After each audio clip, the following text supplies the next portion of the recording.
David Harum by Noyes Westcott. David poured half of his second cup of tea into his saucer to lower its temperature to the drinking point, and helped himself to a second cut of ham and a third egg.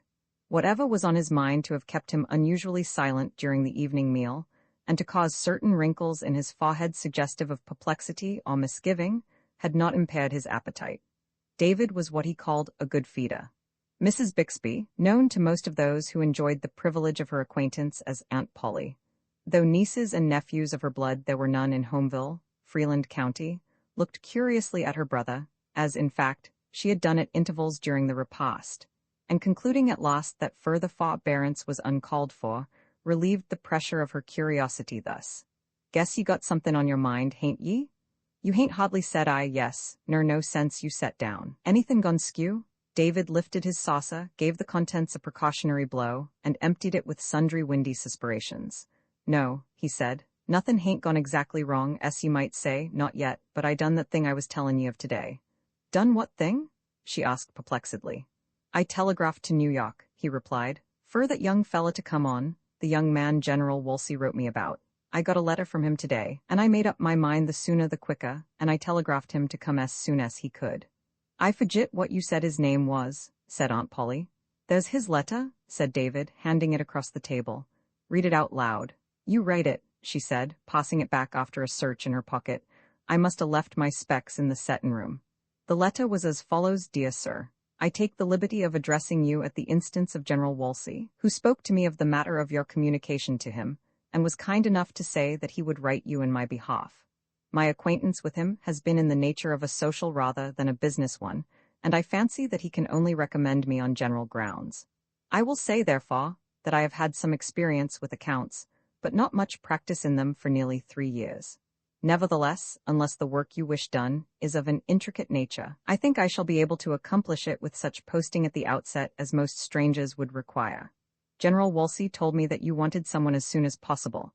I have nothing to prevent me from starting at once if you desire to have me. A telegram addressed to me at the office of the Trust Company will reach me promptly.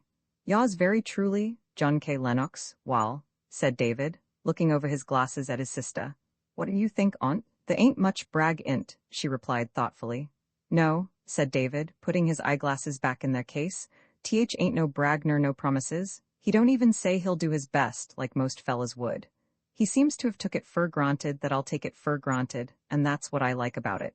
Wall," he added, "the thing's done, and I'll be lookin' fur him tomorrow mornin' or even in at latest."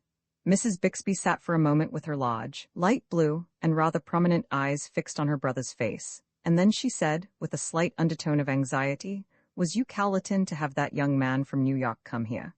"I hadn't no such idee," he replied, with a slight smile, aware of what was passing in her mind. "What put that in your head?" "Wall," she answered, "you know there ain't scarcely anybody in the village that takes boarders in the winter, and I was wonderin' what he would do." "I s'pose he'll go to the Eagle," said David. "I dunno where else, unless it's to the lake house." "The Eagle?" she exclaimed contemptuously. "Land's sakes, comin' here from New York, he won't stand it there a week." "Wall," replied David, "meb he will and meb he won't, but I don't see what else there is for it, and I guess 'twon't kill him for a spell. The fact is," he was proceeding when Mrs. Bixby interrupted him. "I guess we'd better adjourn tea the settin' room and let Sary clear off the tea things," she said, rising and going into the kitchen. "What was you sayin'?" she asked, as she presently found her brother in the apartment designated and seated herself with her mending basket in her lap.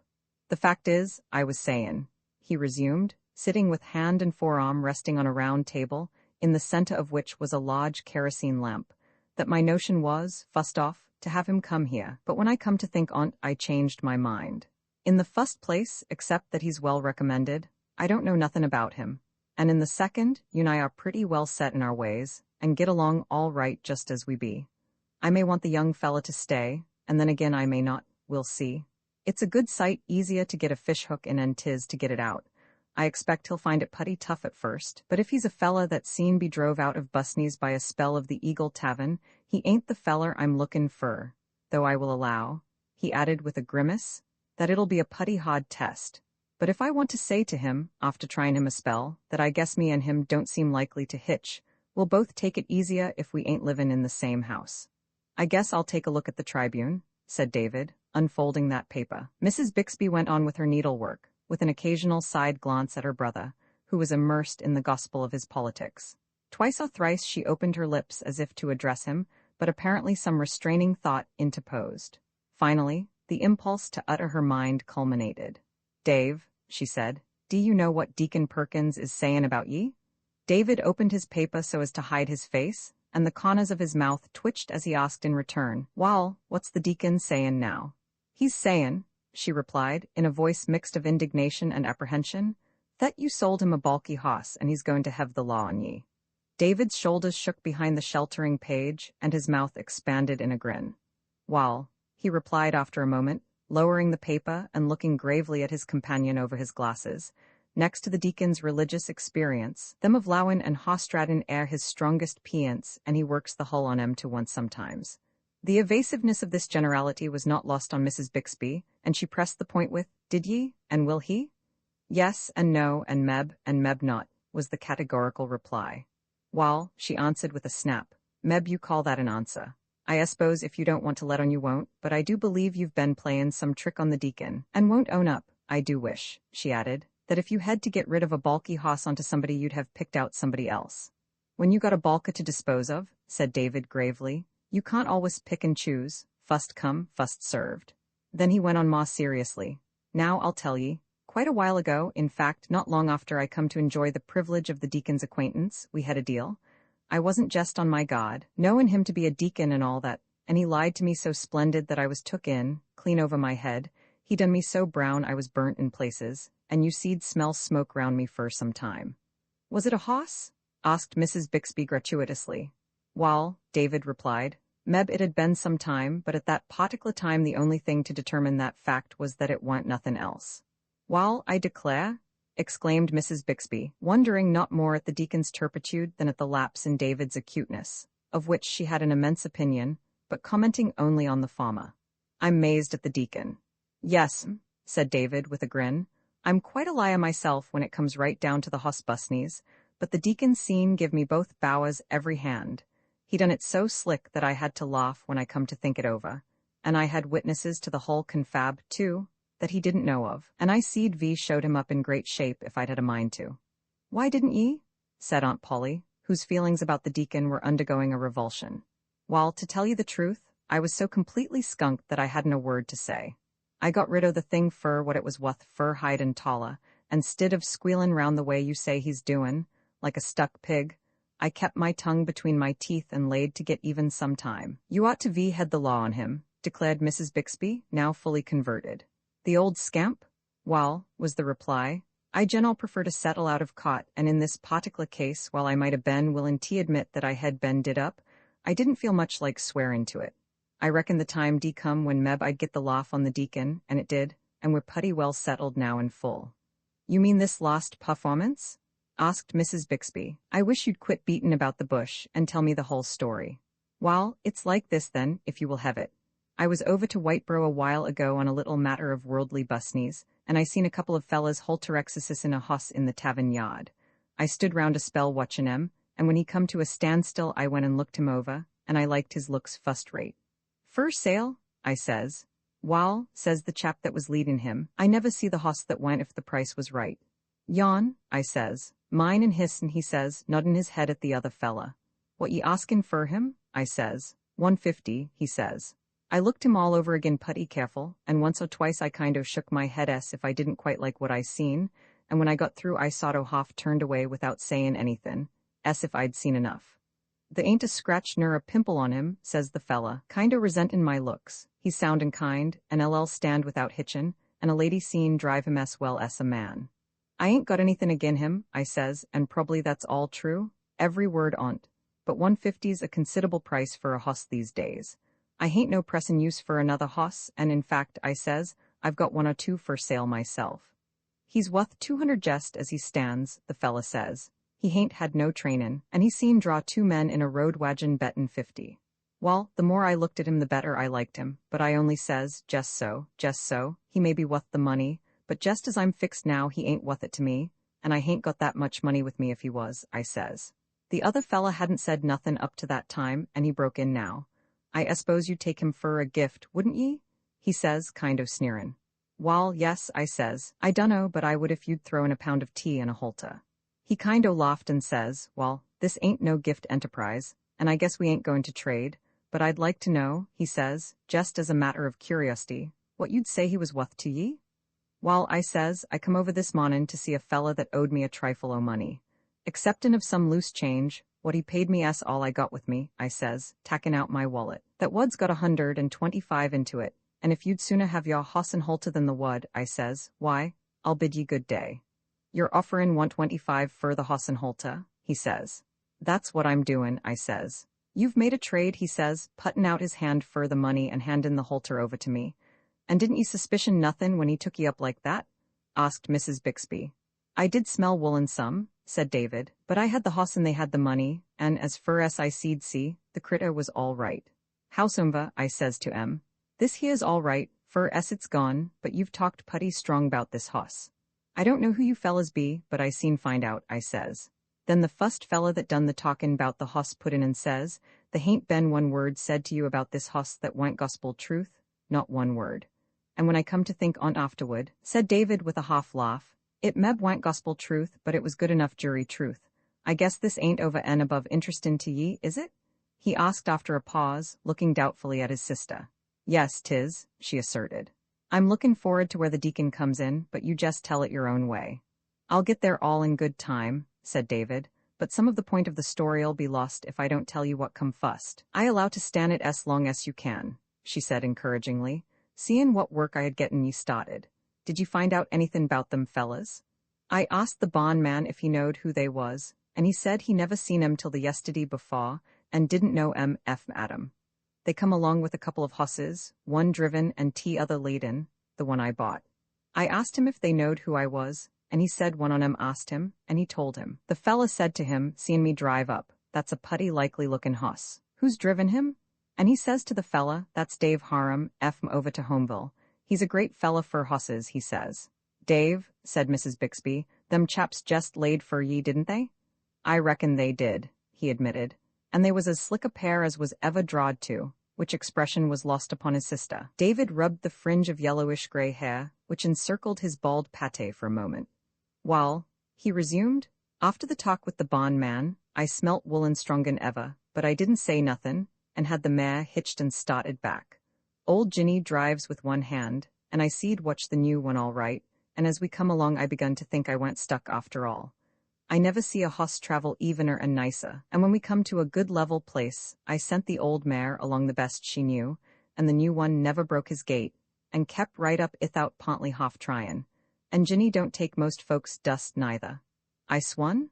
'Fore I got home I reckoned I'd just as good as made 75 anyway. I think it should hardly be imputed to John as a fault or a shortcoming that he did not for a long time realize his father's failing powers.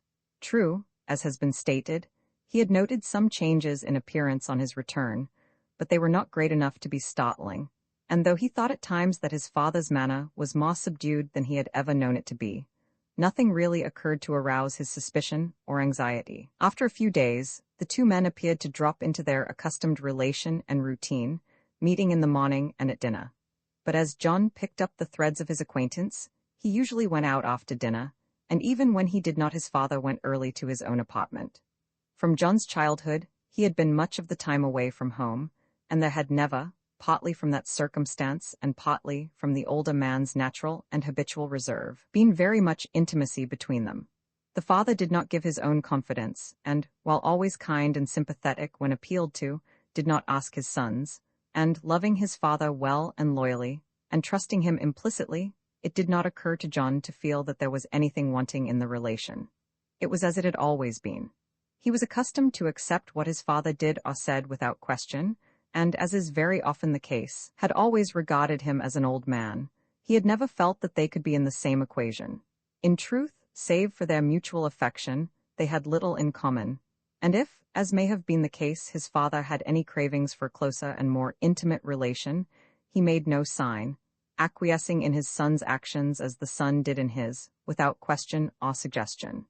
They did not know each other, and such cases are not rare, more is the pity. But as time went on, even John's unwatchful, I could not fail to notice that all was not well with his father. Haggard lines were multiplying in the quiet face, and the silence at the dinner table was often unbroken, except by John's unfruitful efforts to keep some sort of a conversation in motion. More and more frequently, it occurred that his father would retire to his own room immediately after dinner was over, and the food on his plate would be almost untouched, while he took more wine than had ever been his habit. John, retiring late, would often hear him stirring uneasily in his room, and it would be plain in the morning that he had spent a wakeful, if not a sleepless, night. Once or twice on such a morning, John had suggested to his father that he should not go down to the office, and the suggestion had been met with so irritable a negative as to excite his wonder. It was a day in the latter part of March. The winter had been unusually severe, and lingered into spring with a hot sickening tenacity, occasional hints of clemency and promise being followed by recurrences which were as irritating as a personal affront. John had held to his work in the office, if not with positive enthusiasm, at least with industry, and thought that he had made some progress. On the day in question, the managing clerk commented briefly but favorably on something of his which was satisfactory, and, such experiences being rare, he was conscious of a feeling of mild elation. He was also cherishing the anticipation of a call at 69th Street, where, for reasons unnecessary to recount, he had not been for a week. At dinner that night, his father seemed more inclined than for a long time to keep up a conversation which, though of no special import, was cheerful in comparison with the silence which had grown to be almost the rule, and the two men sat for a while over the coffee and cigars. Presently, however, the elder rose from the table, saying pleasantly, "I suppose you are going out tonight." "Not if you'd like me to stay in," was the reply. "I have no definite engagement." "Oh, no," said Mr. Lennox, "not at all, not at all," and as he passed his son on the way out of the room he put out his hand and taking John's, said, "Good night." As John stood for a moment rather taken aback, he heard his father mount the stairs to his room. He was puzzled by the unexpected and unusual occurrence, but finally concluded that his father, realizing how taciturn they had become of late, wished to resume their former status, and this view was confirmed to his mind by the fact that they had been more companionable than usual that evening, albeit that nothing of any special significance had been said. As has been stated, a longer interval than usual had elapsed since John's last visit to 69th Street, a fact which had been commented on by Mr. Calling, but not mentioned between the ladies. When he found himself at that hospitable house on that evening, he was greeted by Miss Blake alone. "Julius did not come down tonight, and my sister is with him," she said, "so you will have to put up with my society, unless you'd like me to send up for Alice. Julius is strictly en retraite, I should say." "Don't disturb her, I beg," protested John, laughing, and wondering a bit at the touch of coquetry in her speech, something unprecedented in his experience of her. "If you are willing to put up with my society. I hope Mr. Calling is not ill?" They seated themselves as she replied, "No, nothing serious, I should say. A bit of a cold, I fancy, and for a fortnight he has been more nervous than usual. The changes in the weather have been so great and so abrupt that they have worn upon his nerves. He is getting very uneasy again. Now, after spending the winter, and when spring is almost at hand, I believe that if he could make up his mind where to go he would be for setting off tomorrow." "Really?" said John, in a tone of dismay. "Quite so," she replied with a nod. "But," he objected, "it seems too late or too early. Spring may drop in upon us any day. Isn't this something very recent?" "It has been developing for a week or 10 days," she answered, "and symptoms have indicated a crisis for some time. In fact," she added with a little vexed laugh, "we have talked of nothing for a week but the advantages and disadvantages of Florida, California, North Carolina, South Carolina, and Virginia at large. Besides St. Augustine, Monterey, Santa Barbara, Aiken, Asheville, Hot Springs, Old Point Comfort, Bermuda, and I don't know how many other places, not forgetting Atlantic City and Lakewood, and only not Barbados and the Sandwich Islands because nobody happened to think of them." "Julius," remarked Miss Blake, "would have given a forenoon to the discussion of the two latter places as readily as to any of the others." "Can't you talk him along into warm weather?" suggested John, with rather a mirthless laugh. "Don't you think that if the weather were to change for good, as it's likely to do almost any time now, he might put off going till the usual summer flitting? The change in his mind will have to come pretty soon if I am to retain my mental faculties," she declared. "He might possibly, but I am afraid not," she said, shaking her head. "He has the idea fixed in his mind, and considerations of the weather here, while they got him started, are not now so much the question. He has the moving fever, and I am afraid it will have to run its course. I think, she said after a moment, that if I were to formulate a special anathema, it would be, may traveling seize you? Or restlessness, suggested John. Yes, she said, that's more accurate perhaps, but it doesn't sound quite so smart. Julius is in that state of mind when the only place that seems desirable is somewhere else. Of course you will have to go, said John mournfully. Oh, yes, she replied, with an air of compulsory resignation. I shall not only have to go, of course, but I shall probably have to decide where in order to save my mind, but it will certainly be somewhere, so I might as well be packing my trunks. And you will be away indefinitely, I suppose? Yes, I imagine so. Dear me? John ejaculated in a dismal tone.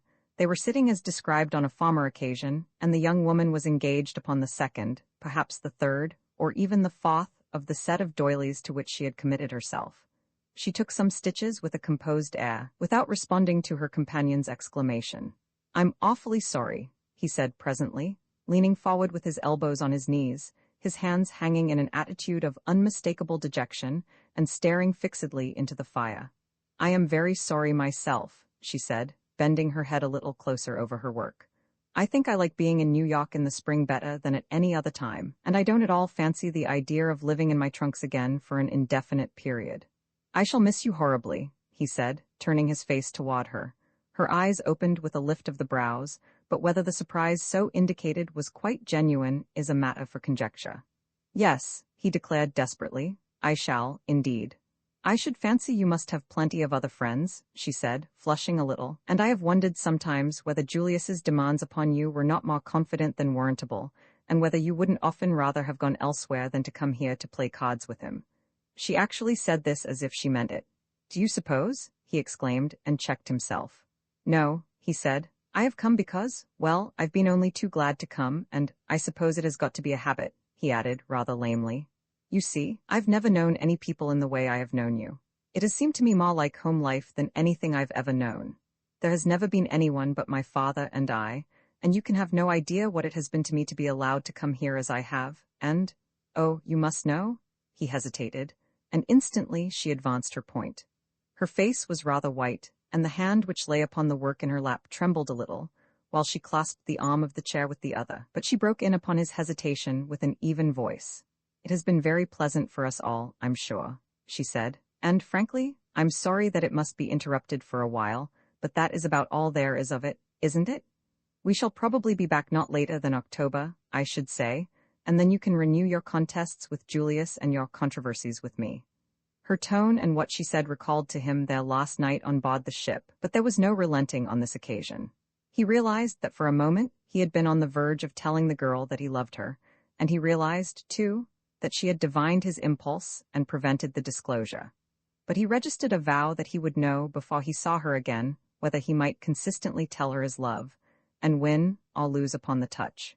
Miss Blake made several inaccurate efforts to introduce her needle at the exact point desired, and when that endeavor was accomplished broke the silence by saying, Speaking of October, have you read the novel? I think it is charming.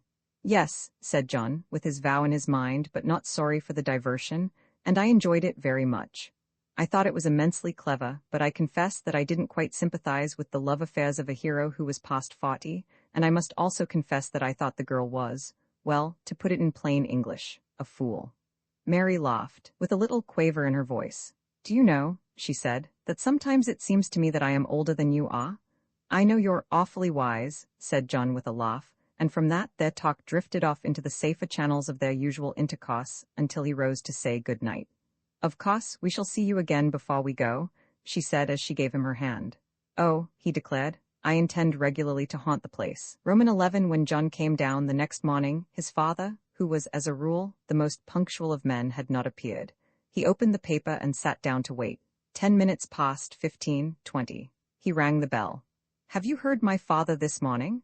He said to Geoffrey, remembering for the first time that he himself had not. No, sir, said the man.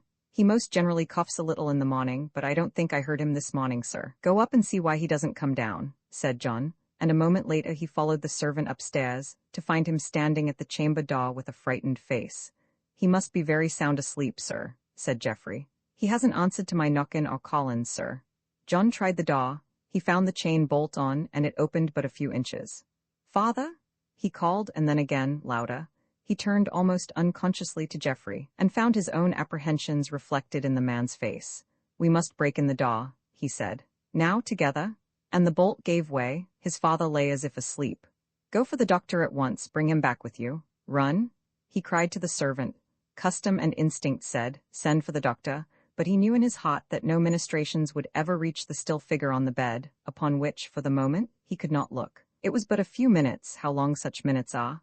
Before the doctor came, Dr. Willis, who had brought John into the world, and had been a lifelong friend of both father and son. He went swiftly to the bed without speaking, and made a brief examination, while John watched him with fascinated eyes, and as the doctor finished, the son dropped on his knees by the bed, and buried his face in it. The doctor crossed the room to Geoffrey, who was standing in the door with an awe-stricken face, and in a low voice gave him some directions. Then, as the man departed, he first glanced at the kneeling figure, and then looked searchingly about the room. Presently he went over to the grate in which were the ashes of an extinct fire, and taking the poker, pressed down among them, and covered over a 3 or 4 ounce vial. He had found what he was looking for.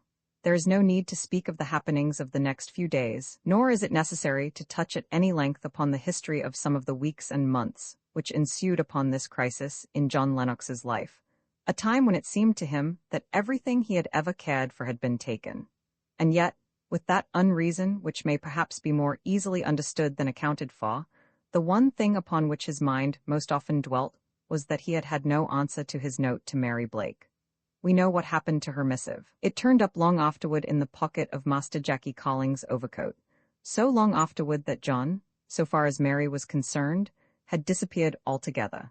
The discovery of Jackie's dereliction explained to her, in part at least, why she had never seen him or heard from him after that last evening at 69th Street. The Collings went away some 10 days later, and she did, in fact, send another note to his house address, asking him to see them before their departure. But John had considered himself fortunate in getting the house off his hands to a tenant who would assume the lease if given possession at once, and had gone into the modest apartment which he occupied during the rest of his life in the city, and so the second communication failed to reach him. Perhaps it was as well. Some weeks later he walked up to the Collings' house one Sunday afternoon, and saw that it was closed, as he had expected, by an impulse which was not part of his original intention, which was indeed pretty nearly aimless. He was moved to ring the doorbell, but the maid, a stranger to him, who opened the door could tell him nothing of the family's whereabouts, and Mr. Betts, the houseman in charge, was out. So John retraced his steps with a feeling of disappointment wholly disproportionate to his hopes or expectations so far as he had defined them to himself, and never went back again. He has never had much to say of the months that followed. It came to be the last of October. An errand from the office had sent him to General Wolsey, of the Mutual Trust Company, of whom mention has been made by David Harum. The general was an old friend of the elder Lennox, and knew John well and kindly. When the latter had discharged his errand and was about to go, the general said, "Wait a minute, are you in a hurry? If not, I want to have a little talk with you." "Not specially," said John. "Sit down," said the general, pointing to a chair. "What are your plans? I see you are still in the Carey's office, but from what you told me last summer, I conclude that you are there because you have not found anything more satisfactory." "That is the case, sir," John replied. "I can't be idle, but I don't see how I can keep on as I am going now, and I have been trying for months to find something by which I can earn a living. I am afraid," he added, "that it will be a longer time than I can afford to wait before I shall be able to do that out of the law." "If you don't mind my asking," said the general, "what are your resources? I don't think you told me more than to give me to understand that your father's affairs were at a pretty low ebb. Of course, I do not wish to pry into your affairs." "Not at all," John interposed. "I am glad to tell you and thank you for your interest. I have about $2,000, and there is some silver and odds and ends of things stored.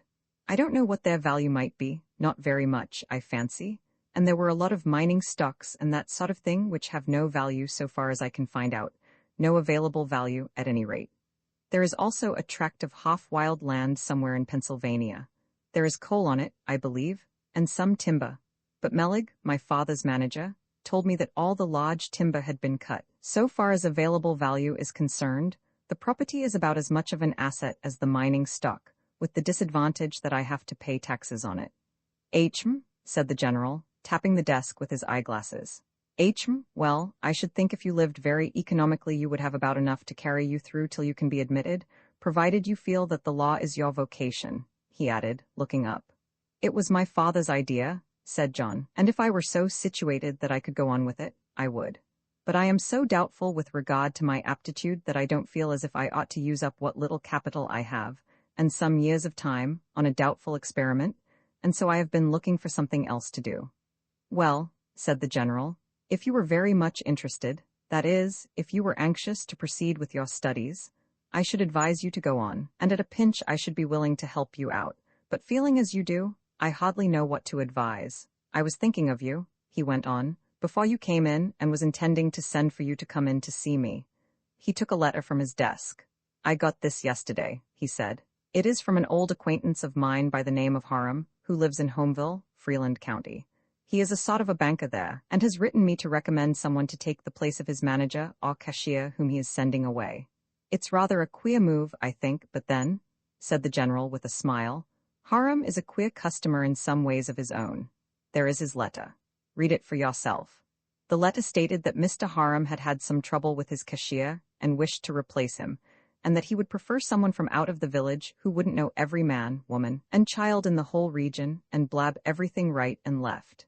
I should want, wrote Mr. Harum, to have the young man know something about bookkeeping and so on, but I should not insist upon his having been through a trainer's hands. In fact, I would rather break him in myself, and if he's willing and sound and no vice, I can get him into shape. I will pay 1,000 to start on, and if he draws and travels all right, may be better in the long run, etc. John handed back the letter with a slight smile, which was reflected in the face of the general. What do you think of it? Asked the latter. I should think it might be very characteristic, remarked John. Yes, said the general, it is, to an extent. You see, he writes pretty fair English, and he can, on occasion, talk as he writes, but usually, either from habit or choice, he uses the most unmitigated dialect. But what I meant to ask you was, what do you think of the proposal? You mean as an opportunity for me? Asked John. Yes, said General Wolsey. I thought of you at once. Thank you very much, said John. What would be your idea? Well, was the reply, I am inclined to think I should write to him if I were you, and I will write to him about you if you so decide. You have had some office experience, you told me, enough, I should say, for a foundation, and I don't believe that Harum's books and accounts are very complicated. John did not speak, and the general went on. Of course, it will be a great change from almost everything you have been used to, and I dare say that you may find the life, at first at least, pretty dull and irksome. The stipend is not very large, but it is large for the country, where your expenses will be light. In fact, I'm rather surprised at his offering so much. At any rate, it is a living for the present, and may lead to something better. The place is a growing one, and more than that, Harum is well off, and keeps more irons in the fire than one, and if you get on with him, you may do well. I don't think I should mind the change so much, said John, rather sadly. My present life is so different in almost every way from what it used to be, and I think I feel it in New York more even than I might in a country village, but the venture seems a little like burning my bridges. Well, replied the general, if the experiment should turn out a failure for any reason, you won't be very much more at a loss than at present, it seems to me, and of course, I will do anything I can should you wish me to be still on the lookout for you here. You are exceedingly kind, sir, said John earnestly, and then was silent for a moment or two. I will make the venture, he said at length, and thank you very much. You are under no special obligations to the Careys, are you? Asked the general. No, I think not, said John with a laugh. I fancy that their business will go on without me, after a fashion, and he took his leave. Roman 12, and so it came about that certain letters were written as mentioned in a previous chapter, and in the evening of a dripping day early in November, John Lennox found himself, after a 9 hours' journey, the only traveler who alighted upon the platform of the Homeville station, which was near the end of a small lake, and about a mile from the village. As he stood with his bag and umbrella, at a loss what to do, he was accosted by a short and stubby individual with very black eyes and hair and a round face, which would have been smooth, except that it had not been shaved for a day or two. Go into the village? He said. Yes, said John, that is my intention, but I don't see any way of getting there. Carry ye over fur 10 cents, said the man. Carry alls right back the depot, got NY baggage? 2 trunks, said John. That'll make it 30 cents, said the native. Where's your checks? All right. You seem just step round and get in. Mine's the only rig that drew over tonight. It was a long, clumsy affair, with windows at each end and a door in the rear, but open at the sides except for enamel cloth curtains, which were buttoned to the supports that carried a railed roof extending as far forward as the dashboard. The driver's seat was on a level with those inside. John took a seat by one of the front windows, which was open but protected by the roof. His luggage having been put on board, they began the journey at a walk, the first part of the road being rough and swampy in places, and undergoing at intervals the sort of repairs which often prevails in rural regions. Namely, the deposit of a quantity of broken stone, which is left to be worn smooth by passing vehicles, and is for the most part carefully avoided by such whenever the roadway is broad enough to drive round the improvement. But the worst of the way having been accomplished, the driver took opportunity, speaking sideways over his shoulder, to allay the curiosity which burned within him. "Guess I never seen you before." John was tired and hungry, and generally low in his mind. "Very likely not," was his answer. Mr. Robinson instantly arrived at the determination that the stranger was stuck up, but was in no degree cast down thereby. "I heard Chet Timson tellin' that there was a fella comin' New York to work in Dave Harum's bank. Guess you're him, ain't ye?" No answer this time, Theory confirmed. "My name's Robinson," imparted that individual. "I run the principal livery to Homeville." "Ah," responded the passenger. "What do you say your name was?" asked Mr. Robinson after he had steered his team around one of the monuments to public spirit. "It's Lennox," said John, thinking he might concede something to such deserving perseverance, "but I don't remember mentioning it." "Now I think on't, I guess you didn't," admitted Mr. Robinson. "Don't think I ever knowed anybody of the name," he remarked. "Used to know some folks name o' Lynch, but they couldn't have been no relations o' yon, I guess." This conjecture elicited no reply. "Get up, gol darn ye!" he exclaimed as one of the hosses stumbled, and he gave it a jerk and a cut of the whip. "Bought that hoss of Dave Harum," he confided to his passenger. "Fact, I bought both on 'em of him, and dumb well stuck I was too," he added. "You know Mr. Harum, then?" said John, with a glimmer of interest. "Does he deal in hosses?" "Wall, I guess I make ear to know him," asserted the principal liverman, "and he'll get up in the middle o' the night any time to get the best of a hoss trade. Be you going to work for him?" he asked, encouraged to press the question. "Going to take Timson's place?" "Really," said John, in a tone which advanced Mr. Robinson's opinion to a rooted conviction, "I have never heard of Mr. Timson." "He's the fella that Dave's lettin' go," explained Mr. Robinson. "He's been in the bank a matter o' 5 or 6 year, but Dave got down on him for some little thing or other, and he's got his walkin' papers. He says to me, says he, if any fella thinks he's seen come up here New York or anywheres else, he says, and do Dave Harum's work to suit him, he'll find he's bit off a dumb sight mon he's seen chaw. He'd better keep his gripsack packed the whole time, Chet says. I thought I'd sock it to the cuss a little," remarked Mr. Robinson in recounting the conversation subsequently, and in truth, it was not elevating to the spirits of our friend, who found himself speculating whether or no Timson might not be right. "Where you going to put up?" asked Mr. Robinson after an interval, having failed to draw out any response to his last effort. "Is there more than one hotel?" inquired the passenger. "There's the Eagle and the Lake House and Smith's Hotel," replied Jehu. "Which would you recommend?" asked John. "Wall," said Robinson, "I don't generally praise up one mon another. You see, I have more or less dealin' with all on 'em." "That's very diplomatic of you, I'm sure," remarked John, not at all diplomatically. "I think I will try the Eagle." Mr. Robinson, in his account of the conversation, said in confidence, not wishing to be openly invidious, that he was dummed if he went almost sorry he hadn't recommended the Lake House. It may be inferred from the foregoing that the first impression which our friend made on his arrival was not wholly in his favor, and Mr. Robinson's conviction that he was stuck up, and a person bound to get himself, generally disliked, was elevated to an article of faith by his retiring to the rear of the vehicle, and quite out of ordinary range. But they were nearly at their journey's end, and presently the carryall drew up at the Eagle Hotel. It was a frame building of 3 stories, with a covered veranda running the length of the front, from which 2 doors gave entrance, one to the main hall, the other to the office and bar combined. This was rather a large room, and was also to be entered from the main hall. John's luggage was deposited, Mr. Robinson was settled with, and took his departure without the amenities which might have prevailed under different conditions, and the new arrival made his way into the office. Behind the bar counter, which faced the street, at one end of which was a small high desk, and at the other, a glazed case containing 3 or 4 partly full boxes of fall-on-looking cigars, but with most ambitious labels, stood the proprietor, manager, clerk, and whatnot of the hostelry, embodied in the single person of Mr. Amos Elwright, who was leaning over the counter in conversation with 3 or 4 loungers who sat about the room with their chairs tipped back against the wall. A sketch of Mr. Elwright would have depicted a dull, complected person of a tousled baldness, whose dispirited expression of countenance was enhanced by a chin whisker. His shirt and collar gave unmistakable evidence that pajamas or other night gear were regarded as superfluities, and his most conspicuous garment as he appeared behind the counter was a cardigan jacket of a frousiness beyond compare. A greasy neck scarf was embellished with a gem whose truthfulness was without pretense. The atmosphere of the room was accounted for by a remark which was made by one of the loungers as John came in. "Say, Aim," the fellow drawled, "I guess there was more skunk cabbage and pie plant and usual en that last lot o' cigars o' yon, wa'n't there?" To which insinuation Aim was spared the necessity of a rejoinder by our friend's advent. "Wall, guess we seen give ye a room?" "Oh yes, you seen register if you want to." "Where is the dumb thing?" "I seen it last week somewhere." "Oh yes," producing a thin book ruled for accounts from under the counter.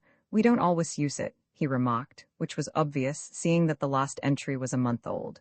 John concluded that it was a useless formality. "I should like something to eat," he said, "and desire to go to my room while it is being prepared, and can you send my luggage up now?" "Wall," said Mr. Elwright, looking at the clock, which showed the hour of 9:30, and rubbing his chin perplexedly, "supper's been cleared off some time ago." "I don't want very much," said John. "Just a bit of steak and some stewed potatoes and a couple of boiled eggs and some coffee." He might have heard the sound of a slap in the direction of one of the sitters. "I'm 'fraid I can't commodate you fur's the steak and things goes," confessed the landlord. "We don't do much cookin' after dinner, and I reckon the fire's out anyway. P'raps," he added doubtfully, "I seed hunt ye up a piece o' pie and some doughnuts or something like that." He took a key, to which was attached a huge brass tag with serrated edges, from a hook on a board behind the bar, on which were suspended a number of the like, lighted a small kerosene lamp, carrying a single wick, and shuffling out from behind the counter, said, "Say, Bill, can't you and Dick carry the gentlemen's trunks up to 13? And, as they assented, he gave the lamp and key to one of them and left the room. The 2 men took a trunk at either end and mounted the stairs, John following, and when the second one came up he put his fingers into his waistcoat pocket suggestively. "No," said the one addressed as Dick, "that's all right, we done it to oblige Aim." "I'm very much obliged to you, though," said John. "Oh, that's all right," remarked Dick as they turned away. John surveyed the apartment. There were 2 small-paned windows overlooking the street, curtained with bright turkey-red cotton. Near to one of them a small wood stove and a wood box, containing some odds and ends of sticks and bits of bark. A small chest of drawers, serving as a washstand. A malicious little looking-glass. A basin and ewer, holding about 2 quarts, an earthenware mug and soap dish, the latter containing a thin bit of red translucent soap scented with sassafras, an ordinary wooden chair, and a rocking chair with rockers of divergent aims. A yellow wooden bedstead furnished with a mattress of excelsior, calculated to induce early rising. A dingy white spread, a gray blanket of coswool, a pair of cotton sheets which had too obviously done duty since passing through the hands of the laundress, and a pair of flabby little pillows in the same state, in respect to their cases, as the sheets. On the floor was a much-used and faded ingrain carpet, in one place worn through by the edge of a loose board. A narrow strip of unpainted pine nailed to the wall carried 6 or 7 wooden pegs to serve as wardrobe.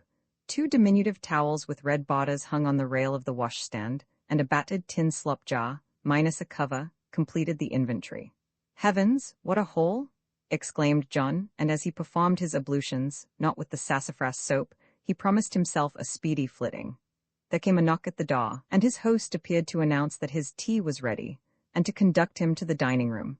A good-sized apartment, but narrow, with a long table running near the center lengthwise, covered with a cloth which bore the marks of many a fray. Another table of like dimensions, but bare, was shoved up against the wall.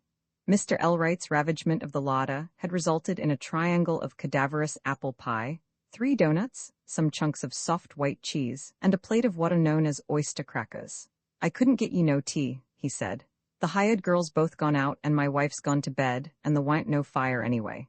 "I suppose I could have some beer," suggested John, looking dubiously at the banquet. "We don't keep no ale," said the proprietor of the Eagle, "and I guess we're out o' lodger." I been intendin' to get some more," he added. "A glass of milk?" proposed the guest, but without confidence. "Milkman didn't come tonight," said Mr. Elwright, shuffling off in his carpet slippers, worn out in spirit with the importunities of the stranger. There was water on the table, for it had been left there from supper time. John managed to consume a donut and some crackers and cheese, and then went to his room, carrying the water pitcher with him, and after a cigarette or two and a small potation from his flask, to bed. Before retiring, however, he stripped the bed with the intention of turning the sheets, but upon inspection thought better of it, and concluded to leave them as they were. So passed his first night in Homeville, and as he fondly promised himself, his last at the Eagle Hotel. When Bill and Dick returned to the office after obliging Aim, they stepped with one accord to the counter and looked at the register. "Why, darn it," exclaimed Bill, "he didn't sign his name after all." "No," said Dick, "but I seen give a putty near guess who he is, all the same." "Some drummer?" suggested Bill. "Naw," said Richard scornfully. "What do ye drummer be doing here this time o' year? That's the fella that's ousted Chet Timson, and I'll bet ye the drinks on't. Name's Lynx or Lanks or something like that. Dave told me." "So that's the fella, is it?" said Bill. "I guess he won't stay round here long. I guess you'll find he's a little too tony for these pots, and in particular for Dave Harum. Dave'll make him feel 'bout as comfortable as a rooster in a pond. Lord," he exclaimed, slapping his leg with a guffaw, "do you notice Ames' face when he said he didn't want much for supper? Only beefsteak and eggs and tea and coffee and a few little things like that? I thought I'd split." "Yes," said Dick, laughing. "I guess they ain't nothing the matter with Ames' heart, or he'd have fell down dead." "Hullo, Aim," he said when the gentleman in question came back after ministering to his guest. "Got the Prince o' Wales fixed up all right? Did ye cut that pickled elephant that come last week?" "Huh?" grunted Amos, whose sensibilities had been wounded by the events of the evening. "I didn't cut no elephant ner no cow, ner rub no hen roost neither, but I guess he won't starve far mornin'." And with that, he proceeded to fill up the stove and shut the dampers. "That means git, I reckon," remarked Bill as he watched the operation. "Wall," said Mr. Elwright, "if you fellas think you've spent enough time droolin' round here swapping lies, I think I'll go to bed," which inhospitable and injurious remark was by no means taken in bad pot, for Dick said, with a laugh, "Well, Aim, if you'll let me run my face for 'em, Bill and I'll take a little somethin' for the good o' the house before we shed the pot and tear." This proposition was not declined by Mr. Elwright, but he felt bound on business principles not to yield with too great a show of readiness. "Wall, I don't mind for this once," he said, going behind the bar and setting out a bottle and glasses, "but I've generally noticed that it's a damn sight easier to get something into you fellas and 'tis to get anything out of ye." Roman 13, the next morning, at 9 o'clock, John presented himself at Mr. Harum's banking office, which occupied the first floor of a brick building some 20 or 25 feet in width. Besides the entrance to the bank, there was a door at the south corner opening upon a stairway leading to a suite of 2 rooms on the second floor. The banking office consisted of 2 rooms, one in front, containing the desks and counters, and what may be designated as the parlor, as used to be the case in the provincial towns, in the rear, in which were Mr. Harum's private desk, a safe of medium size, the necessary assortment of chairs, and a lounge. There was also a large Franklin stove. The parlor was separated from the front room by a partition, in which were 2 doors, one leading into the enclosed space behind the desks and counters, and the other into the passageway formed by the north wall and a length of high desk, topped by a railing. The teller's or cashier's counter faced the street opposite the entrance door. At the left of this counter, viewed from the front, was a high-standing desk with a rail. At the right was a glass-enclosed space of counter of the same height as that portion which was open, across which latter the business of paying and receiving was conducted. As John entered, he saw standing behind this open counter, framed, as it were, between the desk on the one hand and the glass enclosure on the other, a person whom he conjectured to be the Chet, shot for Chester, Timson of whom he had heard. This person nodded in response to our friend's "good morning," and anticipated his inquiry by saying, "You lookin' for Dave?" "I am looking for Mr. Harum," said John. "Is he in the office?" "He hain't come in yet," was the reply. "Up to the barn, I reckon, but he's liable to come in any minute, and you seen step into the back room and wait for him," indicating the direction with a wave of his hand. Business had not begun to be engrossing, though the bank was open, and John had hardly seated himself when Timson came into the back room, and, taking a chair where he could see the counter in the front office, proceeded to investigate the stranger, of whose identity he had not the smallest doubt. but it was not Mr. Timson's way to take things for granted in silence, and it must be admitted that his curiosity in this particular case was not without warrant. After a scrutiny of John's face and person, which was not brief enough to be unnoticeable, he said, with a directness which left nothing in that line to be desired, "I reckon you're the new man Dave's been gettin' up from the city." "I came up yesterday," admitted John. "My name's Timson," said Chet. "Happy to meet you," said John, rising and putting out his hand. "My name is Lennox," and they shook hands. That is, John grasped the ends of far limp fingers. After they had subsided into their seats, Chet's opaquely bluish eyes made another tour of inspection, in curiosity and wonder. "You always lived in the city?" he said at last. "It has always been my home," was the reply. "What put it in your head to come up here?" With another stare. "It was at Mr. Harum's suggestion," replied John, not with perfect candor, but he was not minded to be drawn out too far. "Do you know Dave?" "I have never met him." Mr. Timson looked more puzzled than ever. "Ever been in the bank in Busney's? I have had some experience of such accounts in a general way." "Ever keep books?" "Only as I have told you," said John, smiling at the little man. "Got any idea what you'll have to do up here?" asked Chet. "Only in a general way."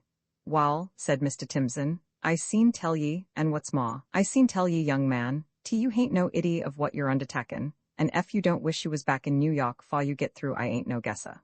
"That is possible," said John readily, recalling his night and his breakfast that morning. "Yes, sir," said the other. "Yes, sir, if you do what I've had to do, you'll do the whole darned thing, and nobody to help you but Peel Hopkins, who don't count for a row o' crooked pins. As fur's Dave's concerned," asserted the speaker with a wave of his hands, "he don't know no more about bankin' and a cat. He couldn't count $1,000 in an hour, and as for addin' up a row o' figures, he couldn't get it twice alike, I don't believe, if he was to be hung fought." "He must understand the meaning of his own books and accounts, I should think," remarked John. "Oh," said Chet scornfully, "anybody's seed do that.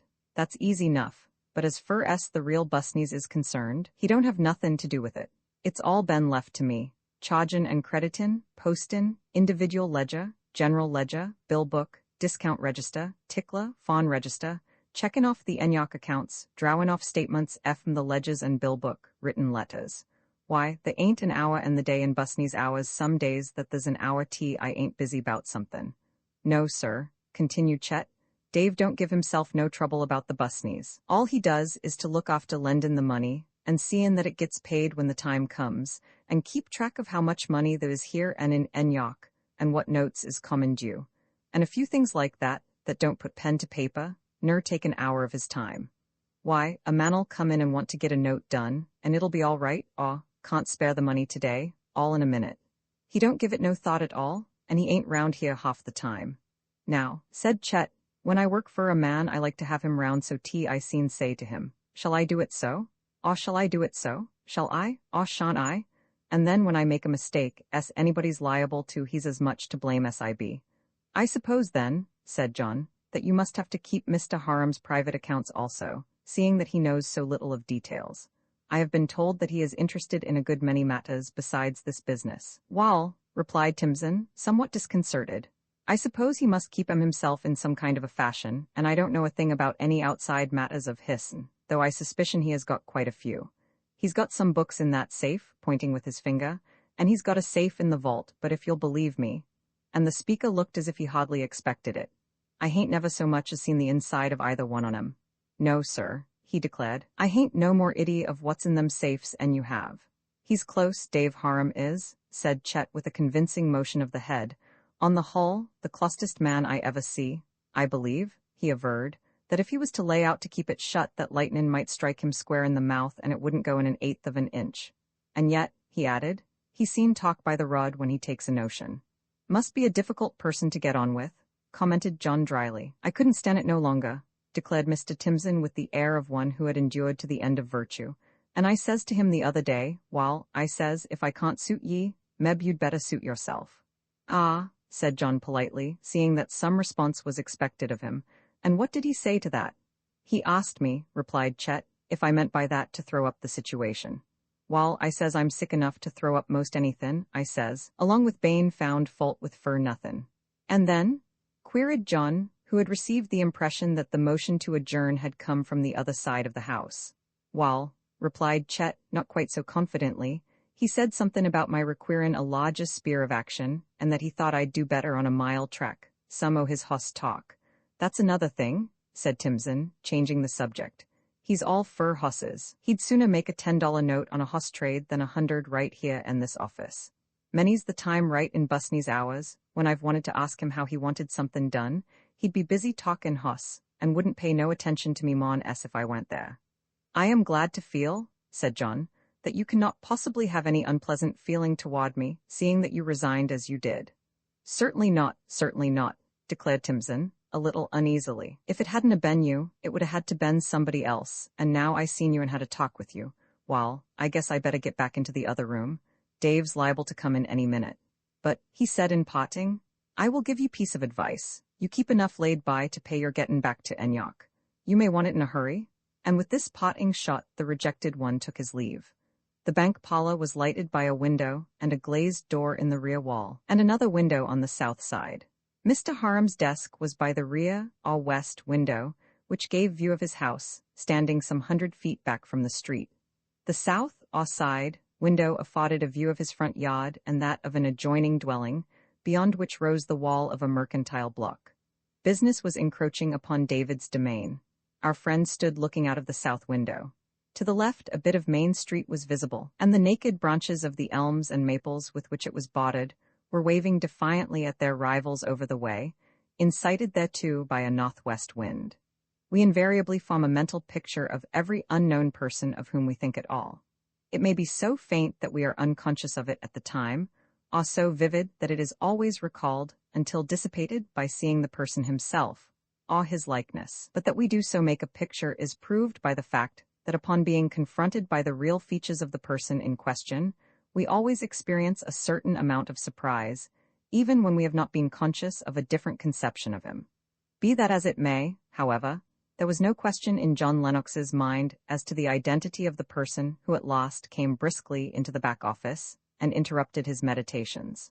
Rather under the middle height, he was broad-shouldered and deep-chested, with a clean-shaven, red face, with not a mole, but a slight protuberance the size of half a large pea on the line from the nostril to the corner of the mouth, bald over the crown, and to a line a couple of inches above the ear, below that thick and somewhat bushy hair of yellowish red, showing a mingling of gray, small but very blue eyes, a thick nose of no classifiable shape, and a large mouth with the lips so pressed together as to produce a slightly downward and yet rather humorous curve at the corners. He was dressed in a sack coat of dark pepper and salt, with waistcoat and trousers to match.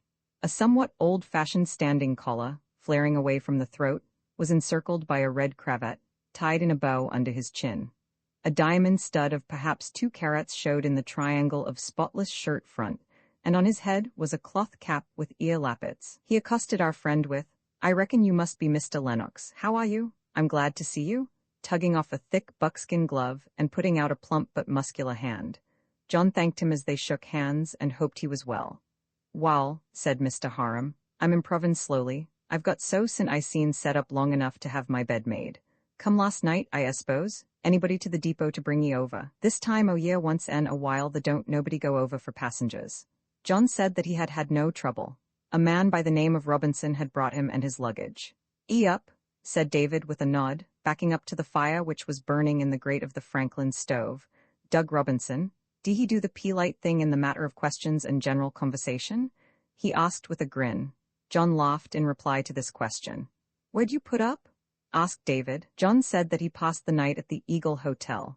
Mr. Harum had seen Dick Larrabee that morning and heard what he had to say of our friend's reception, but he liked to get his information from original sources. Make ye putty comfortable? He asked, turning to eject a mouthful into the fire. I got along pretty well under the circumstances, said John. Mr. Harum did not press the inquiry. How'd you leave the general? He inquired. He seemed to be well, replied John, and he wished to be kindly remembered to you. Fine man, the general, declared David, well pleased. Fine man all round. Words as good as his bond. Yes, sir, when the general gives his warrant, I don't care whether I see the critter or not. Know him much. He and my father were old friends, and I have known him a good many years, replied John, adding, he has been very kind and friendly to me. Set down, said Mr. Harum, pointing to a chair. Seating himself, he took off his cap and dropped it with his gloves on the floor. How long you been here in the office? he asked. Perhaps half an hour, was the reply. I meant to have been here when you come, said the banker, but I got hended about a matter of a hoss I'm looking at. I guess I'll shut that door, making a move toward the one into the front office. Allow me, said John, getting up and closing it. May's well shut the other one while you're about it. Thank you, as John resumed his seat. I hain't got nothin' very private, but I'm 'fraid of distractin' Timson's mind. Did he introduce himself? Yes, said John. We introduced ourselves and had a few minutes' conversation. Ginny his whole history and a few relations throwed in. There was hardly time for that, said John, smiling. Rubbed a little furniture polish into my character and reputation, insinuated Mr. Harum. Most of our talk was on the subject of his duties and responsibilities, was John's reply. Don't calculate to let on any mon he calculates to, thought David to himself. Allowed he run the whole shebang, didn't he? He seemed to have a pretty large idea of what was required of one in his place, admitted the witness. Kind o' friendly, was he? Asked David. Well, said John, after we had talked for a while, I said to him that I was glad to think that he could have no unpleasant feeling toward me, seeing that he had given up the place of his own preference, and he assured me that he had none. David turned and looked at John for an instant with a twinkle in his eye. The younger man returned the look and smiled slightly. David laughed outright. I guess you've seen folks before, he remarked. I have never met anyone exactly like Mr. Timson, I think, said our friend with a slight laugh. Fortunately them kind is rare, observed Mr. Harum dryly, rising and going to his desk, from a drawer of which he produced a couple of cigars, one of which he proffered to John, who, for the first time in his life, during the next half hour, regretted that he was a smoker. David sat for 2 or 3 minutes puffing diligently, and then took the weed out of his mouth and looked contemplatively at it. How do you like that cigar? He inquired. It burns very nicely, said the victim. Mr. Harum emitted a cough which was like a chuckle, or a chuckle which was like a cough, and relapsed into silence again. Presently he turned his head, looked curiously at the young man for a moment, and then turned his glance again to the fire. I've been wonderin' some, he said, particularly since I see you, how 'twas you wanted to come up here to Homeville. General Wolsey gin his warrant, and so I reckon you hadn't been gettin' into no scrape nor nothin'. And again he looked sharply at the young man at his side. Did the general say nothing of my affairs? The latter asked. No, replied David. All he said was in a general way that he'd knowed you and your folks a good while, and he thought you'd be just the feller I was lookin' for. Meb he reckoned that if you wanted your story told, you'd rather tell it yourself. Roman 14, whatever, might have been John's repugnance to making a confidant of the man whom he had known but for half an hour. He acknowledged to himself that the other's curiosity was not only natural but proper. He could not but know that in appearance and manner he was in marked contrast with those whom the man had so far seen. He divined the fact that his coming from a great city to settle down in a village town would furnish matter for surprise and conjecture, and felt that it would be to his advantage with the man who was to be his employer that he should be perfectly and obviously frank upon all matters of his own, which might be properly mentioned. He had an instinctive feeling that Harum combined acuteness and suspiciousness to a very large degree, and he had also a feeling that the old man's confidence, once gained, would not be easily shaken. So he told his hearer so much of his history as he thought pertinent, and David listened without interruption or comment, save an occasional And here I am, John remarked in conclusion. Here you be, for a fact, said David. Wall, there's worse places in Homeville. After you get used to it, he added in qualification. I been back here a matter o' 13 or 14 year now, and am gettin' to feel my way round putty well. But not having been in these parts for putty nigh 30 year, I found it rather lonesome to start with, and I guess if it hadn't a been for Polly I wouldn't a stood it. But up to the time I come back she hadn't never been 10 mile away from here in her whole life, and I couldn't budge her. But then, he remarked, while Homeville ain't a metropolis, it's some a different place from what it used to be in some ways. Polly's my sister, he added by way of explanation. Well, said John, with rather a rueful laugh, if it has taken you all that time to get used to it, the outlook for me is not very encouraging, I'm afraid. Wall, remarked Mr. Harum, I'm apt to speak in pobbles sometimes. I guess you'll get along after a spell, though it mayn't set fust rate on your stomach till you get used to the diet. Say, he said after a moment, if you'd had a couple o' thousand more, do you think you'd a stuck to the law busneys? I'm sure I don't know, replied John, but I am inclined to think not. General Wolsey told me that if I were very anxious to go on with it he would help me, but after what I told him, he advised me to write to you. He did he? Yes, said John, and after what I had gone through, I was not altogether sorry to come away. Well, said Mr. Harum thoughtfully, if I was to lose what little I've got and had to give up livin' in the way I was used to, and couldn't even keep a hoss, I seen allow I might be willin' for a change of scene to make a fresh start in. Yes, sir, I guess I would. Wall, looking at his watch, I've got to go now, and I'll see ye later, Meb. You feel like tackin' holt today? Oh yes, said John with alacrity. All right, said Mr. Harum. You tell Timson what you want and make him show you everything. He understands, and I've paid him fought. He's agreed to stay any time in reason you want him, but I guess, he added with a laugh, you seen pump him dry in a day or two. It hain't rained wisdom and knowledge in his pot o' the country for a considerable spell. David stood for a moment drawing on his gloves and then, looking at John with his characteristic chuckle, continued. Allowed he'd been drowin' the whole load, did he? Wall, sir, the truth on't is he never come to a hill yet. Ft went more 'n a foot high, but what I had to get out and push. Never struck a turn in the road, but what I had to take him by the head and lead him into it. With which Mr. Harum put on his overcoat and cap and departed. Mr. Timson was leaning over the counter in animated controversy with a man on the outside who had evidently asserted or quoted. The quotation is the usual weapon. It has a double bob and can be wielded with comparative safety, something of a wounding effect. No, sir, exclaimed Chet, with a sounding slap on the counter. No, sir, there ain't one word o' truth in't. I said myself, I won't stan it, I says, not you nor nobody else, I says, and what's more, says I? The expression in the face of Mr. Timson's tormentor caused that gentleman to break off and look around. The man on the outside grinned, stared at John a moment, and went out, and Timson turned and said as John came forward, Hello, the old man picked ye to pieces all he wanted to. We are through for the day, I fancy, said our friend, smiling, and if you are ready to begin my lessons, I am ready to take them. Mr. Harum told me that you would be good enough to show me what was necessary. All right, said Mr. Timson readily enough, and so John began his first day's work in David's office. He was surprised and encouraged to find how much his experience in Rush and Company's office stood him in hand, and managed to acquire, in a comparatively short time, a pretty fair comprehension of the system which prevailed in Harum's bank, notwithstanding the incessant divagations of his instructor.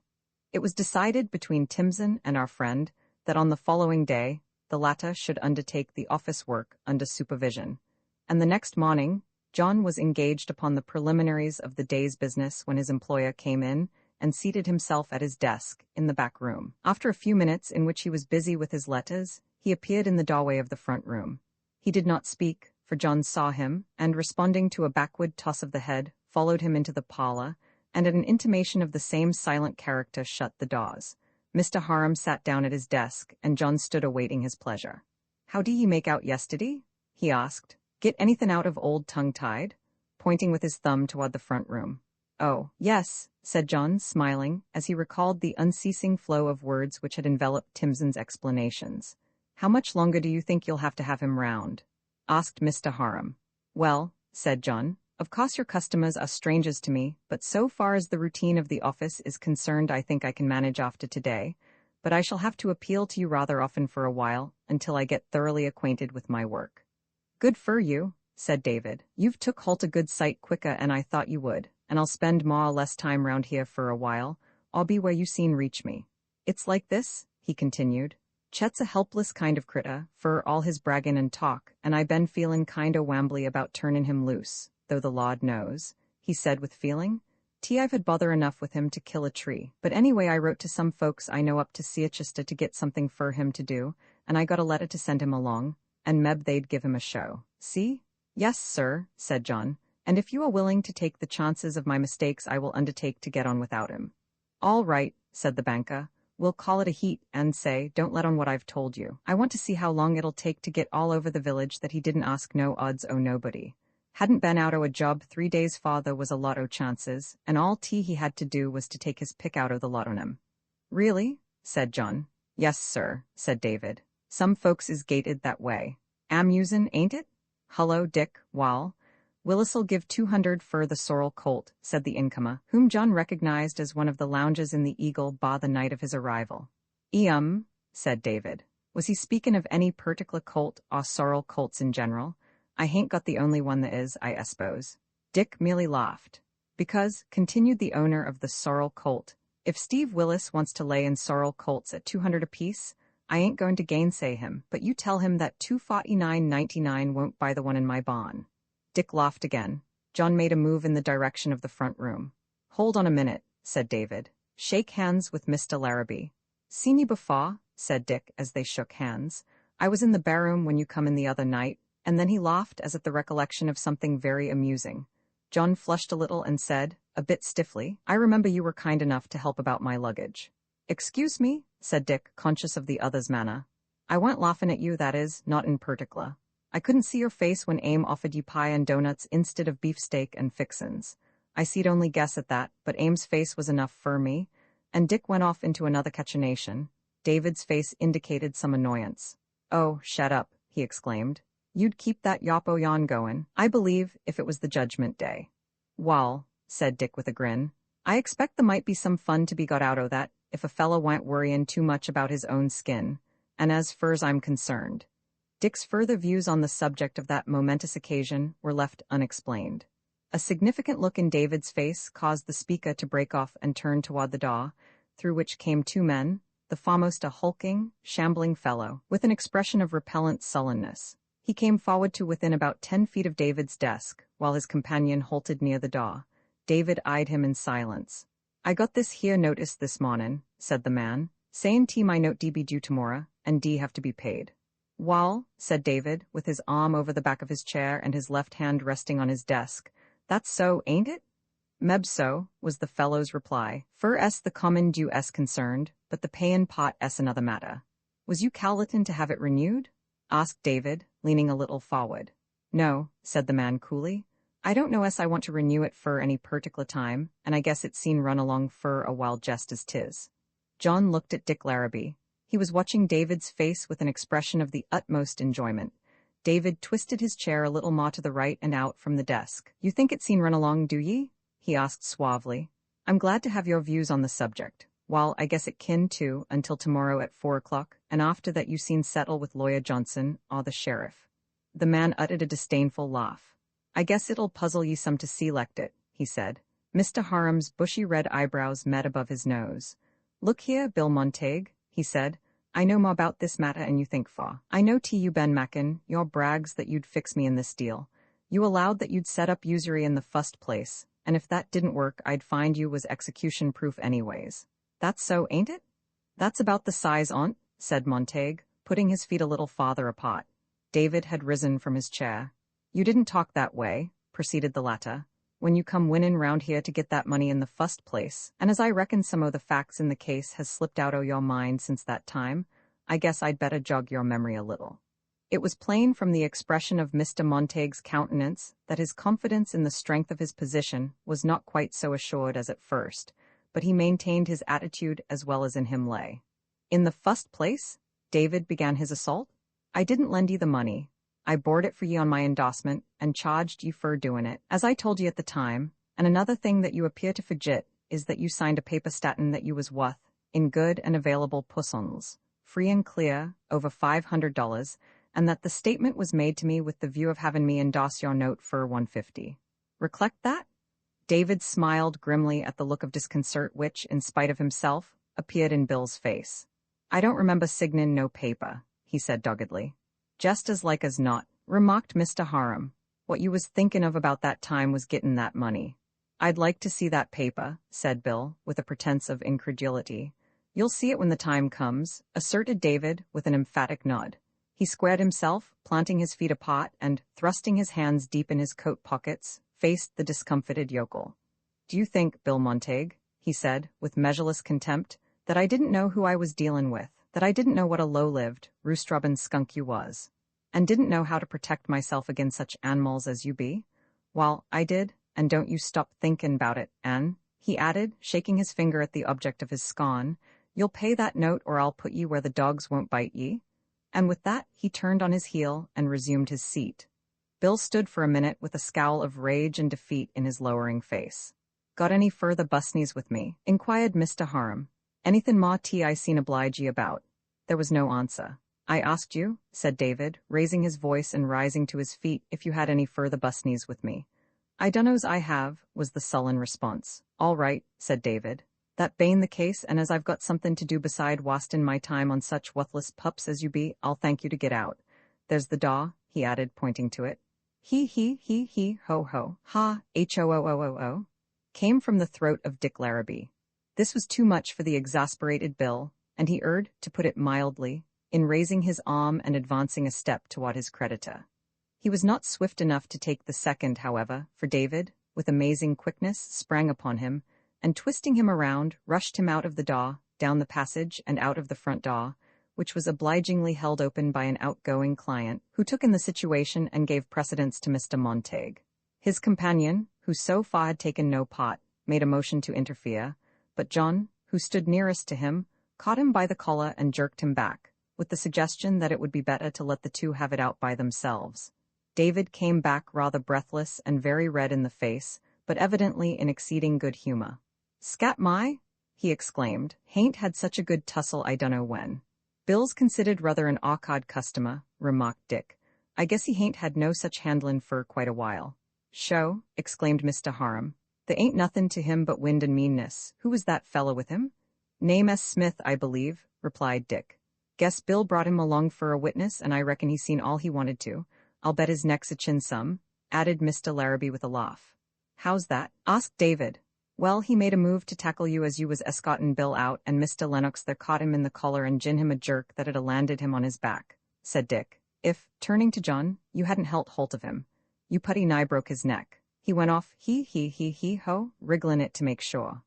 "I used more force than was necessary, I'm afraid," said Billy Williams's pupil, "but there wasn't much time to calculate." "Much obliged," said David with a nod.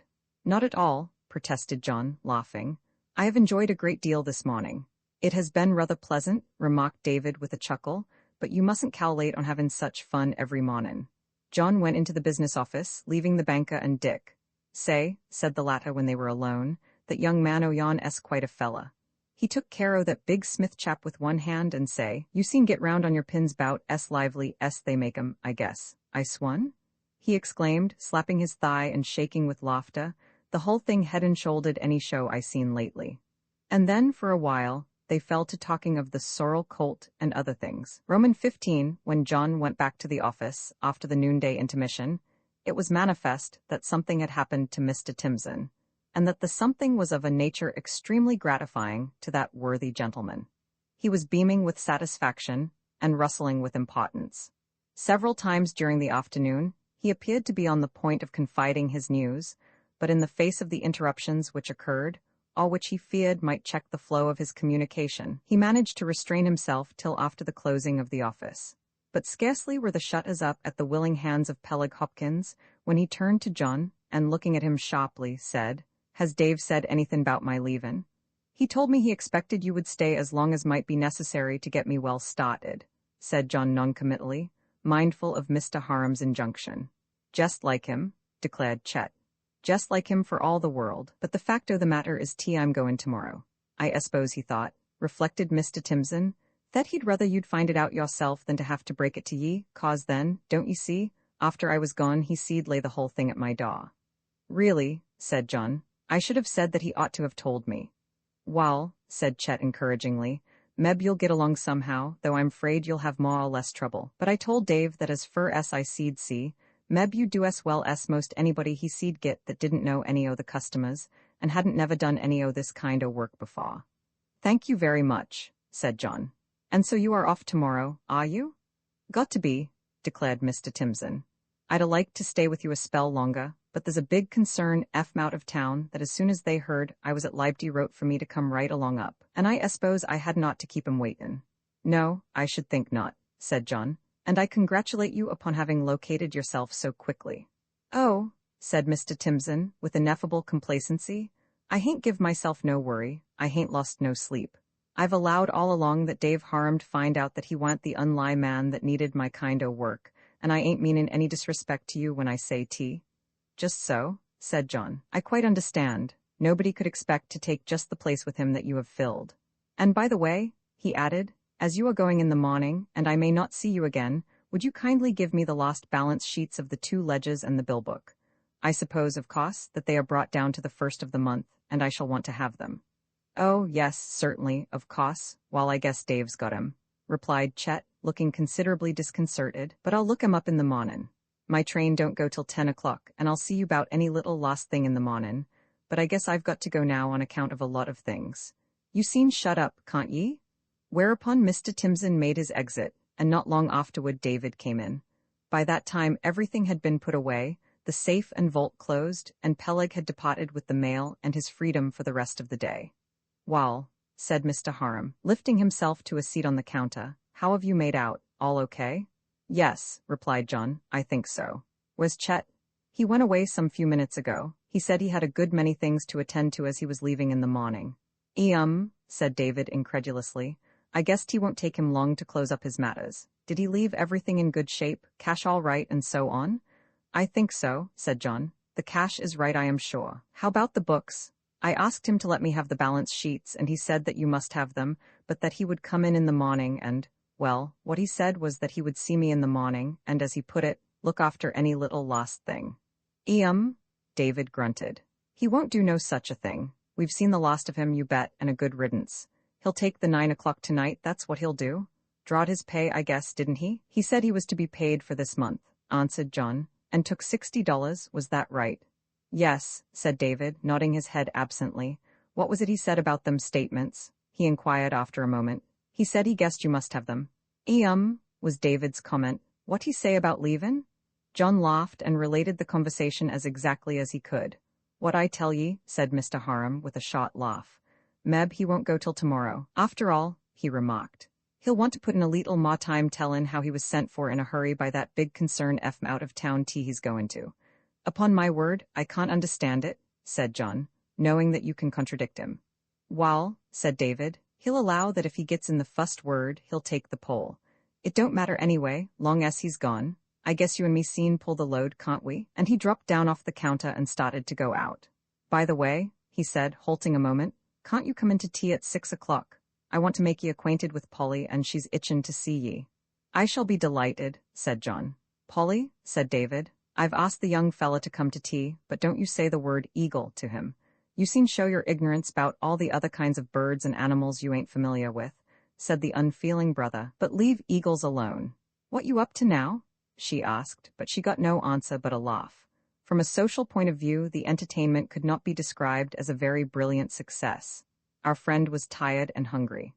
Mr. Harum was unusually taciturn, and Mrs. Bixby, being under her brother's interdict as regarded the subject which, had it been allowed discussion, might have opened the way, was at a loss for generalities. But John afterward got upon terms of the friendliest nature with that kindly soul. Romans 16 some weeks after John's assumption of his duties in the office of David Harum, banker, that gentleman sat reading his New York paper in the wing settin' room. After tea, and Aunt Polly was occupied with the hemming of a towel. The able editorial which David was perusing was strengthening his conviction that all the intelligence and virtue of the country were monopolized by the Republican Party, when his meditations were broken in upon by Mrs. Bixby, who knew nothing and cared less about the FOSS bill or the doctrine of protection to American industries. "You hain't said nothin' for quite a while about the bank," she remarked. "Is Mr. Lennox gittin' along all right?" "Guess he's gittin' into condition as fast as see'd be expected," said David, between two lines of his editorial. "It must be awful lonesome for him," she observed, to which there was no reply. "Ain't it?" she asked after an interval. "Ain't what?" said David, looking up at her. "Awful lonesome," she reiterated. "Guess nobody ain't ever very lonesome when you're round and got your breath," was the reply. "What you talkin' about?" "I ain't talkin' about you, t' any rate," said Mrs. Bixby. "I was sayin' it must be awful lonesome for Mr. Lennox up here where he don't know a soul hardly, and livin' at that hole of a tavern." "I don't see you've any cause to complain long's he don't," said David, hoping that it would not come to his sister's ears that he had, for reasons of his own, discouraged any attempt on John's part to better his quarters. "And he hain't been very lonesome daytimes, I guess, so fur, thout he's been mackin' work for himself to kill time." "What do you mean?" "Wall," said David, "we found that Chet hadn't done more end to give matters a lick and a promise in most a year. He done just enough to keep up the day's work and no more, and the upshot on't is that John's had to put in considerable time to get things straightened out." "What a shame!" exclaimed Aunt Polly. "Keeps him bane lonesome," remarked her brother with a grin. "And he hain't had no time to himself," she protested. "I don't believe you've made up your mind yet whether you're going to like him, and I don't believe he'll stay anyway. I've told Ma and fought 11 times, said Mr. Harum, looking up over his paper, that I thought we was going to make a hitch of it, and he certainly hain't said nothing 'bout leavin', and I guess he won't for a while, tavern or no tavern. He's got a putty stiff upper lip of his own, I reckon, David further remarked with a short laugh, causing Mrs. Bixby to look up at him inquiringly, which look the speaker answered with a nod, saying, "Me and him had a little go-round today." "You hain't had no words, have ye?" she asked anxiously. "Wall, we didn't have what you might call words, I was just tryin' a little experiment with him." "Humph," she remarked, "you're always tryin' experiments on somebody, and you'll be liable to get catched at it some day." "Exceptin' on you," said David. "You don't think I'd try any experiments on you, do ye?" "Me," she cried. "You're at me the hull endurin' time, and you know it." "Wall, but Polly," said David insinuatingly, "you don't know how interestin' you be." "Glad you think so," she declared, with a sniff and a toss of the head. "What you been up to with Mr. Lennox?" "Oh, nothin' much," replied Mr. Harum, making a feint of resuming his reading. "Be ye going to tell me, or air ye too shamed on't?" she added with a little laugh, which somewhat turned the tables on her teasing brother. "While I laid out to try and read this paper," he said, spreading it out on his lap. "But, resignedly, I guess 'tain't no use. Do you know what a counterfeit bill is?" he asked. "I dunno as I ever see one," she said, "but I s'pose I do. They're agin the law, ain't they?"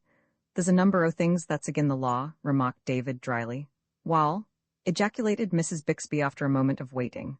"Wall," said David, "they ain't much to tell, but it's plain I don't get no peace till you get it out of me. It was like this. The young fellas took holt everywhere else right off, but handlin' the money bothered him considerable at fust. It was slow work, and I see'd see it myself, but he's gettin' the hang on't now. Another thing I expected he'd run up again was counterfeits. They ain't so very many on 'em round nowadays, but there is now and then one. He allowed to me that he was liable to get stuck at fust, and I reckoned he would. But I never said nothin' about it, nor asked no questions until today. And this afternoon I come in to look round, and I says to him, 'What luck have you had with your money? Get any bad?' I says. 'Wall,' he says, colorin' up a little, 'I don't know how many I may have took in and paid out again without knowin' it,' he says, 'but there was a couple sent back from New York out o' that package that went down last Friday.' 'What was they?' I says. 'A 5 and a 10, he says. 'Where be they?' I says. 'They're in the drawer there. They're rather interestin' objects of study,' he says, kind o' laughin' on the wrong side of his mouth. 'Countin' 'em in the cash?' I says, and with that he kind o' reddened up again. 'No, sir,' he says, 'I charged 'em up to my own account, and I've kept 'em to compare with.' 'You hadn't ought to done that,' I says. 'You think I ought to put 'em in the fire at once?' says he. 'No,' I says, 'that warn't what I meant. Why didn't you mix 'em up with the other money, and let 'em go when you was payin' out? Anyways,' I says, 'you charge 'em up to profit and loss if you're going to charge 'em to anythin', and let me have 'em,' I says. 'What'll you do with 'em?' he says to me, kind o' shuttin' his jaws together. 'I'll take care on 'em,' I says. 'They mayn't be good enough to send down to New York,' I says, 'but they'll go around here all right, just as good as any other,' I says, 'long as you keep 'em movin'." "David Harum?" cried Polly, who, though not quite comprehending some of the technicalities of detail, was fully alive to the turpitude of the suggestion. "I hope to gracious he didn't think you was in earnest. Why, s'pose they was passed around, wouldn't somebody get stuck with them in the long run? You know they would." Mrs. Bixby occasionally surprised her brother with unexpected penetration, but she seldom got much recognition of it. "I see by the paper," he remarked, "that there was a man died in Philadelphia one day last week," which piece of barefaced irrelevancy elicited no notice from Mrs. Bixby. "What more did he say?" she demanded. "Wall," responded Mr. Harum with a laugh, "he said that he didn't see why I should be a loser by his mistakes, and that as fur as the bills was concerned they belonged to him, and with that," said the narrator, "Mr. Man gets 'em out of the drawer and jest marches into the back room and puts the dumb things in the fire." "He done just right," declared Aunt Polly, "and you know it, don't you now?" "Wall," said David, "F'm his standpoint, I guess he did, and," rubbing his chin with 2 fingers of his left hand, "it's a putty dumb good standpoint too. I've been lookin'," he added reflectively, "fur an honest man fur quite a number o' years, and I guess I've found him. Yes'm, I guess I've found him." "And be you goin' to let him lose that $15? asked the practical Polly, fixing her brother with her eyes. "Wall," said David, with a short laugh, "what seen I do with such an obstinate critter as he is? He just backed into the britchin', and I couldn't do nothin' with him." Aunt Polly sat over her sewing for a minute or two without taking a stitch. "I'm sorry you done it," she said at last. "I dunno, but I did make rather a mess of it," admitted Mr. Harum. Roman 17, it was the 23rd of December, and shortly after the closing hour. Peleg had departed and our friend had just locked the vault when David came into the office and around behind the counter. "Be you in any hurry?" he asked. John said he was not, whereupon Mr. Harum hitched himself up onto a high office stool, with his heels on the spindle, and leaned sideways upon the desk, while John stood facing him with his left arm upon the desk.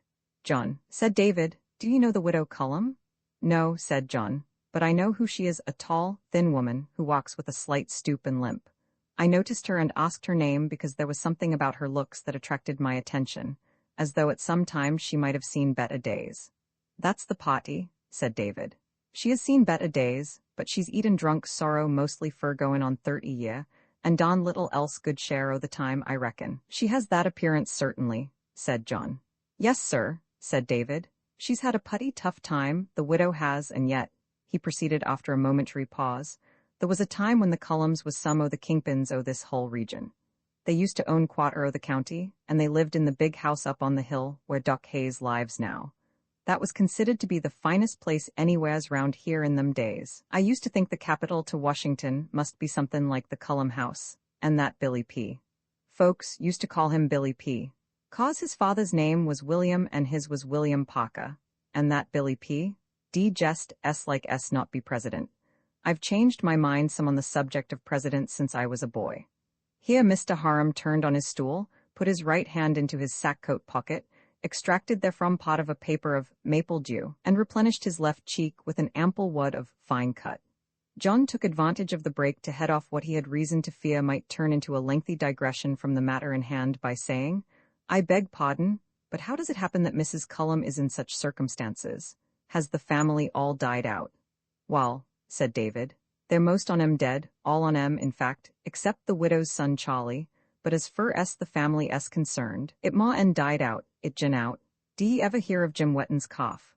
Wall, Jim brought 3 or 4 veals into town one spring to sell. Dick Larrabee used to peddle meat them days.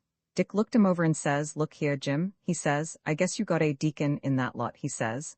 'I dunno what you mean,' says Jim. 'Yes, ye do, gol darn ye,' says Dick. 'Yes, ye do. You didn't never kill that cough, and you know it. That cough died, that's what that cough done. Come, now, own up,' he says. 'Wall,' says Jim, 'I didn't kill it, and it didn't die nother. It just kind o' gin out.'" John joined in the laugh with which the narrator rewarded his own effort, and David went on. "Yes, sir, they just peated out. Old Billy, Billy P.S. father, inherited all the property, never done a stroke of work in his life. He had a college education, went to Europe and all that, and before he was 50-year-old he hardly ever come near the old place after he was growed up. The land was all farmed out on shares, and his farmers mostly bamboozled him the whole time. He got considerable income, of course, but as things went along, and they found out how slack he was, they kept bitten off bigger chunks all the time, and sometimes he didn't get even the caw. But all the time when he wanted money, and he wanted it putty often, I tell ye, the easiest way was to stick on a mortgage, and after a spell it got so he'd have to give a mortgage to pay the interest on the other mortgages." "But," said John, "was there nothing to the estate but land?"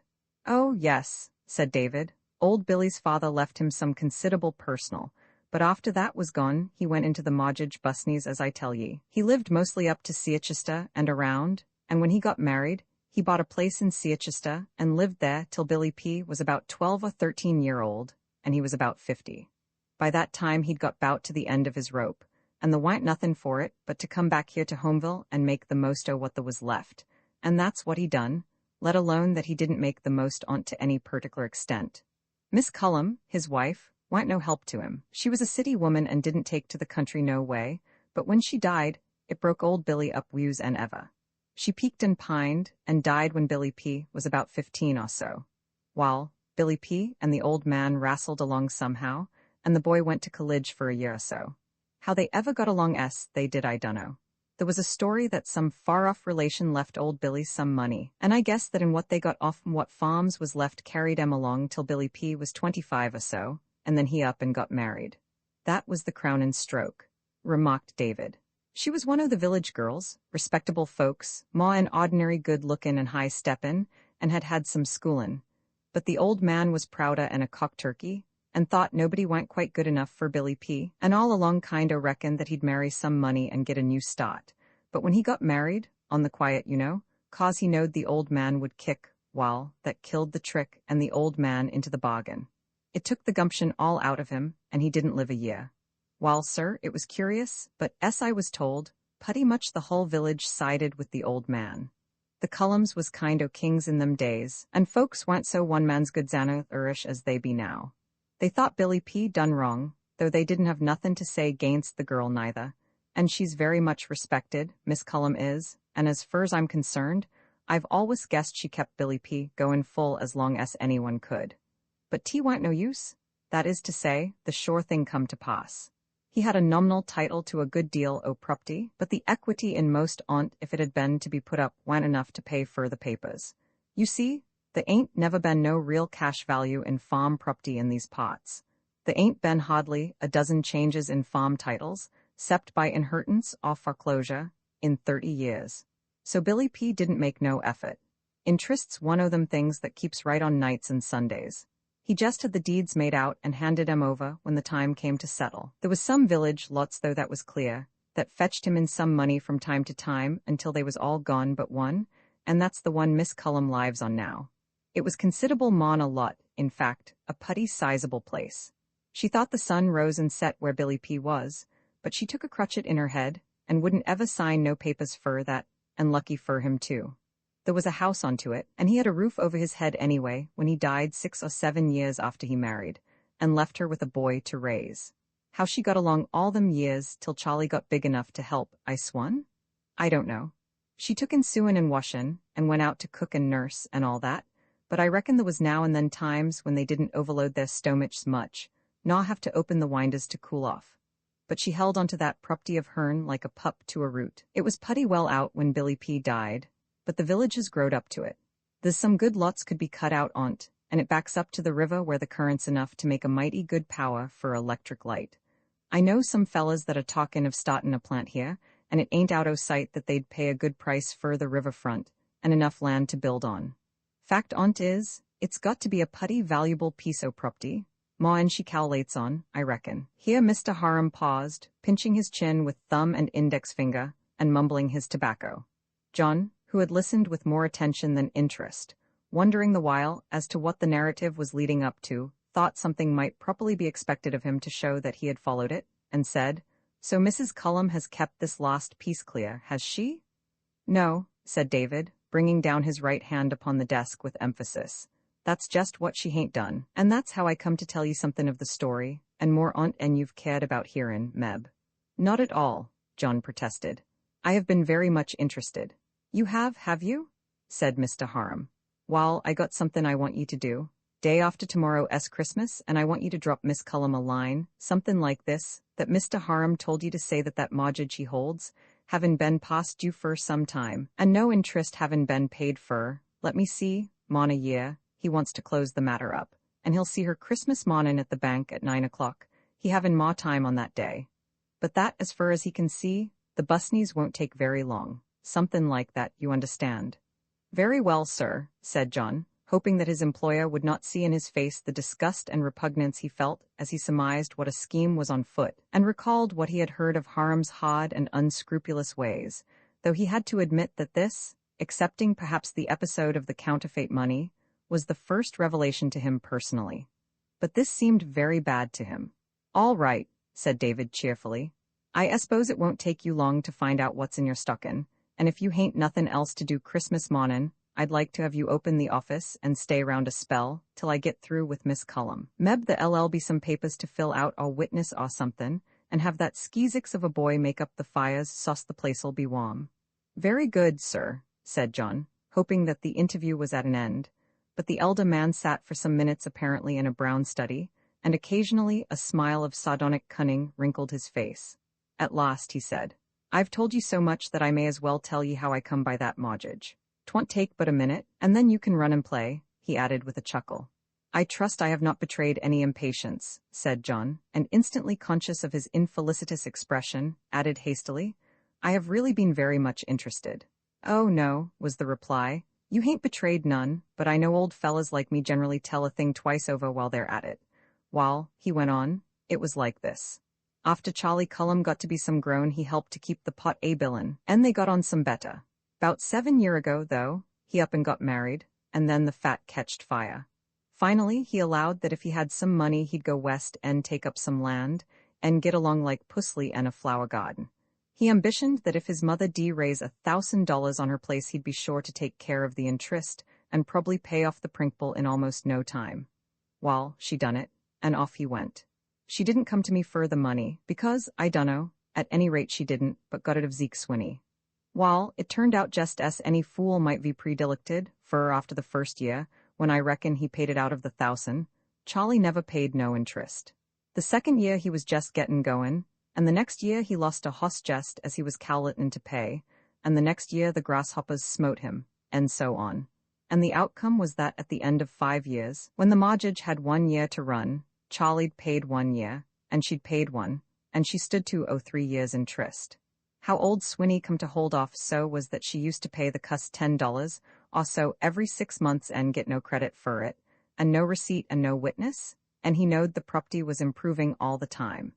He may have had another reason, but at any rate, he let her run, and got the shave regla. But at the time I'm tellin' you about he'd begun to cut up, and allowed that if she didn't settle up the interest he'd foreclose, and I got wind on't and I run across her one day and got to talkin' with her, and she gin me the whole narration. How much do you owe the old critter? I says. $180, she says, and where I'm going to get it, she says, the Lord only knows. And he won't tell ye, I reckon, I says. Well, of course I'd known that Swinney had a mortgage because it was a matter of record, and I knowed him well enough to give a guess what his game was going to be, and mon that I'd had my eye on that piece and parcel, and I figured that he weren't any likelier a citizen than I was. Yes, said John to himself, where the carcase is the vultures are gathered together. Well, I says to her, after we'd had a little more talk, "S'posen you come round to my place tomorrow 'bout leavin' o'clock, and meb we seen cipher this thing out. I don't say positive that we kin, I says, but meb. So that afternoon I sent over to the county seat and got a description and had a second mortgage drawed up for $200, and Miss Cullum signed it mighty quick. I had the mortgage made 1 day after date, 'cause, as I said to her, it was in the nature of a temporary loan, but she was so tickled she'd have signed most anythin' at that particular time. Now, I says to her, you go and settle with old Step-in Fetchit, but don't you say a word where you got the money, I says. Don't you let on nothin'. Stretch that conscience o' yon if necessary, I says, and be particular if he asks you if Dave Harum give you the money you just say. No, he didn't. That won't be no lie, I says, because I ain't givin' it to ye, I says. Wall, she done as I told her. Of course, Swinney suspicioned fussed off that I was mixed up in it, but she stood him off so fair and square that he didn't know just what to think. But his claws was cut for a spell, anyway.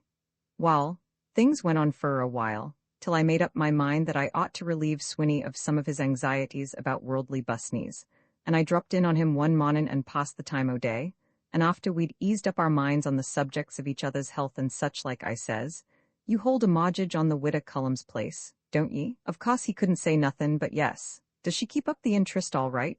I says. I don't want to be puckin' my nose into your busneys, I says, and don't tell me nothin' you don't want to. Well, he knowed Dave Harum was Dave Harum, and that he might as well spit it out, and he says, well, she didn't pay nothin' for a good while, but last time she forked over the whole amount. But I hain't no notion, he says, that she'll come to time again. And esposin she don't, I says, you'll take the property, won't ye? Don't see no other way, he says, and lookin' up quick unless you overbid me, he says. No, I says, I ain't buyin' no real estate just now, but the thing I come in fur, I says, leavin' out the pleasure of havin' a talk with you, was to say that I'd take that mortgage off your hands. Wall, sir, he, scat my. At that he looked at me for a minute with his jaw on his neck, and then he hunched himself, and drawed in his neck like a mud turtle. No, he says, I ain't sufferin' for the money, and I guess I'll keep the mortgage. It's putty near due now, but meb I'll let it run a spell. I guess the security's good for it. Yes, I says, I reckon you'll let it run long enough for the widow to pay the taxes on once more anyhow. I guess the security's good enough to take that risk. But how about my security? I says. What do you mean? He says. I mean, says I, that I've got a second mortgage on that property, and I begin to tremble for my security. You've just told me, I says, that you're going to foreclose and I calculate to protect myself, and I don't calculate, I says, to have to go and bid on that property, and put in a lot more money to save my investment, unless I'm obliged to not much. And you can just sign that mortgage over to me, and the sooner the quicker, I says. David brought his hand down on his thigh with a vigorous slap, the fellow of the one which, John could imagine, had emphasized his demand upon Swinney. The story, to which he had at first listened with polite patience merely, he had found more interesting as it went on, and excusing himself, he brought up a stool, and mounting it, said, "And what did Swinney say to that?" Mr. Harum emitted a gurgling chuckle, yawned his quid out of his mouth, tossing it over his shoulder in the general direction of the waste basket, and bit off the end of a cigar which he found by slapping his waistcoat pockets. John got down and fetched him a match, which he scratched in the vicinity of his hip pocket, lighted his cigar, John declining to join him on some plausible pretext, having on a previous occasion accepted one of the brand, and after rolling it around with his lips and tongue to the effect that the lighted end described sundry eccentric curves, located it firmly with an upward angle in the left-hand corner of his mouth, gave it a couple of vigorous puffs, and replied to John's question. "Wall, Zeke Swinney was a professor of religion some years ago, and meb he is now, but what he said to me on this particular occasion was that he'd see me in hell fust, and then he wouldn't.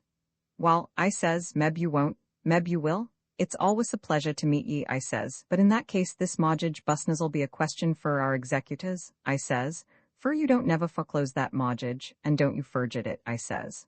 Oh, you'd like to get holt o' that property yourself. I see what you're up to, he says. Look here, Zeke Swinney, I says, I've got an interest in that property, and I propose to protect it.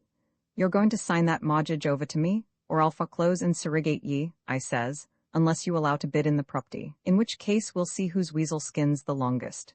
But I guess it won't come to that, I says. You can take your choice, I says.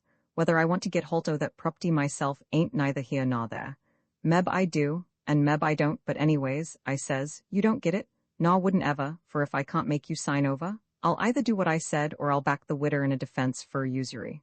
Put that in your pipe and smoke it, I says. What do you mean? He says, gettin' half out his chair.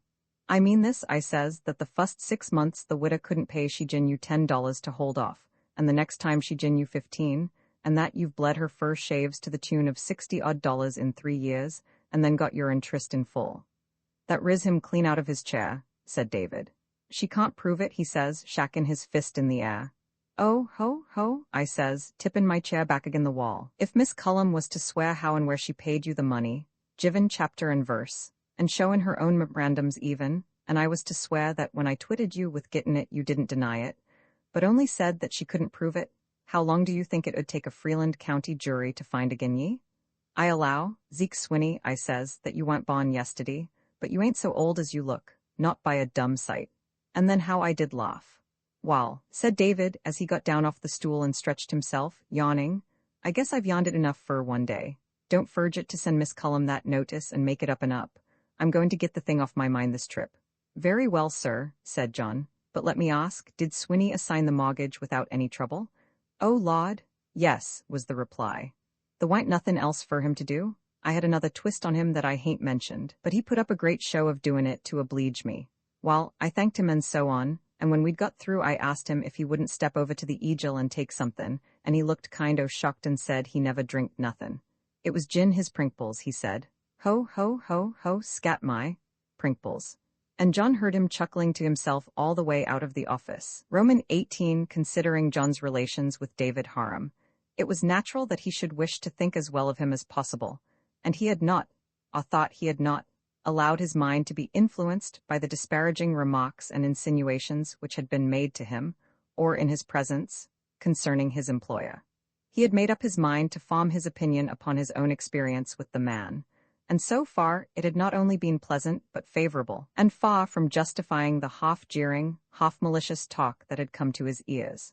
It had been made manifest to him, it was true, that David was capable of a sharp bargain in certain lines, but it seemed to him that it was more for the pleasure of matching his wits against another's than for any gain involved.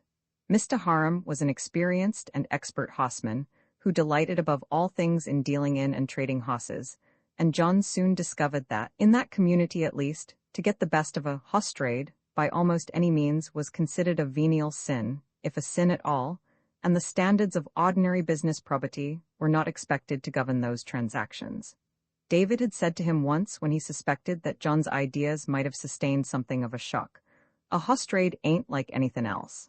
A fella may be straighter and a string in everything else, and never tell the truth, that is, the whole truth, about a hoss. I trade hosses with hoss traders. They all think they know as much as I do, and I dunno but what they do. They hain't learnt no different anyway, and they've had chances enough.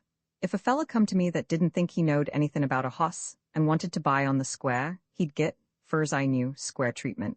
At any rate, I'd tell him all tea I knew.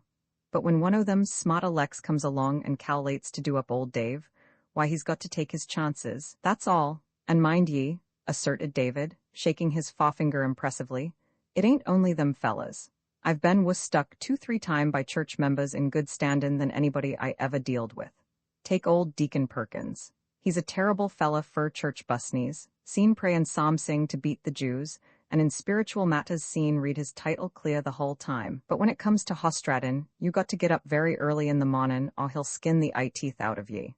Yes, sir, scat my, I believe the old critter makes hosses. But the deacon, added David, he, the deacon hain't hardly spoke to me fur some considerable time, the deacon hain't. He. Another thing, he went on, there ain't no gamble like a hoss. You may think you know him through and through, and fust thing you know he'll be cuttin' up a lot o' didos right out o' nothin'. It stands to reason that sometimes you let a hoss go all on the square, as you know him, and the fella that gets him don't know how to hitch him or treat him, and he acts like a different hoss, and the feller allows you swindled him. You see, hosses gets used to places and ways to a certain extent, and when they're changed, why they're apt to act different. Hosses don't know but dreadful little, really. Talk about hoss sense. Wall, there ain't no such thing. Thus spoke David on the subject of his favorite pursuit and pastime, and John thought then that he could understand and condone some things he had seen and heard, at which at first he was inclined to look askance. But this matter of the widow Cullum's was a different thing, and as he realized that he was expected to play a part, though a small one in it, his heart sank within him that he had so far cast his fortunes upon the goodwill of a man who could plan and carry out so heartless and cruel an undertaking as that which had been revealed to him that afternoon. He spent the evening in his room trying to read, but the widow's affairs persistently thrust themselves upon his thoughts. All the unpleasant stories he had heard of David came to his mind, and he remembered with misgiving some things which at the time had seemed regular and right enough, but which took on a different color in the light in which he found himself recalling them. He debated with himself whether he should not decline to send Mrs. Cullum the notice as he had been instructed, and left it an open question when he went to bed. He wakened somewhat earlier than usual to find that the thermometer had gone up, and the barometer down. The air was full of a steady downpour, half snow, half rain, about the most disheartening combination which the worst climate in the world, that of central New York, can furnish. He passed rather a busy day in the office in an atmosphere redolent of the unsavory odors raised by the proximity of wet boots and garments to the big cylinder stove outside the counter, a compound of stale smells from kitchen and stable.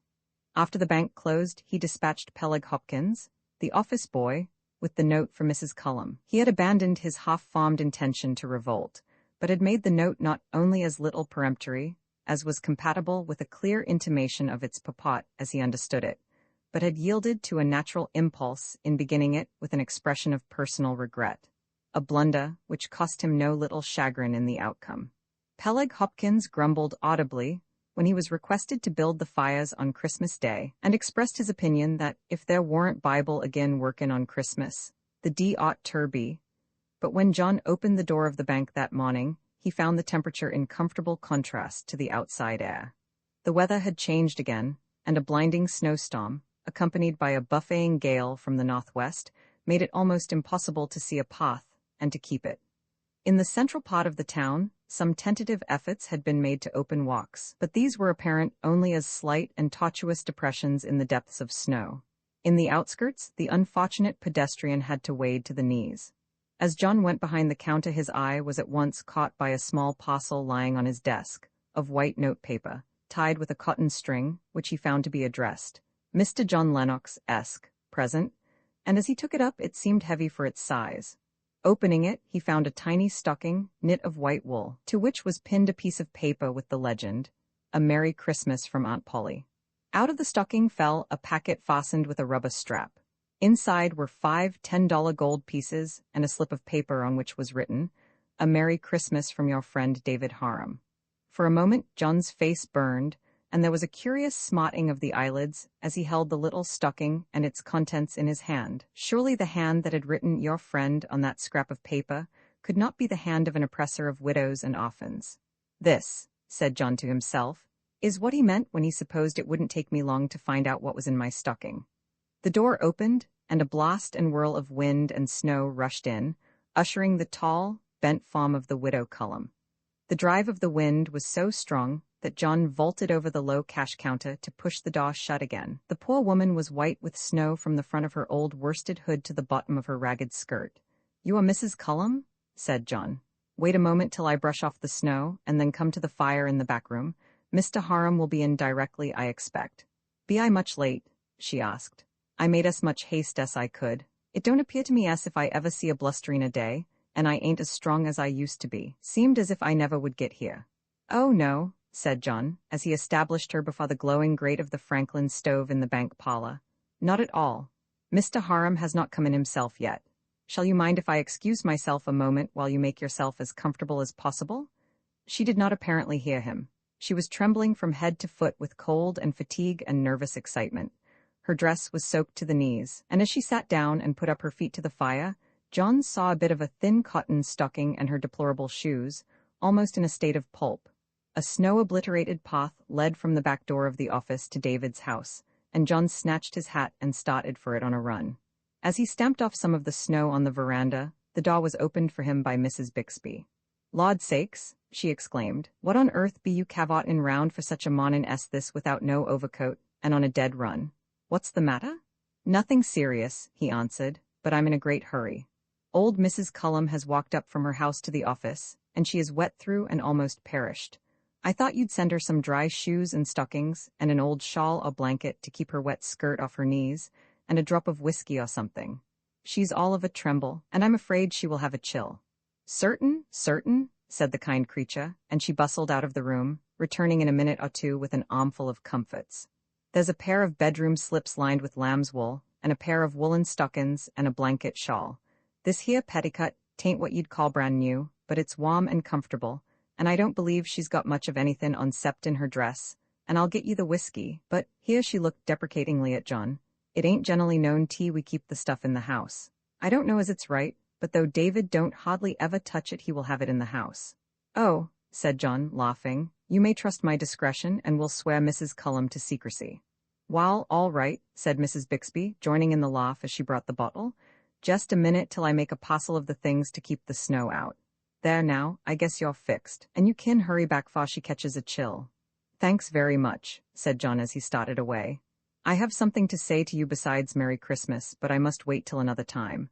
When John got back to the office, David had just preceded him. Wall, he was saying, "but you be in a putty considerable state. Hullo, John, what you got there?" "Wall, you air the stuff, slips, blanketchal, petticut, stockins. Wall, you and Polly Ben puttin' your heads together. I guess, what's that? Whiskey?" "Wall, scat mine. I didn't s'pose wild hosses would have drawed it out o' Polly to let on there was any in the house, much less to fetch it out. Just the thing?" "Oh, yes ye are, Miss Cullum, just a mouthful with water," taking the glass from John, "just a spoonful to get your blood a-goin', and then Mr. Lennox and me'll go into the front room while you make yourself comfortable." "Conson it all," exclaimed Mr. Harum as they stood leaning against the teller's counter, facing the street. "I didn't cal'late to have Miss Cullum hoof it up here the way she done. When I see what kind of a day it was, I went out to the barn to have the cut hitched and send for her, and I found everything topsy-turvy. That dummed, uneasy sorrel colt had got cast in the stall, and I been fussin' with him ever since. I clean forgot all about Miss Cullum till just now." "Is the colt much injured?" John asked. "Wall, he won't trot a 20 gait in some time, I reckon," replied David. "He's wrenched his shoulder some, and Meb strained his inside. Don't seem to take no interest in his feed, and that's a bad sign. Conson a hoss anyhow? If they're wuth anythin' they're more bother and a teethin' baby. Always some dumb thing ailin' 'em, and I took considerable stock in that colt too," he added regretfully, "and I could 'a got putty near what I was askin' fur him last week, and putty near what he was wuth, and I've noticed that most generally always when I let a good offer go like that, some cussed thing happens to the hoss. It ain't a bad idee in the hoss busneys anyway, to be willin' to let the other fella make $1 once in a while." After that aphorism they waited in silence for a few minutes, and then David called out over his shoulder, How be you gettin' along, Miss Cullum? I guess I'm fixed, she answered, and David walked slowly back into the parlor, leaving John in the front office. He was annoyed to realize that in the bustle over Mrs. Cullum and what followed, he had forgotten to acknowledge the Christmas gift, but hoping that Mr. Harum had been equally oblivious, promised himself to repair the omission later on. He would have preferred to go out and leave the two to settle their affair without witness or hearer, but his employer, who, as he had found, usually had a reason for his actions, had explicitly requested him to remain, and he had no choice. He perched himself upon one of the office stools and composed himself to await the conclusion of the affair. Roman 19 Mrs. Cullum was sitting at one corner of the fire, and David drew a chair opposite to her. "Feelin' all right now? Whiskey hain't made ye liable to no disorderly conduct, has it?" he asked with a laugh. "Yes, thank you," was the reply. "The warm things are real comfortin', and I guess I hain't had liquor enough to make me want to throw things. You got a kind streak in ye, Dave Harum, if you did send me this here note. But I s'pose ye know your own busneys," she added with a sigh of resignation. "I been fearin' for a good while I couldn't hold on that propty, and I don't know but what you might's well get it as Zeke Swinney, though I been hoppin' gainst hope that Charlie D be able to do more 'n he has." "Let's see the note," said David curtly. Humph, regret to say that I have been instructed by Mr. Harum, while calculated to clear his own skirts anyway. Must be closed up without further delay. John's eye caught the little white stocking which still lay on his desk. "Wall, yes, that's about what I told Mr. Lennox to say fur's the busney's pot's concerned. I might 'a done my own regrettin' if I'd wrote the note myself." John said something to himself. "'Tain't the pleasantest thing in the world fur ye, I allow, but then you see, busneys is busneys." John heard David clear his throat, and there was a hiss in the open fire. Mrs. Cullum was silent, and David resumed, "You see, Miss Cullum, it's like this. I been thinkin' of this matter fur a good while. That place ain't been no real good to ye since the first year you signed that mortgage. You hain't scarcely made ends meet, let alone the interest, and it's been simply a question o' time, and who'd get the property in the long run fur some years. I reckoned, same as you did, that Charlie D. Meb come to the front, but he hain't done it, and 'tain't likely he ever will. Charlie's a likely 'nuff boy some ways, but he hain't got much get there in his makeup, not mon enough fur one anyhow, I reckon. That's about the size on't, ain't it?" Mrs. Cullum murmured a feeble admission that she was afraid it was. "Wall," resumed Mr. Harum, "I see how things was goin', and I see that unless I played euchre, Zeke Swinney d get that propty, and whether I wanted it myself or not, I didn't cal'late he s'd get it anyway. He put a spoke in my wheel once, and I hain't forgot it, but that hain't neither here nor there. Wall," after a short pause, "you know I helped you pull the thing along on the chance, as you may say, that you and your son D somehow make a go on't. You been very kind, so fur," said the widow faintly. Don't you say that," protested David. "'T wa'n't no kindness, it was just busneys. I wa'n't takin' no chances, and I s'pose I might let the thing run a spell longer if I see any use in't. But the ain't, and so I asked you to come up this mornin' so we seed settle the thing up without no fuss, naw trouble, naw lawyer's fees, naw nothin'. I've got the papers all drawed, and John, Mr. Lennox, here to take the acknowledgments. You hain't no objection to windin' the thing up this mornin', have ye?" "I s'pose I'll have to do whatever you say," replied the poor woman in a tone of hopeless discouragement, "and I might as well be killed to once, as to die by inch pieces." "All right then," said David cheerfully, ignoring her lethal suggestion, "but before we get down to busneys and signin' papers, and in order to set myself in as fair a light as I can in the matter, I want to tell you a little story." "I hain't no objection as I know of," acquiesced the widow graciously. "All right," said David. "I won't preach more 'n about up to the sixthly. How'd you feel if I was to light up a cigar? I hain't much of a hand at a yarn, and if I get stuck, I seen puff a spell." "Thank ye. Wall, Miss Cullum, you used to know something about my folks. I was raised on Buxton Hill. There was 9 on us, and I was the youngest o' the lot. My father farmed a piece of about 40 to 50 acres, and had a small shop where he done odd times small jobs of tinkerin' fur the neighbors when there was anything to do. My mother was his second, and I was the only child of that marriage. He married again when I was about 2-year-old, and how I ever got raised ma and I seen tell ye. My sister Polly was 'sponsible ma and anyone, I guess, and the only one o' the whole lot that ever gin me a decent word. Small farmin' ain't cal'lated to fetch out the best traits of human nature, and keep 'em out. And it seems to me sometimes that when the old man went cuffin' my ears, he was lickin' me with a rawhide or a strap. Fur that was concerned, All his boys used to catch it putty regla till they got too big.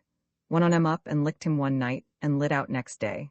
I suppose the old man's disposition was espeiled by what some fella said farmin' was, workin' all day, and doin' chaws all night, and larrupin' me and all the rest on us was about all the enjoyment he got.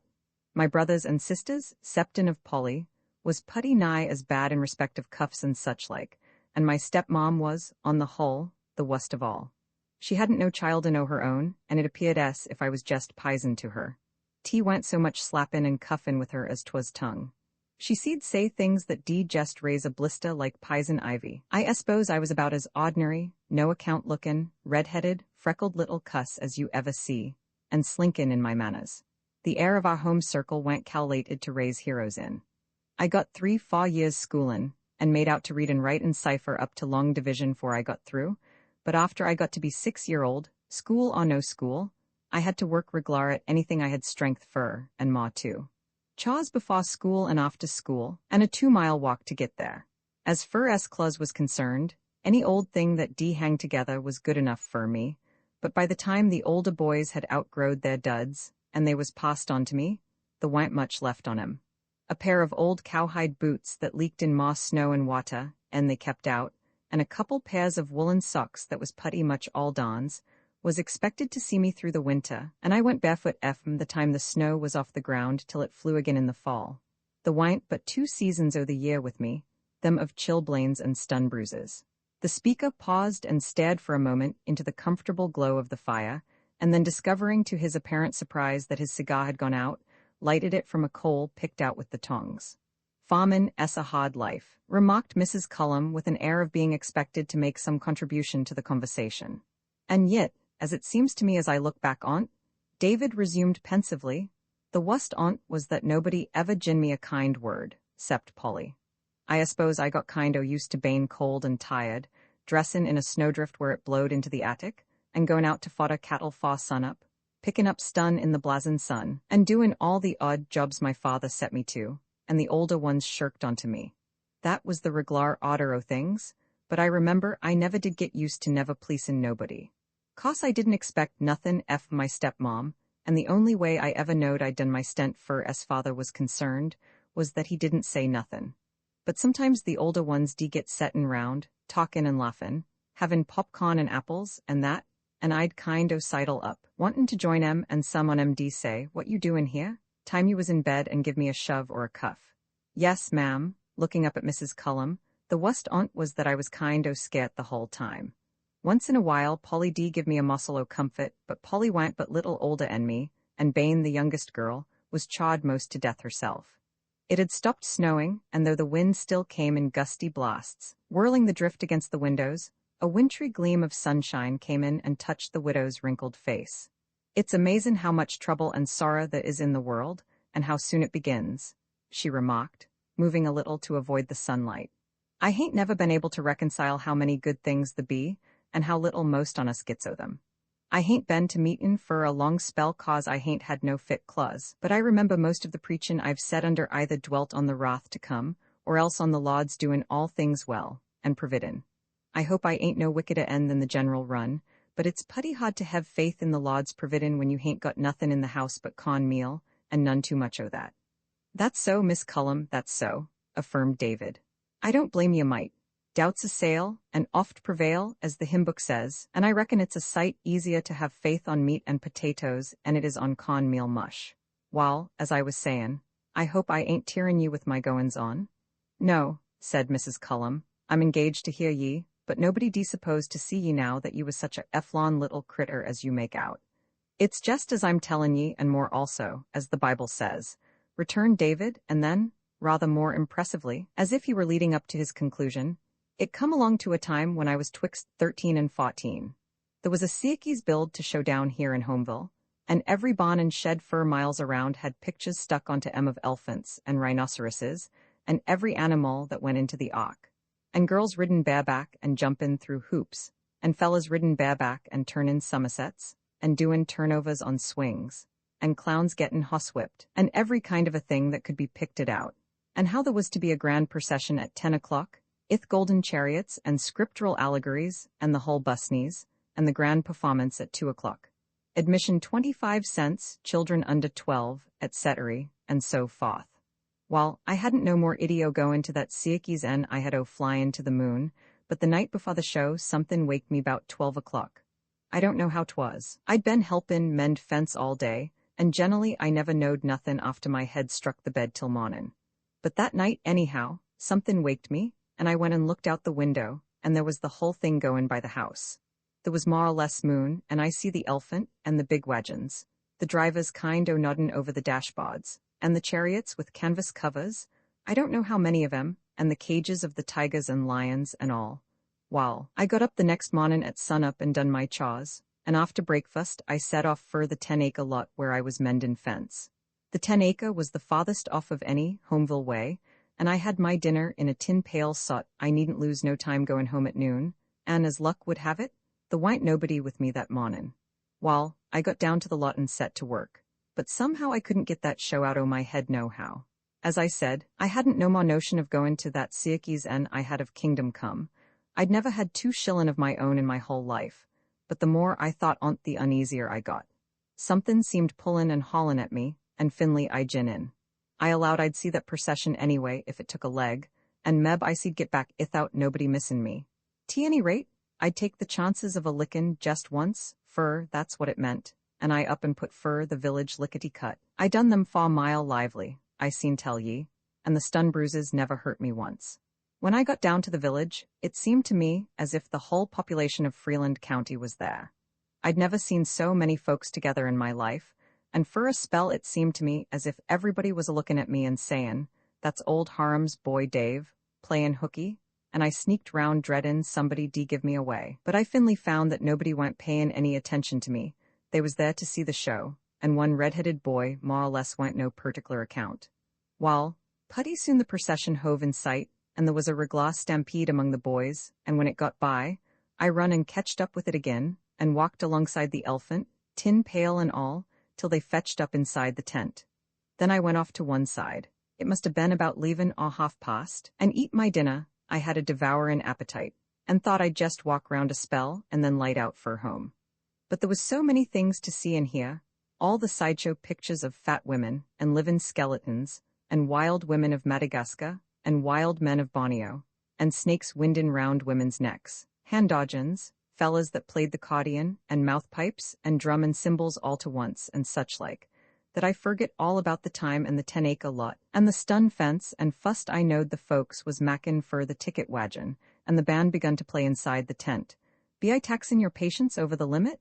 said David, breaking off in his story and addressing Mrs. Cullum more directly. "No, I guess not," she replied. "I was just thinkin' of a circus I went to once," she added with an audible sigh. "Wall," said David, taking a last farewell of the end of his cigar, which he threw into the grate, "meb what's common ll interest ye more and the rest on't has. I was standin' gawpin' round, listenin' to the band and watchin' the folks get their tickets, when all of a sudden I felt a twitch at my hair. It had a way of workin' out of the holes in my old chip straw hat, and somebody says to me, 'Wall, sonny, what you thinkin' of?' he says. I looked up, and who do you suppose it was? It was Billy P. Cullum. I knowed who he was, for I'd seen him before, but of course he didn't know me. Yes, ma'am, it was Billy P., and wa'n't he rigged out to kill?" The speaker paused and looked into the fire, smiling. The woman started forward facing him, and clasping her hands cried, "My husband? What he have on?" "Wall," said David slowly and reminiscently, "near's I seen remember, he had on a blue broadcloth claw-hammer coat with flat gilt buttons, and a double-breasted plaid velvet vest, and pearl-gray pants strapped down over his boots, which was of shiny leather, and a high-pointed collar and blue stock with a pin in it. I remember wonderin' if it see'd be real gold, and a yellow-white plug beaver hat." At the description of each article of attire, Mrs. Cullum nodded her head, with her eyes fixed on David's face, and as he concluded she broke out breathlessly, oh, yes, David. He wore them very same clothes, and he took me to that very same show that very same night." There was in her face a look almost of awe, as if a sight of her long-buried past youth had been shown to her from a coffin. Neither spoke for a moment or two, and it was the widow who broke the silence. As David had conjectured, she was interested at last, and sat leaning forward with her hands clasped in her lap. "Well," she exclaimed, "ain't ye goin' on? What did he say to ye?" Certainly," responded David. "I'll tell ye near I seen remember, and I seen remember putty near." As I told ye, I felt a twitch at my hair, and he said, "What be you thinking about, sonny?" I looked up at him, and looked away quick. "I dunno," I says, digging my big toe into the dust, and then, I dunno how I got the spunk to, for I was shyer and a rat. "Guess I was thinkin' 'bout mendin' that fence up in the 10-acre lots much as anythin'," I says. "Ain't you goin' to the cirkies?" he says. "I hain't got no money to go to circises," I says, rubbin' the dusty toes o' one foot over t'other. "Nor nothin' else," I says. "Wall," he says, "why don't you crawl under the canvas?" That kind o' riled me, shy as I was. "I don't crawl under no canvases," I says. "If I can't go in same as other folks, I'll stay out," I says, lookin' square at him for the fust time. He wa'n't exactly smillin', but there was a look in his eyes that was the next thing to it. "Lottie me," sighed Mrs. Cullum, as if to herself. "How well I can remember that look. Just as if he was laughin' at ye, and wa'n't laughin' at ye, and his arm around your neck." David nodded in reminiscent sympathy and rubbed his bald poll with the back of his hand. "Wall," interjected the widow. "Wall," said David, resuming, "he says to me, 'Would you like to go to the cirkies?' And with that it occurred to me that I did want to go to that cirkies more'n anythin' I ever wanted to before, nor since, it seems to me. But I tell you the truth, I was so far expectin' to God I really hadn't knowed I wanted to." I looked at him, and then down again, and began tenderin' up a stun bruise on one heel agin the other in step, and all I says was, "Bane so dummed shy, I dunno," I says. But I guess he seen in my face what my feelin's was, fur he kind o' laughed and pulled out $50 and says, "Do you think you could get a couple o' tickets in that crowd? If you kin, I think I'll go myself, but I don't want to get my boots all dust," he says. I allowed I seed try, and I guess them bare feet o' mine tore up the dust some gettin' over to the wagon. Wall, I had another scare gettin' the tickets, fur fear someone that knowed me see me with a $50, and think I must 'a' stole the money. But I got 'em and carried 'em back to him, and he took 'em and put 'em in his vest pocket, and handed me a 10-cent piece, and says, "Meb, you'll want somethin' in the way of refreshments fur yourself and Meb the elephant," he says, and walked off toward the tent, and I stood stunned still, lookin' after him. He got off about a rod or so and stopped and looked back. "Ain't you comin'?" he says. "Be I goin' with you?" I says. "Why not?" he says, "unless you'd rather go alone," and he put his finger and thumb into his vest pocket. "Wall, ma'am," I looked at him a minute, with his shiny hat and boots and fine claws and gold pin, and thought of my ragged old shirt and cotton pants and old chip hat with the brim most gone, and my tin pail and all. "I ain't fit to," I says, ready to cry. And, wall, he just laughed and says, "Nonsense," he says, "come along. A man needn't be ashamed of his workin' claws," he says, and I'm dummed if he didn't take holt of my hand, and in we went that way together. "How like him that was?" said the widow softly. Yes, ma'am, I reckon it was," said David, nodding. "Wall," he went on after a little pause, "I was ready to sink into the ground with shyness at fust, but that wore off some after a little, and we too seen the whole show, I tell ye. We walked round the cages and we fed the elephant. That is, he bought the stuff and I fed him. I 'member, he says, 'Mind you get the right end,' he says, and then we got a couple o' seats and the doin's begun. Roman 2, then the wa'n't nothin' the matter with him, after all," commented Mrs. Bixby in rather a disappointed tone. "The meanest thing top of the earth was the matter with him," declared David, "but I didn't find it out till the next afternoon, and then I found it out good. I hitched him to the open buggy and went round by the east road, 'cause that ain't so much traveled. He went along all right till we got a mile or so out of the village, and then I slowed him down to a walk. Wall, sir, scat my knee, he hadn't walked mon a rod far he come to a dead standstill. I clucked and gitapped and finally took the gad to him a little, but he only jest kind o' humped up a little and stood like he'd took root." "Wall, now," exclaimed Mrs. Bixby. "Yes'm," said David. "I was stuck in every sense of the word. What to do? Wall, I tried all the tricks I knowed, and I could lead him, but when I was in the buggy he wouldn't stir till he got good and ready. And then he'd start of his own accord and go on a spell, and did he keep it up?" Mrs. Bixby interrupted. "Wall, I est say he did. I finally got home with the critter, but I thought one time I'd either hev to lead him or spend the night on the east road. He balked 5 separate times, varyin' in length, and it was dark when we struck the barn. I should have thought you'd a wanted to kill him," said Mrs. Bixby, "and the fellas that sold him to ye too." "There was times," David replied with a nod of his head, "when if he'd a fell down dead I wouldn't have figured on puttin' a band on my hat, but it don't never pay to get mad with a hoss. And as fur as the feller I bought him of, when I remembered how he told me he'd stand without hitchin', I swun. I had to laugh. I did, fur a fact. Stand without hitchin'? He. I guess you wouldn't think it was so awful funny if you hadn't gone and stuck that hoss onto Deacon Perkins, and I don't see how you done it. Meb, that is part of the joke, David allowed, and I'll tell you rest on't. Next day, I hitched the new one to Democrat wagon and put in a lot of straps and rope, and started off for the East Road again. He went fust rate till we come to about the place where we had the fust trouble, and, sure enough, he balked again. I leaned over and hit him a smart cut on the off shoulder, but he only humped a little, and never lifted a foot. I hit him another lick, with the self-same result. Then I got down and I strapped that animal sot he couldn't move nothin' but his head and tail, and got back into the buggy. While Bombay, it may have been 10 minutes, or it may have been more or less. It's slow work settin' still behind a balkin' hoss. He was ready to go on his own account, but he couldn't budge. He kind-o looked around, much as to say, what on earth's the matter? And then he tried another move and then another, but no go.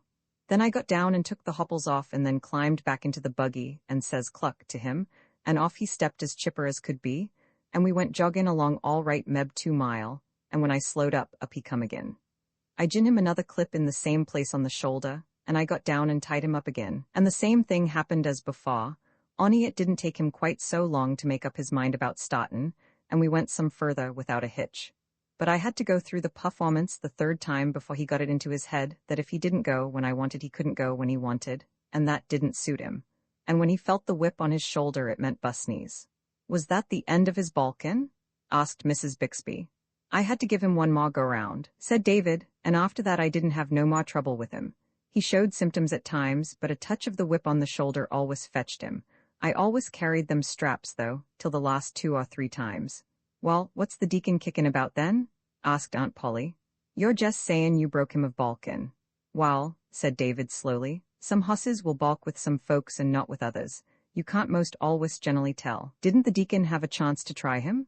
He had all the chance he asked for, replied David.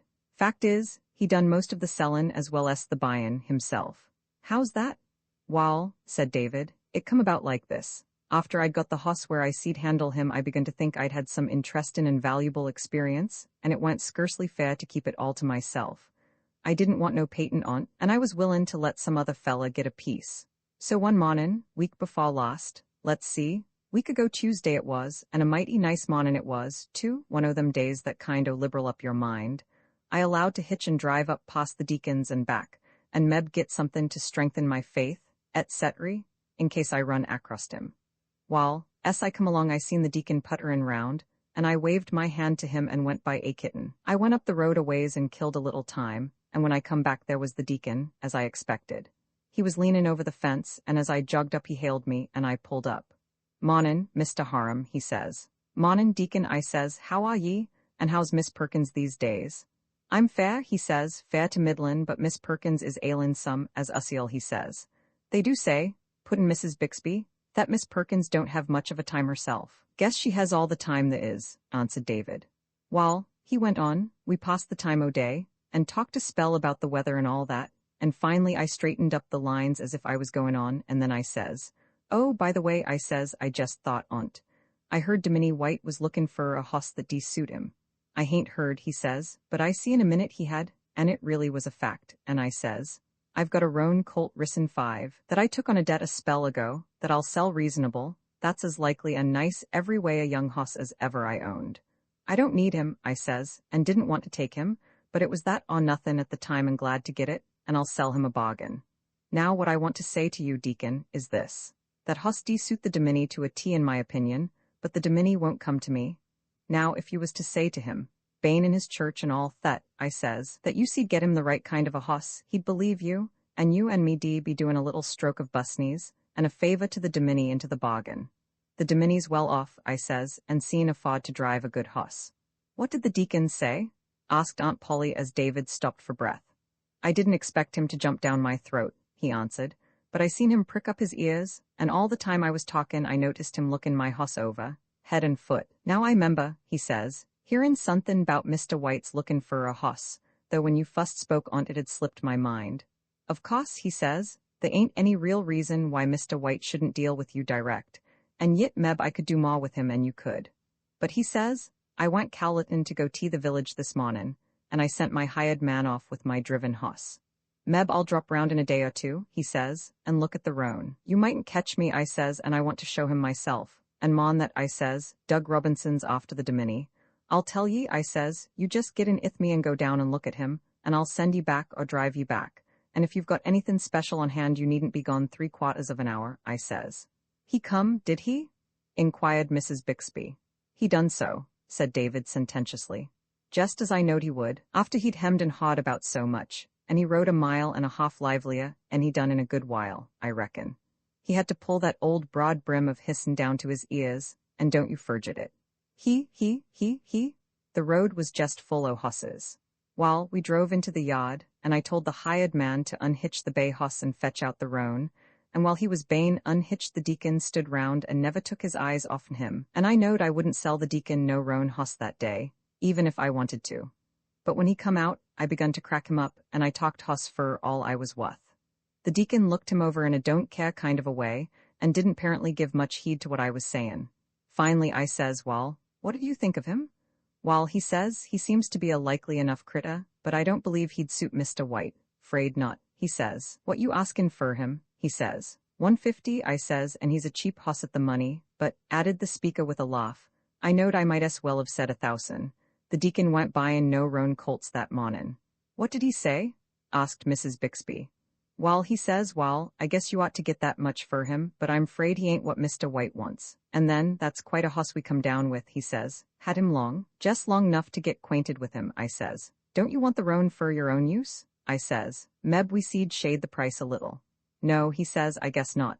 I don't need another hoss just now." And then, after a minute, he says, "Say, meb the bay hoss we drove d come near the mock fur White, if he's all right.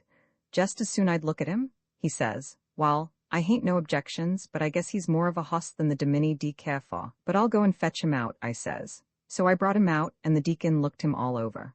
I see it was a case of love at fust sight, as the storybook says. "Looks all right," he says. "I'll tell ye," I says, "what the feller I bought him have told me." "What's that?" says the deacon. "He said to me," I says, "that hoss hain't got a scratch ner a pimple on him.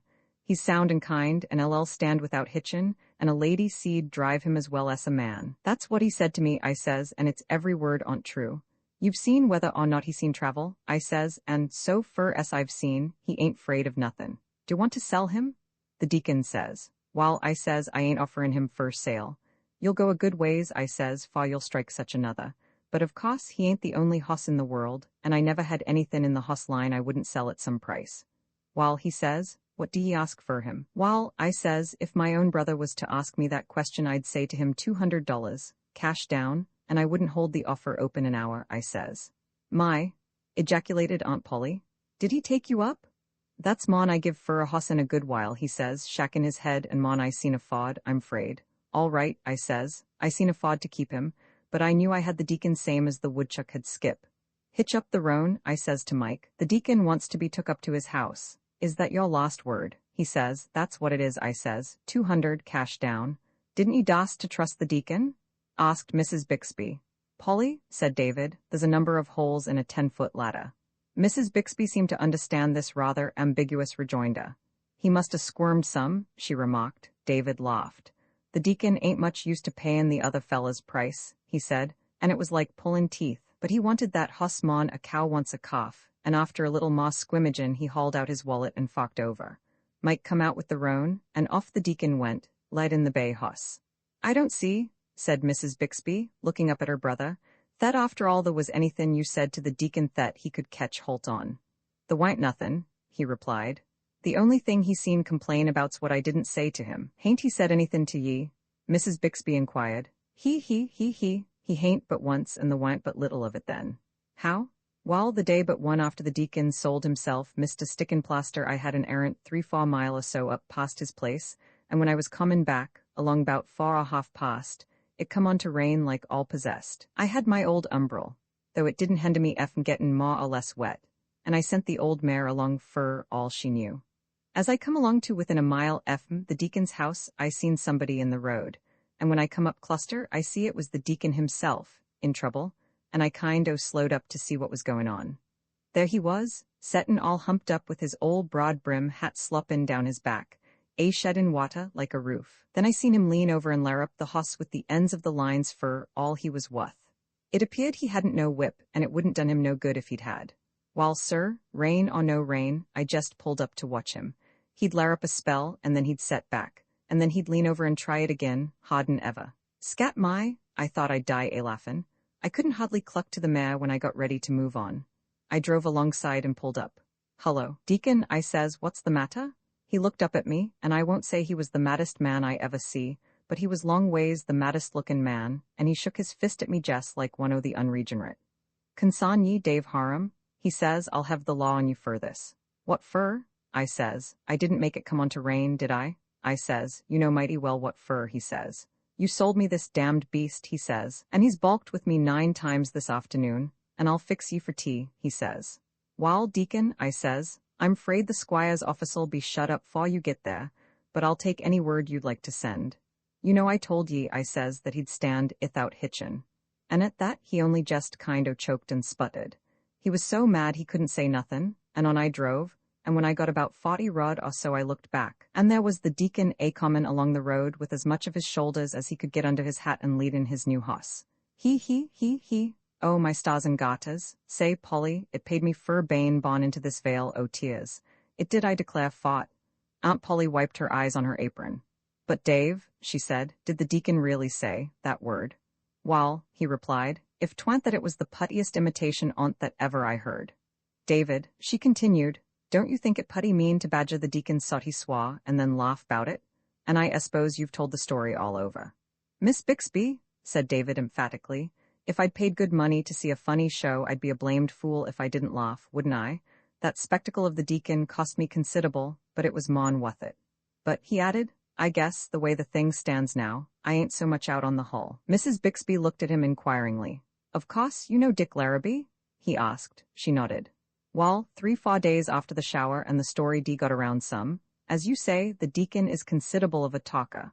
I got holt of Dick. I've done him some favors and he naturally expects more. And I says to him, 'Dick,' I says, 'I hear Deacon Perkins has got a hoss that don't jest suit him.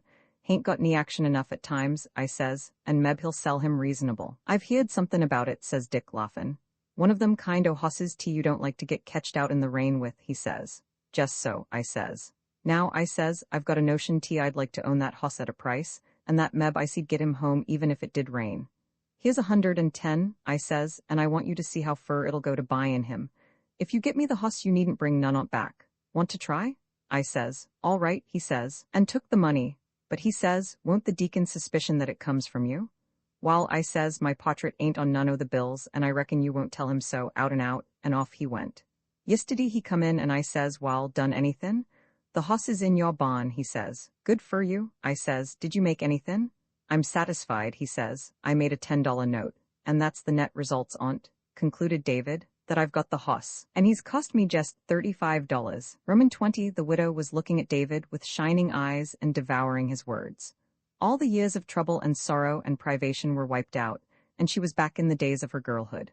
Ah, yes, how well she remembered him as he looked that very day, so handsome, so splendidly dressed, so debonair, and how proud she had been to sit by his side that night, observed and envied of all the village girls. "I ain't going to go over the whole show," proceeded David. "Well, I remember it.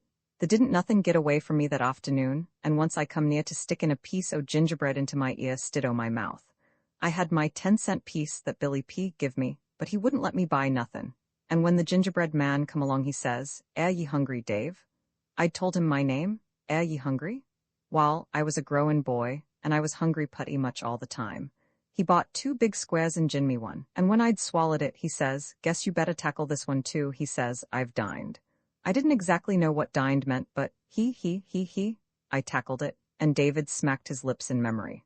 Wall, he went on, we done the whole programmy gingerbread lemonade, pink lemonade, and he took some o' that, popcorn, peanuts, peppermint candy, cinnamon candy, scat my, and he payin' fur everythin'. I thought he was jest made o' money, and I remember how we talked about all the doin's, the riddin', and jumpin', and Somersettin', and all, fur he'd got all the shyness out of me for the time. And once I looked up at him, and he looked down at me with that curious look in his eyes and put his hand on my shoulder. Wall, now, I tell ye, I had a queer, crinkly feelin' go up and down my back, and I like to up and cried. "Dave," said the widow, "I kin see you too as if you was settin' there front of me. He was always like that. Oh my, David," she added solemnly, while 2 tears rolled slowly down her wrinkled face. "We lived together, husband and wife, for 7 year, and he never give me a cross word. I don't doubt it a mossel, said David simply, leaning over and poking the fire, which operation kept his face out of her sight and was prolonged rather unduly. Finally he straightened up and, blowing his nose as it were a trumpet, said, "Wall, the Siakes finally come to an end, and the crowd hustled to get out as if they was afraid the tent d come down on 'em. I got kind o' mixed up in 'em, and somebody tried to get my tin pail, or I thought he did, and the upshot was that I lost sight o' Billy P., and couldn't make out to catch a glimpse of him nowhere. And then I kind o' come down to earth, Kerchug. It was 5 o'clock, and I had better and 4 mile to walk, mostly uphill, and if I knowed anything 'bout the old man, and I thought I did, I had the all-firedest lickin' ahead of me tea I'd ever got, and that was sayin' a good deal. But boy, yes I was, I had grit enough to allow 'twas wuth it, and off I put." "Did he lick you much?" inquired Mrs. Cullum anxiously. "Wall," replied David, "he done his best. He was layin' fur me when I struck the front gate. I knowed it wa'n't no use to try the back door, and he took me by the ear, most pulled it off, and marched me off to the barn shed without a word. I never see him so mad. Seemed like he couldn't speak for a while, but finally he says, 'Where you been all day?' 'Down t' the village,' I says. 'What you been up to down there?' he says. 'Went to the Siakes,' I says, thinkin' I might as well make a clean breast on't. 'Where do you get the money?' he says. 'Mr. Cullum took me,' I says. 'You lie,' he says. 'You stole the money somewheres, and I'll trounce it out of ye if I kill ye,' he says. "Wall," said David, twisting his shoulders in recollection, "I won't harrer up your feelin's. I told you he done his best. I was willin' to quit long far he was. Fact was, he overdone it a little, and he had to throw water in my face far he got through, and he done that as thorough as the other thing. I was somethin' like a chicken jest out o' the cistern. I crawled off to bed the best I could, but I didn't lay on my back fur a good spell, I seen tell ye."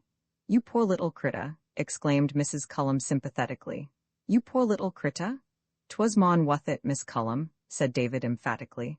"I'd had the most enjoyable day, I might say the only enjoyable day, I'd ever had in my whole life, and I hain't never forget it. I got over the lickin' in course of time, but I've been enjoyin' that Siakes fur 40 year. The wa'n't but one thing to hinder, and that's this, that I hain't never been able to remember. And to this day I lay awake nights tryin' to, that I said thank ye to Billy P., and I never seen him after that day." "How's that?" asked Mrs. Cullum. "Wall," was the reply, "that day was the turnin' point with me. The next night I lit out with what duds I seed get together, and as much grub as I could pack in that tin pail, and the next time I see the old house on Buxton Hill, there hadn't been no Harums in it fur years." Here David rose from his chair, yawned and stretched himself, and stood with his back to the fire. The widow looked up anxiously into his face. "Is that all?" she asked after a while. "Wall, it isn't it ain't. I've got through yarnin' about Dave Harum at any rate, and Meb we'd better have a little confab on your matters, seein' I've got you way up here such a mornin' as this. I generally do busneys fust and talkin' afterward," he added, "but I kind o' got to goin' and kept on this time." He put his hand into the breast pocket of his coat and took out 3 papers, which he shuffled in review as if to verify their identity, and then held them in one hand, tapping them softly upon the palm of the other, as if at a loss how to begin. The widow sat with her eyes fastened upon the papers, trembling with nervous apprehension. Presently he broke the silence. "About this here mortgage o' yon," he said. "I sent you word that I wanted to close the matter up, and seein' you're here and come fur that purpose, I guess we'd better make a job on't. There ain't no time like the present, as the sayin' is." "I s'pose it'll hev to be as you say," said the widow in a shaking voice. "Miss Cullum," said David solemnly, "you know, and I know, that I've got the reputation of bein' a hard, graspin', schemin' man. Meb I be. Meb I've been hard done by all my whole life, and have had to be, and Meb, now I've got a head some, it's got to be second nature, and I can't seem to help it. Busneys is busneys ain't part of the golden rule, I allow, but the way it generally runs, fur as I've found out, is do unto the other fella the way he'd like to do unto you, and do it fust. But if you want to keep this thing runnin' as it's goin' on now fur a spell longer, say 1 year, or 2, or even 3, you may, only I've got somethin' to say to you for ye elect." "Wall," said the poor woman, "I expect it d'ye only be pillin' up wrath agin the day o' wrath. I can't pay the interest now without starvin', and I hain't got no one to bid in the prop'ty fur me if it was to be sold."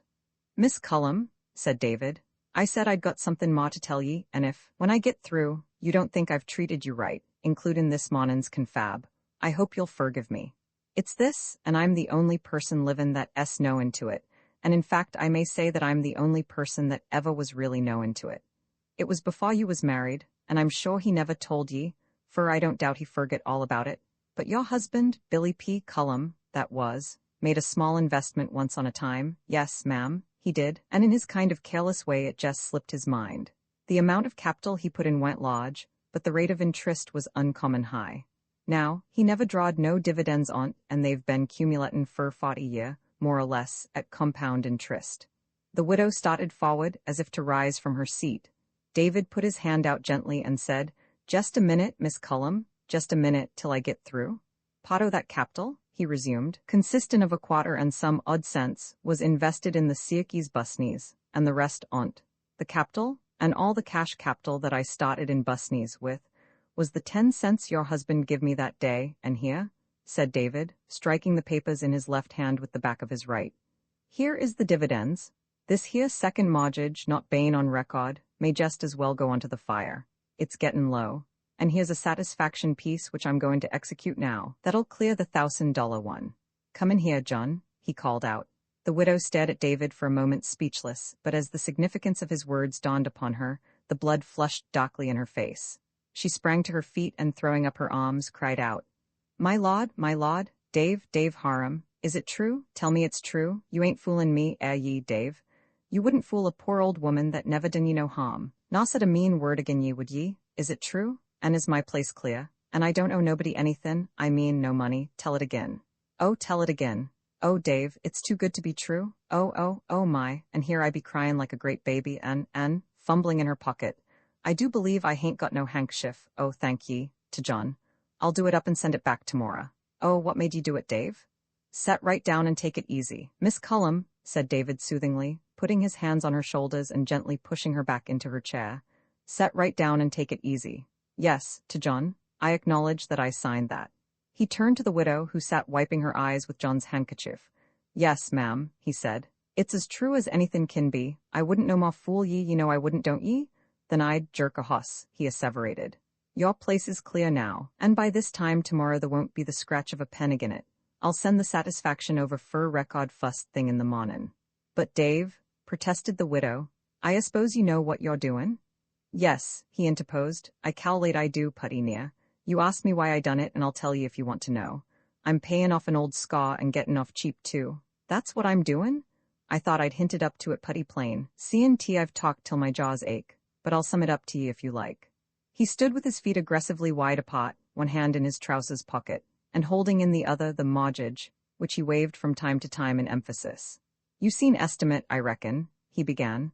What kind of a bringin' up I had, and what a poor, misable, God-forsaken, scared-to-death little fall-on critter I was, put upon and snubbed, and jawed it till I'd come to believe myself. What was rubbed into me the whole time, that I was the most all-round no-account animal that was ever made out o' dust, and wa'n't ever likely to be no different. Lookin' back, it seems to me that, exceptin' of Polly, I never had a kind word said to me, nor a day's fun. Your husband, Billy P. Cullum, was the fust man that ever treated me human up to that time. He give me the only enjoyable time tea I'd ever had, and I don't know tea anythin' ever equaled it since. He spent money on me, and he give me money to spend, that had never had a cent to call my own, and, Miss Cullum, he took me by the hand and he talked to me, and he gin me the fust notion tea I'd ever had that meb I warn't only the scum o' the earth, as I'd been teached to believe. I told you that day was the turnin' point of my life. Wall, it warn't the lickin' I got, though that had somethin' to do with it, but I'd never have had the spunk to run aways I did if it hadn't been for the hottin' in Billy P. Gin me, and never knowed it, he repeated mournfully. I always allowed to pay some o' that debt back to him, but seein' as I can't do that, Miss Cullum, I'm glad and thankful to pay it to his widow. Meb he knows, Dave, said Mrs. Cullum softly. Meb he does, assented David in a low voice. Neither spoke for a time, and then the widow said, David, I can't thank ye as I ought ter, I don't know how, but I'll pray for ye night and mornin' as long as I got breath. And Dave, she added humbly, I want to take back what I said about the Lord's providin'. She sat a moment, lost in her thoughts, and then exclaimed, Oh, it don't seem as if I see'd wait to write to Charlie. I've wrote to Charlie, said David, and told him to sell out there and come home, and to draw on me for any balance he needed to move him. I've got somethin' in my eye that'll be easier and better payin' than fightin' grasshoppers and drought in Kansas. Dave Harum, cried the widow, rising to her feet, you ought to 'a been a king. Wall, said David with a grin, I don't know much about the Kingin Busneys, but I guess a cloth cap and a hoss whip s more in my line than a crown and scepter. And now, he added, we've got through thr busneys, s'pose you step over to the house and see Polly. She's expectin' on ye to dinner. Oh yes, replying to the look of deprecation in her face as she viewed her shabby frock, you and Polly seen prink up some if you want to, but we can't take no fur and answer Christmas Day, claus or no claus. I'd really like ter, said Mrs. Cullum. All right then, said David cheerfully. The path is swept by this time, I guess, and I'll see ye later. Oh, by the way, he exclaimed, there's something I forget. I want to make you a proposition, rather an onusual one, but seein' everything is as 'tis, perhaps you'll consider it. Dave, declared the widow, if I could and you asked for it, I'd give ye anything on the face o' this mottle globe. Wall, said David, nodding and smiling, I thought that Meb, long as you got the interest of that investment we been talkin' about, you'd let me keep what's left of the prinkball. Would you like to see it? Mrs. Cullum looked at him with a puzzled expression without replying. David took from his pocket a large wallet, secured by a strap, and opening it, extracted something enveloped in much faded brown paper. Unfolding this, he displayed upon his broad fat palm an old silver dime black with age. There's the capital, he said. Roman 21. John walked to the front door with Mrs. Cullum, but she declined with such evident sincerity his offer to carry her bundle to the house that he let her out of the office and returned to the back room. David was sitting before the fire, leaning back in his chair with his hands thrust deep in his trousers pockets. He looked up as John entered and said, "Draw up a chair." John brought a chair and stood by the side of it while he said, "I want to thank you for the Christmas remembrance, which pleased and touched me very deeply. And," he added diffidently, "I want to say how mortified I am. In fact, I want to apologize for." "Regrettin'?" interrupted David with a motion of his hand toward the chair and a smile of great amusement. Show, see down, see down. I'm glad you found something in your stockin' if it pleased ye, and as fur's that regret o' yon was concerned, wall, I liked ye all the better for it, I did fur a fact. He, appearances was rather agin me, wasn't they, the way I told it? Nevertheless, said John, seating himself, I ought not to have, that is to say, I ought to have known. How could ye, David broke in, when I as good as told ye I was cowlitin' to rub the old lady? He, scat my, your face was a picture when I told you to write that note, though I reckon you didn't know I noticed it. John laughed and said, You have been very generous all through, Mr. Harum. Nothin' to brag on, he replied, nothin' to brag on. Fur as Miss Cullum's matter was concerned, 'twas as I said, jest payin' off an old scaw, and as fur as your stockin', it's really putty much the same. I'll allow you've earned it if it'll set any easier on your stomach. I can't say that I have been overworked, said John with a slight laugh. Meb not, rejoined David, but you hain't been overpaid neither, and I want you to be satisfied. Fact is, he continued, my gettin' you up here was putty considerable of an experiment, but I been watchin' you putty close, and I'm mon satisfied. Meb Timson seed beat ye at figurin' and countin' money when you fust come, and knowed more about the particular points of the office, but outside of that, he was the biggest dumbhead I ever see, and you know how he left things. He hadn't no tack, for one thing. Outside of summin' up figures and countin' money, he had a faculty for gettin' things t'other end to that beat all. I'd tell him a thing, and explain it to him 2-3 times over, and he'd say yes, and scat my. When it came to carryin' on out, he hadn't sensed it a mite, just got it which end t'other. And talk? Wall, I think it must have been a kind of disease with him. He really didn't mean no harm, Meb, but he couldn't no more help lettin' out anything he knowed. Aw thought he knowed, than a settin' hen seen help settin'. He kept me on tenterhooks the hull endurin' time. I should say he was honest enough, was he not? Said John. Oh, yes, replied David with a touch of scorn. He was honest enough fur as money matters was concerned, but he hadn't no tack, nor no sense, and many a time he done more mischief with his gibble-gabble than if he'd took $50 out and out. Fact is, said David, the kind of honesty that won't actually steal a kind of fool honesty that's common enough, but the kind that keeps a fella's mouth shut when he hadn't ought to talk about the scursest thing goin'. I'll just tell ye, for example, the last mess he made. You know Perce, that keeps the general staw? Well, he come to me some months ago, on the quiet, and said that he wanted to borrow 500. He didn't want to get no endosser, but he'd show me his books and give me a statement and a chattel mortgage for 6 months. He didn't want nobody to know he was anyway pushed for money, because he wanted to get some extensions, and so on. I made up my mind it was all right, and I done it. Well, about a month or so after he come to me with tears in his eyes, as ye might say, and says, I got something I want to show ye, and handed out a letter from the house in New York he had some of his biggest dealin's with, tellin' him that they regretted.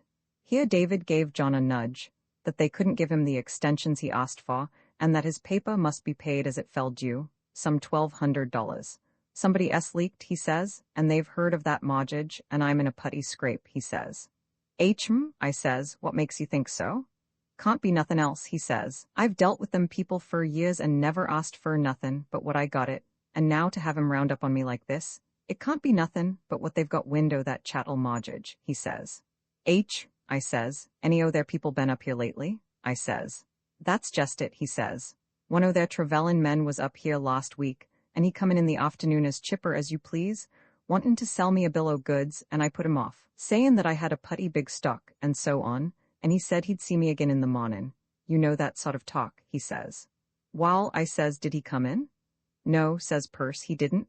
I never set eyes on him again, and mon that he says, he took the first train in the mornin', and now, he says, I expect I'll have every lost man I owe anythin' to buzzin' round my ears. Wall, I says, I guess I see about how the land lays, and I reckon you ain't fur out about the mortgage bane at the bottom on't, and there ain't no way it seed a leaked out septon through that dumb chucklehead of a Timson. But this is the way it looks to me. You hain't heard nothin' in the village, have ye? I says. No, he says, not yet, he says. Wall, you won't, I don't believe, I says, and as fur as that drummer is concerned, you seen bet, I says, that he didn't won't let on to nobody but his own folks. Not till his busneys is squared up, and ma and that, I says, seein' that your trouble been made ye by one o' my help, I don't see but what I'll have to see you through, I says. You just give me the address of the New York parties, and tell me what you want done, and I reckon I seen fix the things so they won't bother ye. I don't believe, I says, that anybody else knows anything yet, and I'll shut up Timson's yop so it'll stay shut. How did the matter come out? Asked John, and what did Perce say? Oh, replied David, Perce went off head up and tail up. He said he was everlastingly obliged to me, and he said 'twas more and he expected. You see, I charged him what I thought was right on the Rignal deal, and he squimmaged some, and I reckon he allowed to be putty well bled if I took holt again. But I done as I agreed on the extension busneys, and I'm on his paper for $1,200 for nothin', just because that nickemnoddy of a Timson let that drummer bamboozle him into talkin'. I found out the whole thing, and the very day I wrote to the New York fellas for Perce, I wrote to General Wolsey to find me somebody to take Timson's place. I allowed I'd rather have somebody that didn't know nobody than such a clackin' ole he-hen as Chet. I should have said that it was rather a hazardous thing to do, said John, to put a total stranger like me into what is rather a confidential position, as well as a responsible one. Wall, said David, in the first place I knew that the general wouldn't recommend no deadbeat nor no skin, and I allowed that if the raw material was okay, I could break it in, and if it went I should find it out putty quick. Like a young hoss, he remarked, if he's sound and kind, and got gumption, I'd sooner break him in myself and not. Fur's my use goes, and if I can't, nobody can, and I get rid on him. You understand? Yes, said John with a smile. Wall, continued David, I liked your letter, and when you come I liked your looks. Of course I couldn't tell just how you'd take holt, nor if you and me hitch. And then again, I didn't know whether you could stand it here after livin' in a city all your life. I watched you putty close, cluster and you knowed of, I guess. I seen right off that you was going to fill your collar, fur's the work was concerned, and though you didn't know nobody much, and couldn't have no amusement to speak on, you didn't mope nor sulk, and what's more, though I know I advised ye to stay there for a spell longer when you spoke about boardin' somewhere else. I know what the Eagle Tavern is in winter, summer too, for that matter, though it's a little better then, and I allowed that a test be final. Putty rough, ain't it? It is rather, said John, laughing. I'm afraid my endurance is pretty well at an end. Elrate's wife is ill, and the fact is that since day before yesterday I have been living on what I could buy at the grocery, crackers, cheese, salt fish, canned goods, etc. Scat my, cried David. Wall, that's too dummed bad. Why on earth? Why, you must be hungry. Wall, you won't have to eat no salt herrin' today, because Polly and I are expectin' ye to dinner. 2 or 3 times during the conversation, David had gone to the window overlooking his lawn and looked out with a general air of observing the weather, and at this point he did so again, coming back to his seat with a look of satisfaction, for which there was, to John, no obvious reason. He sat for a moment without speaking, and then, looking at his watch, said, Wall, dinner at 1 o'clock, and Polly's a great one for bane on time. Guess I'll go out and have another look at that pesky colt. You better go over to the house 'bout 1:15, and you seen make your tea illit over there. I'm afraid if you go over to the Eagle it'll spoil your appetite. She'd think it might, anyway. So David departed to see the colt, and John got out some of the books and busied himself with them, until the time to present himself at David's house. Roman 22y, Miss Cullum, I'm real glad to see ye. Come right in, said Mrs. Bixby as she drew the widow into the wing-settin' room, and proceeded to relieve her of her wraps and her bundle. Set right here by the fire while I take these things of yon into the kitchen to dry 'em out.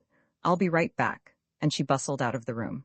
When she came back, Mrs. Cullum was sitting with her hands in her lap, and there was in her eyes an expression of smiling peace that was good to see. Mrs. Bixby drew up a chair, and seating herself, said, "Wall, I don't know when I've seen ye to get a chance to speak to ye, and I was real pleased when David said you was going to be here to dinner. And my, how well, you're lookin', more like Cynthia Sweetland than I've seen you fur I don't know when, and yet," she added, looking curiously at her guest, "you pair somehow as if you'd been cryin'." "You're real kind, I'm sure," responded Mrs. Cullum, replying to the other's welcome and remarks seriatim. "I guess, though, I don't look much like Cynthia Sweetland if I do feel 20 years younger, and I did a while ago. And I have been cryin', I allow, but not for sorrow, Polly Harum," she exclaimed, giving the other her maiden name. "Your brother Dave comes putty nigh to bane an angel?" "Wall," replied Mrs. Bixby with a twinkle, "I reckon Dave might have to be fixed up some afore he come out in that pertickler shape, but," she added impressively, "'e's fur as bane a man goes, he's 'bout as good as they make 'em. I know folks thinks he's a hard bargainer, and close-fisted, and some on 'em that ain't fit to lick up his tracks says ma'n that. He's got his own ways, I'll allow, but down at bottom, and all through, I know there ain't no better man livin'. No, ma'am, there ain't, and what he's been to me, Cynthia Cullum, nobody knows but me, and Meb the Lord, though I have seen the time," she said tentatively, "when it seemed to me I knowed more about my affairs than he did."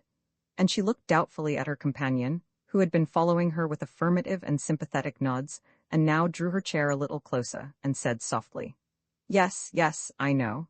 I been putty doubtful and rebellious myself a good many times, but seems now as if he had me in his mercy all the time." Here Aunt Polly's sense of humor asserted itself.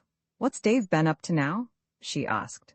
And then the widow told her story, with tears and smiles, and the keen enjoyment which we all have in talking about ourselves to a sympathetic listener like Aunt Polly, whose interjections pointed and illuminated the narrative. When it was finished, she leaned forward and kissed Mrs. Cullum on the cheek. "I can't tell ye how glad I be for ye," she said, "but if I'd known that David held that mortgage, I could have told ye needn't have worried yourself a mite. He wouldn't never have taken your property, mon he'd rob a hen roost. But he done the thing his own way. Kind o' fetched it round for a Merry Christmas, didn't he? Curious," she said reflectively, after a momentary pause, "how he lays up things about his childhood." And then, with a searching look at the widow Cullum, "You didn't let on, and I didn't ask ye, but of course you've heard the things that some folks says of him, and naturally they got some holt on your mind. There's that story about Lish over to Whitcomb. You heard something about that, didn't ye?" "Yes," admitted the widow, "I heard something of it, I suppose." "Wall," said Mrs. Bixby, "you never heard the whole story, nor anybody else really, but I'm going to tell it to ye?" "Yes," said Mrs. Cullum assentingly. Mrs. Bixby sat up straight in her chair with her hands on her knees, and an air of one who would see justice done. "Lish Harum," she began, "wa'n't only half-brother to Dave. He was whole brother to me, though, but notwithstanding that, I will say that a meaner boy, a meaner growin' man, and a meaner man never walked the earth. He wa'n't satisfied to get the best piece and the biggest piece. He hated to have anyone else get anything at all. I don't believe he ever laughed in his life, except over some kind o' sufferin', man or beast, and what tickled him the most was to be the means on't. He took particular delight in abusin' and tormentin' Dave, and the poor little critter was jest as 'fraid as death of him, and good reason. Father was awful hard, but he didn't go out of his way, but Lish never let no chance slip. Wall, I ain't going to give you the whole family history, and I've got to go into the kitchen for a while for dinner, but what I started out for is this. Lish Finley settled over to Whitcomb." "Did he ever get married?" interrupted Mrs. Cullum. "Oh, yes," replied Mrs. Bixby. "He got married when he was past 40. It's curious," she remarked in passing, "but it don't seem as if there was ever yet a man so mean but he see'd find some woman was fool enough to marry him, and she was a putty decent sort of a woman too, from all accounts and good-lookin', while she stood him 6 or 7 year and then she run off." "With another man?" queried the widow in an odd voice. Aunt Polly nodded assent with compressed lips. "Yes'm," she went on, "she left him and went out west somewhere, and that was the last of her, and when her 2 boys got old enough to look after themselves a little, they quit him too, and they weren't no way growed up neither. Wall, the long and the short on't was that Lish got going downhill every way, health and all, till he hadn't nothing left but his disposition, and fairly got onto the town. There warn't nothing for it but to send him to the county house, unless somebody spot him. Wall, the committee knew Dave was his brother, and one on 'em come to see him to see if he'd come forward and help out, and he seen Dave right here in this room, and Dave made me stay and hear the whole thing. Man's name was Smith. I remember, a peaked little man with long chin whiskers that he kept clawing at with his fingers. Dave let him tell his story, and he didn't say nothing for a minute or two, and then he says, "What made ye come to me?" he says. "Did he send ye?" "Wall," says Smith, when it was clear that he couldn't do nothing, "we asked him if the warn't nobody could put up fur him, and he said you was his brother, and well off, and hadn't ought to let him go to the poorhouse." "He said that, did he?" says Dave. "Amountin' to that," says Smith. "Wall," says Dave, "it's a good many years since I see Lish, and meb you know him better 'n I do. You known him some time, eh?" "Quite a number o' years," says Smith. "What sort of a fella was he?" says Dave, "when he was somebody?" "Putty good fella. Good citizen, good neighbor, liberal, kind to his family, everybody like him, generally poplar and all that." "Wall," says Smith, wiggling in his chair and pulling out his whiskers 3-4 hairs to a time, "I guess he come some shot of all that."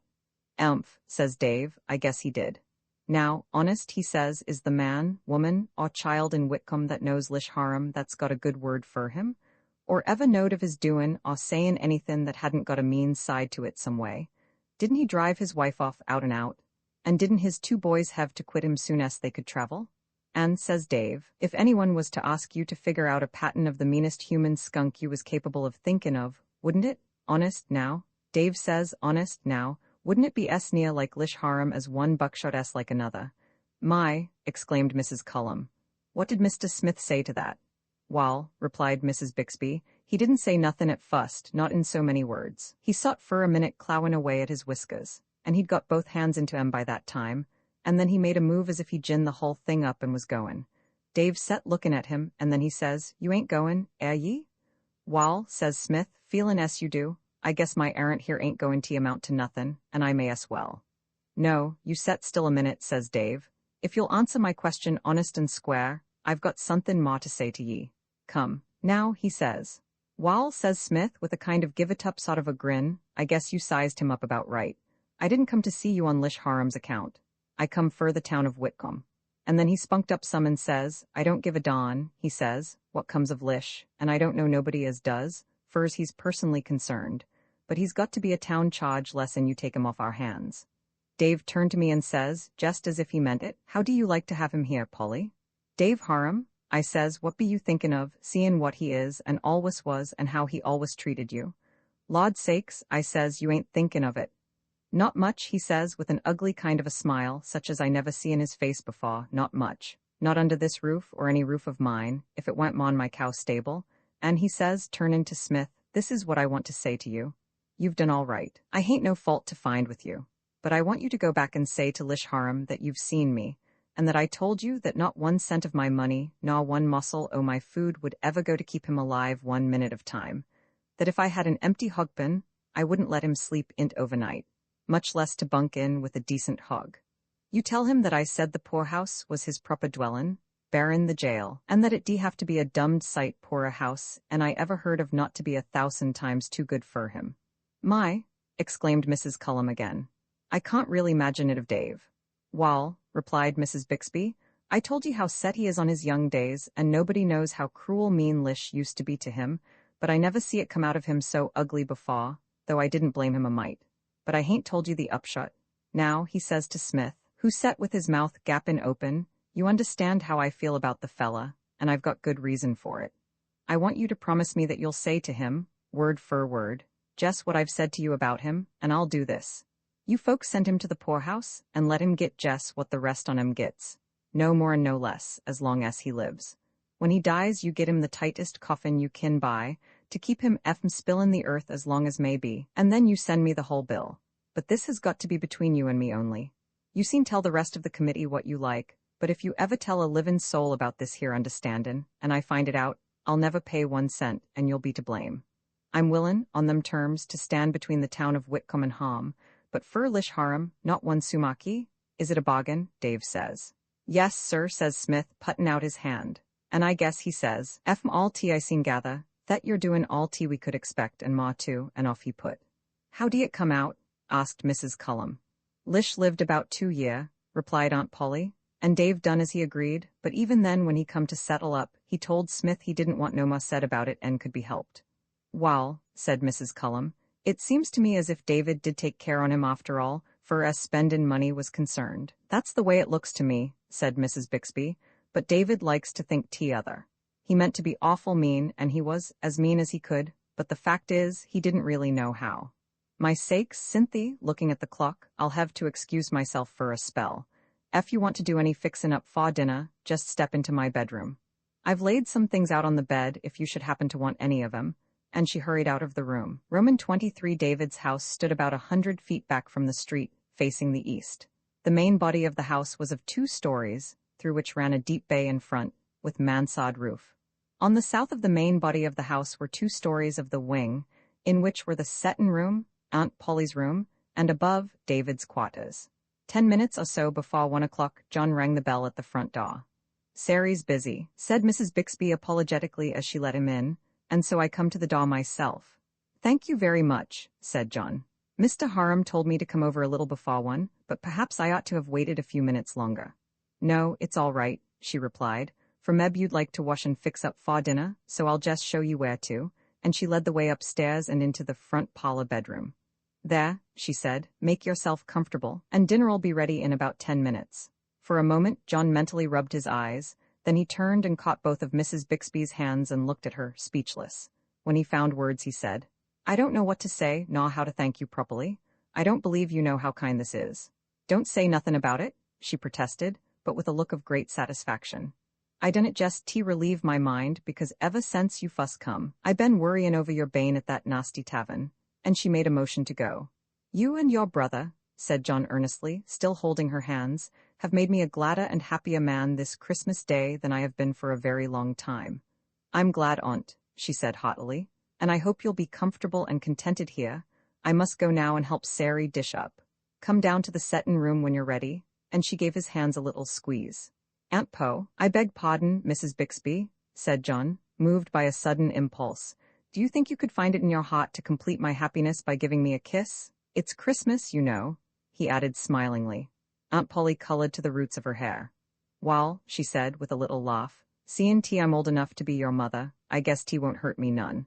And as she went down the stairs she softly rubbed her lips with the side of her forefinger. John understood now why David had looked out of the bank window so often that morning. All his belongings were in Aunt Polly's best bedroom, having been moved over from the Eagle while he and David had been in the office. A delightful room it was, in immeasurable contrast to his squalid surroundings at that hostelry. The spacious bed, with its snowy counterpane and silk patchwork, comfortable, folded on the foot, the bright fire in the open stove, the big bureau and glass, the soft carpet, the table for writing and reading standing in the bay, his books on the broad mantel, and his dressing things laid out ready to his hand, not to mention an ample supply of dry towels on the rack. The poor fellow's life during the weeks which he had lived in Homeville had been utterly in contrast with any previous experience. Nevertheless, he had tried to make the best of it, and to endure the monotony, the dullness, the entire lack of companionship and entertainment with what philosophy he could muster. The hours spent in the office were the best part of the day. He could manage to find occupation for all of them, though a village bank is not usually a scene of active bustle. Many of the people who did business there diverted him somewhat, and most of them seemed never too much in a hurry to stand around and talk the sort of thing that interested them. After John had got acquainted with his duties and the people he came in contact with, David gave less personal attention to the affairs of the bank, but he was in and out frequently during the day, and rarely failed to interest his cashier with his observations and remarks. But the long winter evenings had been very bad. After supper, a meal which revolted every sense, there had been as many hours to be got through with as he found wakeful, an empty stomach often adding to the number of them, and the only resource for passing the time had been reading, which had often been well nigh impossible for sheer physical discomfort. As has been remarked, the winter climate of the middle portion of New York State is as bad as can be imagined. His light was a kerosene lamp of half-candle power, and his appliance for warmth consisted of a small wood stove, which, as David would have expressed it, took 2 men and a boy to keep in action, and was either red-hot or exhausted. As from the depths of a spacious lounging chair, he surveyed his new surroundings, and contrasted them with those from which he had been rescued out of pure kindness, his heart was full, and it can hardly be imputed to him as a weakness that for a moment his eyes filled with tears of gratitude and happiness, no less. Indeed, there were far happy people at David's table that Christmas day. Aunt Polly had smartened up Mrs. Cullum with collar and cuffs, and in various ways which the mind of man comprehendeth not in detail. And there had been some arranging of her hair as well, which altogether had so transformed and transfigured her that John thought that he should hardly have known her for the forlorn creature whom he had encountered in the morning. And as he looked at the still fine eyes, large and brown, and shining for the first time in many a year with a soft light of happiness, he felt that he could understand how it was that Billy P. had married the village girl. Mrs. Bixby was grand in black silk and lace collar fastened with a shell cameo pin not quite as large as a saucer, and John caught the sparkle of a diamond on her plump left hand, David's Christmas gift, with regard to which she had spoken apologetically to Mrs. Cullum. I told David that I was ever so much obliged to him, but I didn't want a dimon mon a cat wanted a flag, and I thought it was just throwing away money. But he would have it, said I se'd sell it and keep out the poorhouse some day, Meb. David had not made much change in his usual raiment, but he was shaved to the blood, and his round red face shone with soap and satisfaction. As he tucked his napkin into his shirt collar, Sari brought in the tureen of oyster soup, and he remarked, as he took his first spoonful of the stew, that he was hungry enough to eat a graven image, a condition that John was able to sympathize with after his 2 days of fasting on crackers and such provisions as he could buy at Purse's. It was, on the whole, he reflected, the most enjoyable dinner that he ever ate. Never was such a turkey, and to see it give way under David's skillful knife, wings, drumsticks, second joints, side bones, breast, was an elevating and memorable experience. And such potatoes, mashed in cream, such boiled onions, turnips, Hubbard squash, succotash, stewed tomatoes, celery, cranberries, currant jell. Oh, and to top off with, a mince pie to die for and a pudding, new to John, but just you try it sometime, of steamed Indian meal and fruit with a sauce of cream sweetened with shaved maple sugar. What'll you have? Said David to Mrs. Cullum. Dark meat? White meat? Anything, she replied meekly. I'm not particular. Most any pot of a turkey'll taste good, I guess. All right, said David. Don't care means a little o' both. I always know what to give Polly, piece o' the second gint and the last thing over the fence. Nice and rich fur scraggly folks, he remarked. How fur you, John? Little o' both, eh? And he heaped the plate till our friend begged him to keep something for himself. Little too much is just right, he asserted. When David had filled the plates and handed them along, Sari was for bringing in and taking out. They did their own helping to vegetables and passin. He hesitated a moment, and then got out of his chair and started in the direction of the kitchen door. What's the matter? Asked Mrs. Bixby in surprise. Where you goin'? Woodshed, said David. Woodshed? She exclaimed, making as if to rise and follow. You set still, said David. Somethin' I forget. What on earth? She exclaimed with an air of annoyance and bewilderment. What do you want in the woodshed? Can't you set down and let Sari get it for ye? No, he asserted with a grin. Sari might squish it, it must be putty mellow by this time. And out he went. Manners? Ejaculated Mrs. Bixby. You'll think to John we're reg'lar heathen. I guess not, said John, smiling and much amused. Presently Sari appeared with 4 tumblers which she distributed, and was followed by David bearing a bottle. He seated himself and began a struggle to unwire the same with an ice pick. Aunt Polly leaned forward with a look of perplexed curiosity. What you got there? She asked. Veuve Clicquot's Universal and Sovereign Remedy, said David, reading the label and bringing the corners of his eye and mouth almost together in a wink to John. Fur toothache, earache, burns, scalds, wots, dyspepsy, fallen o' the hair, windgall, ringbone, spavin, disappointed affections, and pips in hens, and out came the cock with a whop, at which both the ladies, even Mrs. Cullum, jumped and cried out. David Harum, declared his sister with conviction, I believe that's a bottle of champagne. If it ain't, said David, pouring into his tumbler, I been swindled out o' 4 shillin', and he passed the bottle to John, who held it up tentatively, looking at Mrs. Bixby. No, thank ye, she said with a little toss of the head. I'm a son o' temperance. I don't believe, she remarked to Mrs. Cullum, that the bottle ever cost less 'n $1. At which remarks David apparently swallowed something the wrong way, and for a moment or two was unable to proceed with his dinner. Aunt Polly looked at him suspiciously. It was her experience that, in her intercourse with her brother, he often laughed utterly without reason, so far as she could see. "I've always heard it was dreadful expensive," remarked Mrs. Cullum. "Let me give you some," said John, reaching toward her with the bottle. Mrs. Cullum looked first at Mrs. Bixby and then at David. "I don't know," she said. "I never tasted any." "Take a little," said David, nodding approvingly. "Just a swallow," said the widow, whose curiosity had got the better of scruples. She took a swallow of the wine. "How do you like it?" asked David. "Well," she said as she wiped her eyes, into which the gas had driven the tears, "I guess I could get along if I couldn't have it regular." "Don't taste good," suggested David with a grin. "Well," she replied, "I never did care any great for cider, and this tastes to me about as if I was drinkin' cider and snuffin' hossradish at one and the same time." "How's that, John?" said David, laughing.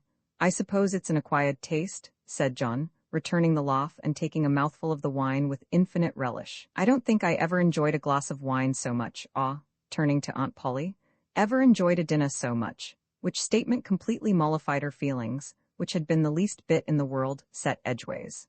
"Meb your uptight's got something to do with it," said David, shoveling a knife-load of good things into his mouth. "Polly, this young man's been livin' on crackers and salt herrin' for a week." "My land?" cried Mrs. Bixby with an expression of horror. "Is that really so? 'Tain't now, really?" "Not quite so bad as that," John answered, smiling, "but Mrs. Elright has been ill for a couple of days and, well, I have been foraging around Perce's store a little." "Wall, of all the mean shames," exclaimed Aunt Polly indignantly. "David Harum, you'd ought to be ridiculous to allow such a thing." "Wall, I never," said David, holding his knife and fork straight up in either fist as they rested on the table, and staring at his sister. "I believe if the meetin' house roof was to blow off you'd lay it onto me somehow. I hain't been runnin' the Eagle Tavern fur quite a considerable while. You got the wrong pig by the ear as usual. Just you pitch into him," pointing with his fork to John. "It's his funeral, if anybody's." "Wall," said Aunt Polly, addressing John in a tone of injury, "I do think you might have let somebody know. I think you'd ought to be known." "Yes, Mrs. Bixby," he interrupted. "I did know how kind you are and would have been, and if matters had gone on so much longer I should have appealed to you. I should have indeed. But really," he added, smiling at her, "a dinner like this is worth fasting a week for." "Wall," she said, mollified again, "you won't get no more herrin' unless you ask for 'em." "That is just what your brother said this morning," replied John, looking at David with a laugh. Roman 24. The meal proceeded in silence for a few minutes. Mrs. Cullum had said but little, but John noticed that her diction was more conventional than in her talk with David and himself in the morning, and that her manner at the table was distinctly refined, although she ate with apparent appetite, not to say hunger. Presently she said, with an air of making conversation, "I suppose you've always lived in the city, Mr. Lennox." "It has always been my home," he replied, "but I have been away a good deal." "I suppose folks in the city go to theatres a good deal," she remarked. "They have a great many opportunities," said John, wondering what she was leading up to, but he was not to discover, for David broke in with a chuckle. "Ask Polly, Miss Cullum," he said. "She seen tell ye all about the theatre, Polly kin." Mrs. Cullum looked from David to Mrs. Bixby, whose face was suffused. "Tell her," said David, with a grin. "I wish you'd shut up," she exclaimed. "I shan't do nothin' of the sort." "Nee mind," said David cheerfully. "I'll tell ye, Miss Cullum." "Dave Harum?" expostulated Mrs. Bixby, but he proceeded without heed of her protest. "Polly and I," he said, "went down to New York one spring some years ago. Her nerves was some wore out long of differences with Sary about clearin' up the woodshed, and bread rissens, and not bein' able to suit herself up to purses in the quality of silk velvet she wanted fur a Sunday go-to-meetin' gown, and I thought a spell off D do her good. Wall, the day after we got there, I says to her, while we was havin' breakfast, it was picked up elephant on toast, near as I seen remember, wa'n't it, Polly?" "That's as near the truth as most o' the rest on't so fur," said Polly with a sniff. "Wall, I says to her," he proceeded, untouched by her scorn, "how'd you like to go to the theatre? You hain't never been," I says, "and now you're down here you may just as well see something while you got a chanst," I says. Up to that time, he remarked, as it were in passing, she'd been somewhat produced jinst theatres, and while Mrs. Bixby broke in, "I guess what we see that night was calculated." "You hold on," he interposed. "I'm tellin' this story. You had a chance to and wouldn't.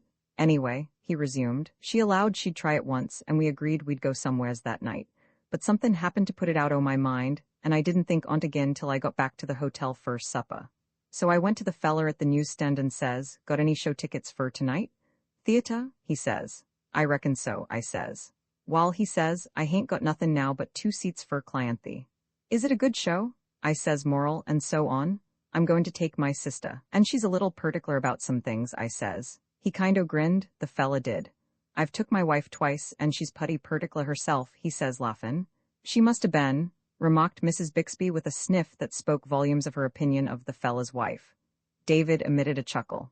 Wall, he continued, I took the tickets on the fella's recommend, and the fact of his wife's bane so particular, and off to supper we went.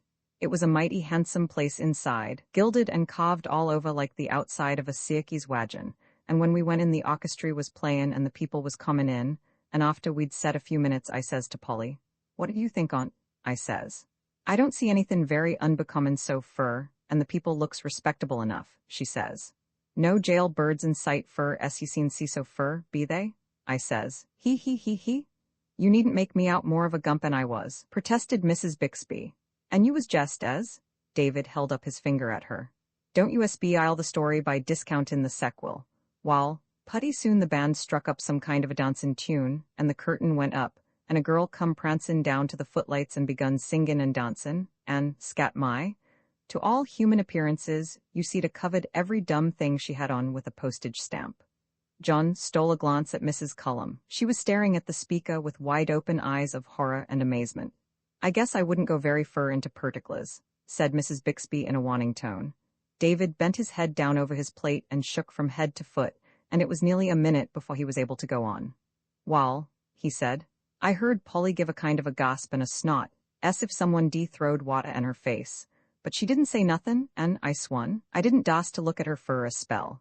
And putty soon in come a whole crowd more girls that had left their clothes in their trunks or somewhere, singin' and dancin' and weavin' round on the stage, and after a few minutes I turned and looked at Polly. He. David Harum, cried Mrs. Bixby. If you're going to describe any more o' them scandalous goin's on ISH'll take my victuals into the kitchen. I didn't see no more of 'em, she added to Mrs. Cullum and John, after that fuss trollop appeared. I don't believe she did, said David. For when I turned she sat there with her eyes shut tighter and a drum, and her mouth shut too so's her nose and chin most come together, and her face was red enough so a streak o' red paint made a white mark on it. Polly, I says, I'm afraid you ain't gettin' the wuth o' your money. David Harum, she says, with her mouth shut all but a little place in the corner toward me, if you don't take me out o' this place, I'll go without ye, she says. Don't you think you seed stand it a little longer? I says. Meb they've sent home for their claws, I says. He. But with that she jest give a hump to start, and I see she meant Busney's. When Polly Bixby, said David impressively, puts that foot o' hern down something's got to squish, and don't you furge at it. Mrs. Bixby made no acknowledgment of this tribute to her strength of character. John looked at David. Yes, he said, with a solemn bend of the head, as if in answer to a question. I squished, I says to her, all right. Don't make no disturbance, mon, you seen help, and jest put your handkerchief up to your nose if you had the nosebleed, and we squeezed out of the seats, and sneaked up the aisle, and by the time we got out into the entry I guess my face was as red as Polly's. It couldn't have been no redder, he added. You got a putty fair color as a general thing, remarked Mrs. Bixby dryly. Yes, ma'am, I expect that's so, he assented, but I got an extry coat o' tan follerin' you out o' that theatre. When we got out into the entry one o' them fellas that stands round steps up to me and says, Ain't your ma feelin' well? He says, Her feelin's has been a trifle rumpled up, I says, and that generally brings on the nosebleed. And then, said David, looking over Mrs. Bixby's head, the fella went and leaned up agin the wall.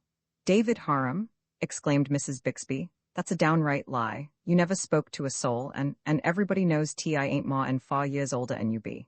Wall, you see, Polly, her brother replied in a smooth tone of measureless aggravation, the fella wa'n't acquainted with us, and he only went by appearances. Aunt Polly appealed to John. Ain't he enough to I know what? I really don't see how you live with him, said John, laughing. Mrs. Cullum's face wore a faint smile, as if she were conscious that something amusing was going on, but was not quite sure what. The widow took things seriously for the most part, poor soul. I reckon you haven't followed theatre goin' much after that, she said to her hostess. No, ma'am, Mrs. Bixby replied with emphasis. You better believe I hain't never thought of it since without tinglin' all over. I believe, she asserted, that David a stayed the thing out if it hadn't been for me, but as true as you live, Cynthia Cullum, I was so shamed at the little tea I did see that when I come to go to bed, I took my clothes off in the dark. David threw back his head and roared with laughter. Mrs. Bixby looked at him with unmixed scorn. If I couldn't help Mackinac, she began. I'd— Oh, Lord, Polly, David broke in.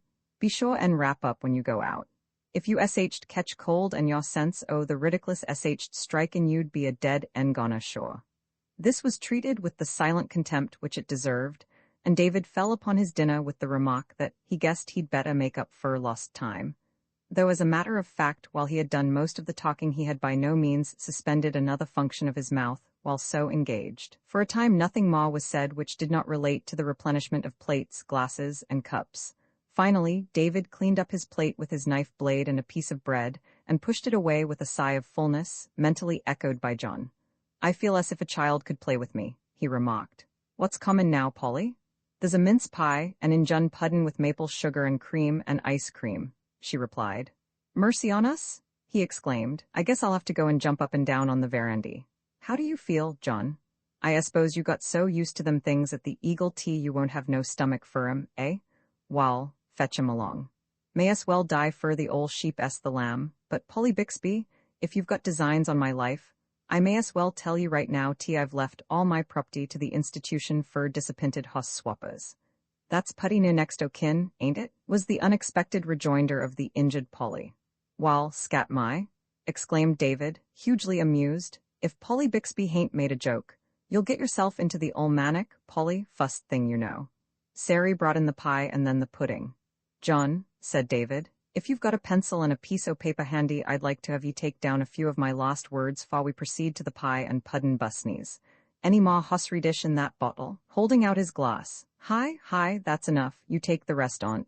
Which John did, nothing loath. David ate his pie in silence, but before he made up his mind to attack the pudding, which was his favorite confection, he gave an audible chuckle, which elicited Mrs. Bixby's notice. What you gigglin' 'bout now? She asked. David laughed. I was thinkin' of something I heard up to Purse's last night, he said as he covered his pudding with the thick cream sauce. Amory Shapless has been gettin' married. Wall, I declare, she exclaimed. That old shack, who in creation could he get to take him? Lies Annie's is the lucky woman, replied David with a grin. Wall, if that don't beat all, said Mrs. Bixby, throwing up her hands, and even from Mrs. Cullum was drawn a, well, I never. Fact, said David, they was married yesterday forenoon. Squire Parker done the job. Minnie White wouldn't have nothin' to do with it. Squire Parker ought to be shamed of himself, said Mrs. Bixby indignantly. Don't you think that true love had ought to be allowed to take its course? Asked David with an air of sentiment. I think the squire'd ought to be shamed of himself, she reiterated. Espose them two old skinnamulinks was to go and have children? Polly, you make me blush, protested her brother. Hain't you got no respect for the holy institution of matrimony? And, etc., he added, wiping his whole face with his napkin. Much as you have, I reckon, she retorted. Of all the amazin' things in this world, the amazin'est to me is the kind of people that gets married to each other in general, but this here performance beats everything holla. Amory give a very good reason for it, said David with an air of conviction, and then he broke into a laugh. If you got anything to tell it, said Mrs. Bixby impatiently. Wall, said David, taking the last of his pudding into his mouth, if you insist on't, painful as 'tis. I heard Dick Larrabee tellin' 'bout it. Amory told Dick day before yesterday that he was thinkin' of gettin' married, and asked him to go along with him to Parson White's and be a witness, and I reckon a kind of moral support. When it comes to moral supportin', remarked David in passing, Dick's as good as a professional, and he'd go and see his grandmother hung sooner and miss anythin', and never let his cigar go out during the performance. Dick said he congratulated him on his choice, and said he reckoned they'd be putty equally yoked together, if nothin' else. Here David leaned over toward Aunt Polly and said, protestingly, Don't gimme me but just a teaspoonful o' that ice cream. I'm so full now I can't hardly reach the table.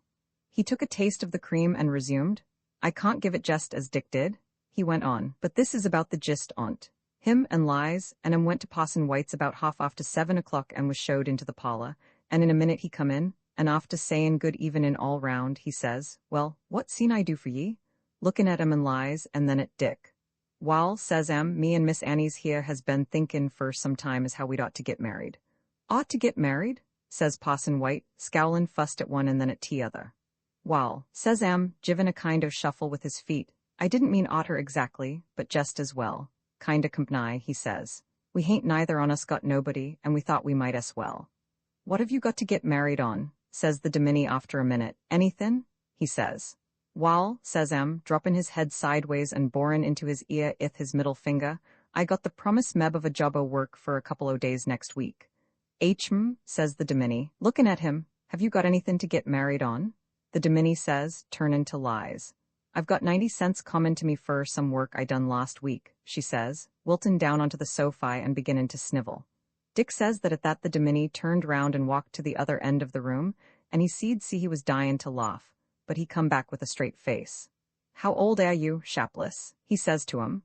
I'll be 58 or meb 59 come next spring, says How old are you? The Domini says, turnin' to Lies. She wriggled a minute and says, well, I reckon I'm all o' 30, she says. All o' 30? Exclaimed Aunt Polly. The woman most old sib. David laughed and went on with, while Dick said it that the Domini give a kind of a choke, and Dickie bust right out, and Lies looked at him as if she see'd eat him. Dick said the Domini didn't say anything for a minute or two, and then he says to I suppose you seen find somebody that'll marry you, but I certainly won't, and what possesses you to commit such a piece o' folly, he says, passes my understandin'. What earthly reason have you for wantin' to marry? On your own showin', he says, neither one on you got a cent o' money or any settled way o' gettin' any. That's just the very reason, says that's just the very reason. I hain't got nothin', and Miss Annie's hain't got nothin', and we figured that we'd just better get married and settle down, and make a good home for us both. And if that ain't good reasonin', David concluded, I don't know what is. And be they actually married? Asked Mrs. Bixby, still incredulous of anything so preposterous. So Dick says, was the reply. He says and Lies come away from the Domini's putty down in the mouth, but Fall Long Emery braced up and allowed that if he had $50 he'd try the squire in the mornin', and Dick let him have it. I says to Dick, you're out 50 cents on that deal, and he says, slappin' his leg, I don't give a dum, he says, I wouldn't have missed it for double the money. Here David folded his napkin and put it in the ring, and John finished the cup of clear coffee which Aunt Polly, rather under protest, had given him. Coffee without cream and sugar was incomprehensible to Mrs. Bixby. Roman 25 2 or 3 days after Christmas, John was sitting in his room in the evening when there came a knock at the door, and to his come in, there entered Mr. Harum, who was warmly welcomed and entreated to take the big chair, which, after a cursory survey of the apartment and its furnishings, he did, saying, well, I thought I'd come in and see how Polly'd got you fixed, whether the casket was worthy of the jewel, as I heard a fella say in a theatre once. I was never more comfortable in my life, said John. Mrs. Bixby has been kindness itself and even permits me to smoke in the room. Let me give you a cigar. Heh, you got putty well round, Polly, I reckon, said David, looking around the room as he lighted the cigar, and I'm glad you're comfortable. I reckon 'tis a shade better and the eagle, he remarked with his characteristic chuckle. I should say so, said John emphatically, and I am more obliged than I can tell you. All Polly's doin's, asserted David, holding the end of his cigar critically under his nose. That's a trifle better article and I'm in the habit of smokin', he remarked. I think it's my one extravagance, said John semi-apologetically, but I don't smoke them exclusively. I am very fond of good tobacco, and, I understand, said David, and if I had my life to live over again, knowin' what I do now, I'd do different in a number o' ways. I often think, he proceeded, as he took a pull at the cigar and emitted the smoke with a chewing movement of his mouth, of what Andy Brown used to say. Andy was a curious kind of a customer tea I used to know up to Seachester. He liked good things, Andy did, and didn't scrimp himself when they was to be had, that is, when he had the go and fetch it to get 'em with. He used to say, boys, whenever you get holt of a $10 note you want to get it into ye or onto ye just as quick as you kin.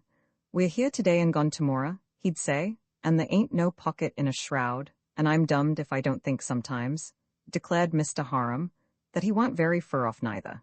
T any rate, he added with a philosophy unexpected by his hearer, I look back, it ain't the money I've spent fur the good times I've had I regret. It's the good times I might well had and didn't.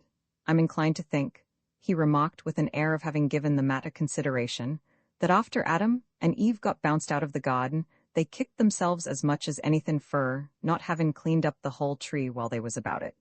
John laughed and said that was very likely among their regrets. Trouble with me was, said David, that till I was considerable older and you be, I had to scratch gravel like all possessed, and it's hard work now sometimes to get the itty out of my head, but what the money's worth more in the things. I guess, he remarked, looking at the ivory-backed brushes and the various toilet knick-knacks of cut glass and silver which adorned John's bureau, and indicating them with a motion of his hand, that up to about now you been in the habit of figuring the other way mostly. Too much so, perhaps, said John, but yet, after all, I don't think I am sorry. I wouldn't spend the money for those things now, but I am glad I bought them when I did. Just so, said David appreciatively. He reached over to the table and laid his cigar on the edge of a book, and reaching for his hip pocket, produced a silver tobacco box, at which he looked contemplatively for a moment, opening and shutting the lid with a snap. There, he said, holding it out on his palm. I was 20 years macking up my mind to buy that box, and to this day, I can't bring myself to carry it all the time. Yes, sir, I wanted that box for 20 years. I don't mean to say that I didn't spend the worth of it foolishly times over and again, but I couldn't never make up my mind to put that amount o' money into that particular thing. I was always figuring that some day I'd have a silver tobacco box, and I sometimes think the reason it seemed so extravagant, and I put it off so long, was because I wanted it so much. Now I suppose you couldn't understand that, could ye? Yes, said John, nodding his head thoughtfully. I think I can understand it perfectly, and indeed it spoke pages of David's biography. Yes, sir, said David. I never spent a small amount o' money but one other time and got so much value, only I always been kickin' myself to think I didn't do it sooner. Perhaps, suggested John, you enjoyed it all the more for waiting so long. No, said David. It warn't that, I dunno, tea was the feelin' I'd got there at last, I guess. Fur's waitin' fur things is concerned, there is such a thing as waitin' too long. Your appetite'll change, Meb. I used to think when I was a youngster that if ever I got where I see'd have all the custard pie I see'd eat that'd be all tea I'd ask fur. I used to imagine bane baked into one and eatin' my way out. Nowadays there's a good many things I'd sooner have than custard pie, though, he said with a wink. I generally do eat 2 pieces just to please Polly. John laughed. What was the other thing? He asked. Other thing I once bought? Queried David. Oh yes, it was the fust hoss I ever owned. I give $15 for him, and if he want a dandy you needn't pay me a cent. Crowbait want no name for him. He was stun blind on the off side, and couldn't see anything in particular on the nigh side. Couldn't get nigh enough, I reckon, and had most everything wrong with him that seed ail a hoss, but I thought he was a thoroughbred. I was 'bout 17-year-old then, and was helpin' lock tender on the Erie Canal, and when there wa'n't no boat goin' through I put in most o' my time cleanin' that hoss. If he got through less n 6 times a day, he got off cheap, and once I got up and give him a little attention at night.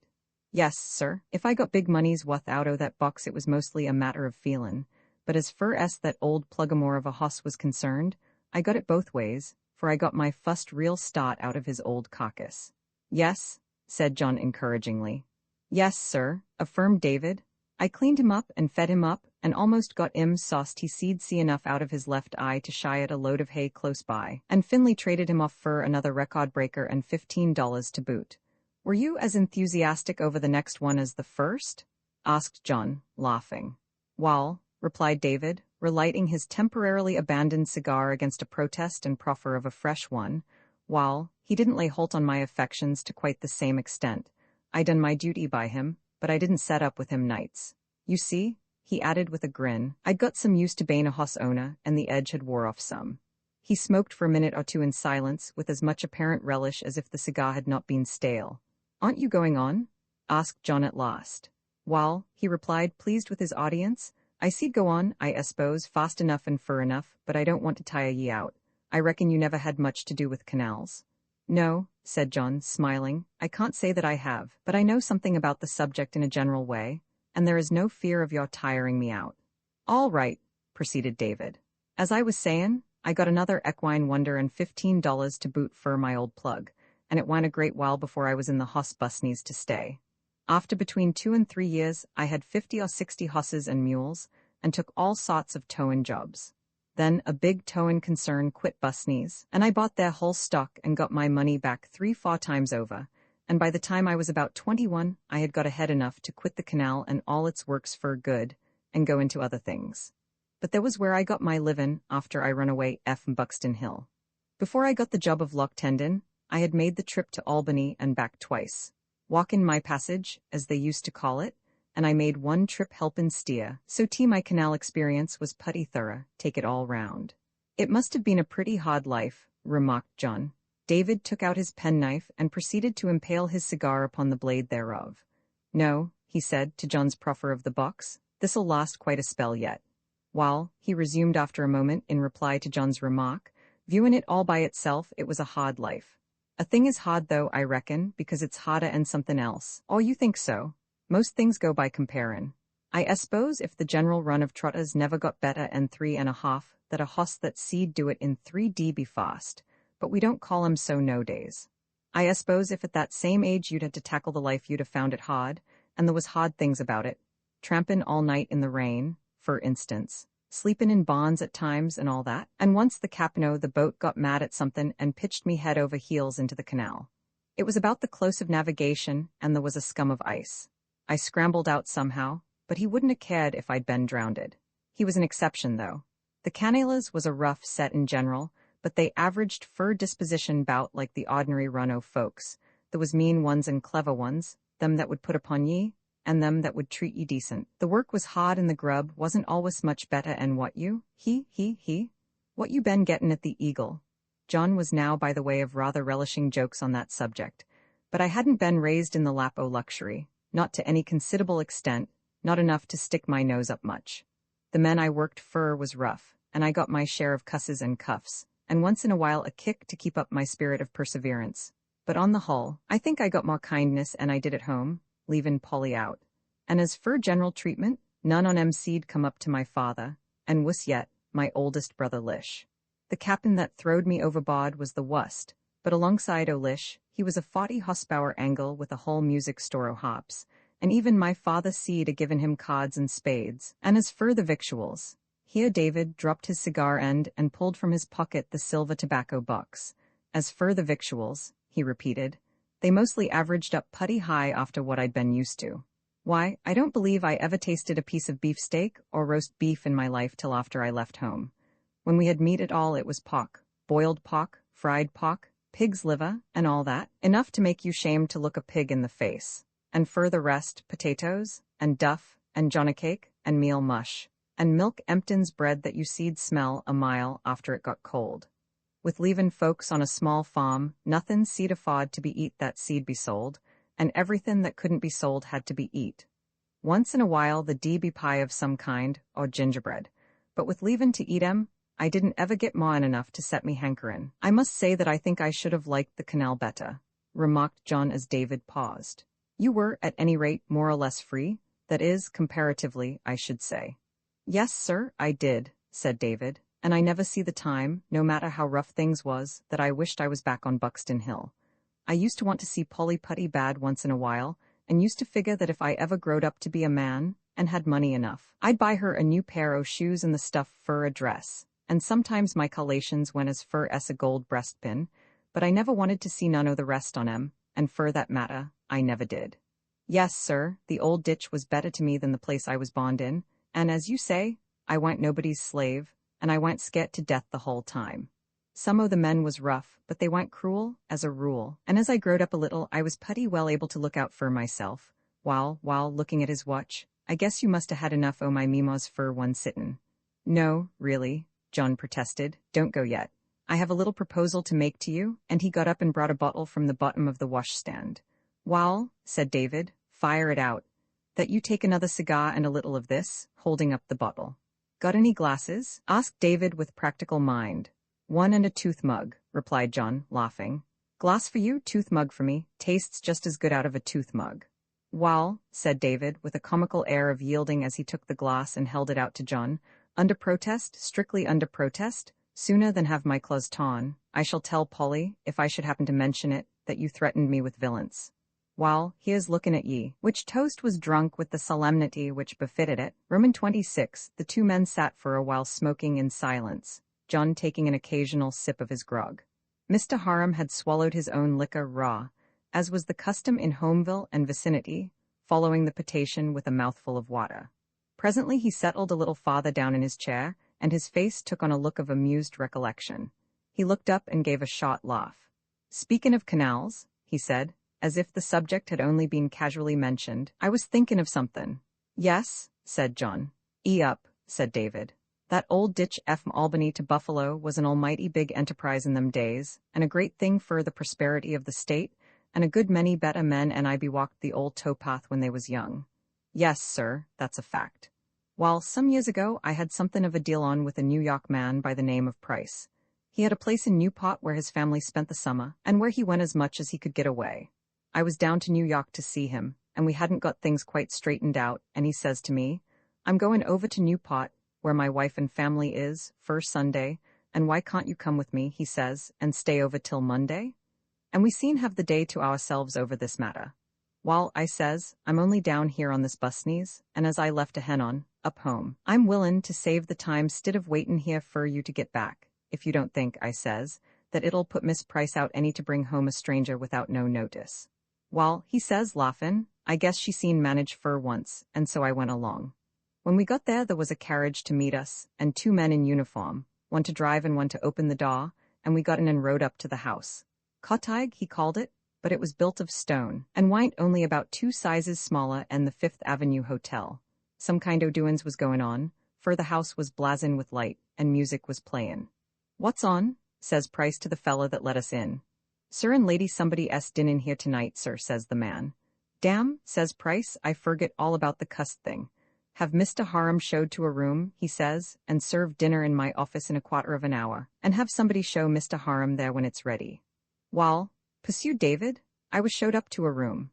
There was lace coverin' on the bed pillars, and a silk and lace spread, and more dumb trinkets and bottles and looking glasses, and you see'd shake a stick at, and a bathroom, and Lord knows what. And I washed up, and putty soon one o' them fellas come and showed me down to where Price was waitin'. Well, we had all manner o' things for supper, and champagne, and so on, and after we got done, Price says, "I've got to ask you to excuse me, Harum," he says. "I've got to go and dress and show up in the drawin' room," he says. "You smoke your cigar in here, and when you want to go to your room just ring the bell." "All right," I says, "I'm 'bout ready to turn in anyway." The narrator paused for a moment. John was rather wondering what it all had to do with the Erie Canal, but he said nothing. "Well, next mornin'," David resumed, "I got up and shaved and dressed, and set round waitin' fur the breakfast bell to ring till nigh on to 9:30. Bombay there came a knock at the door, and I says, 'Come in,' and in come one o' them fellas. 'Beg pardon, sir,' he says, 'did you ring, sir?' 'No,' I says, 'I didn't ring. I was waitin' to hear the bell.' 'Thank you, sir,' he says, 'and will you have your breakfast now, sir?' 'Where?' I says. 'Oh,' he says, kind o' grinnin', 'I'll bring it up here, sir, de reply,' he says, and went off. Putty soon come another knock, and in come the fella with a silver tray covered with a big napkin, and on it was a couple of rolls wrapped up in a napkin, a beiled egg done up in another napkin, a cup and saucer, a little Chinese coffee pot, a little pitcher of cream, some loaf sugar in a silver dish, a little pancake of butter, a silver knife, 2 little spoons like what the child'n play with, a silver pepper duster and salt dish, and an orange. Oh, yes, there was another contraption, a sort of a Chinese wineglass. The fella set down the tray and says, "Anything else you'd like to have, sir?" "No," I says, looking it over, "I guess there's enough to last me a day or two," and with that he kind o' turned his face away for a second or two. "Thank you, sir," he says. "The second breakfast is at 12:30, sir," and out he put. "Wall," David continued, "the bread and butter was all right enough, exceptin' they'd forget the salt in the butter, and the coffee was all right, but when it come to the egg, dummed if I went putty nigh out of the race. But I made up my mind it must be hard beiled, and tackled it on that itty. Seems tea amuse ye," he said with a grin, getting up and helping himself. After swallowing the refreshment and the palliating mouthful of water, he resumed his seat and his narrative. "Wall, sir," he said, "that dummed egg was about as near raw as it was when I was laid, and there was a crack in the shell, and fust thing I knowed it kind o' sea-lapsed, and I give it a grab, and it squirted all over my pants and the floor, and on my coat and vest, and up my sleeve, and all over the tray. Scat my I looked generally like an abolition orator before the war. You never see such a mess," he added, with an expression of rueful recollection. "I believe that dummed egg held more in a pint." John fairly succumbed to a paroxysm of laughter. "Funny, wind it?" said David dryly. "Forgive me," pleaded John, when he got his breath. "Oh, that's all right," said David, "but it wa'n't the kind of emotion it kicked up in my breast at the time. I cleaned myself up with a towel well as I could, and thought I'd step out and take the air before the fella come back to get that tray, and meb rub my nose in't." "Oh, Lord," cried John. Yes, sir, said David, unheeding. I allowed tea I'd walk round with my mouth open a spell, and get a little air on my stomach to last me till that second breakfast. And as I was pockin' round the grounds I come to a sort of arbor, and there was Price, smokin' a cigar. "Mornin', Harum, how you feelin'?" he says, gettin' up and shackin' hands, and as we passed the time o' day, I noticed him noticin' my coat. You see, as they dried out, the egg spots got to showin' again. "Got something on your coat there," he says. "Yes," I says, tryin' to scratch it out with my fingernail. "Have a cigar?" he says, handin' one out. "Never smoke on an empty stomach," I says. "What?" he says. "Bad fur the uptight," I says, "and I'm savin' mine fur that second breakfast o' yon." "What?" he says, "haven't you had anything to eat?" And then I told him what I been tellin' you. Wall, sir, fust he looked kind o' mad and disgusted, and then he laughed till I thought he'd bust, and when he quit he says, "Excuse me, Harum, it's too damned bad, but I couldn't help laughin' to save my soul. And it's all my fault too," he says. "I intended to have you take your breakfast with me, but something happened last night to upset me, and I woke with it on my mind, and I forget. Now you jest come right into the house, and I'll have something got fur you that'll stay your stomach better and he says. "No," I says, "I've made trouble enough fur one day, I guess," and I wouldn't go, though he urged me again and again. "You don't fall in with the customs of this region?" I says to him. "Not in that pertic'lar, at any rate," he says. "It's one o' the fool notions that my wife and the girls brought home from Europe. I have a good solid meal in the mornin', same as I always did," he says. Mr. Harum stopped talking to relight his cigar, and after a puff or two, when I started out, he said, "I hadn't no notion of goin' into all the highways and byways, but when I get begun one thing's apt to lead to another, and you never seen tell jest where I will fetch up. Now I started off to tell something in about 2 words, and I'm putty near as fur off as when I begun." "Well," said John, "it's Saturday night, and the longer your story is the better I shall like it. I hope the second breakfast was more of a success than the first one," he added with a laugh.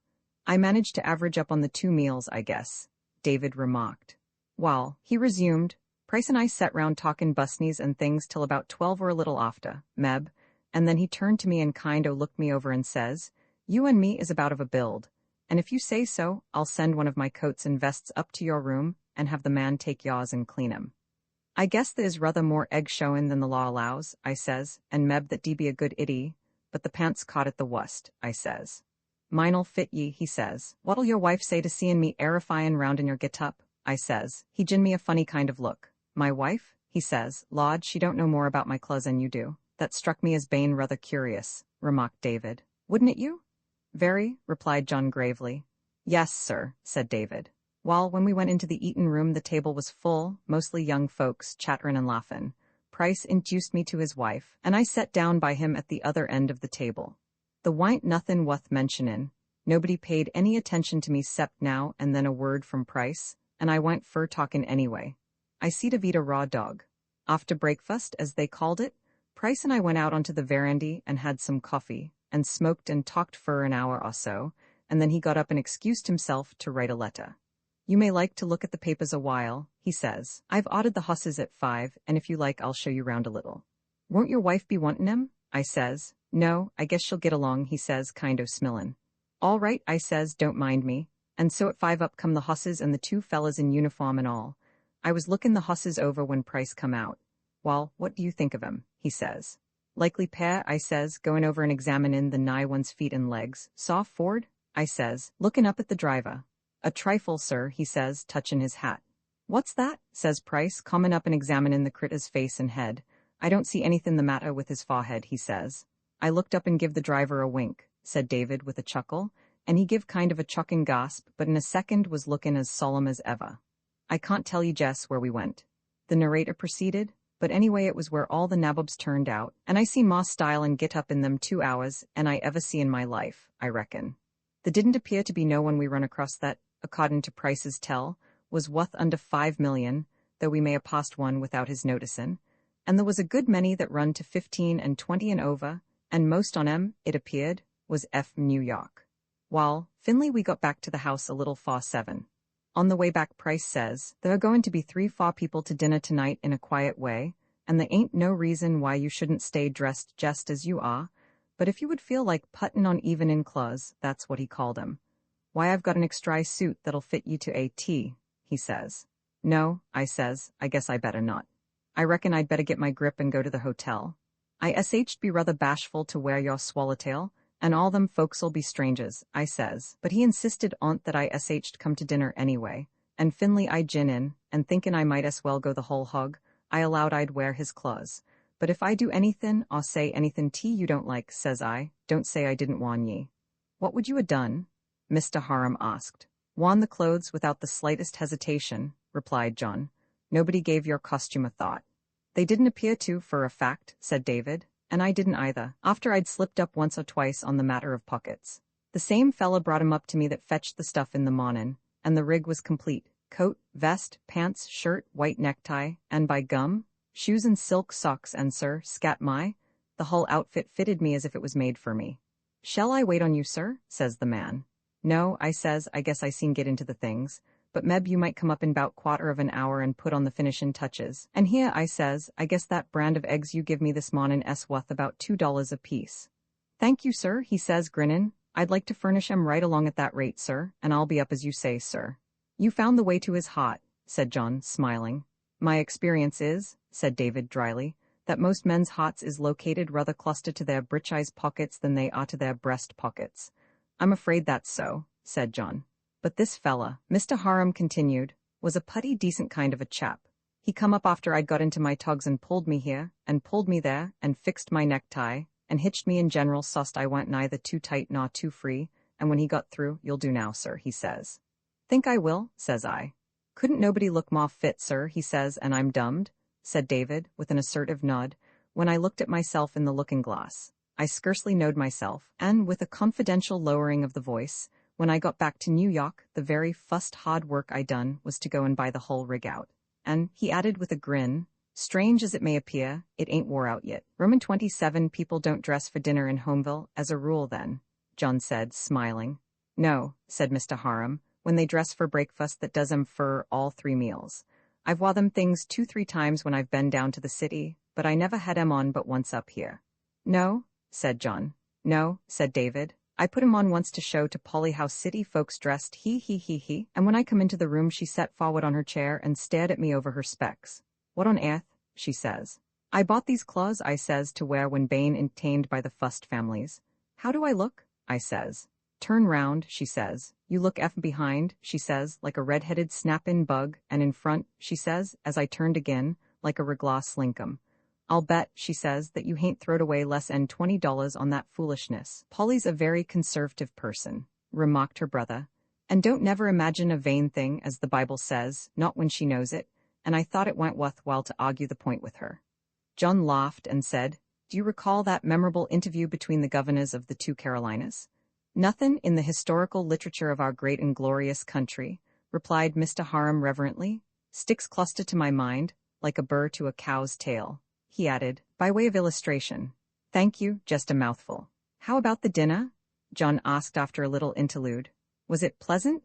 Fust rate, declared David. The young folks was out somewhere else, all but one o' Price's girls. There was 12 at the table all told.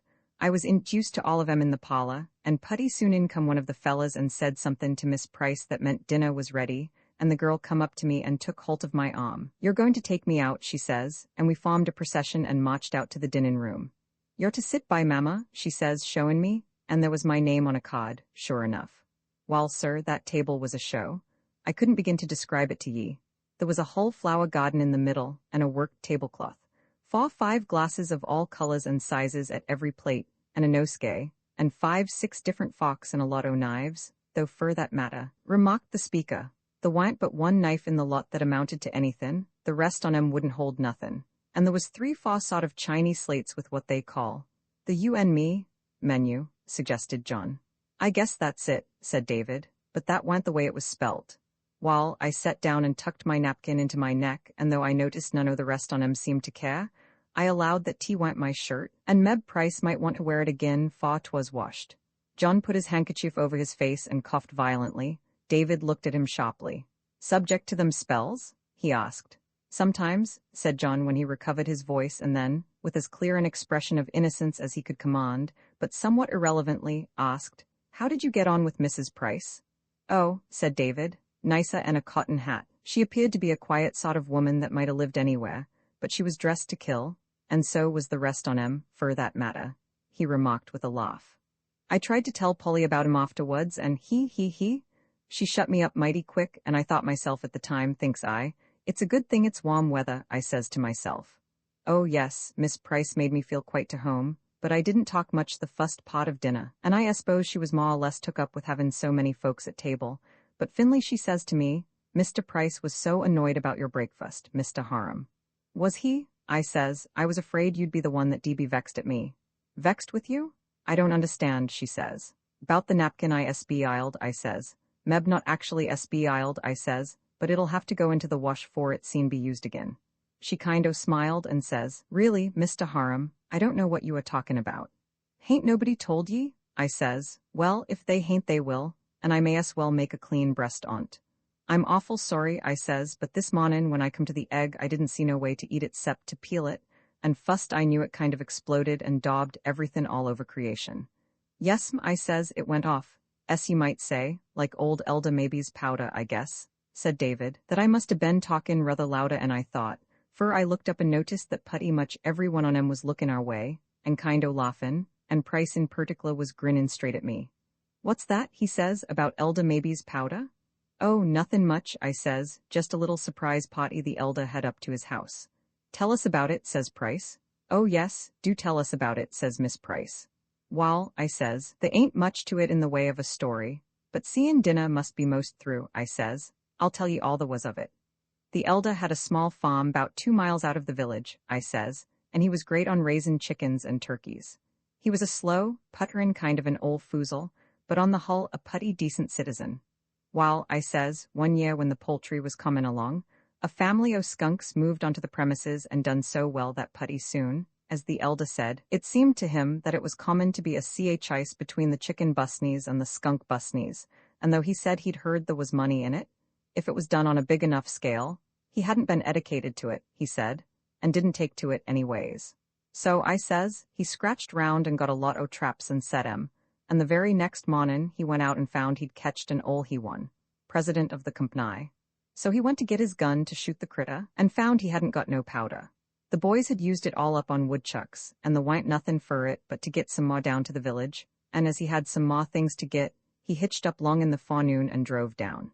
At this, said David, one of the ladies, wife to the judge, name o' Pomfret, spoke up and says, Did he leave that poor creature to suffer all that time? Couldn't it have been put out of its misery some other way? Well, Mom, I says, I never happened to know but one fella that set out to kill one o' them things with a club, and he put in most o' his time for a week or two up in the woods hattin' himself, I says. He didn't mingle in general society, and in fact, I says, he had the whole road to himself, as you might say, for a putty considerable spell. John threw back his head and laughed. Did she say any more? He asked. No, said David with a chuckle. All the men set up a great laugh, and she colored up in a kind of huff at fust, and then she begun to laugh too, and then one o' the waiter fellas put something down in front of me and I went eatin' again. But putty soon, Price, he says, come, he says, Harum, ain't you goin' on? How about that powder? Wall, I says, Meb, we had ought to put that critter out of his misery. The Elda went down and bought a pound o' powder and had it done up in a brown paper bundle, and put it with his other stuff in the bottom of his Democrat wagon. But it come on to rain some while he was ridden back, and the stuff got more or less wet. And so when he got home he spread it out in a dishpan and put it under the kitchen stove to dry, and thinkin' that it wa'n't dryin' fast enough, I s'pose, made out to assist nature, as the sayin' is, by stirrin' on't up with the kitchen poker. Wall, I says, I don't jest know how it happened, and the Elda certainly didn't, for after they'd got him untangled under what was left of the woodshed in the kitchen stove, and tied him up in cotton battin, and set his leg, and put out the house, and a few things like that, Bombay he come round a little, and the fust thing he says was, Wall. What is it, Pa? Says Miss Maybe, bendin' down over him. That peoda, he says, in almost no voice. That peoda? I was just stirrin' on't a little, and it went off, he says, seemin'ly, in a minute. And that, I says to Miss Price, was what that egg done. We'll have to forgive you that egg, she says, laughin' like everything for Elda Maybe's sake, and in fact, said David, they all laughed except one fella. He was an Englishman, I forged his name. When I got through he looked kind o' puzzled and says, Mr. Harum imitated his style as well as he could. But Raleigh, Mr. Harum, you know that's the way powder always geos off. Don't you know? And then, said David, They laughed hotter and ever, and the Englishman got redder and a beat. "What did you say?" asked John. "Nothin'," said David. They was all laughin' sot I couldn't get in a word, and then the waiter brought me another plateful of something. "Scat my," he exclaimed. "I thought that dinner dee go on till kingdom come. And wine, wall, I begun to feel something like the old fella did that swallowed a full tumbler of white whiskey, thinking it was water. The old fella was Temperance, and the boys put up a job on him one hot day at general trainin'. Somebody asked him afterwards how it made him feel, and he said he felt as if he was sittin' straddle the meetin' house, and every shingle was a Jew's hop. So I kept mum for a while. But just before we finally got through, and I hadn't said nothin' for a spell, Miss Price turned to me and says, "Did you have a pleasant drive this afternoon?" "Yes," I says. "I seen the whole show. Putty much. I guess poor folks must be a premium round here. I reckon," I says, "that if they'd clubbed together, the folks your husband painted out to me today could almost satisfy the requirements of the American Society for Fawn Missions." Miss Price laughed and looked over at her husband. "Yes," says Price, "I told Mr. Harum about some of the people we saw this afternoon, and I must say he didn't appear to be as much impressed as I thought he would." "How's that, Harum?" he says to me. "Wall," says I was thinkin' I'd like to bet you $2 to a last year's bird's nest," I says, "that if all them fellas we seen this afternoon, that air over 50, seed be got together, and someone was suddenly to holler low bridge, that 19 out o' 20 duck their heads." "And then?" queried John. "Wall," said David, "all on 'em laughed some, but Price, he just lay back and rod, and I found out afterwards," added David, "that every man at the table, except the Englishman, knowed what low bridge meant from actual experience.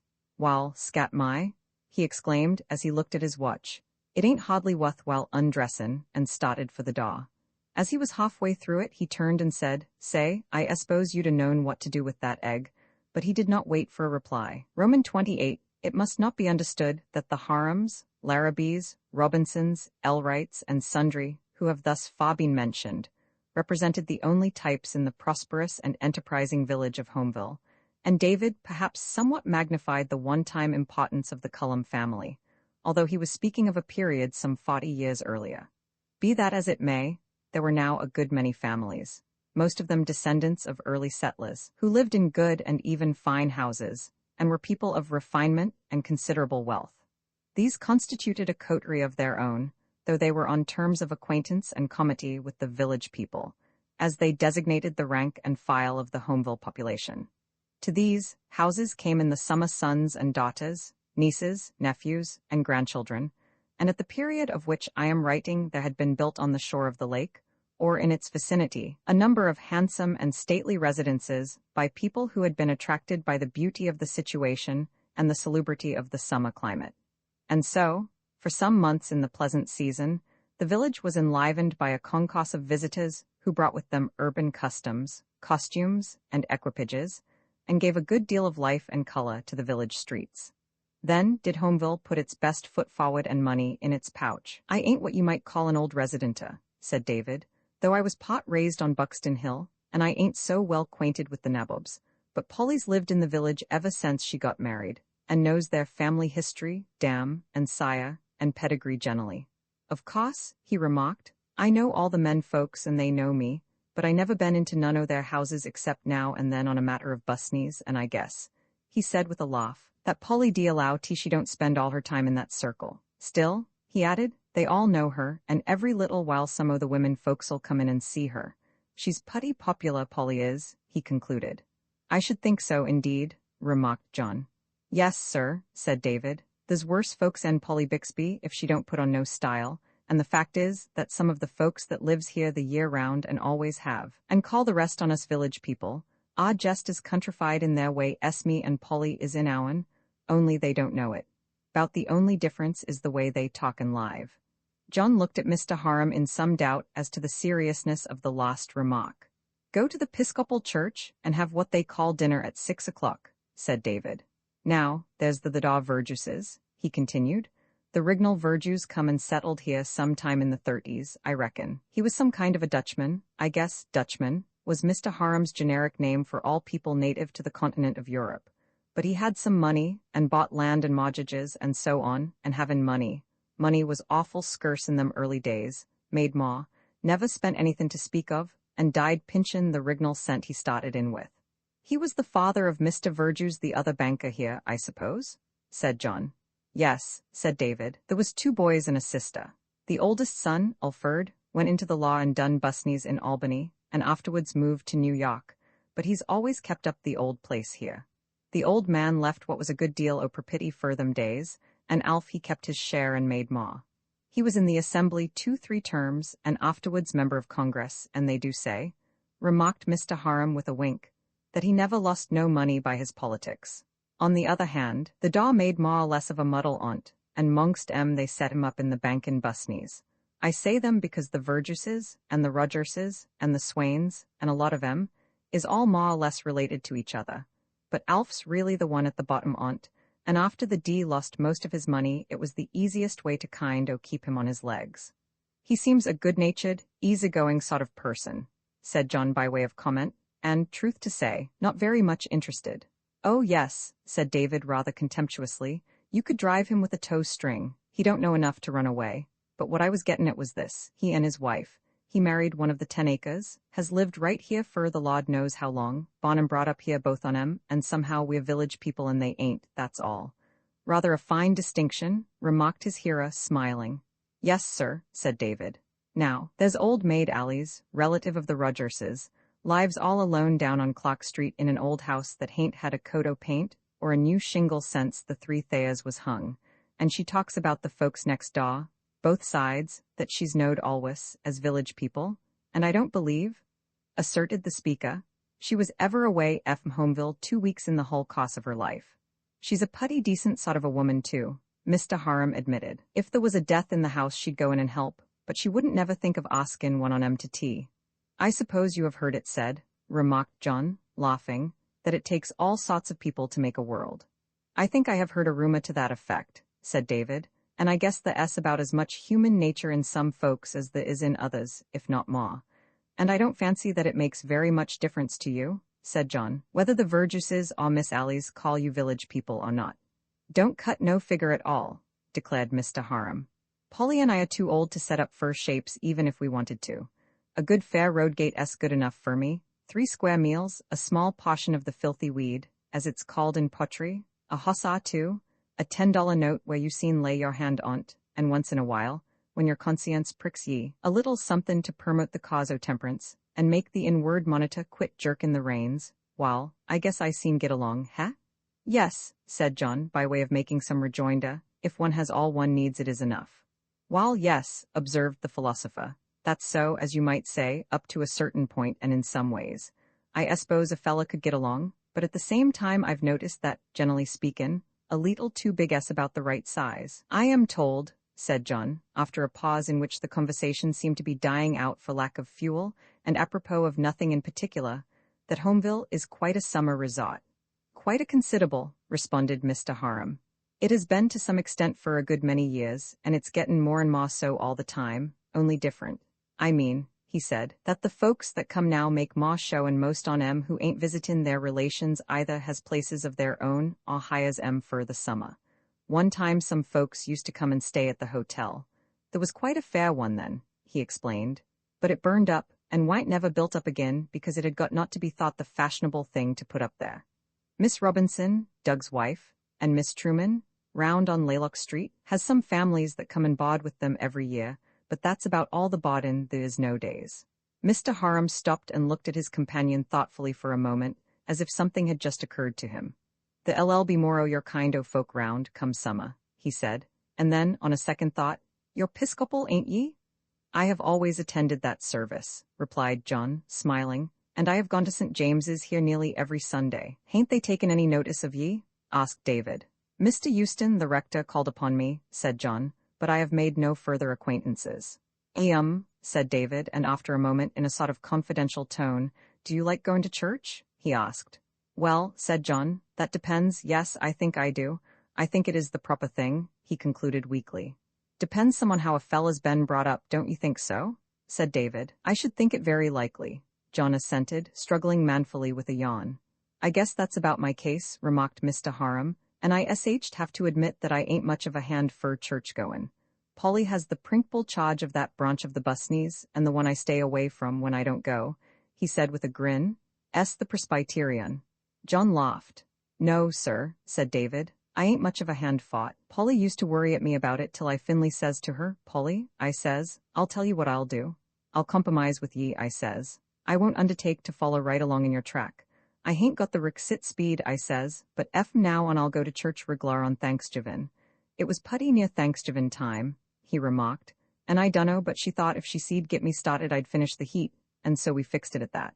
"Of course," said John with a laugh, "you kept your promise?" "Wall, sir," declared David with the utmost gravity, "for the next 5 years I never missed attendin' church on Thanksgivin Day but 4 times, but after that," he added, "I had to beg off. It was too much of a strain," he declared with a chuckle, "and it took more time and Polly seed really afford to get me ready." And so he rambled on upon such topics as suggested themselves to his mind, or in reply to his auditor's comments and questions, which were indeed more perfunctory than otherwise. For the Verjuses, the Rogerses, the Swains, and the rest were people whom John not only did not know, but whom he neither expected nor cared to know. And so his present interest in them was extremely small. Outside of his regular occupations, and despite the improvement in his domestic environment, life was so dull for him that he could not imagine its ever being otherwise in Homeville. It was a year since his world, had come to an end, and though his sensations of loss and defeat had passed the acute stage, his mind was far from healthy. He had evaded David's question, or only half answered it, when he merely replied that the rector had called upon him. The truth was that some tentative advances had been made to him, and Mr. Euston had presented him to a few of the people in his flock, but beyond the point of mere politeness, he had made no response, mainly from indifference, but to a degree because of a suspicion that his connection with Mr. Harum would not, to say the least, enhance his position in the minds of certain of the people of Homeville. As has been intimated, it seemed at the outset of his career in the village as if there had been a combination of circumstance and effort to put him on his guard, and indeed, rather to prejudice him against his employer. And Mr. Harum, as it now appeared to our friend, had on 1 or 2 occasions laid himself open to misjudgment, if no more. No allusion had ever been made to the episode of the counterfeit money by either his employer or himself, and it was not till months afterward that the subject was brought up by Mr. Richard Larrabee, who sauntered into the bank one morning. Finding no one there but John, he leaned over the counter on his elbows, and, twisting one leg about the other in a restful attitude, proceeded to open up a conversation upon various topics of interest to his mind. Dick was Mr. Harum's confidential henchman and factotum, although not regularly so employed. His chief object in life was apparently to get as much amusement as possible out of that experience, and he was quite unhampered by overnice notions of delicacy or bashfulness. But withal, Mr. Larrabee was a very honest and loyal person, strong in his likes and dislikes, devoted to David, for whom he had the greatest admiration, and he had taken a fancy to our friend, stoutly maintaining that he "wa'n't no more stuck-up N.U.B. Only, as he remarked to Bill Perkins, he hain't had the advantages of your bringin' up. After some preliminary talk, say, he said to John, "Got stuck with any more counterfeit money lately?" John's face reddened a little and Dick laughed. "The old man told me about it," he said. "Say, you'd ought to done as he told you to. You'd 'a' saved $15, Dick declared, looking at our friend with an expression of the utmost amusement. "I don't quite understand," said John rather stiffly. "Didn't he tell you to charge him up to the bank and let him take him?" asked Dick. "Well," said John shortly. "Oh, yes, I know," said Mr. Larrabee. "He said something to make you think he was going to pass him out, and you didn't give him no show to explain, but just marched into the back room and stuck him onto the fire." "Ho, ho, ho, ho, he told me all about it," cried Dick. "Say," he declared, "I dunno as I ever see the old man more kind o' wumblecrupped over anythin'. Why, he wouldn't no more pass them bills and he'd 'a' cut his hand off. He was just ticklin' your heels a little," said Mr. Larrabee, "to see if you'd kick, and," chuckled the speaker, "you surely did." "Perhaps I acted rather hastily," said John, laughing a little from contagion. "Wall," said Dick, "Dave's got ways of his own. I've summered and wintered with him now for a good many years, and I ain't got to the bottom of him yet, and," he added, "I don't know nobody that has." Roman 29, although, as time went on, and John had come to a better insight of the character of the eccentric person whom Dick had failed to fathom, his half-formed prejudices had fallen away, it must be admitted that he ofttimes found him a good deal of a puzzle. The domains of the serious and the facetious in David's mind seemed to have no very well-defined boundaries. The talk had drifted back to the people and gossip of Homeville. But sooth to say, it had not on this occasion got far away from those topics. "Yes," said Mr. Harum, "Alf Verjus is on the whole the best off of any of the lot.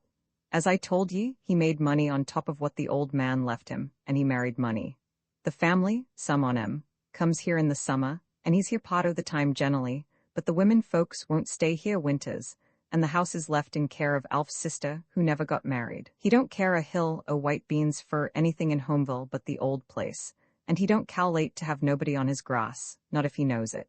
Him and me are on putty friendly terms, but the fact is," said David, in a semi-confidential tone, "he's about an even combine of pikery and vinegar, and about as poplar in general round here as a skunk in a henhouse. But Miss Verjus is putty well liked, and one o' the girls, Claricy is her name, is a good deal of a favourite. Juliet, the other one, don't mix with the village folks much and sometimes don't come with the family at all. She favours her father," remarked the historian. "Inherits his popularity, I conclude," remarked John, smiling. "She does favour him to some extent in that respect," was the reply, "and she's dark-complected like him, but she's a mighty handsome girl, notwithstandin'. Both on 'em is handsome girls," observed Mr. Harum, "and great fur hosses, and that's the way I got 'quainted with 'em. They're all fur-ridden hossback when they're up here. Did you ever ride a hoss?" he asked. "Oh yes," said John. "I have ridden a good deal one time and another." "Never seed see the sense on't," declared David. "I seen imagine gettin' onto a hoss's back when 'twas either that or walkin', but to do it fur the fun o' the thing ma and I seen understand. There you be," he continued, "stuck up 4-5 feet up in the air like a cloyspin, havin' your backbone chucked up into your skull, and tackin' the skin off in spots and places, expectin' every next minute the critter'll get out under ye." "No, sir," he protested. "If it come to be that it was either to ride a hossback fur the fun o' the thing, or have somebody kick me, and kick me hard, I'd say, kick away. It comes to the same thing fur as enjoyment goes, and it's a dumb sight safer." John laughed outright, while David leaned forward with his hands on his knees, looking at him with a broad though somewhat doubtful smile. "That being your feeling," remarked John, "I should think saddle hosses would be rather out of your line. Was it a saddle hoss that the Mrs. Verjus were interested in?" "Well, I didn't buy him fur that," replied David, "and in fact when the fella that sold him to me told me he'd been rode, I allowed that ought to knock $20 off and the price, but I did have such a hoss, and outside o' that, he was a nice piece of hoss flesh. I was up to the barn one mornin', meb 4 years ago," he continued, "when in drove the Verjus carriage with one of the girls, the oldest one inside and the yellow-haired one on a hossback. 'Good mornin'. You're Mr. Harum, ain't you?' she says. 'Good mornin', I says. 'Harum's the name I use when I appear in public. You're Miss Verjus, I reckon,' I says. She laughed a little and says, motion in with her head tids the carriage, 'My sister is Miss Verjus. I'm Miss Claricy.' I took off my cap, and the other girl just bowed her head a little. 'I heard you had a hoss I could ride,' says the one on hossback. 'Wall,' I says, looking at her hoss, 'and he was a good one,' remarked David. 'For a saddle hoss, I shouldn't think you was entirely out o' hosses long's you got that one.' 'Oh,' she says, 'this is my sister's hoss. Mine has hurt his leg so badly that I am afraid I shan't be able to ride him this summer.' 'Wall,' I says, 'I've got a hoss that's been rode, so I was told, but I don't know of my own knowin'.' 'Don't you ride?' she says. 'Hossback?' I says. 'Why, of course,' she says. 'No, ma'am,' I says, 'not when I seen raised the money to pay my fine.' She looked kind o' puzzled at that," remarked David, "but I see the other girl look at her and give a kind of quiet laugh. 'Can I see him?' says Miss Claricy. 'Certainly,' I says, and went and brought him out. 'Oh,' she says to her sister, 'ain't he a beauty? Seen I try him?' She says to me.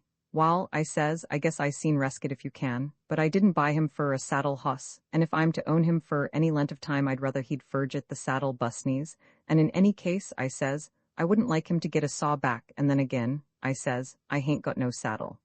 'Wall,' she says, givin' her head a toss, 'if I couldn't sit straight I'd never ride again. I never made a hoss's back sore in my life,' she says. 'We seen change the saddle,' she says, and off she jumps, and scat my," exclaimed David. "The way she knowed about gettin' that saddle fixed, pads, straps, girts, and the whole busneys, and put up her foot for me to give her a lift, and wheeled that hoss and went out o' the yard a kitten, was as slick a piece o' hoss busneys as ever I see. It took fust money, that did," said Mr. Harum with a confirmatory shake of the head. "Wall," he resumed, "in about a few minutes back she come, lickety-cut, and pulled up in front of me. 'Seen you send my sister's hoss home?' she says, 'and then I shan't have to change again. I'll stay on my hoss,' she says, laughin', and then again laughin' fit to kill, for I stood there with my mouth open clear to my back teeth, not bane used to doin' busneys ith quite so much neatness and dispatch, as the sayin' is. Oh, it's all right, she says. Papa came home last night and I'll have him see you this afternoon or tomorrow. But Meb, he and I won't agree about the price, I says. Yes, you will, she says, and if you don't I won't make his back saw. And off they went, and left me standin' there like a stick in the mud.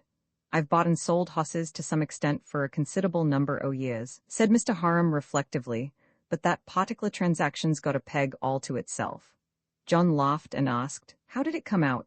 I mean, what sort of an interview did you have with the young woman's father, the popular Mr. Verjuice? Oh, said David. He drove up to the office the next mornin', 'bout 10 o'clock, and come into the back room here, and after we'd passed the time o' day, he says, clearin' his throat in a way he's got, here, he says, my daughter tells me that she run off with a hoss of yours yesterday in rather a summary manner, and I have come to see you about payin' for him. What is the price? He says. Wall, I says, more'n anythin' to see what he'd say, what would you say he was wuth? And with that he kind o' stiffened a little stiffer and he was before, if it could be. Really, he says, I haven't any idea. I haven't seen the animal, and I should not consider myself qualified to give an opinion upon his value if I had, but, he says, I don't know that makes any material difference, however, because I am quite here in your hands, within limits, he says. That kind o' riled me, remarked David. I see in a minute what was passin' in his mind. While I says, Mr. Verjuice, I guess the fact o' the matter is I'm about as much in the mud as you be in the mire. Your daughter's got my hoss, I says. Now you ain't dealin' with a hoss jockey, I says, though I don't deny that I buy and sell hosses, and once in a while make money at it. You're dealin' with David Harum, banker, and I consider I'm dealin' with a lady, or the father of one on her account, I says. Here, I meant no offense, sir, he says. None bane meant, none will be took, I says. Now, I says I was offered $175 fur that hoss day before yesterday and wouldn't take it. I can't sell him fur that, I says. Here, certainly not, he says. Wait a minute, I says, I can't sell him fur that because I said I wouldn't, but if you feel like drowin' your check for $176, I says, we'll call it a deal. The speaker paused with a chuckle. Well, said John. Wall, said David, he, that clean took the wind out of him, and he got redder and a beat. Really, he says, I couldn't think of offerin' you less than 200. All right, I says, I'll send up fur the hoss. 176 is my price, no more and no less, and I got up out o' my chair. And what did he say then? Asked John. Wall, replied Mr. Harum, he settled his neck down into his collar and necktie and cleared his throat a few times and says, you put me in rather an embarrassin' position, Mr. Harum. My daughter has set her heart on the hoss, and with a kind of a smile like a wrinkle in a boot, I can't very well tell her that I wouldn't buy him because you wouldn't accept a higher offer than your own price. I think I must accede to your proposition, and accept the favor, he says, dragging the words out by the roots. No favor at all, I says, not a bit on't. It was the cleanest and slickest deal I ever had, I says, and I've had a good many. That girl o' yon, I says, if you don't mind my sayin' it, comes as near bane a full team and a cross dog under the wagon as you seen git. And you seen tell her if you think fit, I says, that if she ever wants anythin' more out o' my bond, I'll throw off $24 every time, if she'll only do her own buyin'. Wall, said Mr. Harum. I didn't know but what he'd gag a little at that, but he didn't seem to, and when he went off after givin' me his check, he put out his hand and shook hands, a thing he never done before. That was really very amusing, was John's comment. Weren't a bad day's work either, observed Mr. Harum. I've sold the crowd a good many hosses since then, and I've laughed 1,000 times over that particular trade. Me and Miss Claricy, he added, has always been good friends since that time, and she and Polly are reglaw neat-ups. She never sees me in the street but what it's how d'ee do, Mr. Harum, and I'll say, ain't that old hoss wore out yet? When you comin' round to run off with another hoss, I'll say. At this point David got out of his chair, yawned, and walked over to the window. Did you ever in all your bond days, he said, see such dummed weather? Just look out there, no slayin', no wheelin', and a bond full wantin' exercise. Well, I guess I'll be mos in along. And out he went. Roman 3, Master Jackie Calling was a very nice boy, but not at that time in his career, the safest person to whom to entrust a missive in case its sure and speedy delivery were a matter of importance. But he protested with so much earnestness and good will that it should be put into the very first post-box he came to on his way to school, and that nothing could induce him to forget it, that Mary Blake, His aunt, confidante, and not unfrequently counsel and advocate, gave it him to post and dismissed the matter from her mind. Unfortunately, the weather, which had been very frosty, had changed in the night to a summer-like mildness. As Jackie opened the door, 3 or 4 of his schoolfellows were passing. He felt the softness of the spring morning, and to their injunction to hurry up and come along, replied with an entreaty to wait a minute till he left his overcoat. All boys hate an overcoat, and plunged back into the house. If John Knox Lennox, had received Miss Blake's note of condolence and sympathy, written in reply to his own, wherein, besides speaking of his bereavement, he had made allusion to some changes in his prospects and some necessary alterations in his ways for a time, he might perhaps have read between the lines something more than merely a kind expression of her sorrow for the trouble which had come upon him, and the reminder that he had friends who, if they could not do more to lessen his grief, would give him their truest sympathy. And if some days later he had received a second note, saying that she and her people were about to go away for some months, and asking him to come and see them before their departure, it is possible that very many things set forth in this narrative would not have happened. Life had always been made easy for John Lennox, and his was not the temperament to interpose obstacles to the process. A course at Andover had been followed by 2 years at Princeton, but at the end of the second year, it had occurred to him that practical life ought to begin for him, and he had thought it rather fine of himself to undertake a clerkship in the office of Rush & Co., where in the ensuing year and a half or so, though he took his work in moderation, he got a fair knowledge of accounts and the ways and methods of the street. But that period of it was enough. He found himself not only regretting the abandonment of his college career, but feeling that the thing for which he had given it up had been rather a waste of time. He came to the conclusion that, though he had entered college later than most, even now a further acquaintance with textbooks and professors was more to be desired than with ledgers and brokers. His father, somewhat to his wonderment, and possibly a little to his chagrin, seemed rather to welcome the suggestion that he spend a couple of years in Europe, taking some lectures at Heidelberg or elsewhere, and traveling. And in the course of that time, he acquired a pretty fair working acquaintance with German, brought his knowledge of French up to about the same point, and came back at the end of 2 years with a fine and discriminating taste in beer, and a scar over his left eyebrow, which could be seen if attention were called to it. He started upon his return without any definite intentions or for any special reason, except that he had gone away for 2 years, and that the 2 years were up. He had carried on a desultory correspondence with his father, who had replied occasionally, rather briefly, but on the whole affectionately. He had noticed that during the latter part of his stay abroad, the replies had been more than usually irregular, but had attributed no special significance to the fact.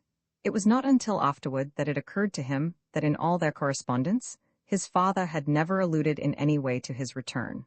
On the passenger list of the Altruria John came upon the names of Mr. and Mrs. Julius Calling and Miss Blake. Blake, he said to himself. Calling, I seem to remember to have known that name at some time. It must be little Mary Blake, whom I knew as a small girl years ago, and yes, Calling was the name of the man her sister married. Well, I wonder what she is like. Of course, I shouldn't know her from Eve now, or she me from Adam. All I can remember seems to be a pair of very slim and active legs, a lot of flying hair, a pair of brownish-gray or grayish-brown eyes, and that I thought her a very nice girl, as girls went, but it doesn't in the least follow that I might think so now, and shipboard is pretty close quarters for 7 or 8 days. Dinner is by all odds the chief event of the day on board ship to those who are able to dine, and they will leave all other attractions, even the surpassingly interesting things which go on in the smoking room, at once on the sound of the gong of promise. On this first night of the voyage, the ship was still in smooth water at dinner time, and many a place was occupied which would know its occupant for the first, and very possibly for the last, time. The passenger list was fairly large, but not full. John had assigned to him a seat at a side table.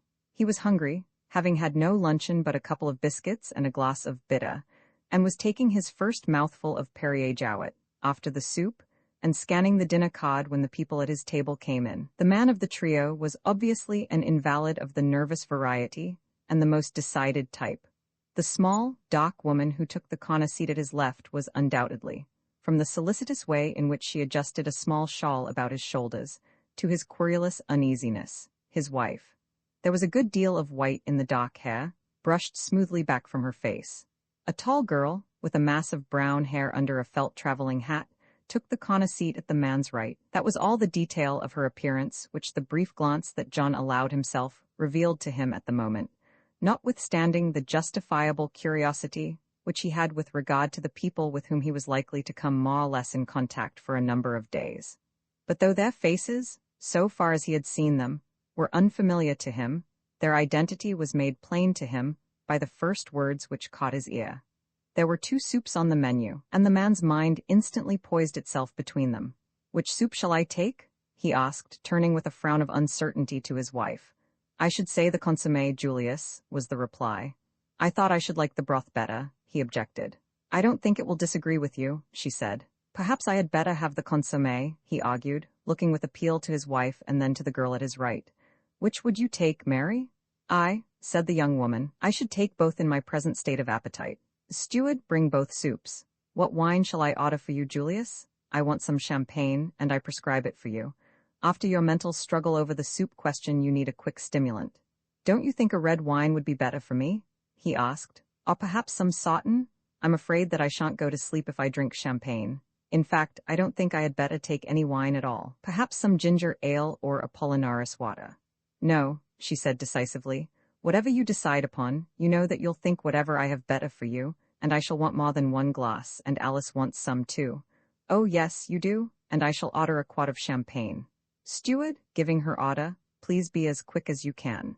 John had by this fully identified his neighbors, and the talk which ensued between them, consisting mostly of controversies between the invalid and his family over the items of the bill of fare, every cost being discussed as to its probable effect upon his stomach or his nerves.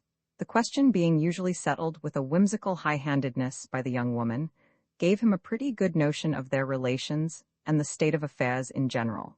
Notwithstanding Miss Blake's benevolent despotism, the invalid was still wrangling feebly over some last dish when John rose and went to the smoking room for his coffee and cigarette.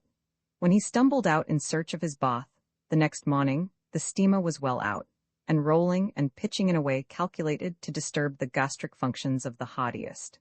But after a shower of sea-water and a rub-down, he found himself with a feeling for bacon and eggs that made him proud of himself, and he went in to breakfast to find, rather to his surprise, that Miss Blake was before him, looking as fresh, well, as fresh as a handsome girl of 19 or 20, and in perfect health could look. She acknowledged his perfunctory bow as he took his seat with a stiff little bend of the head. But later on, when the steward was absent on some order, he elicited a "thank you" by handing her something which he saw she wanted, and one thing leading to another, as things have a way of doing where young and attractive people are concerned. They were presently engaged in an interchange of small talk, but before John was moved to the point of disclosing himself on the warrant of a former acquaintance, she had finished her breakfast. The weather continued very stormy for 2 days, and during that time, Miss Blake did not appear at table.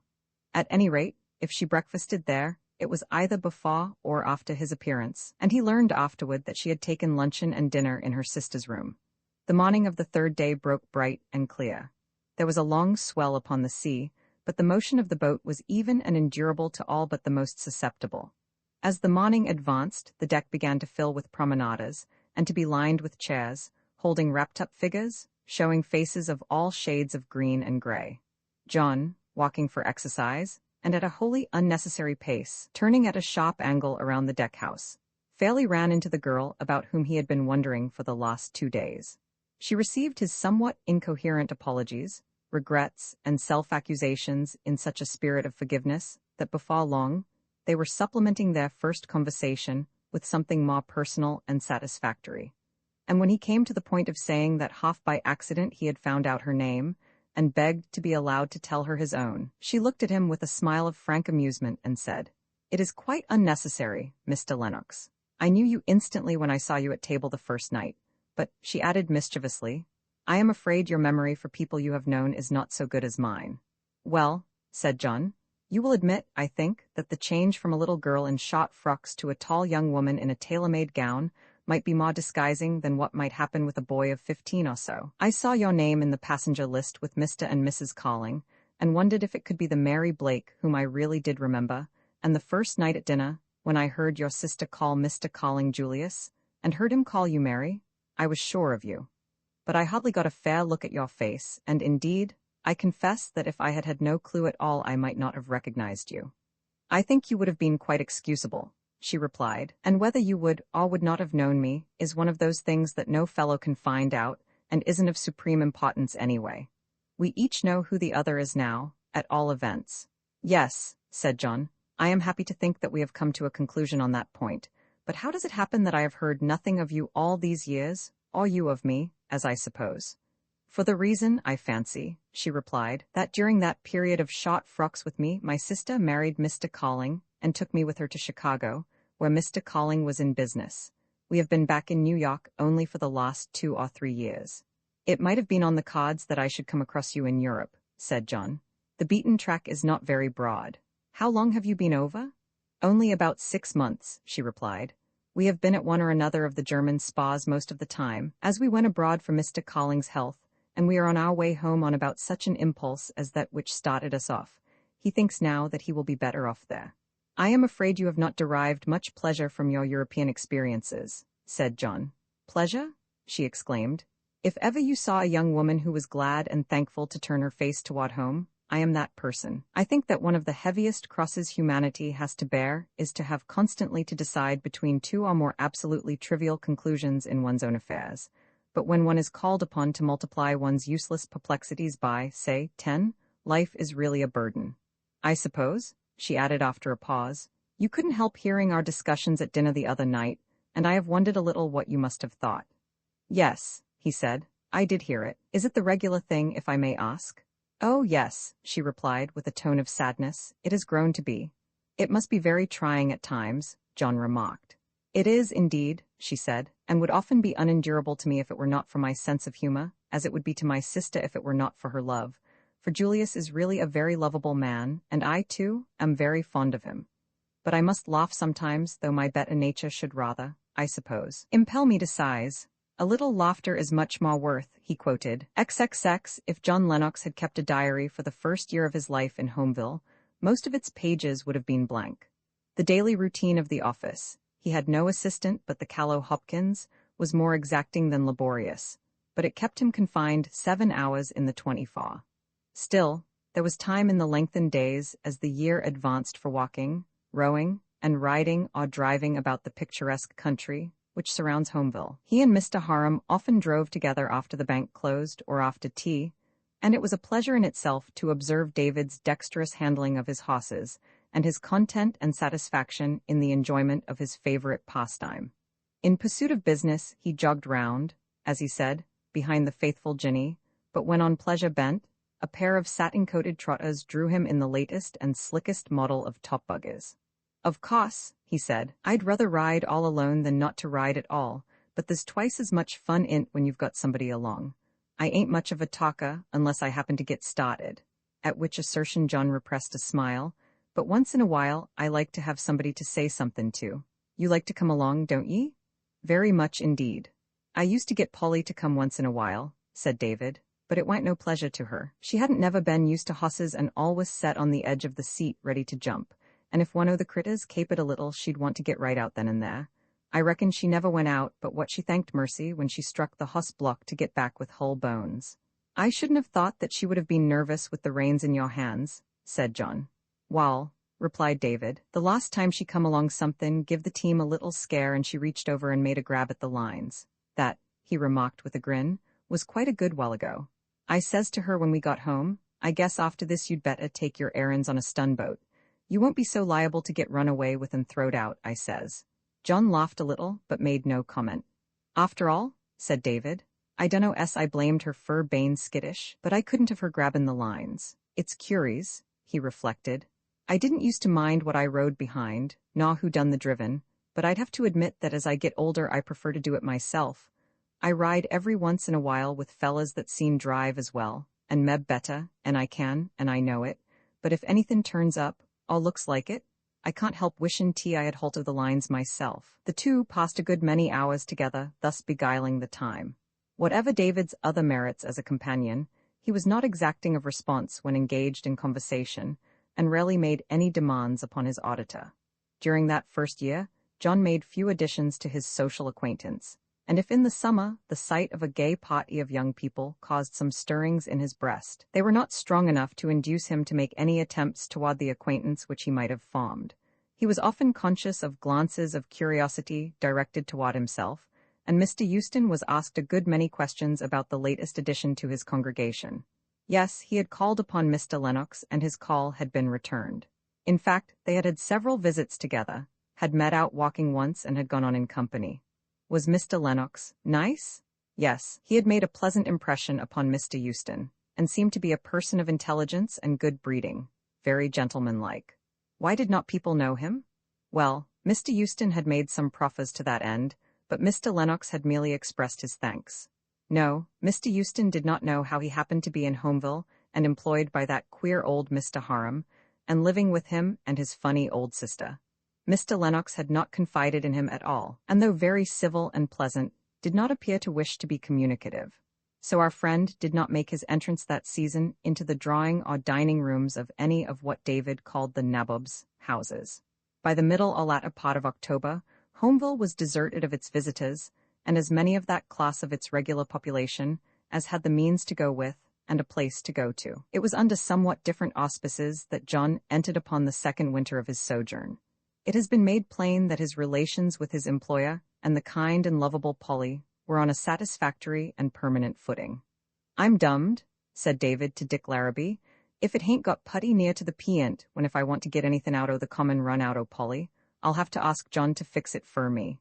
She's like a cow with a cough," he declared. "David sets all the store in the world by him," stated Mrs. Bixby to a friend, "though he don't jest let on to, not in so many words.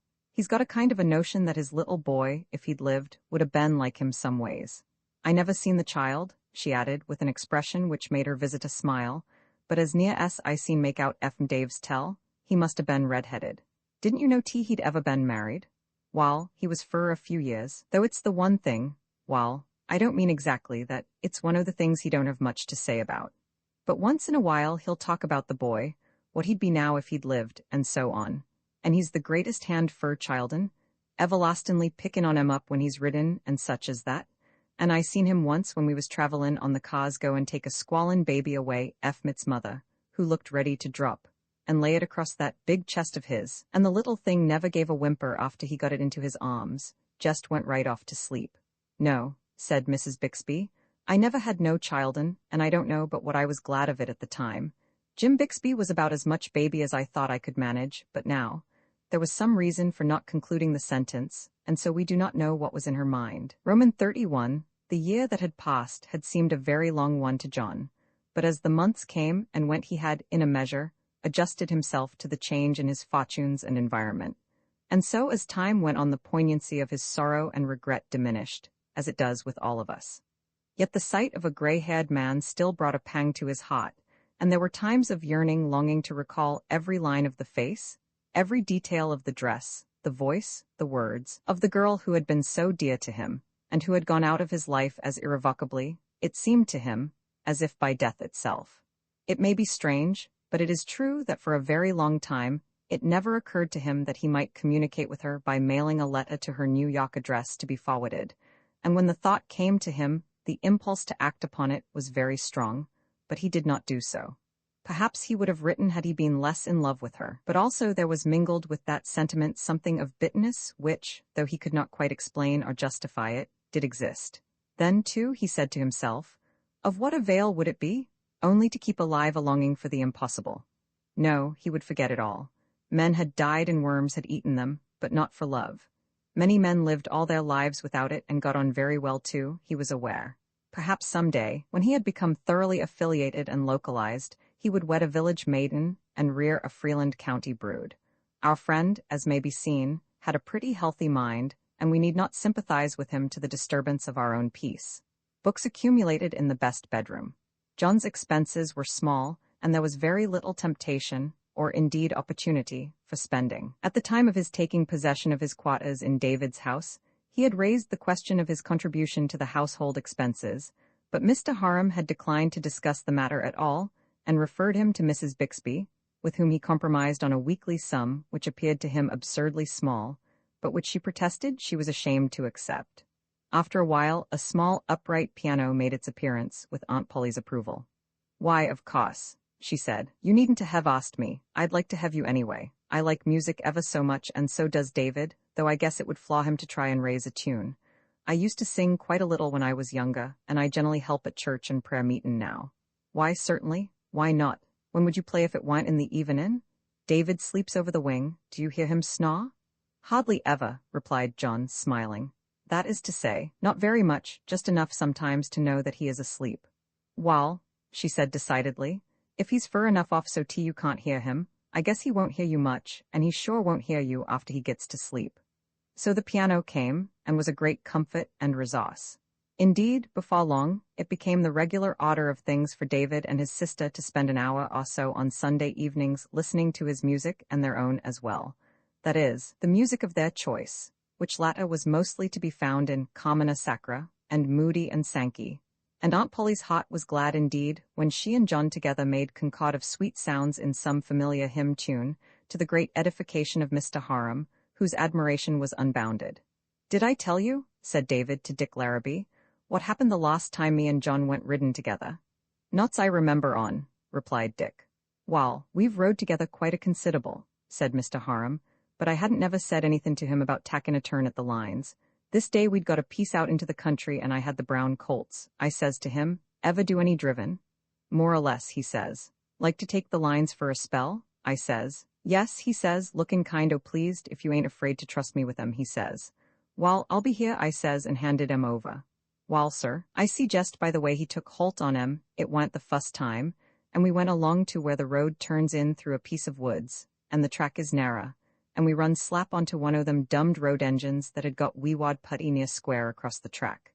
Now, I tell ye," said Mr. Harum, "them hosses didn't like it fur a cent, and tell the truth I didn't like it no better. We couldn't go ahead fur we couldn't get by the cussed thing, and the hosses was pa'ntly trying to get back under the buggy, and scat my, if he didn't straighten 'em out and back 'em round in that narrer road, and hardly scraped a wheel." "Yes, sir," declared Mr. Harum, "I couldn't 'a' done it slicker myself, and I don't know nobody that could." "Guess you must have felt a little ticklish yourself," said Dick sympathetically, laughing as usual. "Wall, you better believe," declared the other. "There was 'bout half a minute when I'd have sold out mighty cheap, and took a promise fur the money." "He's welcome to drive any team in my barn," said David, feeling, in which view Mr. Larrabee shared, that encomium was pretty well exhausted in that assertion. "I don't believe," said Mr. Harum after a moment, in which he and his companion reflected upon the gravity of his last declaration, "that there's any dumb thing that fella can't do. The last thing ess a piony. He's got a little one that stands up on its hind legs in his room, and he's seen play it with both hands thout lookin' on. Yes, sir, we have reglaw concerts at my house every Sunday night, admission free and child in half price, and," said David, "you'd ought to hear him and Polly sing, and he, you'd ought to see her singin', tickled and a little dog with a nosegay tied to his tail." Roman 32, our friend's acquaintance with the rector of St. James's Church, had grown into something like friendship, and the two men were quite often together in the evening. John went sometimes to Mr. Euston's house, and not unfrequently the latter would spend an hour in John's room over a cigar and a chat. On one of the latter occasions, late in the autumn, Mr. Euston went to the piano after sitting a few minutes and looked over some of the music, among which were 2 or 3 hymnals. "You are musical," he said. "In a modest way," was the reply. "I am very fond of it," said the clergyman, "but have little knowledge of it. I wish I had more," he added in a tone of so much regret as to cause his hearer to look curiously at him. "Yes," he said, "I wish I knew more or less. It's the bane of my existence," declared the rector with a half laugh. John looked inquiringly at him, but did not respond. "I mean the music, so-called, at St. James's," said Mr. Euston. "I don't wonder you smile," he remarked, "but it's not a matter for smiling with me." "I beg pardon," said John. "No, you need not," returned the other. "But really? Well, there are a good many unpleasant and disheartening experiences in a clergyman's life, and I can, I hope, face and endure most of them with patience, but the musical part of my service is a never-ending source of anxiety, perplexity, and annoyance. I think," said Mr. Euston, "that I expend more nerve tissue upon that branch of my responsibilities than upon all the rest of my work. You see, we cannot afford to pay any of the singers, and indeed my people, some of them, at least, think $50 is a great sum for poor little Miss Knapp, the organist. The rest are volunteers, or rather, I should say, have been pressed into the service. We are supposed to have 2 sopranos and 2 altos, but in effect it happens sometimes that neither of a pair will appear, each expecting the other to be on duty. The tenor, Mr. Hubber, who is an elderly man without any voice to speak of, but a very devout and faithful churchman, is to be depended upon to the extent of his abilities. But Mr. Little, the bass, well, observed Mr. Euston, the less said about him the better. How about the organist? Said John. I think she does very well, doesn't she? Miss Knapp is the one redeeming feature, replied the rector, but she has not much courage to interfere. Hubber is nominally the leader, but he knows little of music. Mr. Euston gave a sorry little laugh. It's trying enough, he said, one Sunday with another, but on Christmas and Easter, when my people make an unusual effort and attempt the impossible, it is something deplorable. John could not forbear a little laugh. I should think it must be pretty trying, he said. It is simply corroding, declared Mr. Euston.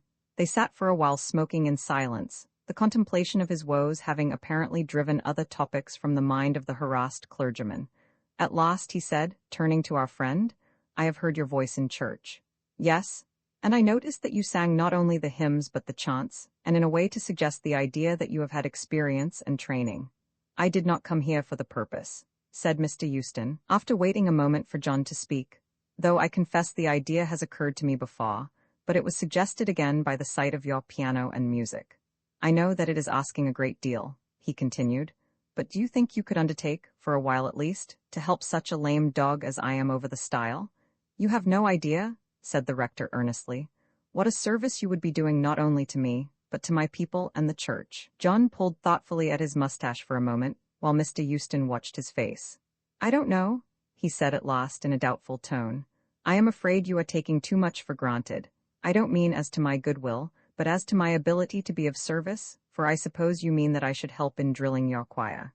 Yes, replied Mr. Euston. I suppose it would be too much to ask you to sing as well. I have had no experience in the way of lighting or directing, replied John, ignoring the suggestion, though I have sung in church more or less, and am familiar with the service, but even admitting my ability to be of use, shouldn't you be afraid that my interposing might make more trouble than it would help? Wouldn't your choir resent it? Such people are sometimes jealous, you know. Oh dear, yes, sighed the rector. But, he added, I think I can guarantee that there will be no unpleasant feeling either toward you or about you.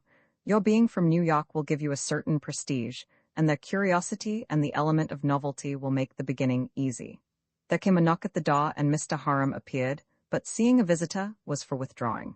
Don't go, said John. Come in, of course you know Mr. Euston. Glad to see ye, said David, advancing and shaking hands. You folks talkin' busneys? He asked before sitting down. I am trying to persuade Mr. Lennox to do me a great favor, said Mr. Euston.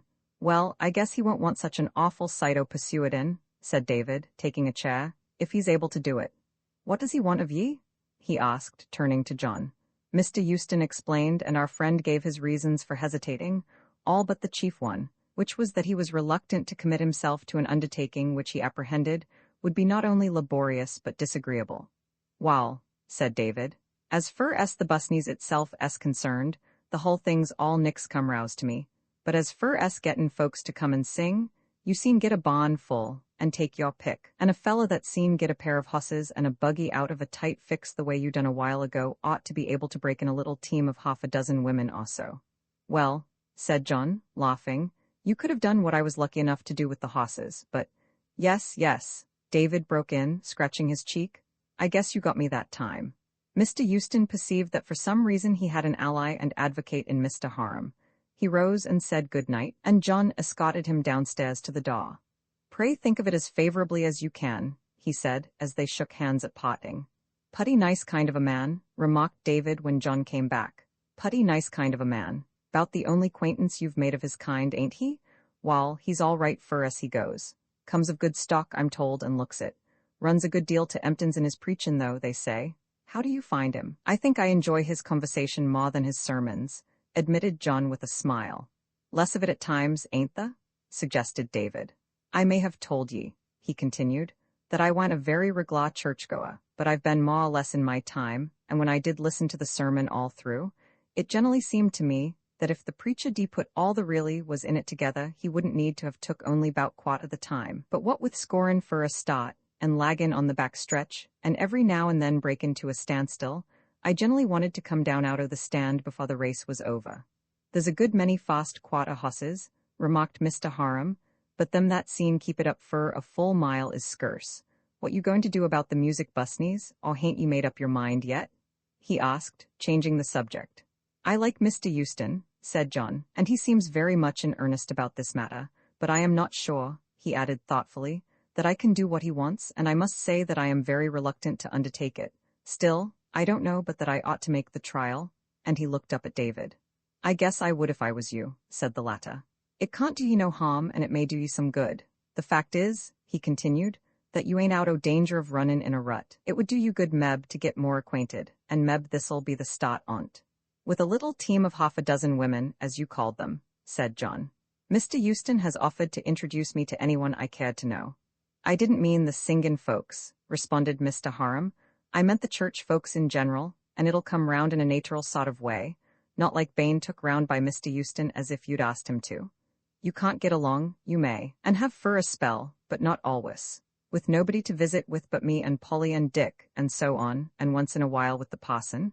You been used to something different, and while I ain't sayin' that Homeville society, particularly in the winter, 's the finest in the land, or that me and Polly ain't all right in our way, you want to change o' feed once in a while, or you may get the colic. Now, proceeded the speaker, if this singin' busneys don't do mon to give you something new to think about, and take up an evenin' now and then, even if it bothers ye some, I think, Meb, it'll be a good thing fur ye.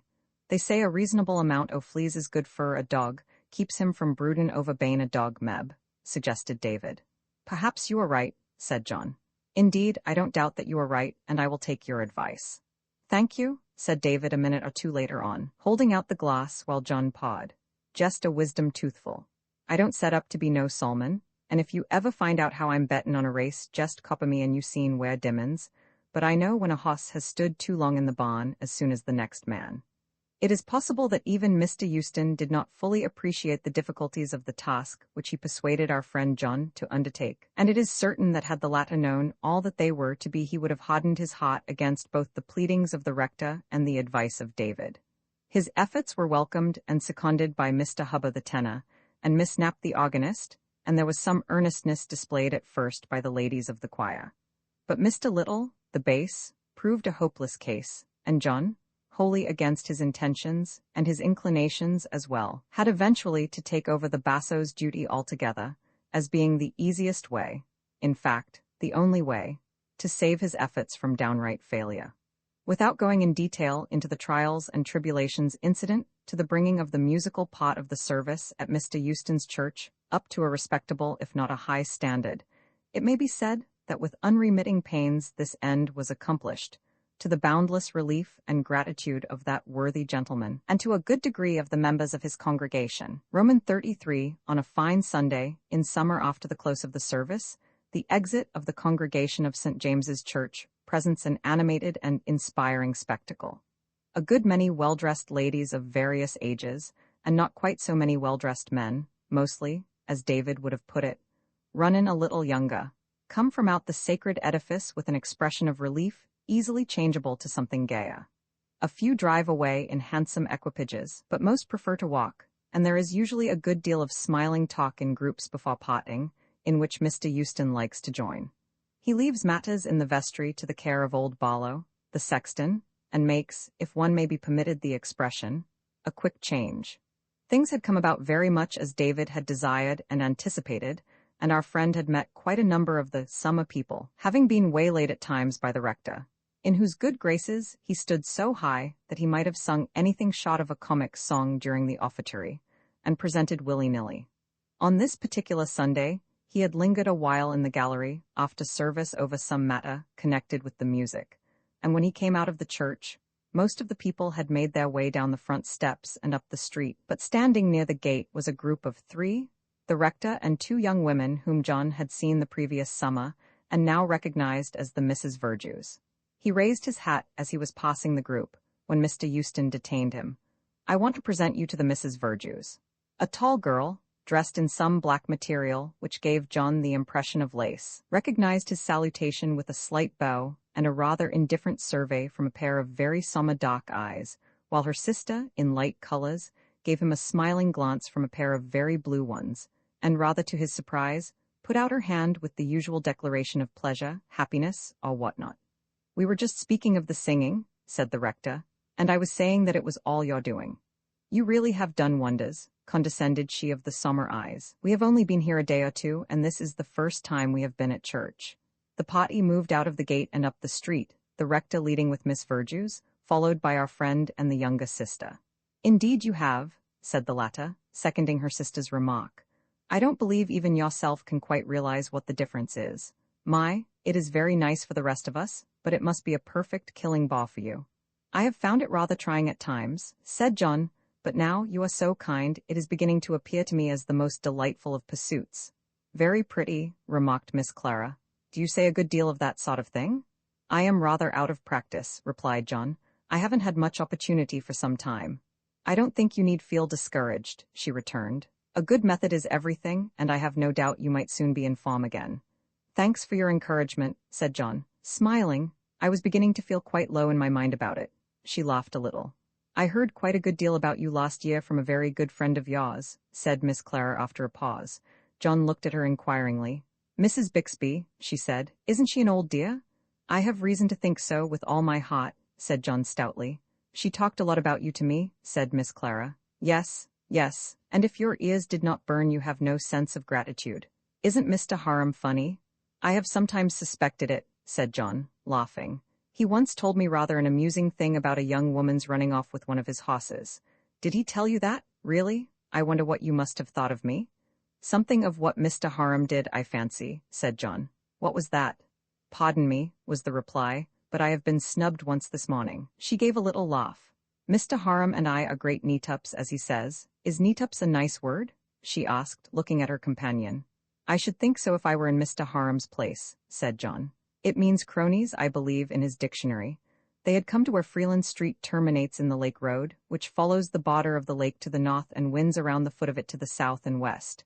"Why," exclaimed Miss Clara, "there comes David. I haven't seen him this summer." They halted and David drew up, winding the reins about the whipstock and pulling off his buckskin glove. "How do you do, Mr. Harum?" said the girl, putting her hand in his. "How air ye, Miss Claricy? Glad to see ye again," he said. "I'm settin' up a little every day now, and you don't look as if you was off your feed much, eh?" "No," she replied, laughing. "I'm in what you call pretty fair condition, I think." "Wall, I reckon," he said, looking at her smiling face with the frankest admiration. "Guess you come out a little finer every season, don't ye?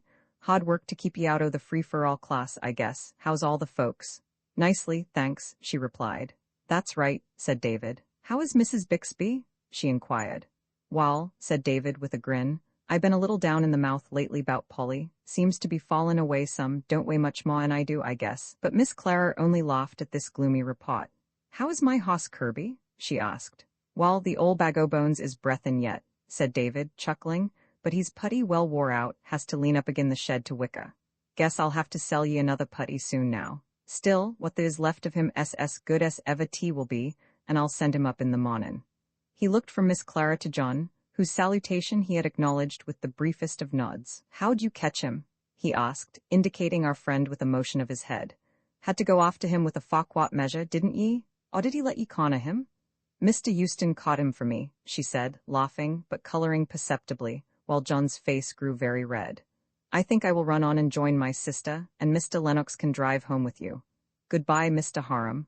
I shall be glad to have Kirby whenever it is convenient." "We shall be glad to see you at Lake Lawn," she said to John cordially, "whenever you can come," and taking her prayer book and hymnal from him, she sped away. "Look at her git over the ground," said David, turning to watch her while John got into the buggy. "Ain't that a gate?" "She is a charming girl," said John as old Ginny started off. "She's the one I told you about that run-off with my hoss," remarked David, "and I always look after him for her in the winter." "Yes, I know," said John. "She was laughing about it today and saying that you and she were great friends." "She was she?" said David, highly pleased. "Yes, sir, that's the girl, and scat my, if I was 30 years younger she'd run off with me just as easy, and I dunno but what she could anyway," he added. "Charming girl," repeated John rather thoughtfully. "Wall," said David, "I don't know as much about girls as I do about some things. My experience hain't laid much in that line, but I wouldn't like to take a contract to match her on any limit. I guess," he added softly, That the consideration in that deal D have to be love and affection. Get up, old lady, he exclaimed, and drew the whip along old Ginny's back like a caress. The mare quickened her pace, and in a few minutes they drove into the barn. Roman 30 far where you been? Asked Mrs. Bixby of her brother as the three sat at the 1 o'clock dinner. I see you driven off somewheres. Been up the lake road to Liza Howe's, replied David. He's got a hoss tea I've some notion o' buyin'. Ain't the weekdays enough, she asked, to do your hoss tradin' in ithout breakin' the Sabbath? David threw back his head and lowered a stalk of the last asparagus of the year into his mouth. Some o' the best deals I ever made, he said, was made on a Sunday. Hain't you never heard the sayin', the better the day, the better the deal? Wall, declared Mrs. Bixby, there can't be no blessin' on money that's made in that way, and you'd be better off without it. I dunno, remarked her brother, but Deacon Perkins might ask a blessin' on a hoss trade, but I never heard of its bane done, and I don't know just how the Deacon D put it. It'd be two fur the Deacon and one fur the other fella, though, somehow. You seen bet. Humph, she ejaculated. I guess nobody ever did, and I think you had money enough and hosses enough and time enough to keep out o' that busneys on Sunday anyhow. Wall, said David. Meb I'll swear off before long, and anyway there wa'n't no blessin' needed on this trade, fur if you'll ask Liza he'll tell you there wa'n't none made. Liza S.O. your way o' thinkin' on the subject. That's to his credit anyway, she asserted. Just so, observed her brother. I've generally noticed that folks who was of your way o' thinkin' never made no mistakes, and Liza S. a very consistent believer. Whereupon he laughed in a way to arouse both Mrs. Bixby's curiosity and suspicion. I don't see anything in that to laugh at, she declared. He, chuckled David. Wall, you may as well tell it one time as another. That's the way, she said, turning to John with a smile trembling on her lips. He picks at me the whole time. I've noticed it, said John. It's shameful. I do it hully fur her good, asserted David with a grin. If it wa'n't fur me she'd get in time as narrer as them 7-day Baptists over to Peeble. They call 'em the narrer Baptists. You've heard on 'em, hain't you, Polly? No, she said, without looking up from her plate. I never heard on 'em, and I don't much believe you ever did neither. What? Exclaimed David. You lived here goin' on 70 year and never heard on 'em? David Harum? She cried. I ain't within 10 year. Hold on, he protested. Don't throw that teacup. I didn't say you was, I only said you was goin' on. And about them people over to Peeble, they've got the name of the narrer Baptists because they're so narrer in their views that 14 on 'em seen sit, side and side, in a buggy. This astonishing statement elicited a laugh even from Aunt Polly, but presently she said, Well, I'm glad you found one man that would stand you off on Sunday. Yes'm, said her brother. Liza S. just your kind. I knew he'd hurt his foot and probably couldn't go to meetin', and sure enough, he was settin' on the stoop, and I drove in and pulled up in the lane alongside. We said good mornin' and all that, and I asked after the folks and how his foot was gettin' long, and so on, and Finley I says, I see your boy driven a hoss the other day that looked a little, in the middle o' the road, as if he might match one I've got, and I thought I'd drive up this mornin' and see if we couldn't get up a dicka. Wall, he give a kind of a hitch in his chair as if his foot hurt him, and then he says, I guess I can't deal with you today. I don't never do no busneys on Sunday, he says. I've heard you was putty perticler, I says, but I'm putty busy just about now, and I thought that meb once in a way, and seein' that you couldn't go to meetin' anyway, and that I've come quite a ways and don't know when I see you again, and so on, that meb you'd think, under all the circumstances, there wouldn't be no great harm in, long s, I don't pay over no money, etc., I says. No, he says, shaking his head in a sort o' mournful way, I'm glad to see ye, and I'm sorry you've took all that trouble fur nothin', but my conscience won't allow me, he says, to do no busneys on Sunday. Wall, I says, I don't ask no man to go agin his conscience, but it wouldn't be no very glarin' transgression on your part, would it, if I was to go up to the barn all alone by myself and look at the hoss? I see'd see, continued Mr. Harum, that his face kind o' brightened up at that, but he took his time to answer. Wall, he says, Finley, I don't want to lay down no law fur you, and if you don't see no harm in't, I guess there ain't nothin' to prevent ye. So I got down and started fur the barn, and when I'd got about a rod he hollered after me, he's in the end stall, he says. Wall, the narrator proceeded, I looked the critter over and made up my mind about what he was wuth to me, and went back and got in, and drove into the yard and turned round, and drew up again 'longside the stoop. Liza looked up at me in an askin' kind of a way, but he didn't say anythin'. I suppose, I says, that you wouldn't want me to say anythin' more to ye, and I may as well jog along back. Wall, he says, I can't very well help hearin' ye, kin I, if you got anythin' to say? Wall, I says, the hoss ain't exactly what I expected to find, naw just what I'm lookin' fur. But I don't say I wouldn't 'a' made a deal with ye if the price had been right, and it hadn't been Sunday. I reckon, said David with a wink at John, that there foot o' his'n must 'a' give him an extry twinge the way he wriggled in his chair, but I couldn't break his lockjaw yet. So I gathered up the lines and took out the whip, and made all the motions to go, and then I kind o' stopped and says, I don't want you to go agin your prinkles nor the law and gospel on my account, but there can't be no harm in espossin' a case, can there? No, he allowed that espossin' wa'n't just the same as doin'. Wall, says I, now espossin' I'd come up here yesterday as I have today, and looked your hoss over and said to you, what price do you put on him? What do you espose you'd 'a' said? Wall, he said, puttin' it that way, I espose I'd 'a' said 170. Yes, I says, and then again, if I'd said that he wa'n't wuth that money to me, not bane just what I wanted, and so he ain't, but that I'd give 140 cash, what do you espose you'd 'a' said? Wall, he says, givin' a hitch, of course I don't know jest what I would have said, but I guess, he says, I'd 'a' said if you'll make it 150 you seen have the hoss. Wall, now, I says, espossin' I was to send Dick Larrabee up here in the mornin' with the money, what do you espose you'd do? I espose I'd let him go, says Liza. All right, I says, and off I put. That conscience o' Liza's, remarked Mr. Harum in conclusion, is wuth its weight in gold, just about. David Harum, declared Aunt Polly, you'd ought to be shamed o' yourself. Wall, said David with an air of meekness, if I've done anything I'm sorry for, I'm willin' to be forgin'. Now, espossin', I've heard enough 'bout espossin' for one day, said Mrs. Bixby decisively, unless it's espossin' you finish your dinner sost Sari seen get through her work sometime. Roman 35, after dinner John went to his room and David and his sister seated themselves on the veranda. Mr. Harum lighted a cigar and enjoyed his tobacco for a time in silence, while Mrs. Bixby perused, with rather perfunctory diligence, the columns of her weekly church paper. I seen a sight for sore eyes this mornin', quoth David presently. What was that? Asked Aunt Polly, looking up over her glasses. Claricy Verjuice for one pot, Aunt, said David. The Verjuices have come, have they? Well, that's good, I hope she'll come up and see me. David nodded. And the other pot, Aunt, was, he said, she and that young feller of our'n was walkin' together, and a putty slick pair they made too. Ain't she purty? Said Mrs. Bixby. They don't make 'em no puttier, affirmed David. And they was a nice pair, I couldn't help thinkin', he remarked, what a nice hitch-up they'd make. Guess there ain't much chance o' that, she observed. No, I guess not either, said David. He hain't got anything to speak of, I espose, and though I reckon she'll have propty some day, all that set o' folks seems to marry money, and someone's always dyin' and leavin' some on 'em some more. There ain't nothin' truer in the Bible, declared Mrs. Bixby with conviction, and that sayin' them that is gits. That's seemin'ly about the way it runs in general, said David. It don't seem right, said Mrs. Bixby, with her eyes on her brother's face.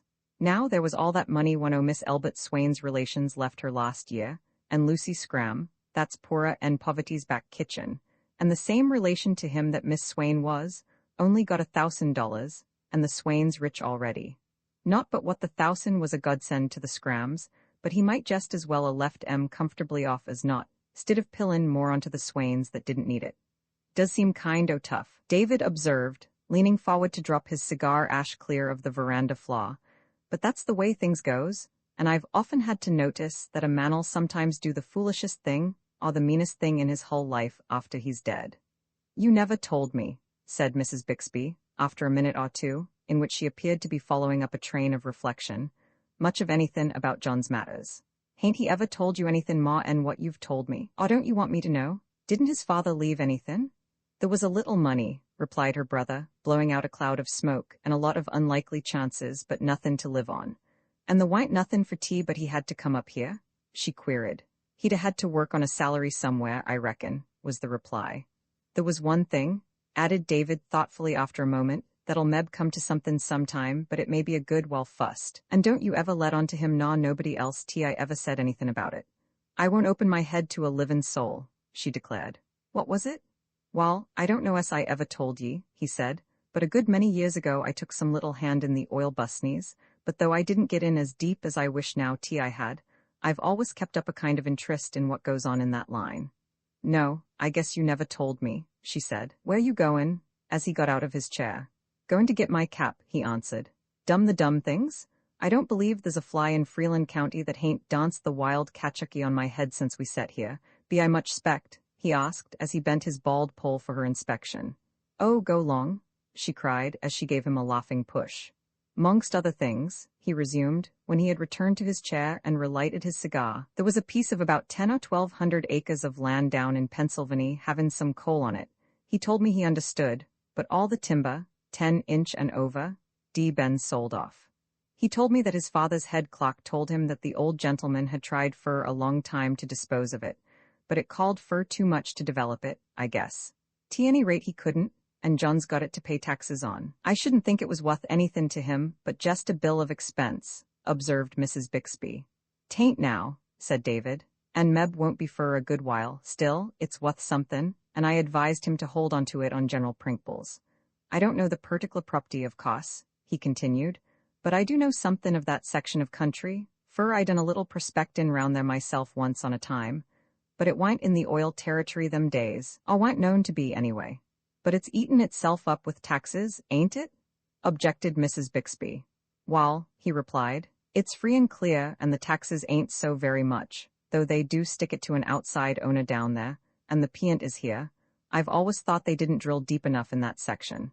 There was some little traces of oil the time I told you of, and I've heard lately that there's some talk of a move to test the territory again, and if anything was to be found, the young fella's property might be worth something, but," he added, "of course there ain't no tellin'." Roman 36. "Well," said Miss Verjus, when her sister overtook her, Mr. Euston having stopped at his own gate, "you and your latest discovery seem to be getting on pretty well from the occasional sounds which came to my ears. What is he like?" "He's charming," declared Miss Clara. "Indeed," remarked her sister, lifting her eyebrows. "You seem to have come to a pretty broad conclusion in a very short period of time. Charming doesn't leave very much to be added on longer acquaintance, does it?"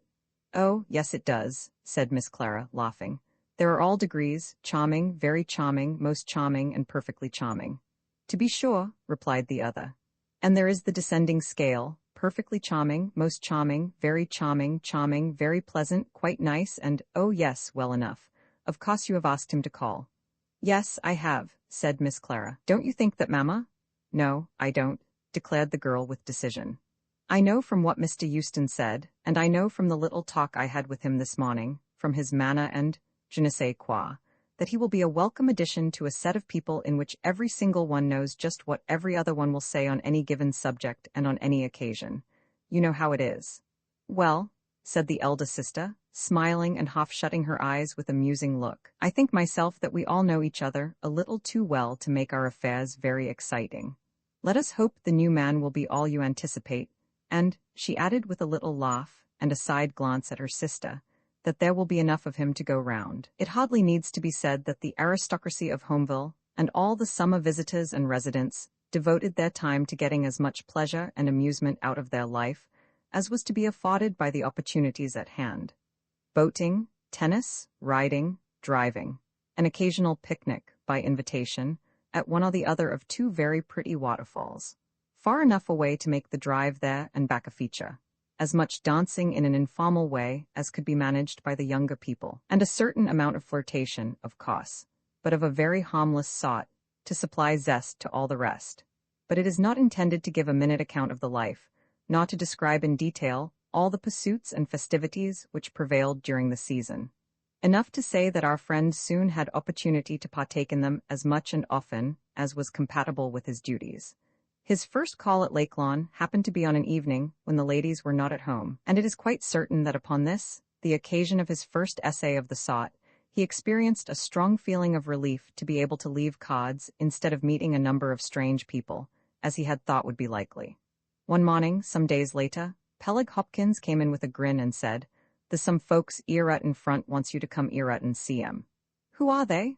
asked John, who for the moment was in the back room and had not seen the carriage drive up. "The two Verjus gals," said Peleg with another distortion of his freckled countenance. "One on 'em hailed me as I was comin' in, and asked me to ask you to come 'ere at."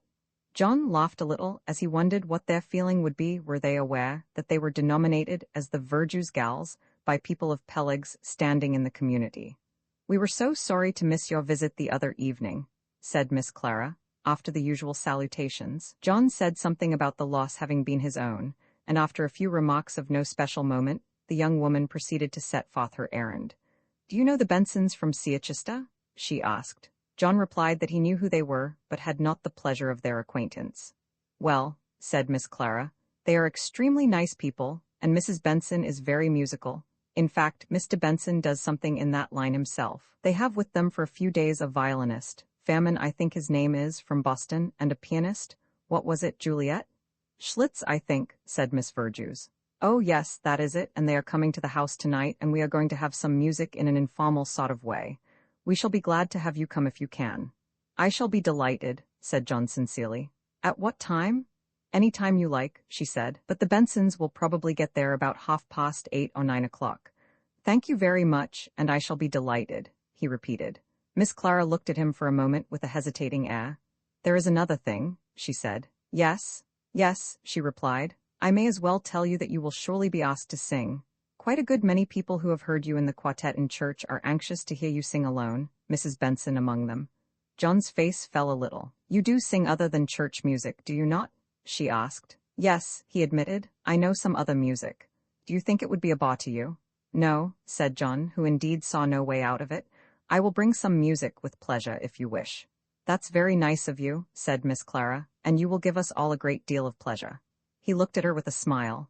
That will depend, he said, and after a moment, who will play for me? I had not thought of that, was the reply. I think I rather took it for granted that you could play for yourself, can't you?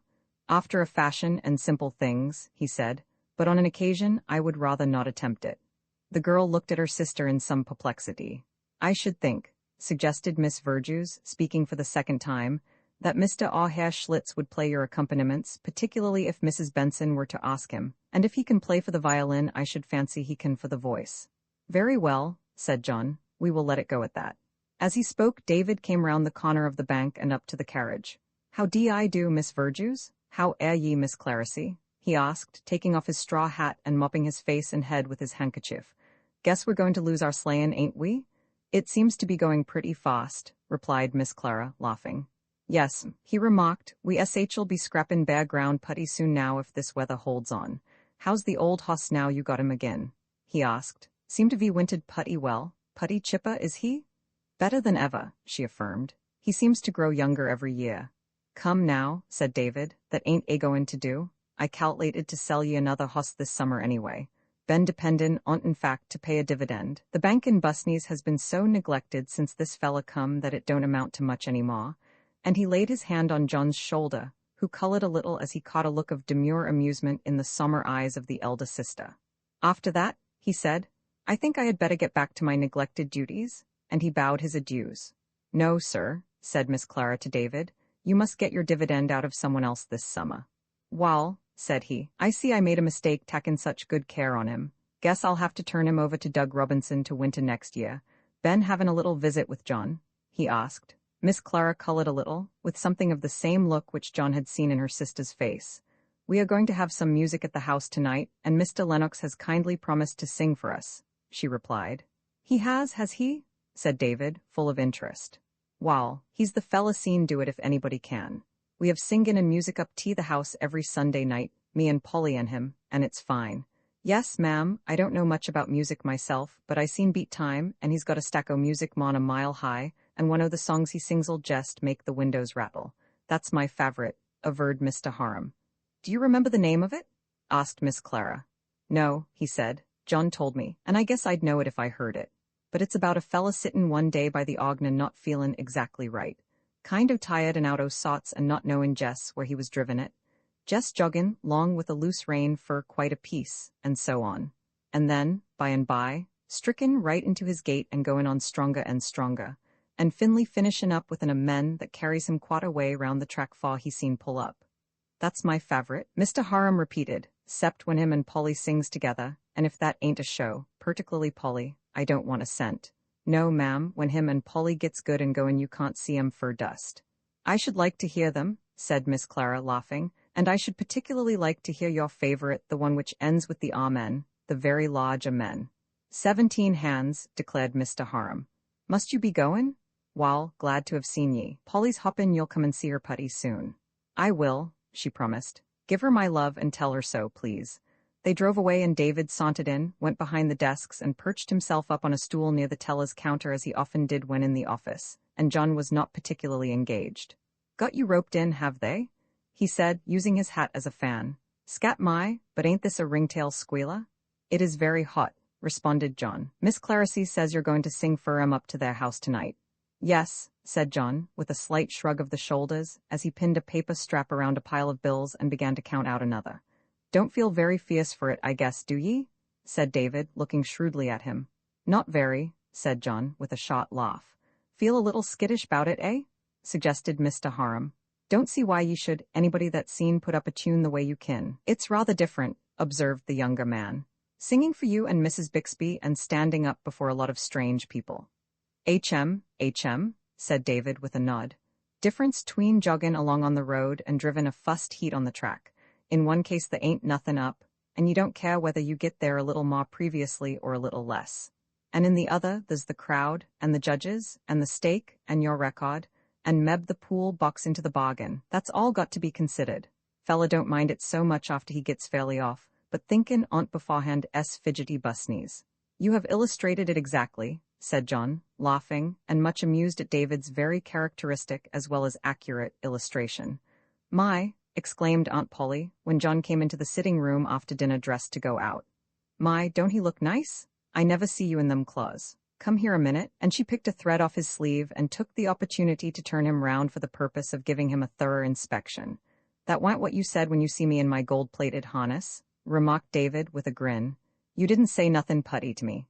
"Humph, I guess there's some difference," observed Mrs. Bixby with scorn, and her brother laughed. "How was you cowlitin' to get there?" he asked, looking at our friend's evening shoes. "I thought at first I would walk," was the reply, "but I rather think I will stop at Robinson's and get him to send me over." "I guess you won't do nothin' o' the sort," declared David. "Tom's all hitched to take you over, and when you're ready, Jess, ring the bell." "You're awfully kind," said John gratefully, "but I don't know when I shall be coming home." "Come back when you get a good ready," said Mr. Harum. "If you keep him in the hoss waitin' a spell, I guess they won't take cold this weather." Roman 37, the Verjue's house of old red brick, stands about 100 feet back from the north side of the lake road, on the south shore of the lake. Since its original construction, a potcotcher has been built upon the front. A very broad hall, from which rises the stairway with a double turn and landing, divides the main body of the house through the middle. On the left, as one enters, is the great drawing room, on the right a parlor opening into a library, and beyond, the dining room, which looks out over the lake. The hall opens in the rear upon a broad, covered veranda, facing the lake, with a flight of steps to a lawn which slopes down to the lake shore, a distance of some 150 yards. John had to pass through a little flock of young people who stood near and about the entrance to the drawing room, and having given his package of music to the maid-in-waiting, with a request that it be put upon the piano, he mounted the stairs to deposit his hat and coat, and then went down. In the south end of the drawing room were some 20 people sitting and standing about, most of them the elders of the families who constituted society in Homeville, many of whom John had met, and nearly all of whom he knew by sight and name. On the edge of the group, and halfway down the room, were Mrs. Verjue's and her younger daughter, who gave him a cordial greeting, and the elder lady was kind enough to repeat her daughter's morning assurances of regret that they were out on the occasion of his call. "I trust you have been as good as your word," said Miss Clara, "and brought some music." "Yes, it is on the piano," he replied, looking across the room to where the instrument stood. The girl laughed. "I wish," she said, "you could have heard what Mr. Harum said this morning about your singing, particularly his description of the lost cod, and I wish that I could repeat it just as he gave it." "It's about a fella sittin' one day by the organ," came a voice from behind John's shoulder, so like David's as fairly to startle him, and not feelin' exactly right, kind o' tired and out o' sorts, and not knowin' Jess where he was driven it, Jess joggin' along with a loose rein for quite a piece, and so on, and then, by and by, stricken right into his gait and goin' on stronger and stronger, and Finley finishin' up with an amen that carries him quite a way round the track far he seen pull up. They all laughed except Miss Verjue's, whose gravity was unbroken, save that behind the dusky windows of her eyes, as she looked at John, there was for an instant a gleam of mischievous drollery. "Good evening, Mr. Lennox," she said. "I am very glad to see you," and hardly waiting for his response, she turned and walked away. "That is Juliet all over," said her sister. "You would not think to see her ordinarily that she was given to that sort of thing, but once in a while, when she feels like it, well, pranks? She is the funniest creature that ever lived, I believe, and can mimic and imitate any mortal creature. She sat in the carriage this morning, and one might have fancied from her expression that she hardly heard a word, but I haven't a doubt that she could repeat every syllable that was uttered. Oh, here come the Bensons and their musicians. John stepped back a pace or two toward the end of the room, but was presently recalled and presented to the newcomers. After a little talk, the Bensons settled themselves in the corner at the lower end of the room, where seats were placed for the two musicians, and our friend took a seat near where he had been standing. The violinist adjusted his folding music rest. Miss Clara stepped over to the entrance door and put up her finger at the young people in the hall. After the music begins, she said with a shake of the head, if I hear one sound of giggling or chattering, I will send every one of you young heathen home. Remember now, this isn't your party at all. But Clara dear, said Sue Tenacre, aged 15, if we are very good and quiet, do you think they would play for us to dance a little by and by? Impudence?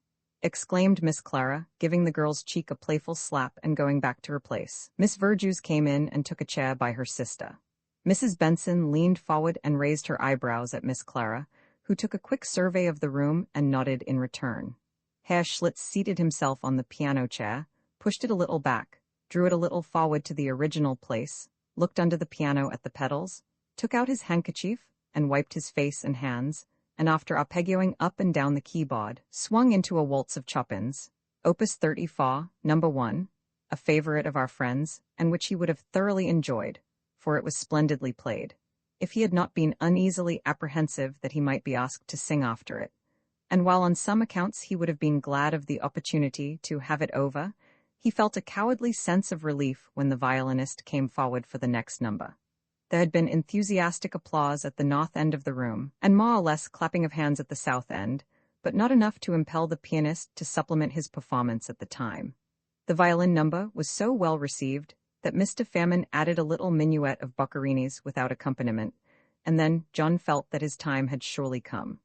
But he had to sit, drawing long breaths, through a Liszt fantasy on themes from Faust before his suspense was ended by Miss Clara, who was apparently mistress of ceremonies and who said to him, "Will you sing now, Mr. Lennox?" He rose and went to the end of the room where the pianist was sitting. "I have been asked to sing," he said to that gentleman. "Can I induce you to be so kind as to play for me?" "I am sure he will," said Mrs. Benson, looking at Herr Schlitz. "Oh, yes, I play for you if you want," he said. "Wie here is your music." They went over to the piano. "Oh ho, Jensen, Lassen, Helmund, Grieg, you sing dem?" "Some of them," said John. The pianist opened the Jensen album. "You want to sing one of Dessert?" he asked. "As well as anything," replied John, who had changed his mind a dozen times in the last 10 minutes and was ready to accept any suggestion.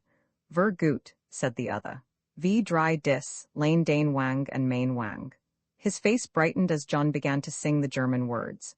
In a measure or two the singer and player were in perfect accord, and as the farmer found his voice the ends of his fingers grew warm again.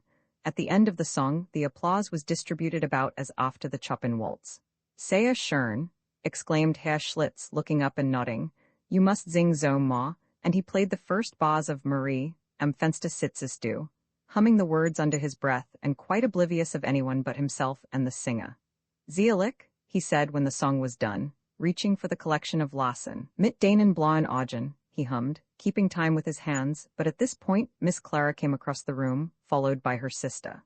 "Mrs. Tenacre," she said, laughing, "asked me to ask you, Mr. Lennox, if you wouldn't please sing something they could understand." "I have a song I should like to hear you sing," said Miss Verjus. "There is an obligato for violin and we have a violinist here. It is a beautiful song, Tosti's Beauty's Eyes. Do you know it?" "Yes," he replied. "Will you sing it for me?" she asked. "With the greatest pleasure," he answered. Once, as he sang the lines of the song, he looked up. Miss Verjus was sitting with her elbows on the arm of her chair, her cheek resting upon her clasped hands, and her dusky eyes were fastened upon his face. As the song concluded, she rose and walked away. Mrs. Tenacre came over to the piano and put out her hand. "Thank you so much for your singing, Mr. Lennox," she said. "Would you like to do an old woman a favor?" "Very much so," said John, smiling and looking first at Mrs. Tenacre and then about the room, "but there are no old women here as far as I can see." "Very pretty, sir, very pretty," she said, looking very graciously at him. "Will you sing any Laurie for me?" "With all my heart," he said, bowing. He looked at Herr Schlitz, who shook his head. "Let me play it for you," said Mrs. Benson, coming over to the piano. "Where do you want it?" she asked, modulating softly from one key to another. I think D-flat will be about right, he replied. Kindly play a little bit of it. The sound of the symphony brought most of even the young people into the drawing room. At the end of the first verse, there was a subdued rustle of applause, a little more after the second, and at the end of the song, so much of a burst of approval as could be produced by the audience. Mrs. Benson looked up into John's face and smiled. We appear to have scored the success of the evening, she said with a touch of sarcasm. Miss Clara joined them. What a dear old song that is, she said. Did you see Aunt Charlie, Mrs. Tenacre, wiping her eyes, and that lovely thing of Tosti's? We are ever so much obliged to you, Mr. Lennox. John bowed his acknowledgments. Will you take Mrs. Benson out to supper? There is a special table for you musical people at the east end of the veranda. Is this merely a segregation or a distinction? Said John as they sat down. We shall have to wait developments to decide that point, I should say, replied Mrs. Benson. I suppose that fifth place was put on the off chance that Mr. Benson might be of our party, but, she said, with a short laugh, he is probably 9 fathoms deep in a flirtation with Sue Tenacre. He shares Atma's Wad's tastes, who said, you may remember, that he liked little girls, big ones too. A maid appeared with a tray of eatables, and presently another with a tray on which were glasses and a bottle of Pommery sec. Miss Clara's compliments, she said. What do you think now? Asked Mrs. Benson, laughing. Distinctly a distinction, I should say, he replied. Das ist nicht so schlecht, grunted Herr Schlitz as he put half a pâté into his mouth. But I would bref a beer. The music has been a great treat to me, remarked John. I have heard nothing of the sort for 2 years. You have quite contributed your share of the entertainment, said Mrs. Benson. You and I together, he responded, smiling. You have got a beautiful voice, said Herr Schlitz, speaking with a mouthful of salad. Und you sing like a musician, und you pronounce your vots very gut. Thank you, said John.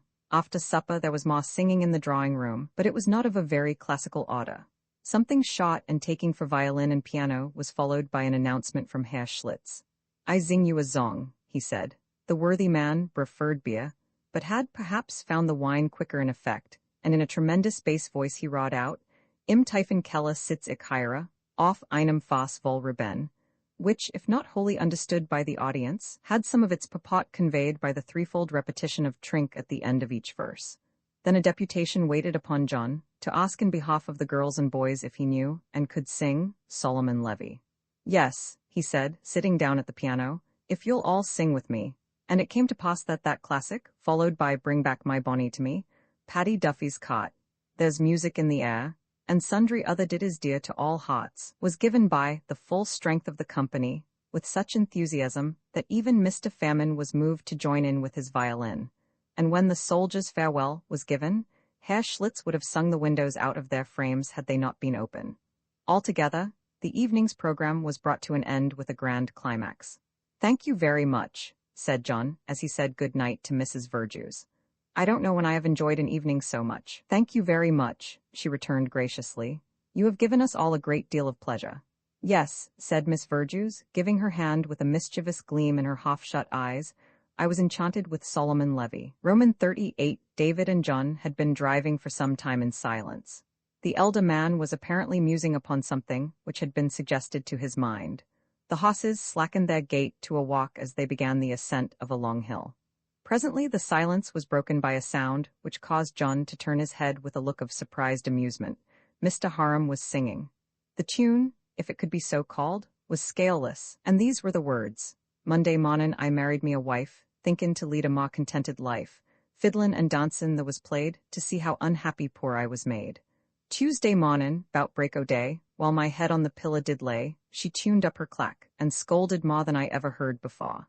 Never heard me sing before, did ye? He said, looking with a grin at his companion, who laughed and said that he had never had that pleasure. Wall, that's all I remember on't, said David, and I dunno as I've thought about it in 30 year. There was a number o' verses which carried 'em through the rest of the week, and ended up in a case of salt and battery, I recollect, but I don't remember just how.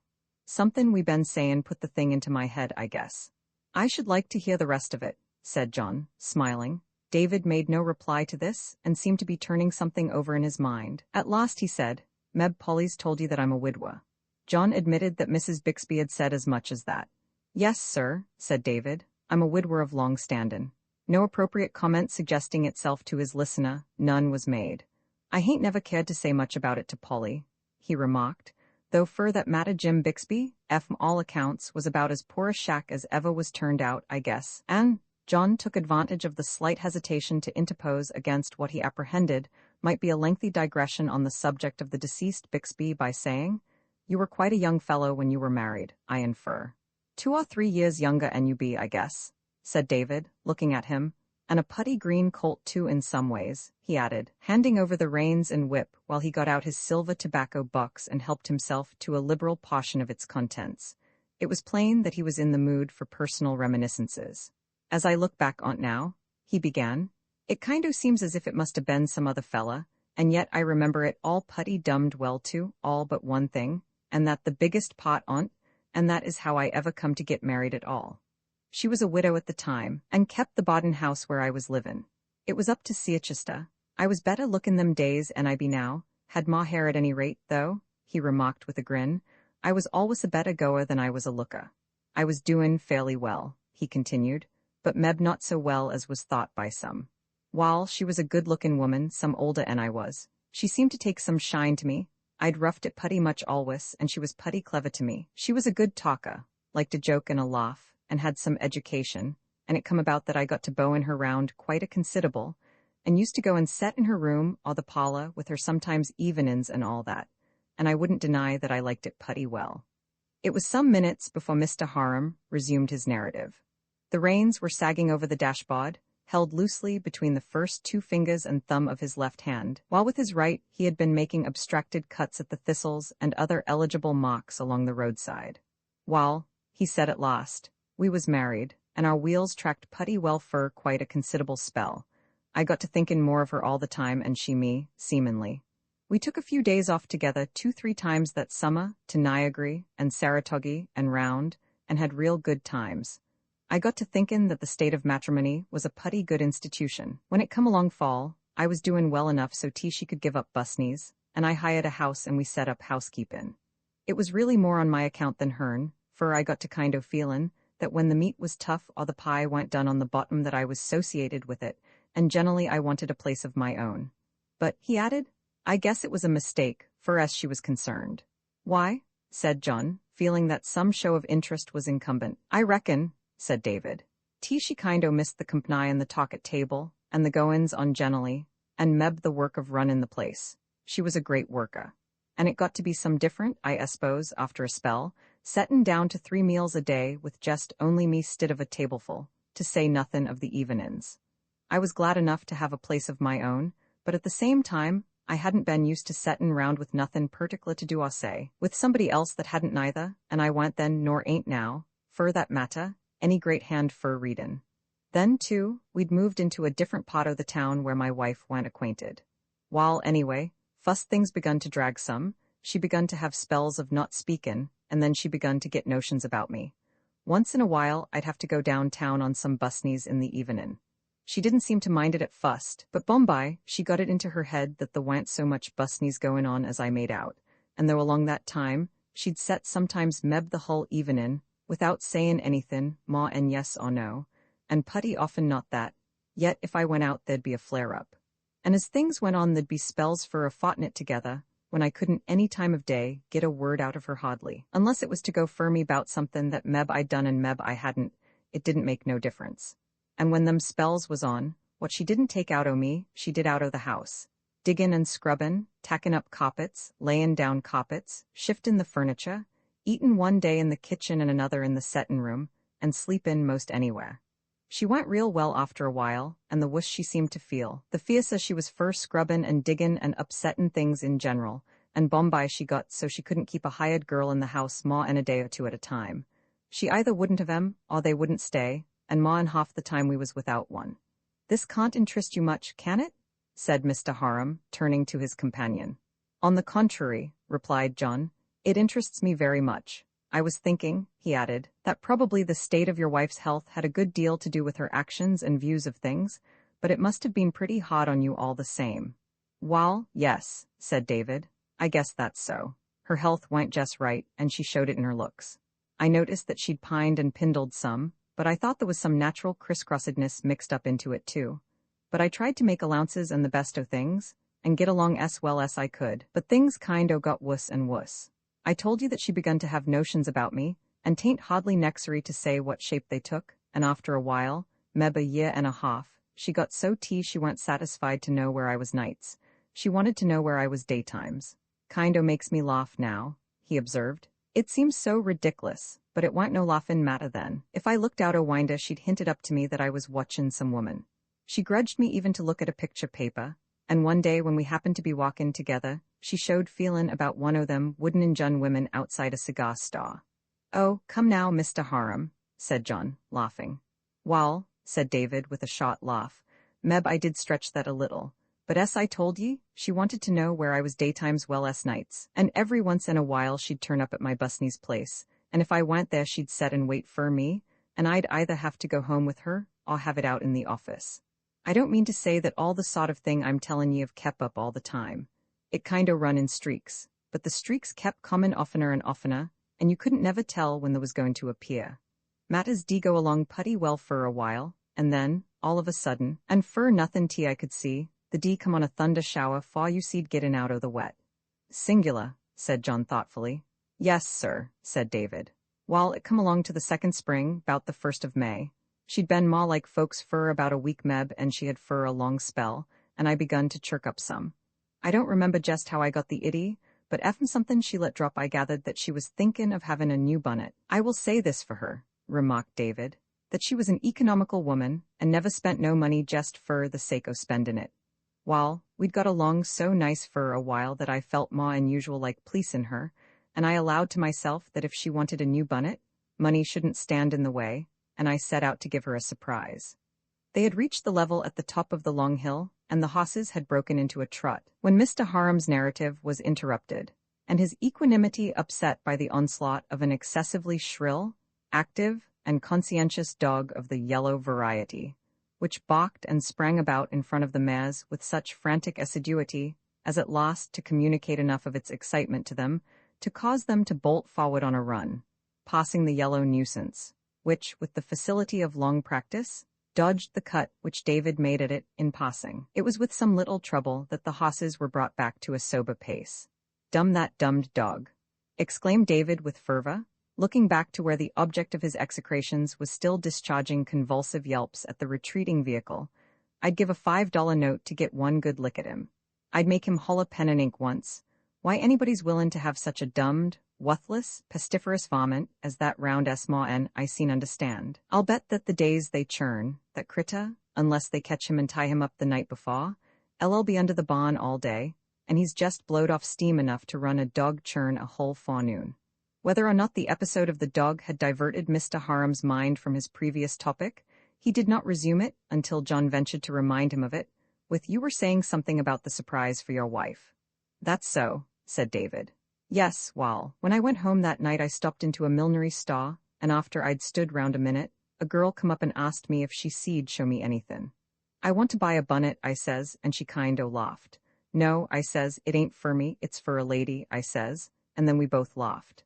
What sort of a bunnet do you want? She says. Wall, I dunno, I says, this is the fust time I ever done anythin' in the bunnet line. So she went over to a glass case and took one out and held it up, turnin' it round on her hand. Wall, I says, I guess it's putty enough fur as it goes, but there don't seem to be much of anythin' to it. Hain't you got something a little bit bigger, en? Show ya, she says. How is this? She says, doing the same trick with another. Wall, I says, that looks more like it, but I had an idee that the A1, triple extra fine article had more traps on't, and most anyone might have on either one o' them. You've showed me and not attract no attention at all. You needn't mind expense, I says. Oh, very well, she says. I guess I know what you want, and goes over to another case and fetches out another bunnet twice as big as either the others, and with more notions on't than you see'd shake a stick at, flowers, and garden stuff, and fruit, and glass beads, and feathers, and all that, till you couldn't see what they was fixed onto. She took holt on't with both hands, the girl did, and put it onto her head, and kind-o smiled and turned round slow so I see'd get a general view on't. Style all right, I says. The very best of its kind, she says. How about the kind, I says. The very best of its style, she says. John laughed outright. David looked at him for a moment with a doubtful grin. She was a slick one, wa'n't she? He said. What a hoss trader she would 'a' made. I didn't catch on at the time, but I recollected afterward. Wall, he resumed after this brief digression. How much is it? I says. $15, she says. What? I says, scat my, I seed buy head rigging enough to last me 10 years fur that. We couldn't sell it for less, she says. Bossin' the lady T I'm buyin' it fur don't just like it, I says. Can you alter it or swap something else for it? Certainly, within a reasonable time, she says. Wall, all right, I says, do her up. And so she wrapped the thing round with soft paper and put it in a box, and I paid fought and mosied along up home, feelin' that every man, woman, and child had their eyes on my parcel, but thinkin' how tickled my wife would be. Roman 39, the road they were on was a favorite drive with the two men, and at the point where they had now arrived, David always halted for a look back and down upon the scene below them. To the south, beyond the intervening fields, bright with maturing crops, lay the village. To the west, the blue lake, winding its length like a broad river, and the river itself a silver ribbon, till it was lost beneath the southern hills. Neither spoke. For a few minutes John took in the scene with the pleasure it always afforded him, and then glanced at his companion, who usually had some comment to make upon anything which stirred his admiration or interest. He was gazing, not at the landscape, but apparently at the top of the dashboard. Ho-hum, he said, straightening the reins with a CLK to the horses, and they drove along for a while in silence, so long, in fact, that our friend, while aware that the elder man did not usually abandon a topic until he had had his say out, was moved to suggest a continuance of the narrative which had been rather abruptly broken off, and in which he had become considerably interested. Was your wife pleased? He asked at last. Where was I? Asked the other in return. You were on your way home with your purchase, was the reply. Oh yes, Mr. Harum resumed. It was a little after tea time when I got to the house, and I thought probably I'd find her in the settin' room waitin' for me, but she wa'n't, and I went up to the bedroom to find her, feelin' a little less sure o' things. She was settin' lookin' out o' window when I come in, and when I spoke to her she didn't give me no answer except to say, lookin' up at the clock, what's kept you like this? Little matter o' busneys, I says, lookin' as smilin' as I knew how, and holdin' the box behind me. What you got there? She says, slewin' her head round to get a sight at it. Little matter o' busneys, I says again, bringin' the box to the front and feelin' my face straighten out as if you'd run a flat iron over it. She seen the name on the paper. You been spendin' your time there, have ye? She says, settin' up in her chair and pointin' with her finger at the box. That's where you been the last half hour, hangin' round with them minxes in Miss Shoolbred's. What's in that box? She says, with her face ablazing. Now, Lizzie, I says, I went there 10 minutes if I was that, and I been buyin' you a bunnet. You been buyin' me a bunnet? She says, stiffening up stiffer and a steak. Yes, I says, I heard you say something about a spring bunnet, and I thought, seeing how economical you was, that I'd buy you a nicer one and meb you'd feel like yourself. I thought it would please ye, I says, trying to rub her the right way. Let me see it, she says, in a voice drier and a lime burner's hat, pressin' her lips together and reachin' out for the box. Wall, sir, she snapped the string with a jerk and sent the cover skimmin' across the room, and then, as she hauled the parcel out of the box, she got up onto her feet. Then she tore the paper off on't and looked at it a minute, and then took it tween her thumb and finger, like you hold up a dead rat by the tail, and held it off at the end of her reach, and looked it all over, with her face gettin' even redder if it could. Finally she says, in a voice tween a whisper and a choke, what you pay for the thing? $15, I says. $15, she says. Yes, I says, don't you like it? Wall, said David, she never said a word. She drawed in her arm and took hold of the bunnet with her left hand, and fust she pulled off one thing and dropped it on the floor, fur off as she seed reach, and then another, and then another, and then, by gum. She went at it with both hands just as fast as she could work 'em, and in less time, and I'm tellin' it to ye, she picked the thing cleaner 'an any chicken you ever see. And when she got down to the cockies, she squeezed it up between her two hands, give it a wring and a twist like it was a wet dish towel, and flung it slap in my face. Then she made a half turn, throwin' back her head and grabbin' into her hair, and give the awfulest screechin' laugh, one screech after another that you seed a heard a mile, and then throwed herself face down on the bed, screamin' and kickin', while, sir, if I wa'n't at my wit's end, you seen have my watch and chain. She wouldn't let me touch her no way, but, as luck had it, it was one o' the times when we had a hired girl, and hearin' the noise she come gallopin' up the stairs. She wa'n't a young girl, and she had a face humbly enough to keep her awake nights, but she had some sense, and you'd better run fur the doctor, she says, when she see the state my wife was in. You better believe I done the heat of my life, said David. And ma luck, the doctor was home and just finishin' his tea. His house and office wa'n't but 2-3 blocks off, and in about a few minutes me and him and his bag was legging it for my house, though I noticed he didn't seem to be as much of a twitter as I was.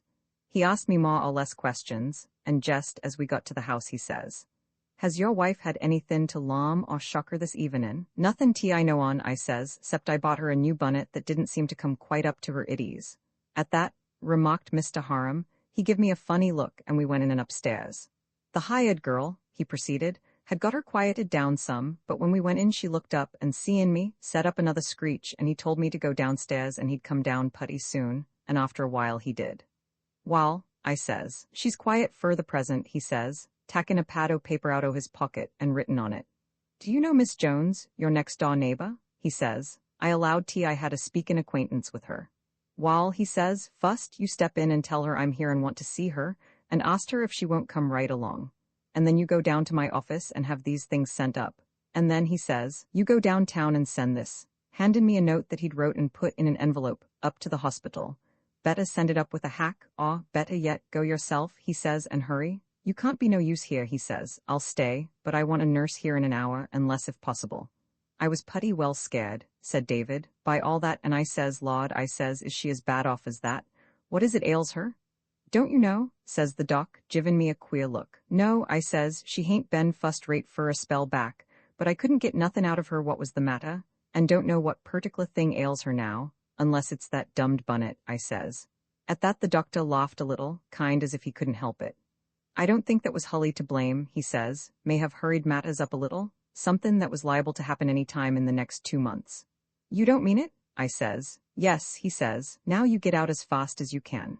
"Wait a minute," he says, "how old is your wife?" "From what she told me 'fore we was married," I says, "she's 31. "Oh," he says, raising his eyebrows, "all right. Hurry up now." I dusted around putty lively, and inside of an hour was back with the nurse, and just after we got inside the door. David paused thoughtfully for a moment and then, lowering his tone a little, just as we got inside the front door, a door upstairs opened and I heard a little wah. "Wah," like it was the leetless kind of a new lamb, "and I tell you," said David, with a little quaver in his voice, and looking straight over the off-hoss's ears, "nothing I ever heard before nor since ever fetched me, right where I lived, as that did." The nurse, she made a dive for the stairs, waving me back with her hand, and I went into the settin' room, and, me mind, I dunno how long I set there listenin' to 'em movin' round overhead, and wonderin' what was goin' on. But finally I heard a step on the stair and I went out into the entry, and it was Miss Jones. "How be they?" I says. "We don't quite know yet," she says. "The little boy is a nice formed little fella," she says, "and them children very often grow up, but he is very little," she says. "And how about my wife?" I says. "Wall," she says, "we don't know just yet, but she is quiet now, and we'll hope for the best. If you want me," she says, "I'll come any time, night or day, but I must go now. The doctor will stay all night, and the nurse will stay till you seen get someone to take her place," and she went home, and, declared David, "you've heern tell of the salt of the earth, and if that woman wa'n't more on't than a hoss seen draw downhill, there ain't no such thing." "Did they live?" asked John after a brief silence, conscious of the bluntness of his question but curious as to the sequel. "The child did," replied David. "Not to grow up, but till he was twixt 6 and 7, but my wife never left her bed, though she lived 3-4 weeks. She never seemed to take no interest in the little fella, nor nothing else much, but one day, it was Sunday, long to the last, she seemed a little more chipper than usual. I was settin' with her, and I said to her how much better she seemed to be, tryin' to chirk her up. 'No,' she says, 'I ain't going to live.' 'Don't you say that,' I says. 'No,' she says, 'I ain't, and I don't care.' I didn't know just what to say, and she spoke again. 'I want to tell you, Dave,' she says, 'that you've been good and kind to me.' 'I've tried to,' I says, 'and Lizzie,' I says, 'I'll never forgive myself about that bunnet, long as I live.' 'That hadn't really nothin' to do with it,' she says, 'and you meant all right, though,' she says, almost in a whisper, and the came across her face, not a smile exactly, but somethin' like a little riffle on a piece o' still water. That bunnet was enough to kill most anybody. Roman faw they were leaning upon the rail at the stern of the ship, which was going with what little wind there was, and a following sea, with which, as it plunged down the long slopes of the waves, the vessel seemed to be running a victorious race. The sea was a deep sapphire, and in the wake the sunlight turned the broken water to vivid emerald. The air was of a caressing softness, and altogether, it was a day and scene of indescribable beauty and inspiration. For a while, there was silence between them, which John broke at last. "I suppose," he said, that one would best show his appreciation of all this by refraining from the comment which must needs be comparatively commonplace. But really, this is so superb that I must express some of my emotion, even at the risk of lowering your opinion of my good taste, provided, of course, that you have one. Well, she said, laughing, it may relieve your mind, if you care, to know that had you kept silent an instant longer, I should have taken the risk of lowering your opinion of my good taste, provided, of course, that you have one, by remarking that this was perfectly magnificent. I should think that this would be the sort of day to get Mr. Calling on deck. This air and sun would brace him up, said John.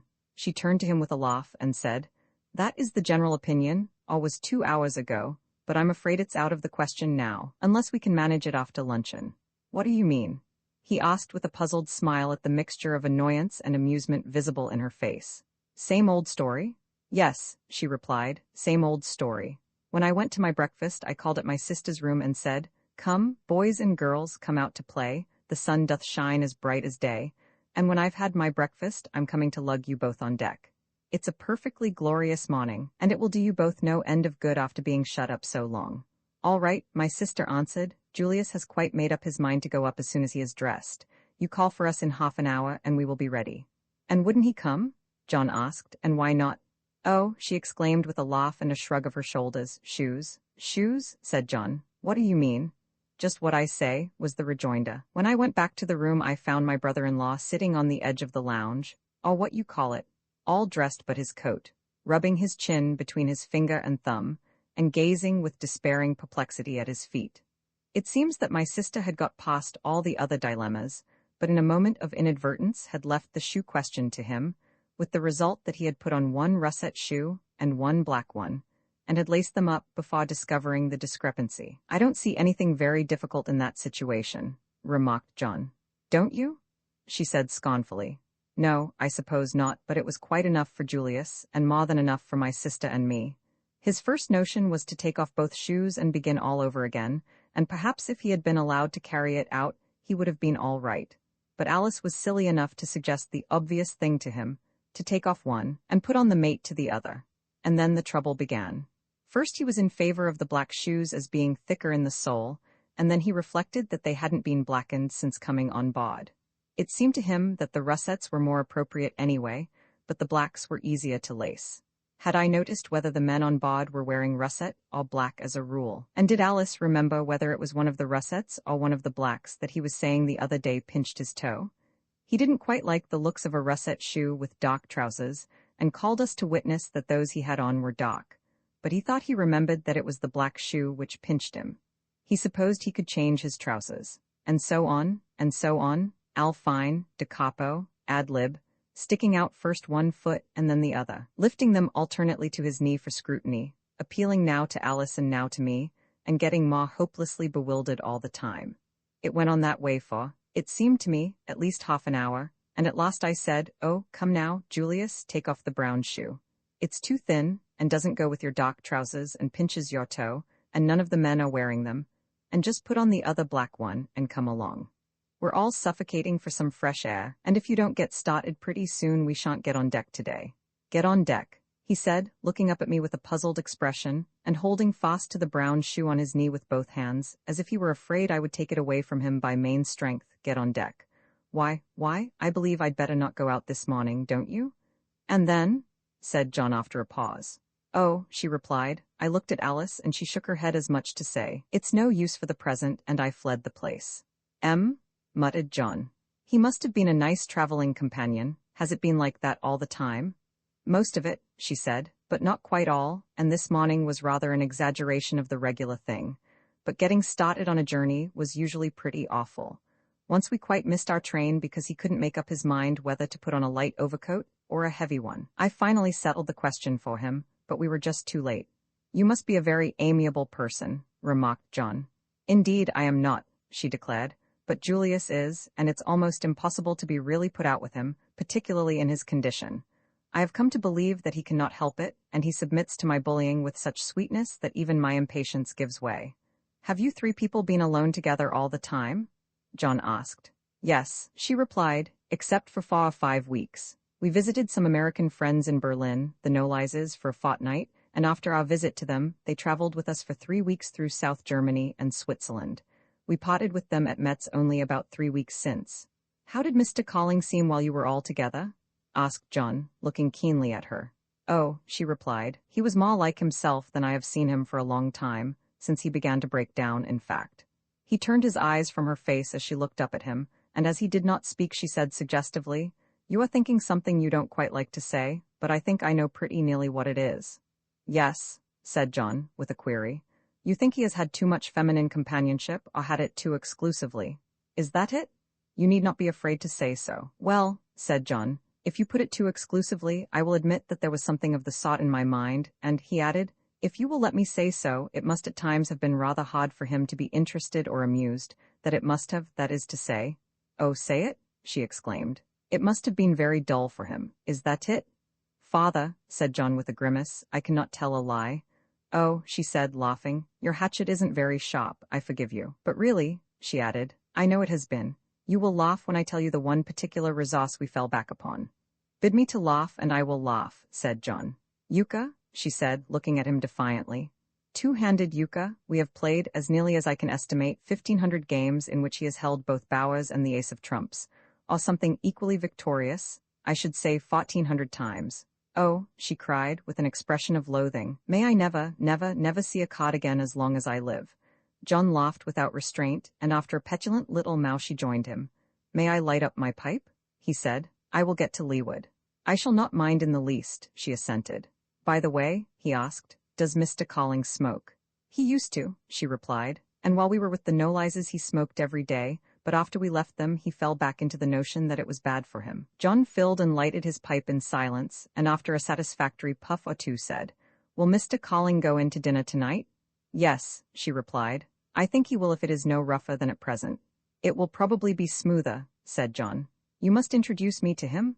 Oh, she interrupted, of course, but it will hardly be necessary, as Alice and I have spoken so often to him of you. I was going to say, John resumed, that he may possibly let me take him off your hands a little, and after dinner will be the best time.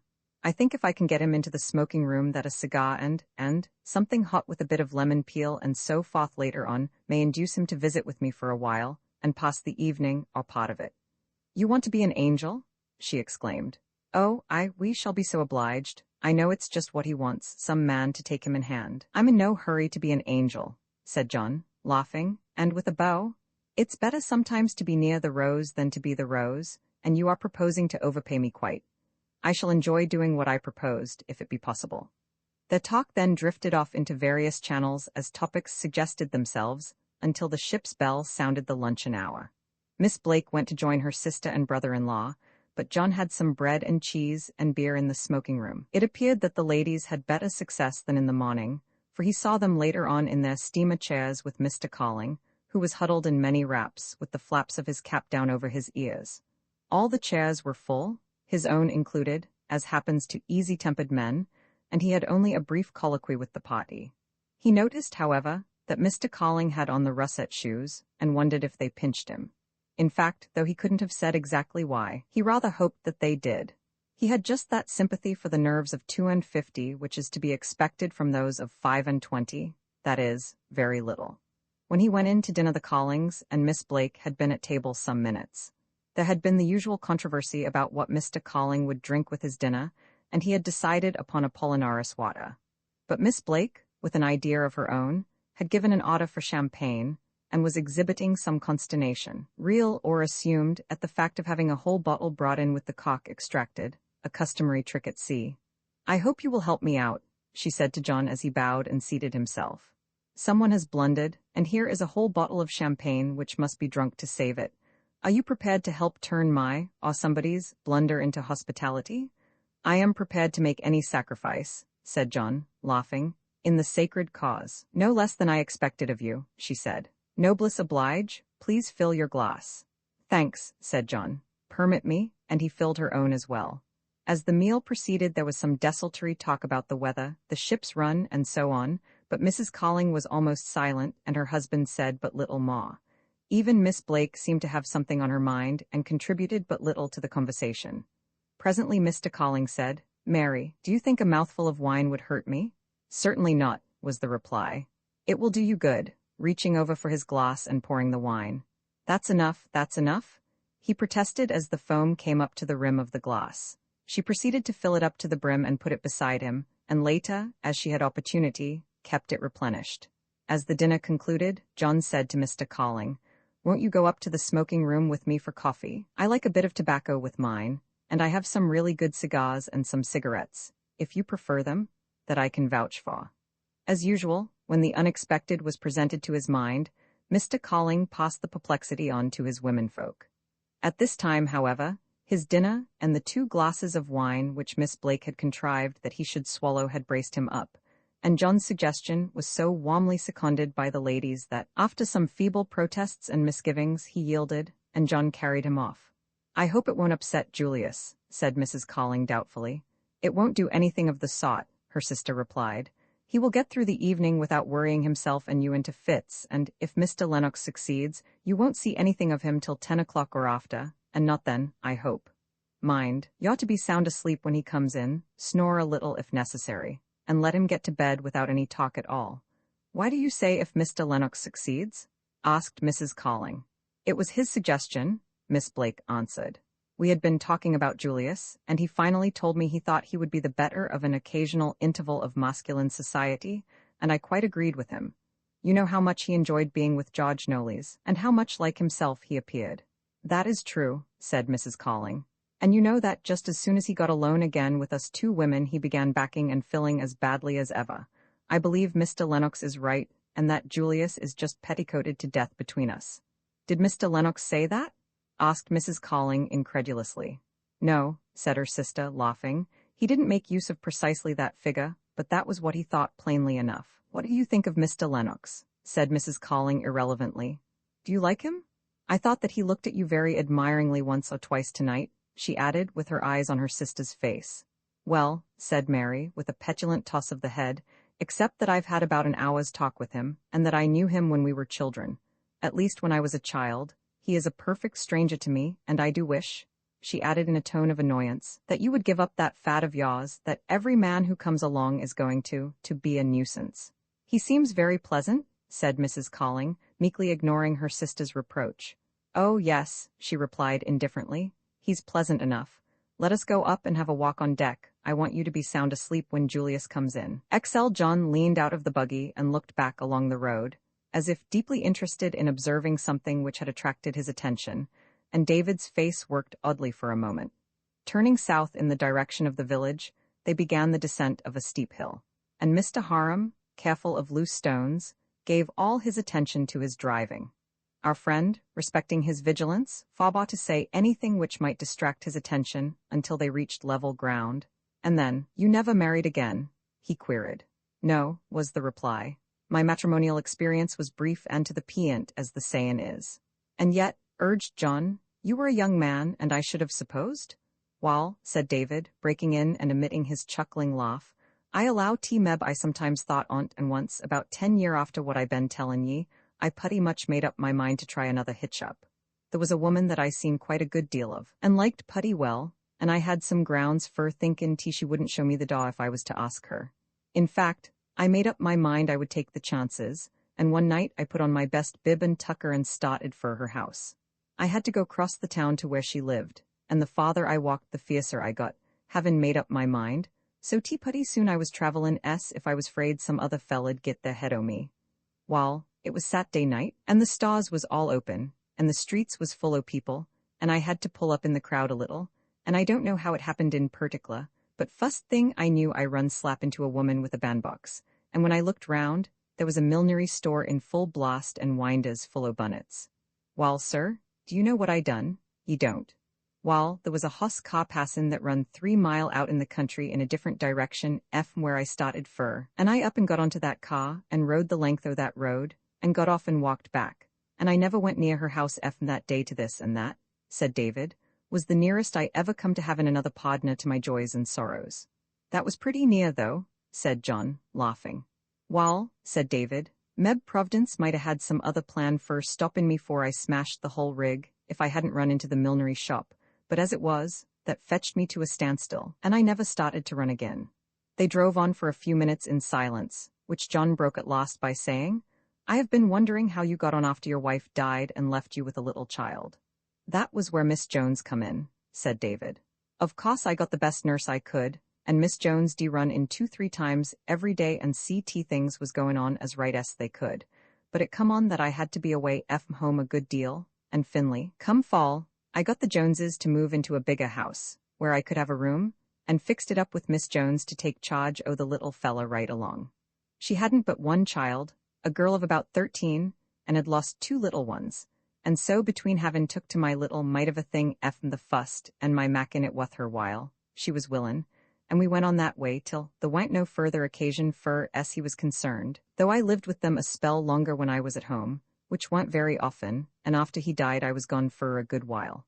But before that time, when I was at home, I had him with me all the time I could manage. With good care he'd growed up nice and bright, and as big as the average, and smarter and a steel trap. He liked Bane with me better than anybody else, and when I see'd managed to have him, I couldn't bear to have him out o' my sight. Wall, as I told you, he got to be most 7-year-old. I'd had to go out to Chicago, and one day I got a telegraph sayin' he was putty sick, and I took the fust train east. It was long in March, and we had a breakdown, and run into an awful snowstorm, and one thing another, and I lost 12 or 15 hours. It seemed to me that them 2 days was longer than my whole life, but I finally did get home about 9 o'clock in the mornin'. When I got to the house, Miss Jones was on the lookout for me, and the door opened as I run up the stoop, and I see by her face that I was too late. "Oh, David, David," she says. She'd never called me David before, puttin' her hands on my shoulders. "When?" I says. "'Bout midnight," she says. "Did he suffer much?" I says. "No," she says, "I don't think so, but he was out of his head most of the time after the fust day, and I guess all the time the last 24 hours. "Do you think he'd a knowed me?" I says. "Did he say anythin'?" And at that, said David, she looked at me. She wa'n't cryin' when I come in, though she had been, but at that her face all broke up. "I don't know," she says. "He kept sayin' things, and 'bout all we could understand was 'Daddy, Daddy.'" And then she throwed her apron over her face, and David tipped his hat a little farther over his eyes, though, like many if not most hossy men, he usually wore it rather far down, and leaning over, twirled the whip in the socket between his 2 fingers and thumb. John studied the stitched ornamentation of the dashboard until the reins were pushed into his hands, but it was not for long. David straightened himself, and, without turning his head, resumed them as if that were a matter of course. "Day after the funeral," he went on, "I says to Miss Jones, I'm going back out west, I says, and I can't say how long I shall be gone, long enough, anyway, I says, to get it into my head that when I come back there won't be no little fella to jump up and round my neck when I come into the house. But long or short, I'll come back sometime, and meanwhile, as fur as things between you and me they're to go on just the same, and Ma and that, do you think you'll remember him some?" I says. "As long as I live," she says, "just like my own." "Wall," I says, "long as you remember him, he'll be, in a way, livin' to ye, and as long as that I allow to pay fur his keep and tendin' jest the same as I have, and," I says, "if you don't let me you ain't no friend o' mine, and you been a good one." Wall, she squimaged some, but I wouldn't let her say no. "I've ranged it all with my podner in other ways," I says, "and Ma and that, if you get into any kind of a scrape and I don't happen to be got at, you go to him and get what you want." "I hope she lived and prospered," said John fervently. "She lived 20 year," said David. "And I wish she was livin' now. I never drawed a check on her account without feelin' I was doin' something for my little boy. There's a good many different sorts and kinds o' sorrow," he said after a moment. "That's in some ways kind o' kin to each other, but I guess lossin' a child as a specie by itself. Of course I passed the chin, smartin' point years ago, but it's something you can't forget. That is, you can't help feelin' about it, because it ain't only what the child was to you, but what you keep thinkin' he'd a been growin' more and more to be to you. When I lost my little boy, I didn't only lose him as he was, but I been lossin' him over and again all these years. What he'd a been when he was so old, and what when he'd got to be a big boy, and what he'd a been when he went meb to college, and what he'd a been afterward, and up to now. Of course the times when a man stuffs his face down into the pillows nights, passes, after a while. But while there's some sorrows that the happenin' o' things helps ye to forget, I guess there's some that the happenin' o' things keeps ye rememberin', and lossin' a child S1 on him. Roman 41, it was the latter part of John's 5th winter in Homeville. The business of the office had largely increased. The new manufactories which had been established did their banking with Mr. Harum, and the older concerns, including nearly all the merchants in the village, had transferred their accounts from Chichester banks to David's. The callow Hopkins had fledged and developed into a competent all-round man, able to do anything in the office, and there was a new Skeezix discharging Peleg's farmer functions. Considerable impetus had been given to the business of the town by the new road whose rails had been laid the previous summer. There had been a strong and acrimonious controversy over the route which the road should take into and through the village. There was the party of the nabobs, as they were characterized by Mr. Harum, and their following, and the party of the village people, and the farmer had carried their point, but now the road was an accomplished fact, and most of the bitterness which had been engendered had died away. Yet the struggle was still matter for talk. "Did I ever tell you," said David, as he and his cashier were sitting in the rear room of the bank, "how Lawyer Staples come to switch round in that there railroad jangle last spring?" "I remember," said John, "that you told me he had deserted his party, and you laughed a little at the time, but you did not tell me how it came about." "I kind o' thought I told ye," said David. "No," said John, "I am quite sure you did not." "Wall," said Mr. Harum, "there was, as you know, the 10-acre Rogers crowd wantin' one thing, and the Purse Babbitt lot bound to have the other, and run the road under the other fellas' noses. Staples was workin' tooth and nail fur the Purse crowd, and bein' a good deal of a politician, he was helpin' 'em a good deal. In fact, he was about their best card. I wa'n't takin' much hand in the matter either way, though my feelin's was with the 10-acre party. I know T would come to a point where some money D probably have to be used, and I made up my mind I wouldn't do much drivin' myself unless I had to, and not then till the last quarter of the heat. Wall, it got to lookin' like a putty even thing. What little show I had made was if anythin' on the Purse side. One day 10-acre come in to see me and wanted to know flat-footed which side the fence I was on. Wall, I says, I've been settin' up first shapes to be kind o' on the fence, but I don't mind sayin', betwixt you and me, that the bulk o' my heft is a-saggin' your way, but I hain't took no active part, and Purse and them thinks I'm goin' to be on their side when it comes to a pinch. Wall, he says, it's goin' to be a putty close thing, and we're goin' to need all the help we seen git. Wall, I says, I guess that's so, but fur the present I reckon I seen do ye ma good by keepin' in the shade. Are you folks prepared to spend a little money? I says. Yes, he says, if it comes to that. Wall, I says, it putty most generally does come to that, don't it? Now, there's one fella that's doin' you more harm than some others. You mean Staples? He says. Yes, I says, I mean Staples. He don't really care a hill o' white beans which way the road comes in, but he thinks he's on the poplar side. Now, I says, I don't know as it'll be nexary to use money with him, and I don't say you could anyway, but meb his yop scene be stopped. I'll have a quiet word with him, I says, and see you again. So, continued Mr. Harum, the next night there was quite a lot of 'em in the bar of the new hotel, and Staples was haranguin' away the best he knowed how, and by I nodded him off to one side, and we went across the hall into the settin' room. I see you feel putty strong 'bout this busneys, I says. Yes, sir, it's a matter of prinkple with me, he says, knockin' his fist down onto the table. How does the outcome on't look to ye? I says. Goin' to be a putty close race, ain't it? Wall, he says, tween you and me, I reckon it is. That's the way it looks to me, I says, and mon that the other fellas are ready to spend some money at a pinch. They be they? He says. Yes, sir, I says, and we've got to meet 'em halfway. Now, I says, tackin' a paper out o' my pocket, what I wanted to say to you is this. You been ruther more prominent in this matter than most anybody, fur's talkin' goes, but I'm considerably interested. There's got to be some money raised, and I'm ready, I says, to put down as much as you be up to a couple o' hundred, and I'll take the paper round to the rest.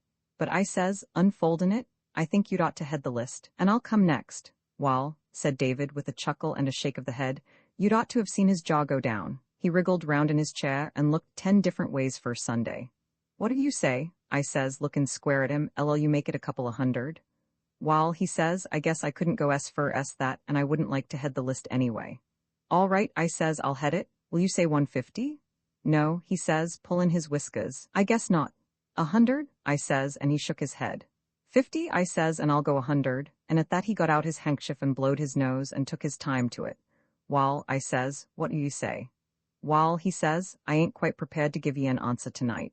Fact on't is, he says, it don't make a sense whatho difference to me personally which way the dumbed road comes in, and I don't just this minute see why I should spend any money in it. There's the prinkle o' the thing, I says.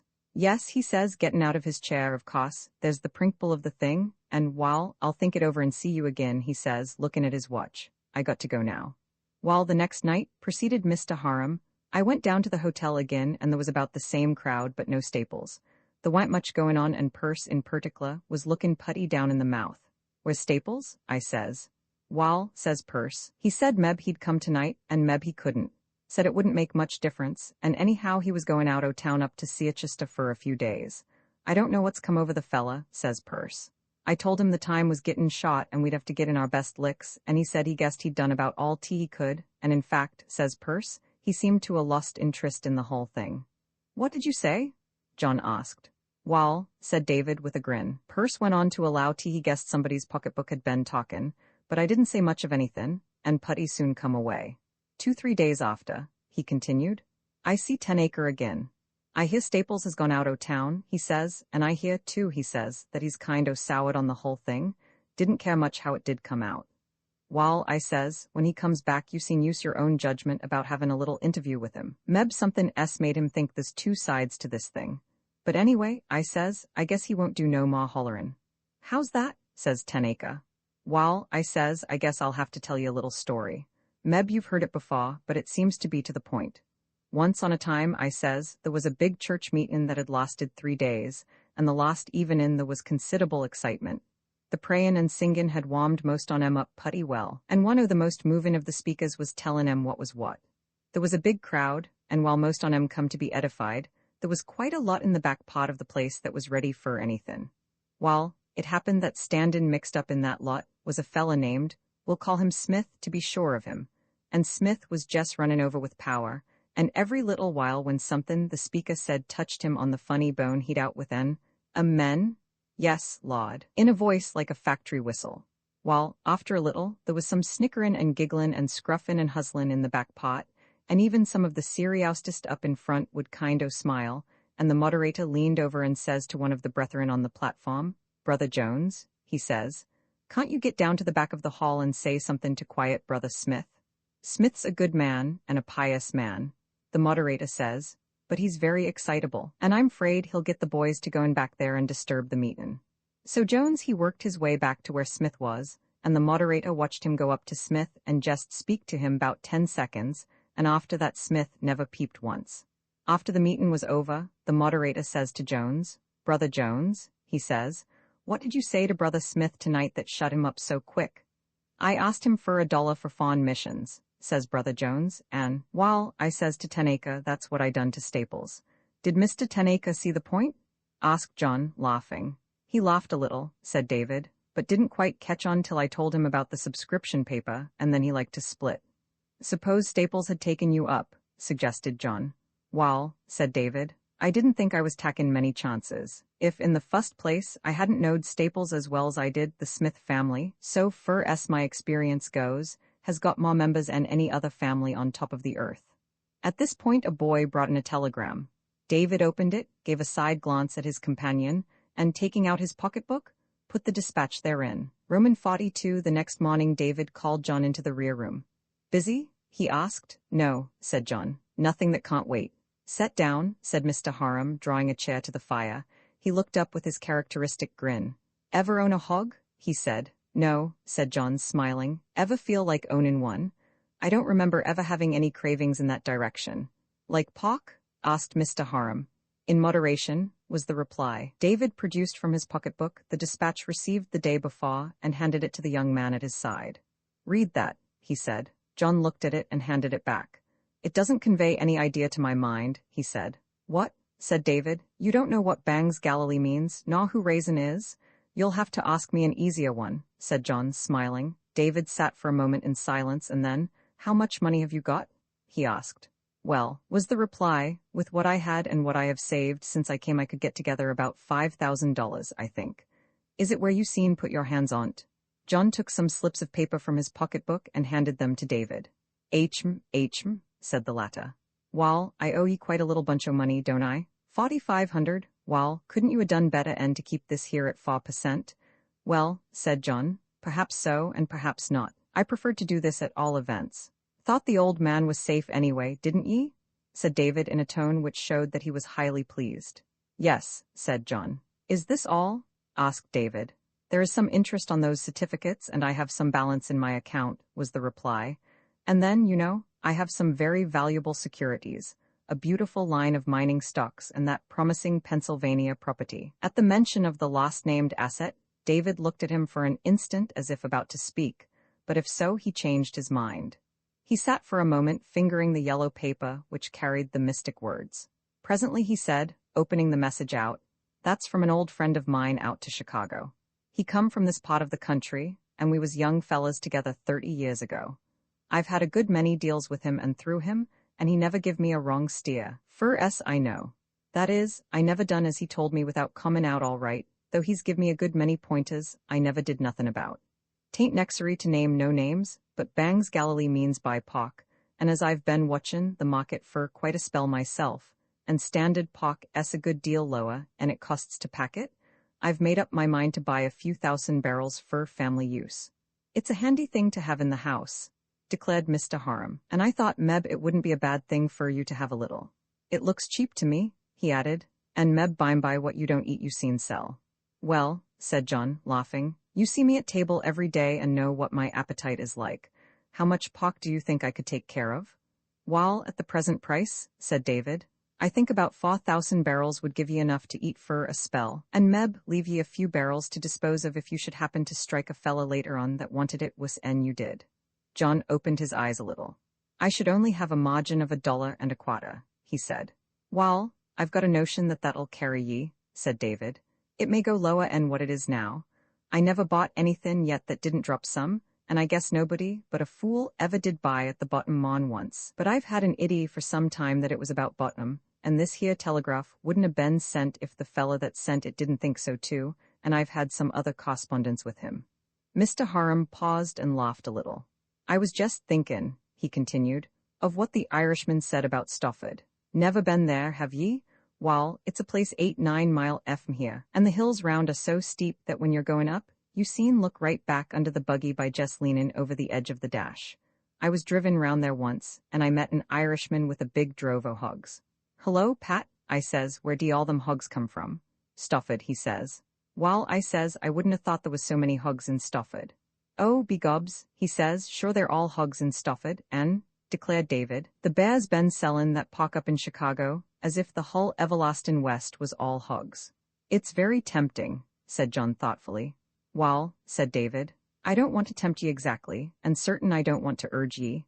There ain't no sure things but death and taxes, as the sayin' is, but buyin' Pock at these prices is buyin' something that's got value, and you can't wipe it out. In other words, it's buyin' a warranted article at a price considerably lower, and it's seen be produced for, and though it may go lower, if a man's seen stick, it's bound to level up in the long run." Our friend sat for some minutes apparently looking into the fire, but he was not conscious of seeing anything at all. Finally he rose, went over to Mr. Harum's desk, figured the interest on the certificates up to the 1st of January, endorsed them, and filling up a check for the balance of the amount in question, handed the check and certificate to David. "Think you'll go it, eh?" said the latter. "Yes," said John, "but if I take the quantity you suggest, I shall have nothing to remargin the trade in case the market goes below a certain point." "I've thought of that," replied David, "and was going to say to you that I'd carry the trade down as far as your money would go, in case more margins had to be called." "Very well," said John, "and will you look after the whole matter for me?" "All right," said David. John thanked him and returned to the front room. There were times in the months which followed when our friend had reason to wish that all swine had perished with those whom Shylock said, "Your prophet the Nazarite conjured the devil into." And the news of the world in general was of secondary importance compared with the market reports. After the purchase, Pock dropped off a little, and hung about the lower figure for some time. Then it began to advance by degrees until the quotation was $1 above the purchase price. John's impulse was to sell, but David made no sign. The market held firm for a while, even going a little higher. Then it began to drop rather more rapidly than it had advanced, to about what the Pock had cost, and for a long period fluctuated only a few cents one way or the other. This was followed by a steady decline to the extent of $0.50, and as the reports came, it looked like going lower, which it did. In fact, there came a day when it was so low, and so much more looked like going lower than ever, as such things usually do when the bottom is pretty nearly reached, that our friend had not the courage to examine the market reports for the next 2 days, and simply tried to keep the subject out of his mind. On the morning of the third day, the Chichester paper was brought in about 10 o'clock, as usual, and laid on Mr. Harum's desk. John shivered a little, and for some time refrained from looking at it. At last, more by impulse than intention, he went into the back room and glanced at the first page without taking the paper in his hands. One of the press dispatches was headed, "Great excitement on Chicago Board of Trade, Pock Market reported cornered, bears on the run," and more of the same sort, which struck our friend as being the most profitable, instructive, and delightful literature that he had ever come across. David had been in Chichester the 2 days previous, returning the evening before. Just then he came into the office, and John handed him the paper. "Well," he said, holding it off at arm's length, and then putting on his glasses, "them fellas that thought they was all hogs up west are having a change of heart, are they? I reckon they would 'fore they got through with it. It's been rather a long pull, though, eh?" he said, looking at John with a grin. "Yes," said our friend, with a slight shrug of the shoulders. "Things looked rather colicky the last 2-3 days, eh?" suggested David. "Did you think the jig was up and the monkey was in the box?" "Rather," said John. "The fact is," he admitted, "I am ashamed to say that for a few days back I haven't looked at a quotation. I suppose you must have carried me to some extent. How much was it?" "Well," said David, "I kept the trade margined, of course, and if we'd sold out at the bottom you'd have owed me somewhere along 1,000 or 1,500. But," he added, "it was only in the slump and didn't last long, and anyway I calculated to carry that pock to where it would have ketched fire. I weren't worried none, and you didn't let on to be, and so I didn't say anything." "What do you think about it now?" asked John. "My opinion is now," replied Mr. Harum, "that it's going to putty near where it belongs and meb higher, and them my advices. We can sell now at some profit, and of course the bears'll jump on again as it goes up, and the other fellows'll take the profits from time to time. If I was where I could watch the market, I'd meb try to make a turn in tea occasionally, but I guess as 'tis we'd better set down and let her take her own gait. I don't mean to try and get the top price. I'm always willin' to let the other fella make a little, but we've waited for quite a spell, and as it's going our way, we might as well wait a little longer." "All right," said John, "and I'm very much obliged to you." Show, said David. It was not until August, however, that the deal was finally closed out. Roman 43, the summer was drawing to a close. The season, so far as the social part of it was concerned, had been what John had grown accustomed to in previous years, and there were few changes in or among the people whom he had come to know very well, save those which a few years make in young people. Some increase of importance in demeanor on the part of the young men whose razors were coming into requisition, and the changes from short to long skirts, from braids, pigtails, and flowing manes to more elaborate coiffures on the part of the young women. The most notable event had been the reopening of the Verjue's house, which had been closed for 2 summers, and the return of the family, followed by the appearance of a young man whom Miss Clara had met abroad, and who represented himself as the acknowledged fiancé of that young woman.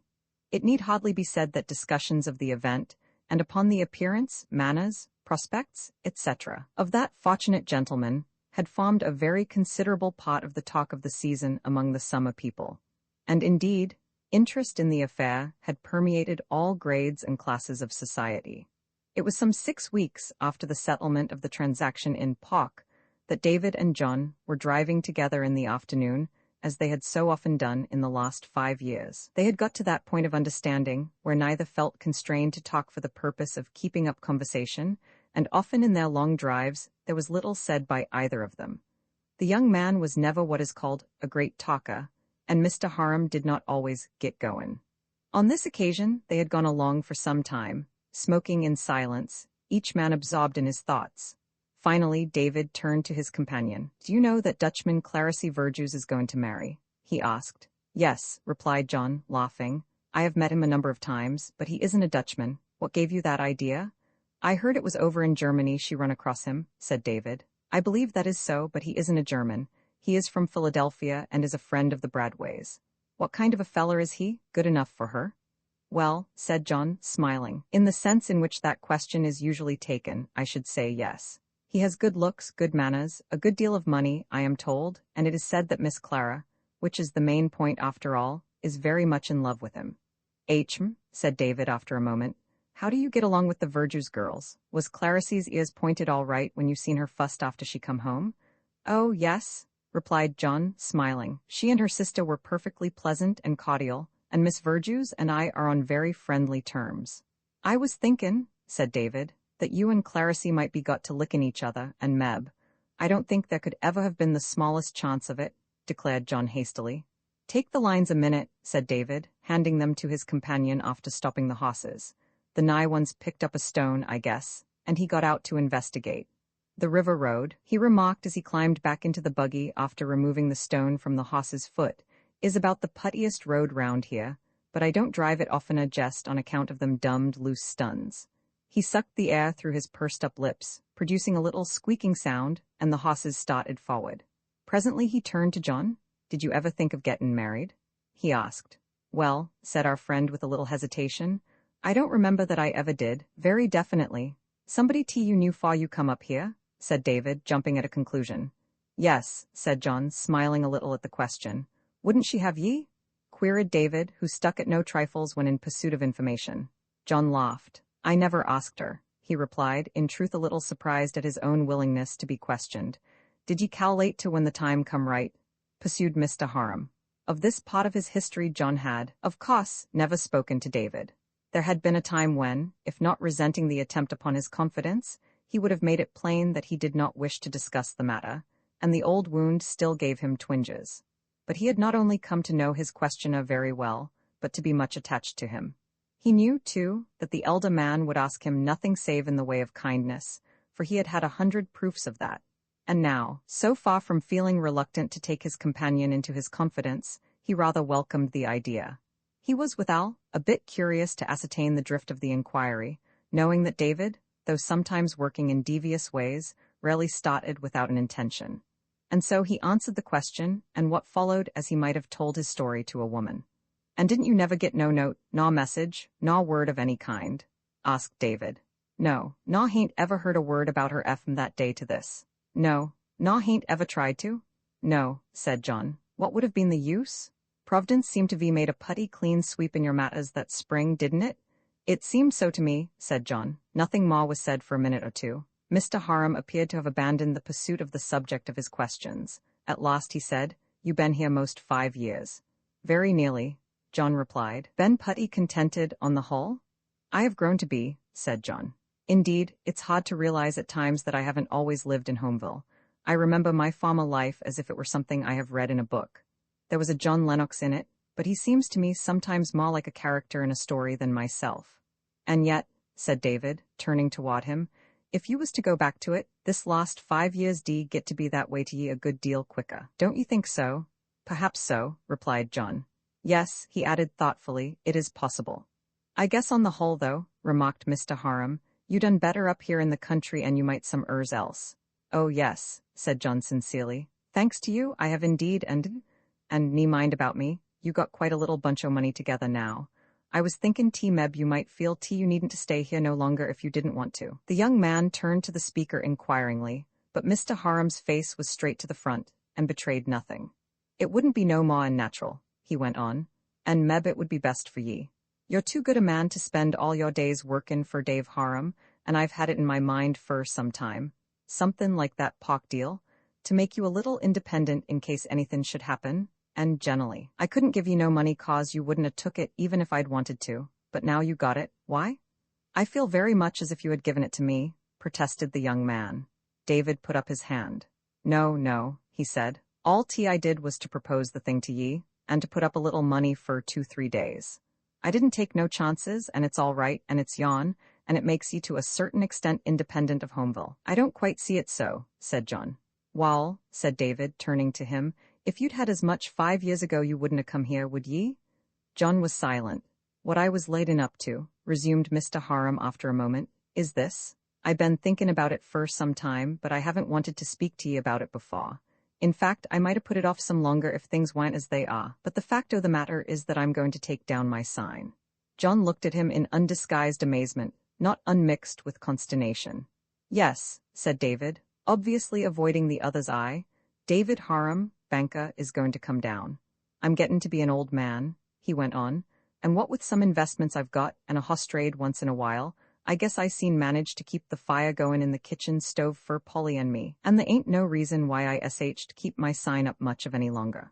Of course, he said, If I was to go on as I be now, I'd want ye to stay just as you are. But, as I was sayin', you're to a considerable extent independent. You hain't no special ties to keep ye, and you ought anyway, as I said before, to be doin' better for yourself than just drawin' pay in a country bank. One of the most impressive morals drawn from the fairy tales of our childhood, and indeed from the literature and experience of our later periods of life, is that the fulfillment of wishes is often attended by the most unwelcome results. There had been a great many times when to our friend the possibility of being able to bid farewell to Homeville had seemed the most desirable of things, but confronted with the idea as a reality. For what other construction could he put upon David's words, except that they amounted practically to a dismissal, though a most kind one? He found himself simply in dismay. "I suppose," he said after a few moments, "that by taking down your sign you mean going out of business?" "Figure o' speech," explained David. "And your determination is not only a great surprise to me, but grieves me very much. I am very sorry to hear it, more sorry than I can tell you. As you remind me, if I leave Homeville I shall not go almost penniless as I came, but I shall leave with great regret, and indeed, well," he broke off with a wave of his hands. "What was you going to say?" asked David after a moment, his eyes on the horizon. "I can't say very much more," replied the young man, "than that I am very sorry. There have been times," he added, "as you may understand, when I have been restless and discouraged for a while, particularly at first, but I can see now that, on the whole, I have been far from unhappy here. Your house has grown to be more a real home than any I have ever known, and you and your sister are like my own people.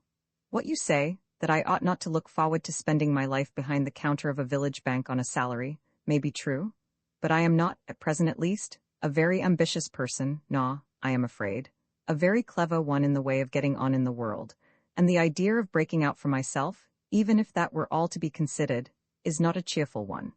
I am afraid all this sounds rather selfish to you when, as I can see, you have deferred your plans for my sake, and after all else that you have done for me. I guess I shan't lay it up again ye," said David quietly. They drove along in silence for a while. "May I ask," said John at length, "when you intend to take down your sign, as you put it?" "Whenever you say the word," declared David, with a chuckle and a side glance at his companion. John turned in bewilderment. "What do you mean?" he asked. "Wall," said David with another short laugh, "fur as the sign is concerned, I suppose we could stick a new one over it, but I guess it might as well come down, but we'll settle that matter later on." John still looked at the speaker in utter perplexity until the latter broke out into a laugh. "Got any idea what's going on to the new sign?" he asked. "You don't mean?" "Yes, I do," declared Mr. Harum, "and my notion is this, and don't you say I yes, nor no till I get through," and he laid his left hand restrainingly on John's knee. "The new sign'll read Harum and Company, or Harum and Lennox, just as you elect. You seen put in what money you got and I'll put in as much more, which'll make capital enough in general, and any extra money that's needed, while, up to a certain point, I guess I seen manage. Now putty much all the new busneys has come in through you, and practically you got the whole thing in your hands. You'll do the work about as you're doing now, and you'll draw the same salary, and after that's paid we'll go snooks on anything that's left, that is," added David with a chuckle, "if you feel that you seen stand it in Homeville. I wish you was married to one of our Homeville girls, though," declared Mr. Harum later on as they drove homeward. Roman 44, since the whooping cough and measles of childhood, the junior partner of Harum and Company had never to his recollection had a day's illness in his life, and he fought the attack which came upon him about the first week in December with a sort of incredulous disgust, until one morning when he did not appear at breakfast. He spent the next week in bed, and at the end of that time, while he was able to be about, it was in a languid and spiritless fashion, and he was shaken and exasperated by a persistent cough. The season was, and had been unusually inclement even for that region, where the thermometer sometimes changes 50 degrees in 36 hours, and at the time of his release from his room, there was a period of successive changes of temperature from thawing to 0 and below, a characteristic of the winter climate of Homeville and its vicinity. Dr. Hayes exhibited the inevitable quinine, iron, and all the tonics in his pharmacopoeia, with cough mixtures and sundry, but in vain. Aunt Polly pressed bottles of sovereign decoctions and infusions upon him, which were received with thanks and neglected with the blackest ingratitude, and exhausted not only the markets of Homeville, but her own and Sary's culinary resources, no mean ones, by the way, to tempt the appetite which would not respond. 1 week followed another without any improvement in his condition, and indeed as time went on he fell into a condition of irritable listlessness which filled his partner with concern. "What's the matter with him, Doc?" said David to the physician. "He don't seem to take no more interest than a founded hoss. Can't ye do nothin' for him?" "Not much use dossin' him," replied the doctor. "Pull out all right, maybe, come warm weather. Big strong fellow, but this cussed influenzy, or grip as they call it, sometimes hits them hardest." "Well, warm weather s some way off," remarked Mr. Harum, "and he coughs enough to tear his head off sometimes." The doctor nodded. "Ought to clear out somewhere," he said. "Don't like that cough myself." "What do you mean?" asked David. "Ought to go away for a spell," said the doctor. "Quit working and get a change of climate." "Have you told him so?" asked Mr. Harum. "Yes," replied the doctor. "Said he couldn't get away." "Hm," said David thoughtfully, pinching his lower lip between his thumb and finger. A day or two after the foregoing interview, John came in and laid an open letter in front of David, who was at his desk, and dropped languidly into a chair without speaking. Mr. Harum read the letter, smiled a little, and turning in his chair, took off his glasses and looked at the young man, who was staring abstractedly at the floor. "I been rather expectin' you'd get something like this. What be you going to do about it?" "I don't know," replied John. "I don't like the idea of leasing the property in any case, and certainly not on the terms they offer, but it is lying idle, and I'm paying taxes on it. While, as I said, I been expectin' for some time they'd be after ye in some shape. You got this mornin'?" "Yes. I expect you'd sell the property if you got a good chance, wouldn't ye?" "With the utmost pleasure," said John emphatically. "Wall, I've got a notion they'll buy it of ye," said David, "if it's handled right. I wouldn't lease it if it was mine and I wanted to sell it, and yet, in the long run, you might get more out of it, and then again you mightn't," he added. "I don't know anything about it," said John, putting his handkerchief to his mouth in a fit of coughing. David looked at him with a frown. "I been aware for some time that there was a movement on foot in your direction," he said. "You know I told you that I'd been interested in the oil busneys once on a time, and I hain't never quite lost my interest, though it hain't been a very active one lately, and some fellas down there have kept me posted some. The S-Ben oil found near where you're located, and the prospectin' points your way. The whole thing has been kept as close as possible, and the holes has been plugged, but the oil is there somewhere. Now it's like this. If you lease on shares and they strike the oil on your property, meb it'll bring you more money, but they might strike, and again they mightn't. Sometimes you get a payin' well and a dry hole only a few 100 feet apart. Nevertheless, they want to drill your property. I know who the parties is. These fellas that wrote this letter are simply actin' for 'em." The speaker was interrupted by another fit of coughing, which left the sufferer very red in the face, and elicited from him the word which is always greeted with laughter in a theater. "Say," said David, after a moment, in which he looked anxiously at his companion, "I don't like that cough o' yon." "I don't thoroughly enjoy it myself," was the rejoinder. "Seems to be kind o' growin' on ye, don't it?" "I don't know," said John. "I was talkin' with Doc Hayes about ye," said David, "and he allowed you'd ought to have your shoes off and run loose a spell." John smiled a little but did not reply. "Spoke to you about it, didn't he?" continued David. "Yes, and you told him you couldn't get away?" "Yes. Didn't tell him you wouldn't go if you could, did ye?" "I only told him I couldn't go," said John. David sat for a moment thoughtfully tapping the desk with his eyeglasses, and then said with his characteristic chuckle, "I had a letter from Chet Timson yesterday." John looked up at him, failing to see the connection. "Yes," said David. "He's out for a job, and the way he writes I guess the danda's putty well out of him. I reckon the hain't been nothin' much but hay in his manger for quite a spell," remarked Mr. Harum. "Hm," said John, raising his brows, conscious of a humane but very faint interest in Mr. Timson's affairs. Mr. Harum got out a cigar, and lighting it, gave a puff or two, and continued with what struck the younger man as a perfectly irrelevant question. It really seemed to him as if his senior were making conversation. "How's Peleg doin' these days?" was the query. "Very well," was the reply. "Seen do most anythin' tease nexery, can't he?" A brief interruption followed upon the entrance of a man who, after saying good morning, laid a note on David's desk, asking for the money on it. Mr. Harum handed it back, indicating John with a motion of his thumb. The latter took it, looked at the face and back, marked his initials on it with a pencil, and the man went out to the counter. "If you was fixed so you could get away for a spell," said David a moment or two after the customer's departure, "where would you like to go?" "I have not thought about it," said John rather listlessly. "Wall, I s'pose you think about it a little now, if you hain't got no pressin' engagement. Busneys don't seem to be very rushin' this mornin'." Why? Said John.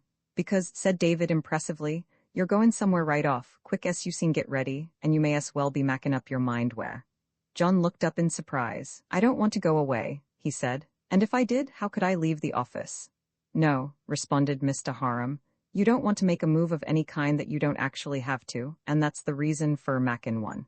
F'n what the doc said, and F'n what I seen see, you got to get out o' this dummed climate, waving his hand toward the window, against which the sleet was beating, for a spell, and as fur as the office goes, Chet Timson be tickled to death to come on and help out while you're away, and I guess mongst us we seen Mosey along some gate.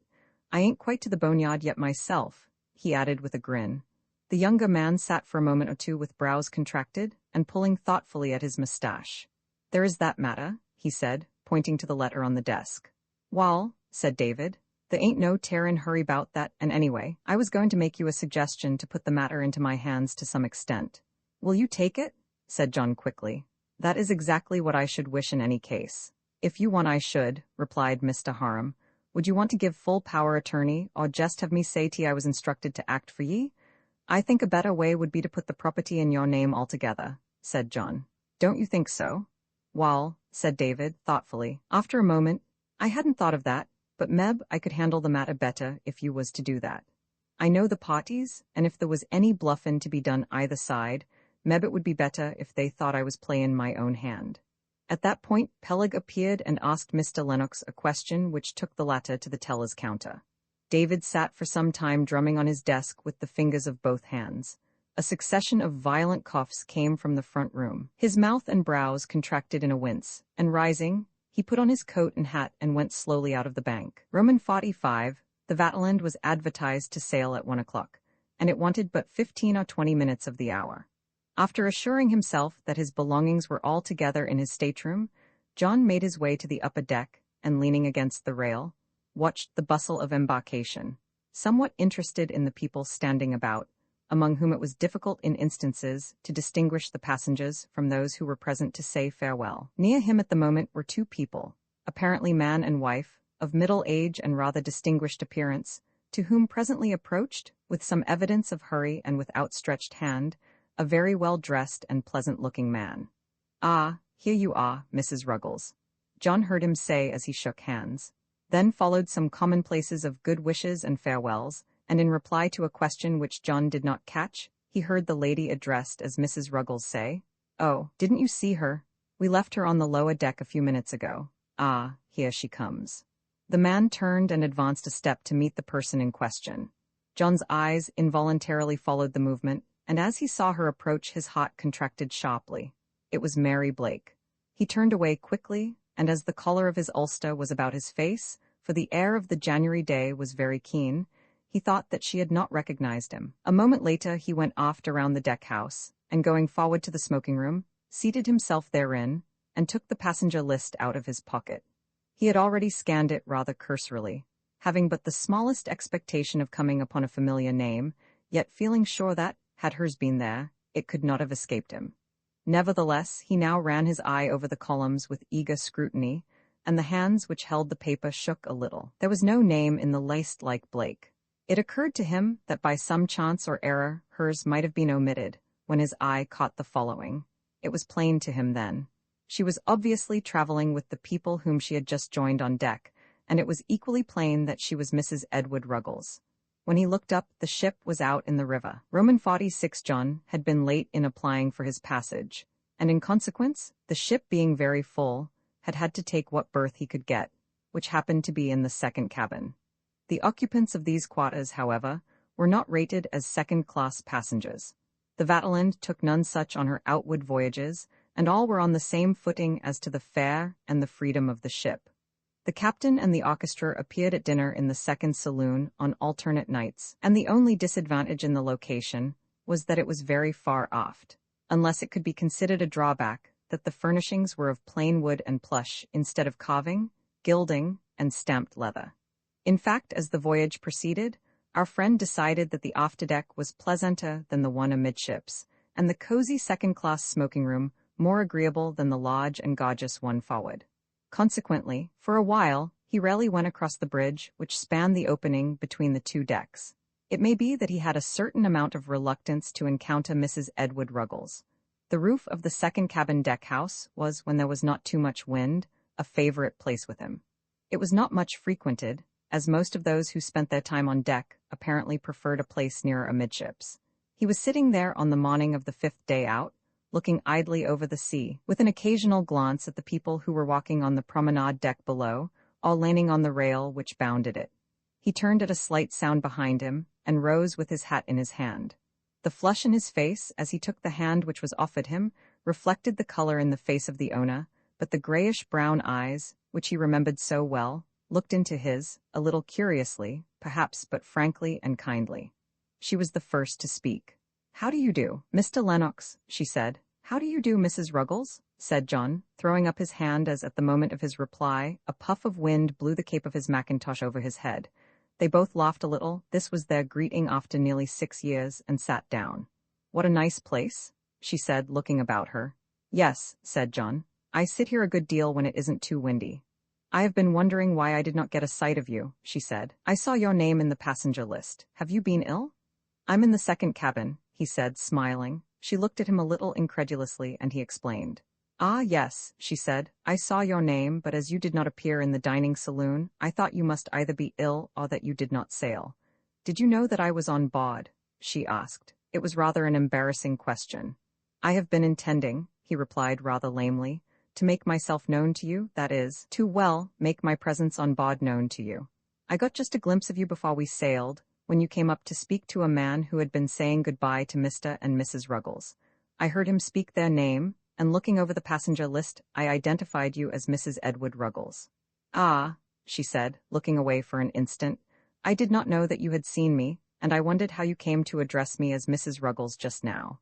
"That was how," said John. And then, after a moment, "It seems rather odd, doesn't it, that we should be renewing an acquaintance on an ocean steamer as we did once before, so many years ago, and that the first bit of intelligence that I have had of you in all the years since I saw you last should come to me through the passenger list.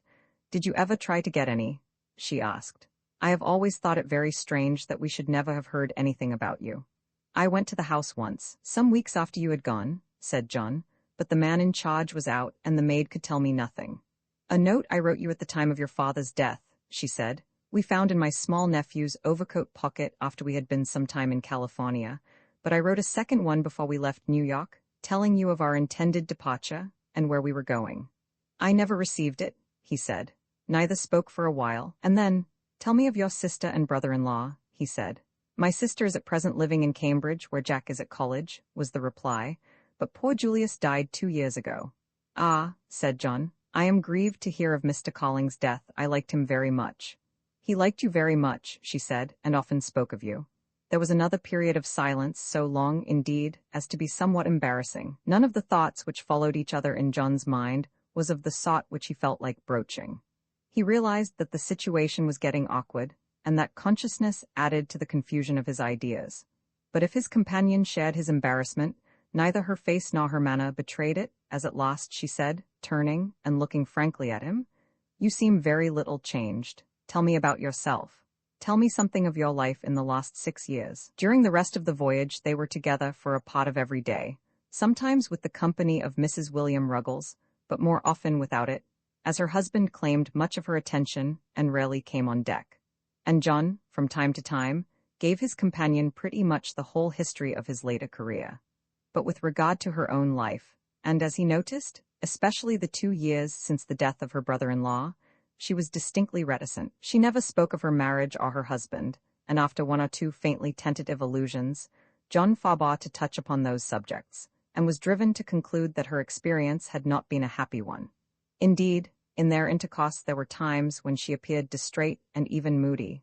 But on the whole, she seemed to him to be just as he had known and loved her years ago, and all the feeling that he had had for her then broke forth afresh in spite of himself, in spite of the fact that, as he told himself, it was more hopeless than ever. Absolutely so, indeed.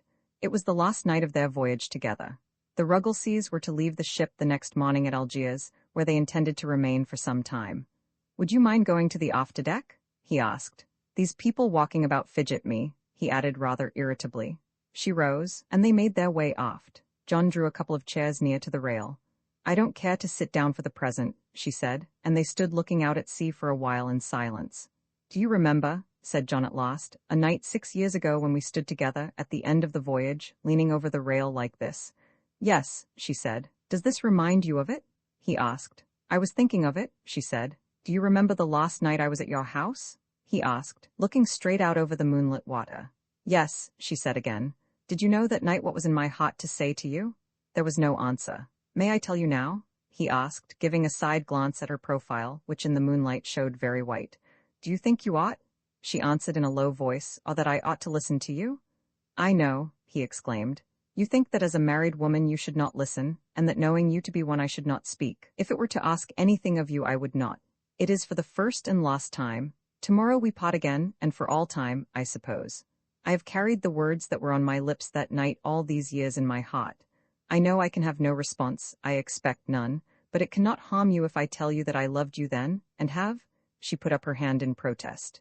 You must not go on, Mr. Lennox, she said, turning to him, and I must leave you. Are you very angry with me? He asked humbly. She turned her face to the sea again and gave a sad little laugh.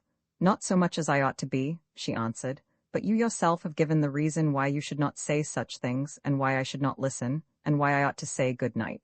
Ah, yes, he said bitterly. Of course you are right, and this is to be the end. She turned and looked at him for a moment. You will never again speak to me as you have tonight, will you? She asked. I should not have said what I did had I not thought I should never see you again after tomorrow, said John, and I am not likely to do that, am I? If I could be sure, she said hesitatingly, and as if to herself. Well, said John eagerly. She stood with her eyes downcast for a moment, one hand resting on the rail, and then she looked up. We expect to stay in Algiers about 2 months, she said, and then we are going to Naples to visit some friends for a few days. About the time you told me you thought you might be there. Perhaps it would be better if we said goodbye tonight. But if after we get home, you ought to spend your days in Homeville and I mine in New York, we shall not be likely to meet, and except on this side of the ocean, we may, as you say, never see each other again. So, if you wish, you may come to see me in Naples if you happen to be there when we are. I am sure after tonight that I may trust you, may I not? But, she added, perhaps you would not care. I am treating you very frankly, but from your standpoint you would expect or excuse more frankness than if I were a young girl. I care very much, he declared, and it will be a happiness to me to see you on any footing, and you may trust me never to break bounds again. She made a motion as if to depart. Don't go just yet, he said pleadingly. There is now no reason why you should for a while, is there? Let us sit here in this gorgeous night a little longer, and let me smoke a cigar. At the moment he was undergoing a revulsion of feeling. His state of mind was like that of an improvident debtor who, while knowing that the note must be paid some time, does not quite realize it for a while after an extension. At last the cigar was finished. There had been but little said between them. I really must go, she said, and he walked with her across the hanging bridge and down the deck to the gangway door. Where shall I address you to let you know when we shall be in Naples? She asked as they were about to separate. Care of Cook and Son, he said. You will find the address in Baedeker. He saw her the next morning long enough for a touch of the hand and a goodbye before the bobbing, tubby little boat with its Arab crew took the Ruggleseas on board. Roman 47, How John Lennox Tried to Kill Time During the Following 2 Months, and How Time Retaliated During the Process. It is needless to set forth. It may not, however, be wholly irrelevant to note that his cough had gradually disappeared, and that his appetite had become good enough to carry him through the average table d'hôte dinner. On the morning after his arrival at Naples, he found a cable dispatch at the office of Cook and Son, as follows. 60 cash, 40 stock good, Harum. God bless the dear old boy, said John fervently. The Pennsylvania property was sold at last, and if stock good was true, the dispatch informed him that he was, if not a rich man for modern days, still, as David would have put it, worth considerable.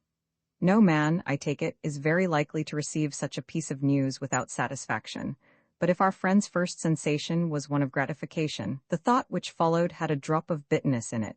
If I could only have had it before, he said to himself, and indeed many of the disappointments of life, if not the greater part, come because events are unpunctual. They have a way of arriving sometimes too early, or worse, too late.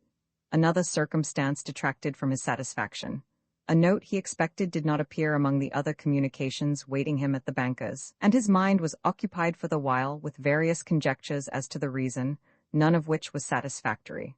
Perhaps she had changed her mind. Perhaps a score of things. Well, there was nothing for it but to be as patient as possible and await events. He remembered that she had said she was to visit some friends by the name of Hotley, and she had told him the name of their villa, but for the moment he did not remember it. In any case, he did not know the Hotleys, and if she had changed her mind, as was possibly indicated by the omission to send him word, well. He shrugged his shoulders, mechanically lighted a cigarette, and strolled down and out of the Piazza Martiri and across to the Lago della Vittoria. He had a half-formed idea of walking back through the Villa Nazionale, spending an hour at the aquarium, and then to his hotel for luncheon. It occurred to him at the moment that there was a steamer from Genoa on the Monday following, that he was tired of wandering about aimlessly and alone, and that there was really no reason why he should not take the said steamer and go home. Occupied with these reflections, he absently observed, just opposite to him across the way, a pair of large bay horses in front of a handsome landau. A coachman in livery was on the box, and a small footman, very much coated and silk-hatted, was standing about. And as he looked, two ladies came out of the arched entrance to the cot of the building before which the equipage was halted, and the small footman sprang to the carriage door. One of the ladies was a stranger to him, but the other was Mrs. William Ruggles. And John, seeing that he had been recognized, at once crossed over to the carriage, and presently, having accepted an invitation to breakfast, found himself sitting opposite them on his way to the Villa Violante. The conversation during the drive up to the Vomero need not be detailed. Mrs. Hotley arrived at the opinion that our friend was rather a dull person. Mrs. Ruggles, as he had found out, was usually rather taciturn. Neither is it necessary to say very much of the breakfast, nor of the people assembled. It appeared that several guests had departed the previous day, and the people at table consisted only of Mr. and Mrs. Ruggles, Mary, Mr. and Mrs. Hotley and their two daughters, and John, whose conversation was mostly with his host and was rather desultory. In fact, there was during the meal a perceptible air of something like disquietude. Mr. Ruggles in particular said almost nothing, and wore an appearance of what seemed like anxiety. Once he turned to his host. "When ought I to get an answer to that cable, Hotley? Today, do you think?" "Yes, I should say so without doubt," was the reply, "if it's answered promptly, and in fact there's plenty of time. Remember that we are about 6 hours earlier than New York by the clock, and it's only about 7 in the morning over there." Coffee was served on the balustraded platform of the flight of marble steps leading down to the grounds below. "Mary," said Mrs. Hotley, when cigarettes had been offered, "don't you want to show Mr. Lennox something of La Violante? I shall take you to my favorite place," she said, as they descended the steps together. The southern front of the grounds of the Villa Violante is bounded and upheld by a wall of tufa 50 feet in height and some 400 feet long. About midway of its length, a semicircular bench of marble, with a rail, is built out over one of the buttresses. From this point is visible the whole bay and harbor of Naples, and about 1/3 of the city lies in sight, 500 feet below. To the left one sees Vesuvius and the Sant'Angelo chain, which the eye follows to Sorrento. Straight out in front stands Capri, and to the right the curve of the bay, ending at Posillipo. The two, John and his companion, halted near the bench, and leaned upon the parapet of the wall for a while in silence. From the streets below rose no rumble of traffic, no sound of hoof or wheel, but up through 3,000 feet of distance came from here and there the voices of street vendors, the clang of a bell, and ever and anon the pathetic supplication of a donkey. Absolute quiet prevailed where they stood, save for these upcoming sounds. The April sun, deliciously warm, drew a smoky odor from the hedge of box with which the parapet walk was boarded, in and out of which dotted small green lizards with the quickness of little fishes. John drew a long breath. "I don't believe there is another such view in the world," he said.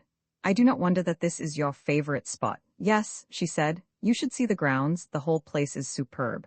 But this is the glory of it all, and I have brought you straight here because I wanted to see it with you, and this may be the only opportunity." "What do you mean?" he asked apprehensively. "You heard Mr. Ruggles's question about the cable dispatch," she said. "Yes."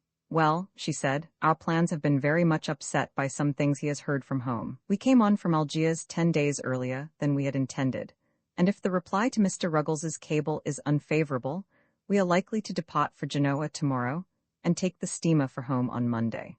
The reason why I did not send a note to your bankers," she added, "was that we came on the same boat that I intended to write by, and Mr. Hotley's man has inquired for you every day at Cook's, so that Mr. Hartley might know of your coming and call upon you." John gave a little exclamation of dismay. Her face was very still as she gazed out over the sea with half-closed eyes. He caught the scent of the violets in the bosom of her white dress. "Let us sit down," she said at last. "I have something I wish to say to you." He made no rejoinder as they seated themselves, and during the moment or two of silence in which she seemed to be meditating how to begin, he sat bending forward, holding his stick with both hands between his knees, absently prodding holes in the gravel. "I think," she began, "that if I did not believe the chances were for our going tomorrow, I would not say it today." John bit his lip and gave the gravel a more vigorous punch. "But I have felt that I must say it to you some time before we saw the last of each other, whenever that time should be." "Is it anything about what happened on board ship?" he asked in a low voice. "Yes," she replied. "It concerns all that took place on board ship, or nearly all, and I have had many misgivings about it. I am afraid that I did wrong, and I am afraid, too, that in your secret heart you would admit it." "No, never," he exclaimed. "If there was any wrong done, it was wholly of my own doing. I was alone to blame. I ought to have remembered that you were married, and perhaps, yes, I did remember it in a way, but I could not realize it. I had never seen or heard of your husband, or heard of your marriage. He was a perfectly unreal person to me, and you seemed only the Mary Blake that I had known, and as I had known you. I said what I did that night upon an impulse which was as unpremeditated as it was sudden. I don't see how you were wrong. You couldn't have foreseen what took place, and, have you not been sorry for what took place?" she asked with her eyes on the ground. "Have you not thought the less of me since?" He turned and looked at her. There was a little smile upon her lips and on her downcast eyes. "No, by heaven," he exclaimed desperately, "I have not, and I am not sorry.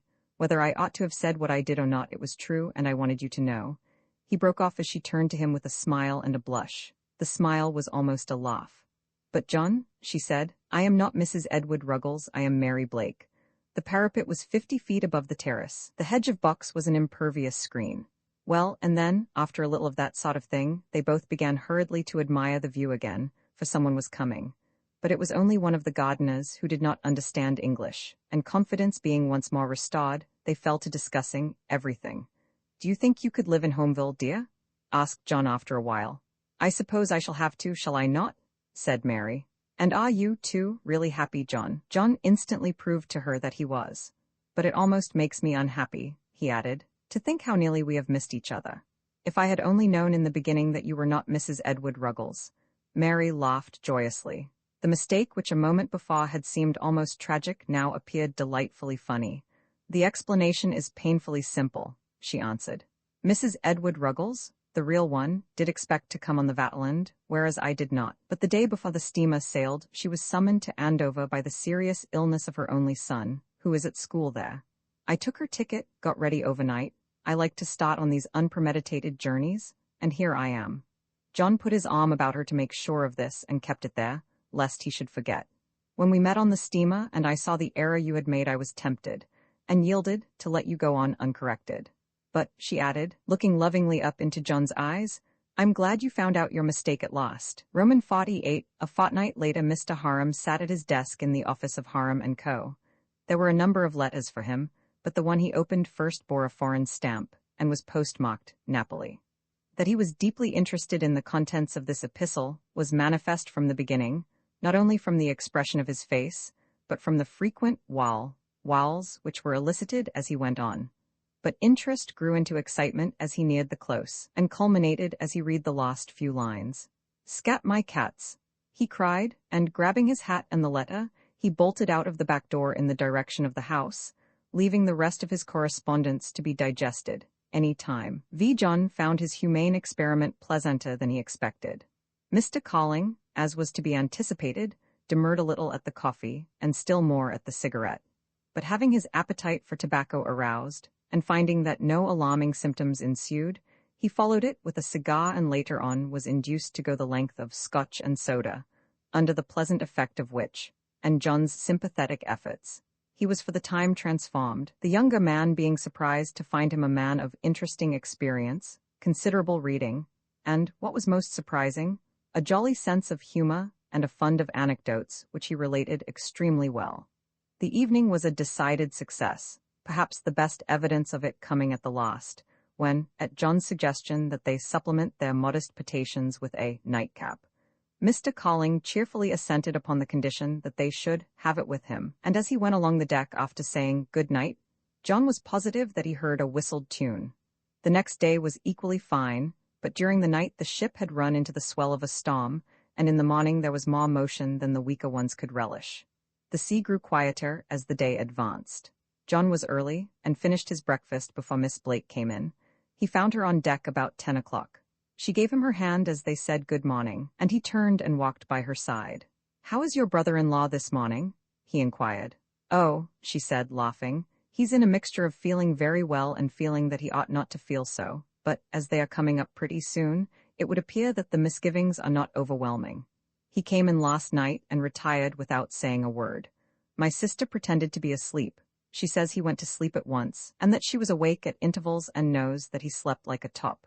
He won't make any very sweeping admissions, however, but has gone so far as to concede that he had a very pleasant evening, which is going a long way for him, and to say that you are a very agreeable young man. There, I didn't intend to tell you that, but you have been so good that perhaps so much as a second-hand compliment is no more than your due." "Thank you very much," said John. "Mr. Colling is evidently a very discriminating person. Really, it wasn't good of me at all. I was quite the gainer, for he entertained me more than I did him. We had a very pleasant evening, and I hope we shall have more of them, I do indeed. I got an entirely different impression of him," he added. "Yes," she said, "I can imagine that you did. He can be very agreeable, and he is really a man of a great deal of character when he is himself. He has been goodness itself to me, and has managed my affairs for years. Even today his judgment in business matters is wonderfully sound. If it had not been for him," she continued, "I don't know but I should have been a pauper. My father left a large estate, but he died very suddenly, and his affairs were very much spread out and involved and had to be carried along. Julius put himself into the breach, and not only saved our fortunes, but has considerably increased them. Of course, Alice is his wife, but I feel very grateful to him on my own account. I did not altogether appreciate it at the time, but now I shudder to think that I might have had either to fend for myself or be dependent." "I don't think that dependence would have suited your book," was John's comment as he took in the lines of her clear-cut face. "No," she replied, "and I thank heaven that I have not had to endure it. I am not," she added, "so impressed with what money procures for people as what it saves them from." "Yes," said John, "I think your distinction is just. To possess it is to be free from some of the most disagreeable apprehensions certainly, but I confess, whether to my credit or my shame I don't know, I have never thought much about it. I certainly am not rich positively, and I haven't the faintest notion whether I may or not be prospectively. I have always had as much as I really needed, and perhaps more, but I know absolutely nothing about the future." They were leaning over the rail on the port side. "I should think," she said after a moment, looking at him thoughtfully, "that it was, if you will not think me presuming, a matter about which you might have some justifiable curiosity." "Oh, not at all," he assured her, stepping to leeward and producing a cigar. "I have had some stirrings of late, and please don't think me an incorrigible idler. I spent nearly 2 years in a downtown office and earned, well, say half my salary.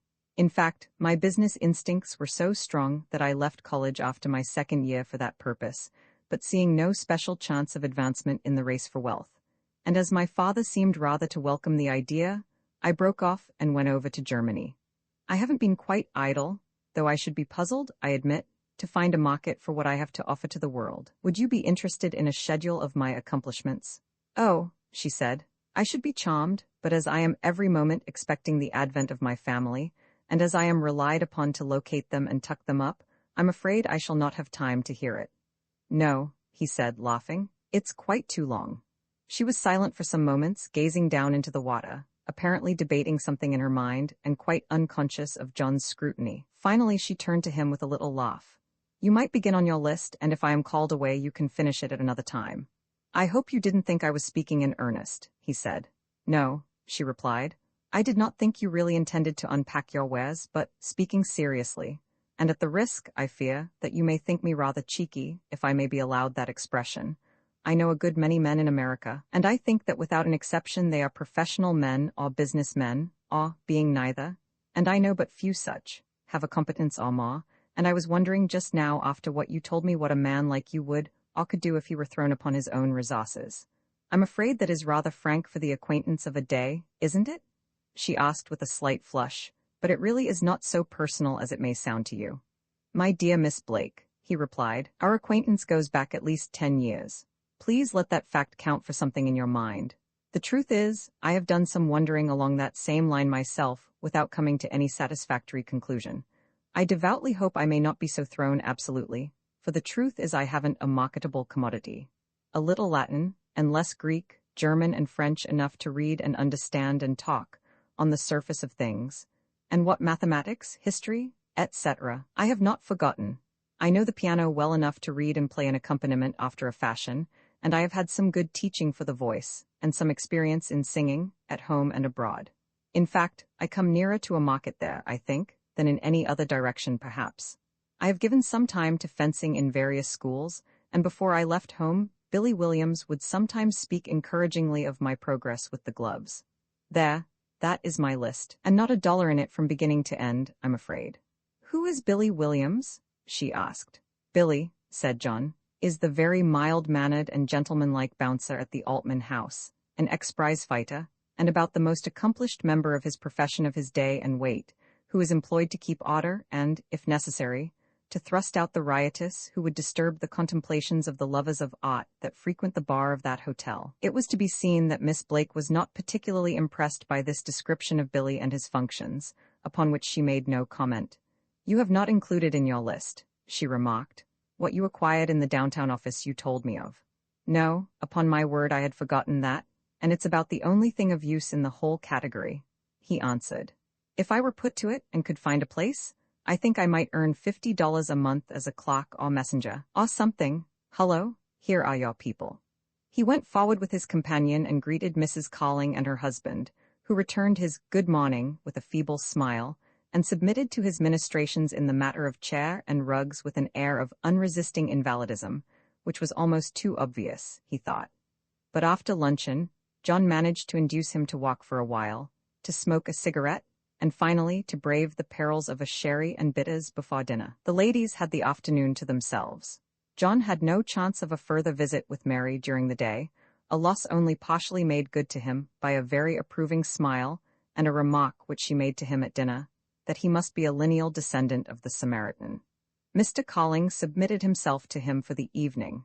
Indeed, it came about that for the rest of the voyage he had rather more of the company of that gentleman, who fairly attached himself to him, than, under all the circumstances, he cared for. But the gratitude of the ladies was so cordial that he felt paid for some sacrifices of his inclinations, and there was an hour or so every morning, for the fine weather lasted through, which he spent with Mary Blake, with increasing interest and pleasure, and he found himself inwardly rejoicing over a mishap to the engine which, though of no very great magnitude, would retard the passage by a couple of days. There can hardly be any conditions more favorable to the forming of acquaintanceships, friendships, and even more tender relations than are afforded by the life on board ship. There is opportunity, propinquity, and the community of interest which breaks down the barriers of ordinary reserve. These relations, to be sure, are not always of the most lasting character, and not infrequently are practically ended before the parties thereto are out of the custom-house officer's hands and fade into nameless oblivion, unless one happens to run across the passenger list among one's souvenirs. But there are exceptions. If at this time the question had been asked our friend, even by himself, whether, to put it plainly, he were in love with Mary Blake, he would, no doubt, have strenuously denied it, but it is certain that if anyone had said or intimated that any feature or characteristic of hers was faulty or susceptible of any change for the better, he would have secretly disliked that person, and entertained the meanest opinion of that person's mental and moral attributes. He would have liked the voyage prolonged indefinitely, or, at any rate, as long as the provisions held out. It has been remarked by someone that all mundane things come to an end sooner or later, and, so far as my experience goes, it bears out that statement. The engines were successfully repaired, and the ship eventually came to anchor outside the harbor about 11 o'clock on the night of the last day. Mary and John were standing together at the forward rail. There had been but little talk between them, and only of a desultory and impersonal character. As the anchor chains rattled in the hawse-pipes, John said, "Well, that ends it." "What ends what?" she asked. "The voyage, and the holiday, and the episode, and lots of things," he replied. "We have come to anchor." "Yes," she said, "the voyage is over, that is true, But for my part, if the last 6 months can be called a holiday, its end is welcome, and I should think you might be glad that your holiday is over, too. But I don't quite understand what you mean by the episode and lots of things. There was an undertone in her utterance which her companion did not quite comprehend, though it was obvious to him. The episode of our friendship, if I may call it so, he replied. I call it so, she said decisively. You have certainly been a friend to all of us. This episode is over to be sure, but is there any more than that? Somebody says that friendship is largely a matter of streets, said John gloomily. Tomorrow you will go your way and I shall go mine. Yes, she replied rather sharply. That is true enough, but if that cynical quotation of yours has anything in it, it's equally true, isn't it, that friendship is a matter of cabs and street cars and the elevated road? Of course, we can hardly be expected to look you up, but 69th Street isn't exactly in California, and the whole question lies with yourself. I don't know if you care to be told so, but Julius and my sister like you very much, and will welcome you heartily always. Thanks, very much, said John, staring straight out in front of him, and forming a determination that 69th Street would see but precious little of him. She gave a side glance at him as he did not speak further. There was light enough to see the expression of his mouth, and she read his thought almost in words. She had thought that she had detected a suggestion of sentimentality on his part which she intended to keep strictly in abeyance, but in her intention not to seem to respond to it, she had taken an attitude of coolness and a tone which was almost sarcastic, and now perceived that, so far as results were apparent, she had carried matters somewhat further than she intended. Her heart smote her a little, too, to think that he was hurt. She really liked him very much, and contritely recalled how kind and thoughtful and unselfish he had been, and how helpful, and she knew that it had been almost wholly for her. Yes, she was willing, and glad, to think so. But while she wished that she had taken a different line at the outset, she hated desperately to make any concession, and the seconds of their silence grew into minutes. She stole another glance at his face. It was plain that negotiations for harmony would have to begin with her. Finally, she said in a quiet voice, Thanks, very much, is an entirely polite expression, but it isn't very responsive. I thought it met your cordiality quite halfway, was the rejoinder. Of course, I am glad to be assured of Mr. and Mrs. Colling's regard, and that they would be glad to see me, but I think I might have been justified in hoping that you would go a little further, don't you think? He looked at her as he asked the question, but she did not turn her head. Presently she said in a low voice and slowly, as if weighing her words, Will it be enough if I say that I shall be very sorry if you do not come? He put his left hand upon her right, which was resting on the rail, and for 2 seconds she let it stay. Yes, he said, thanks very much. I must go now, she said, turning toward him, and for a moment she looked searchingly in his face. Good night, she said, giving him her hand, and John looked after her as she walked down the deck, and he knew how it was with him. John saw Miss Blake the next morning in the saloon, among the passengers in line for the customs official. It was an easy conjecture that Mr. Colling's nerves were not up to committing himself to a declaration of any sort, and that Miss Blake was undertaking the duty for the party. He did not see her again until he had had his luggage passed and turned it over to an expressman. As he was on his way to leave the wharf, he came across the group and stopped to greet them and ask if he could be of service, and was told that their houseman had everything in charge and that they were just going to their carriage, which was waiting. And, said Miss Blake, if you are going uptown, we can offer you a seat. Shan't I discommode you? He asked. If you are sure I shall not, I shall be glad to be taken as far as Madison Avenue and 33rd Street, for I suppose that will be your route. Quite sure, she replied, seconded by the Collings, and so it happened that John went directly home instead of going first to his father's office. The weather was a chilly drizzle, and he was glad to be spared the discomfort of going about in it with handbag, overcoat, and umbrella, and felt a certain justification in concluding that, after 2 years, a few hours more or less under the circumstances would make but little difference. And then, too, the prospect of half or 3/4 of an hour in Miss Blake's company, the Collings notwithstanding, was a temptation to be welcomed. But if he had hoped or expected, as perhaps would have been not unnatural, to discover in that young woman's air any hint or trace of the feeling she had exhibited, or, perhaps it should be said, to a degree permitted to show itself, disappointment was his portion. Her manner was as much in contrast with that of the last days of their voyage together as the handsome street dress and hat in which she was attired bore to the dress and headgear of her steamer costume, and it almost seemed to him as if the contrasts bore some relation to each other. After the question of the carriage windows, whether they should be up or down, either or both, and how much, had been settled, and, as usual in such dilemmas, by Miss Blake, the drive uptown was comparatively a silent one. John's mind was occupied with sundry reflections and speculations, of many of which his companion was the subject, and to some extent in noting the changes in the streets and buildings, which an absence of 2 years made noticeable to him. Mary looked steadily out of window, lost in her own thoughts save for an occasional brief response to some casual comment or remark of John's. Mr. Colling had muffled himself past all talking, and his wife preserved the silence which was characteristic of her when unurged. John was set down at 33rd Street, and as he made his adieus, Mrs. Colling said, "Do come and see us as soon as you can, Mr. Lennox." But Miss Blake simply said, "Goodbye," as she gave him her hand for an instant, and he went on to his father's house. He let himself in with the latchkey which he had carried through all his absence, but was at once encountered by Geoffrey, who, with his wife, had for years constituted the domestic staff of the Lennox household. "Well, Jeff," said John, as he shook hands heartily with the old servant, "how are you, and how is Anne? You don't look a day older, and the climate seems to agree with you, eh?" "You're welcome home, Mr. John," replied Geoffrey, "and thank you, sir. Me and Anne is very well, sir. It's a pleasure to see you again and home. It is indeed." "Thank you, Jeff," said John. "It's rather nice to be back. Is my room ready?" "Yes, sir," said Geoffrey. "I think it's all right, though we thought that maybe it'd be later in the day when you got here, sir. We thought maybe you'd go to Mr. Lennox's office first." "I did intend to," said John, mounting the stairs, followed by Geoffrey with his bag, "but I had a chance to drive up with some friends, and the day is so beastly that I took advantage of it." "How is my father?" he asked after entering the chamber, which struck him as being so strangely familiar and so familiarly strange.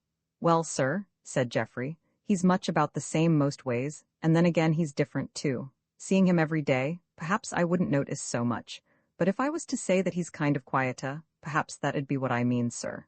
"Well," said John, smiling, "my father was about the quietest person I ever knew, and if he's grown more so, what do you mean?"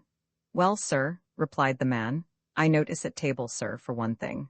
We've been alone here often on a good bit, sir, and he used always to have a pleasant word or two to say to me, and maybe to ask me questions and that, sir.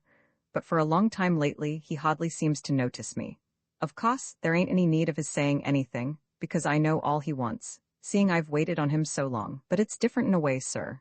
"Does he go out in the evening to his club?" asked John. "Very rarely, sir," said Geoffrey. "He mostly goes to his room after dinner, and oftentimes I hear him walking up and down, and sir," he added, "you know he often used to have some of his friends to dine with him, and that ain't happened in, I should guess, for a year." "Have things gone wrong with him in any way?" said John, a sudden anxiety overcoming some reluctance to question a servant on such a subject.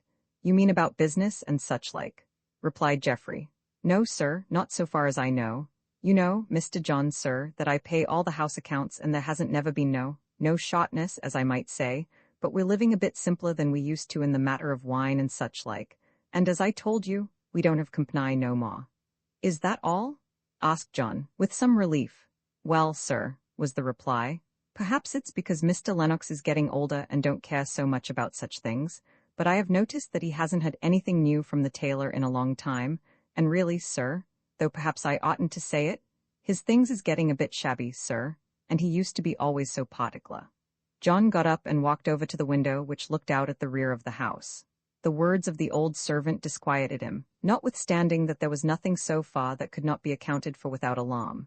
Geoffrey waited for a moment and then asked, "Is there anything I can do for you, Mr. John? Will you be having luncheon here, sir?" "No, thank you, Jeff," said John. "Nothing more now, and I will lunch here. I'll come down and see Anne presently." "Thank you, sir," said Geoffrey, and withdrew. The view from the back windows of most city houses is not calculated to arouse enthusiasm at the best of times, and the day was singularly dispiriting. A sky of lead and a drizzling rain, which emphasized the squalor of the backyards in view. It was all very depressing. Geoffrey's talk, though inconclusive, had stirred in John's mind an uneasiness which was near to apprehension. He turned and walked about the familiar room, recognizing the well-known furniture, his mother's picture over the mantel, the bookshelves filled with his boyhood's accumulations, the well-remembered pattern of the carpet, and the wallpaper. Nothing was changed. It was all as he had left it 2 years ago, and for the time it seemed as if he had merely dreamed the life and experiences of those years, Indeed, it was with difficulty that he recalled any of them for the moment, and then suddenly there came into his mind the thought that he was at the beginning of a new epoch, that on this day his boyhood ended, for up to then he had been but a boy. The thought was very vivid. It had come, the time when he must take upon himself the responsibilities of his own life, and make it for himself, the time which he had looked forward to as to come some day, but not hitherto at any particular moment, and so not to be very seriously considered. It has been said that life had always been made easy for him, and that he had accepted the situation without protest. To easygoing natures, the thought of any radical change in the current of affairs is usually unwelcome, but he was too young to find it really repugnant. And then, too, as he walked about the room with his hands in his pockets, it was further revealed to him that he had recently found a motive and impulse such as he had never had before. He recalled the talk that he had had with the companion of his voyage. He thought of her as one who could be tender to misfortune and charitable to incapacity, but who would have nothing but scorn for shiftlessness and malingering, and he realized that he had never cared for anything as for the good opinion of that young woman. No, there should be for him no more sauntering in the vales and groves, no more of loitering or dallying. He would take his place in the working world, and perhaps some day a thought came to him with the impact of a blow. What could he do? What work was there for him? How could he pull his weight in the boat? All his life he had depended upon someone else with easygoing thoughtlessness. Hardly had it ever really occurred to him that he might have to make a career for himself. Of business he had thought as something which he should undertake some time, but it was always a business ready-made to his hand, with plenty of capital not of his own acquiring, something for occupation, not of necessity. It came home to him that his father was his only resource, and that of his father's affairs he knew next to nothing. In addition to his affection for him, he had always had an unquestioning confidence in his father. It was his earliest recollection, and he still retained it to almost a childish extent. There had always been plenty. His own allowance, from time to time increased, though never extravagant, had always been ample, and on the one occasion when he had grievously exceeded it, the excess had been paid with no more protest than a gentle, "I think you ought not to have done this." The two had lived together when John was at home without ostentation or any appearance of style, but with every essential of luxury. The house and its furnishings were old-fashioned, but everything was of the best, and when 3 or 4 of the elder man's friends would come to dine, as happened occasionally, the contents of the cellar made them look at each other over their glasses. Mr. Lennox was very reticent in all matters relating to himself, and in his talks with his son, which were mostly at the table, rarely spoke of business matters in general, and almost never of his own. He had read well, and was fond of talking of his reading when he felt in the vein of talking, which was not always, but John had invariably found him ready with comment and sympathy upon the topics in which he himself had interest, and there was a strong if undemonstrative affection between the father and son. It was not strange, perhaps, all things considered, that John had come even to nearly 26 with no more settled intentions, that his boyhood should have been so long. He was not at all of a reckless disposition, and notwithstanding the desultory way in which he had spent time, he had strong mental and moral fibre, and was capable of feeling deeply and enduringly. He had been desultory, but never before had he had much reason or warning against it. But now, he reflected, a time had come. Work he must, if only for work's sake, and work he would, and there was a touch of self-reproach in the thought of his father's increasing years and of his lonely life. He might have been a help and a companion during those 2 years of his not very fruitful European sojourn, and he would lose no time in finding out what there was for him to do, and in setting about it. Romans 7. The day seemed very long. He ate his luncheon, having first paid a visit to Anne, who gave him an effusive welcome. Geoffrey waited, and during the meal they had some further talk, and among other things John said to him, "Does my father dress for dinner nowadays?" "No, sir," was the reply. "I don't know when I've seen your father in his evening clothes, sir. Not for a long time, and then maybe 2 or 3 times the past year when he was going out to dinner. But not here, sir. Maybe it'll be different now you're back again, sir." After luncheon John's luggage arrived, and he superintended the unpacking, but that employment was comparatively brief. The day dragged with him. Truly his homecoming was rather a dreary affair. How different had been yesterday, and the day before, and all those days before, when he had so enjoyed the ship life, and most of all the daily hour or more of the companionship which had grown to be of such surpassing interest to him, and now seemed so utterly a thing of the past. Of course, he should see her again. He put aside a wonder if it would be within the proprieties on that evening or, at latest, the next. But in any case, the episode, as he had said to her, was done, and it had been very pleasant. Oh, yes, very dear to him. He wondered if she was finding the day as interminable as it seemed to him, and if the interval before they saw each other again would seem as long as his impatience would make it for him. Finally, the restless dullness became intolerable.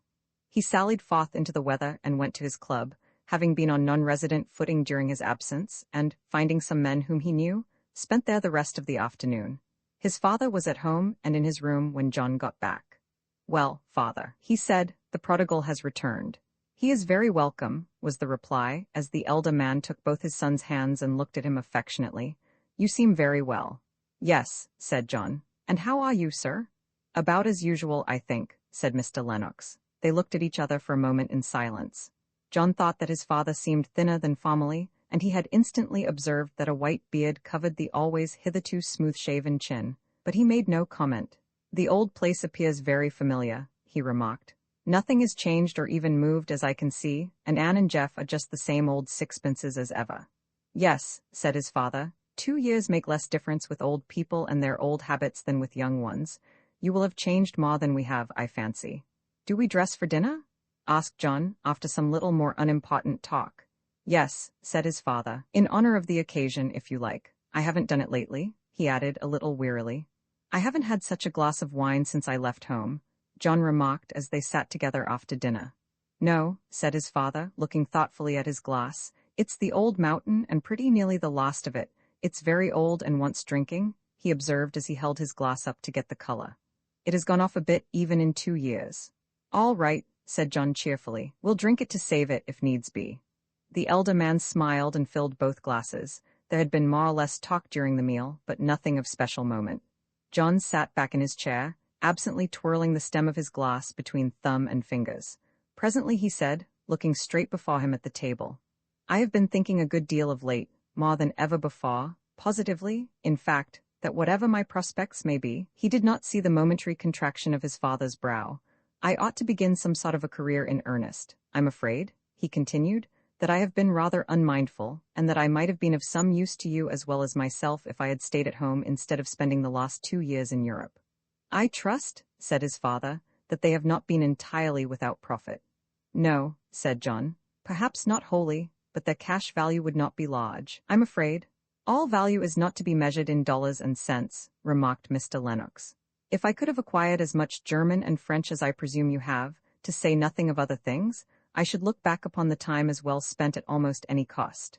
At your age, a year or 2 more or less, you don't realize it now, but you will if you come to my age, doesn't count for so very much, and you are not too old."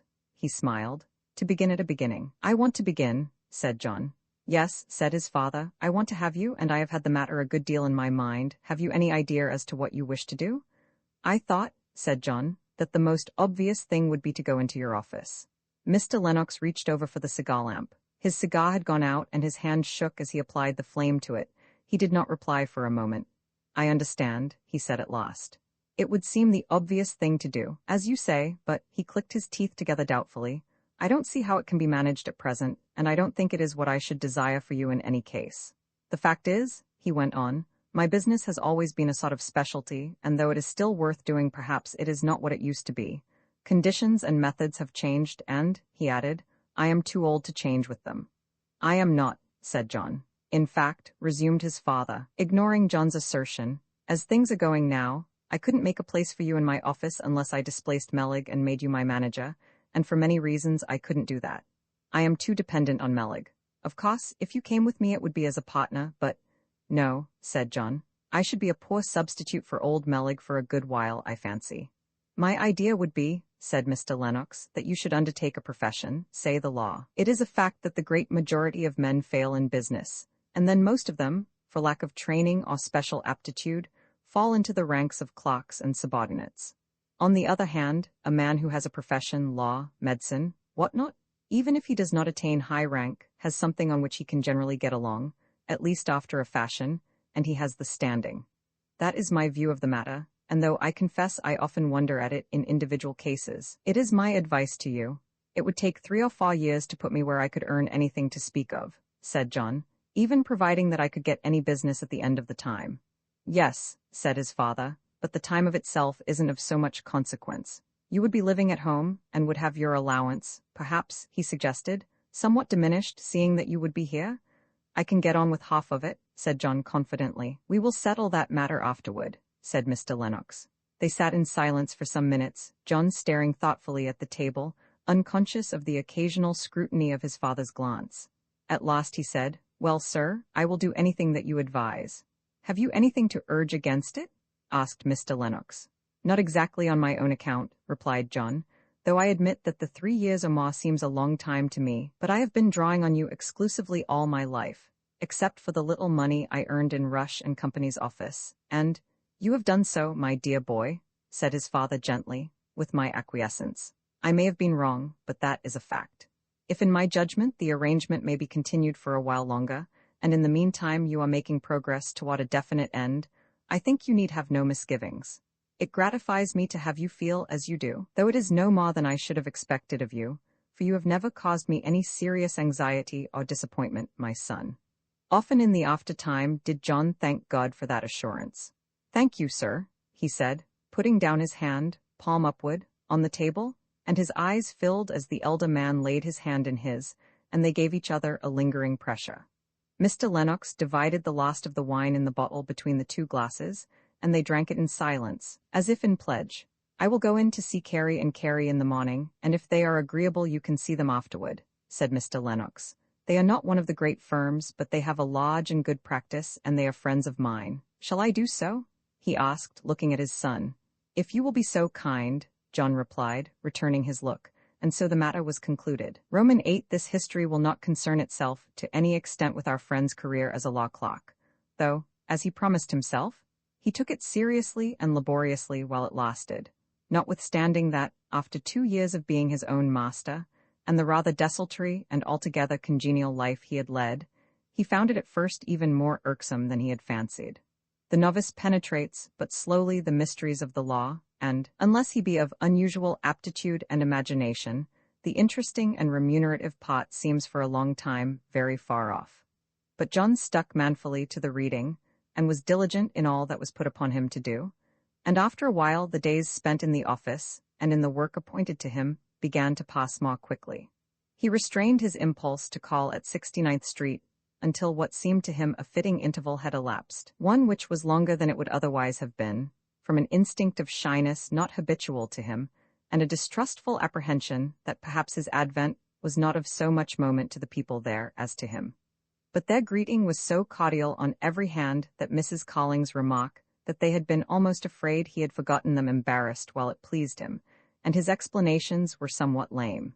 Miss Blake, as usual, came to the rescue, though John's disconcert was not lessened by the suspicion that she saw through his inventions. He had conceived a great opinion of that young person's penetration. His talk for a while was mostly with Mr. Colling, who was in a pleasant mood, being, like most nervous people, at his best in the evening. Mary made an occasional contributory remark, and Mrs. Colling, as was her wont, was silent except when appealed to. Finally, Mr. Colling rose and, putting out his hand, said, I think I will excuse myself if you will permit me. I have had to be downtown today, and am rather tired. Mrs. Colling followed him, saying to John as she bade him good night, Do come, Mr. Lennox, whenever you feel like it. We are very quiet people, and are almost always at home. Thank you, Mrs. Colling, responded John, with much sincerity. I shall be most glad to. I am so quiet myself as to be practically noiseless. The hall of the Collings house was their favorite sitting place in the evening. It ran nearly the whole depth of the house, and had a wide fireplace at the end. The further right-hand portion was recessed by the stairway, which rose from about the middle of its length. Miss Blake sat in a low chair, and John took its fellow at the other angle of the fireplace, which contained the smoldering remnant of a wood fire.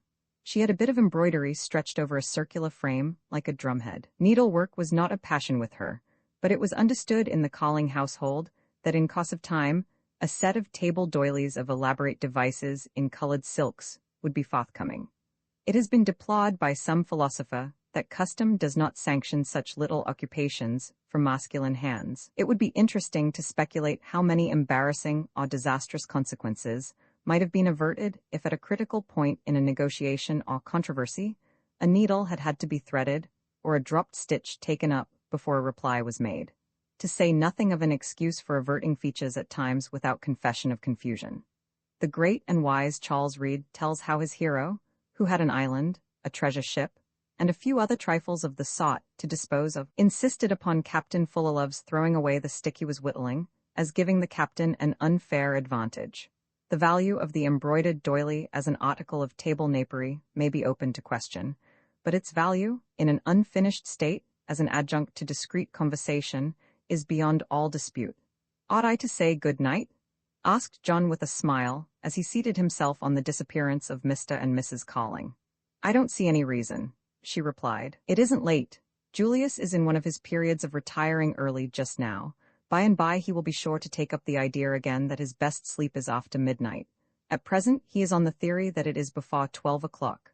How has he been since your return?" John asked. "Better in some ways, I think," she replied. "He seems to enjoy the home life in contrast with the traveling about and living in hotels, and then, in a moderate way, he is obliged to give some attention to business matters, and to come in contact with men and affairs generally." "And you," said John, "you find it pleasant to be back?" "Yes," she said, "I do. As my sister said, we are quiet people. She goes out so little that it is almost not at all, and when I go it is nearly always to be with someone else. And then, you know that while Alice and I are originally New Yorkers, we have only been back here for 2 or 3 years. Most of the people, really, to whose houses we go are those who knew my father. But," she added, "it is a comfort not to be carrying about a traveling bag in one hand and a weight of responsibility in the other." "I should think," said John, laughing, "that your maid might have taken the bag, even if she couldn't carry your responsibilities." "No," she said, joining in his laugh, "that particular bag was too precious, and Eliza was one of my most serious responsibilities. She had to be looked after like the luggage, and I used to wish at times that she could be labeled and go in the van. How has it been with you since your return?" And, as she separated a needleful of silk from what seemed an inextricable tangle, "If I may ask, what have you been doing?" "I was recalling," she added, putting the silk into the needle, "some things you said to me on the Altruria." "Do you remember?" "Perfectly," said John. "I think I remember every word said on both sides, and I have thought very often of some things you said to me. In fact, they had more influence upon my mind than you imagined." She turned her work so that the light would fall a little more directly upon it. "Really?" she asked. "In what way?" "You put in a drop or two that crystallized the whole solution," he answered. She looked up at him inquiringly. "Yes," he said. "I always knew that I should have to stop drifting some time, but there never seemed to be any particular time. Some things you said to me set the time. I am under full steam ahead at present. Behold in me," he exclaimed, touching his breast, "the future chief of the Supreme Court of the United States, of whom you shall say some time in the next brief interval of 40 years or so. I knew him as a young man, and one for whom no one would have predicted such eminence. And perhaps you will add, it was largely owing to me." She looked at him with an expression in which amusement and curiosity were blended.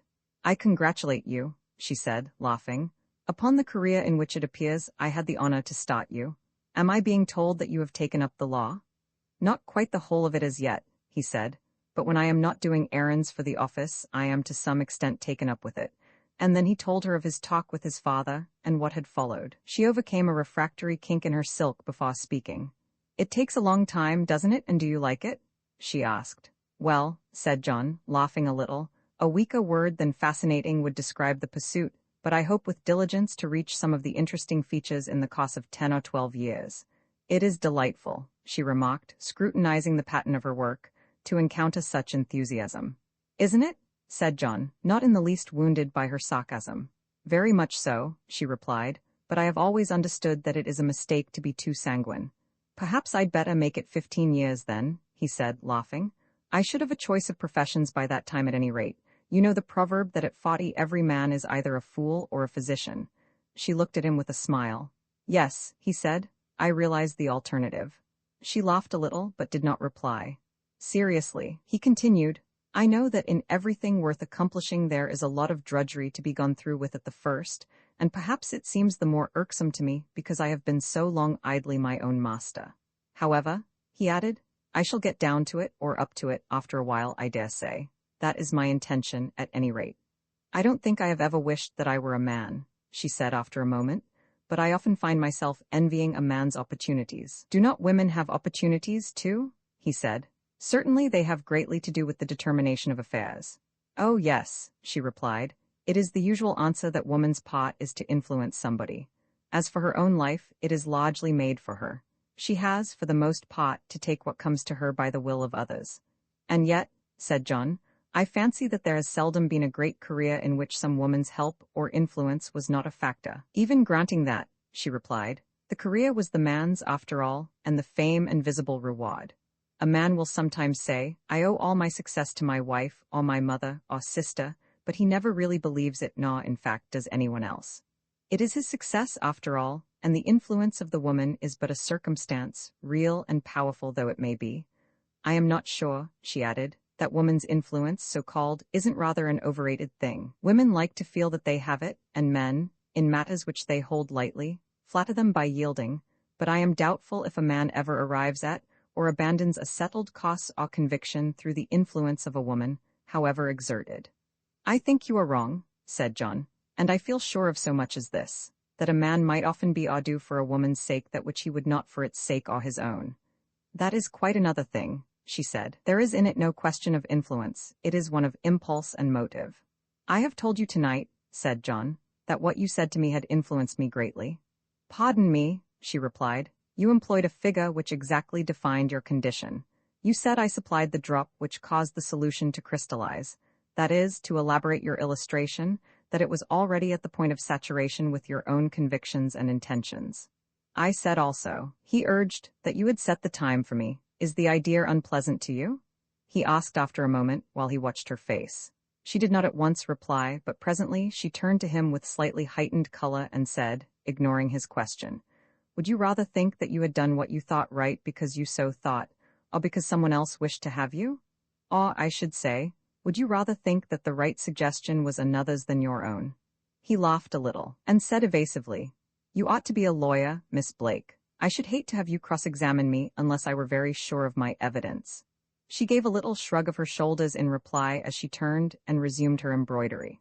They talked for a while longer, but of other things, the discussion of woman's influence having been dropped by mutual consent. After John's departure, she suspended operations on the doily, and sat for a while gazing reflectively into the fire. She was a person as frank with herself as with others, and with as little vanity as was compatible with being human, which is to say that, though she was not without it, it was of the sort which could be gratified, but not flattered. In fact, the sort which flattery wounds rather than pleases. But despite her apparent skepticism, she had not been displeased by John's assertion that she had influenced him in his cause. She had expressed herself truly, believing that he would have done as he had without her intervention. But she thought that he was sincere, and it was pleasant to her to have him think as he did.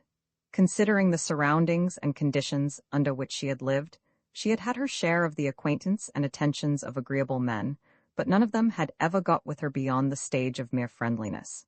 There had never been one whose coming she had particularly looked forward to, or whose going she had deplored. She had thought of marriage as something she might come to, but she had promised herself that it should be on such conditions as were, she was aware, quite improbable of ever being fulfilled. She would not care for a man because he was clever and distinguished, but she felt that he must be those things, and to have, besides, those qualities of character and person which should attract her.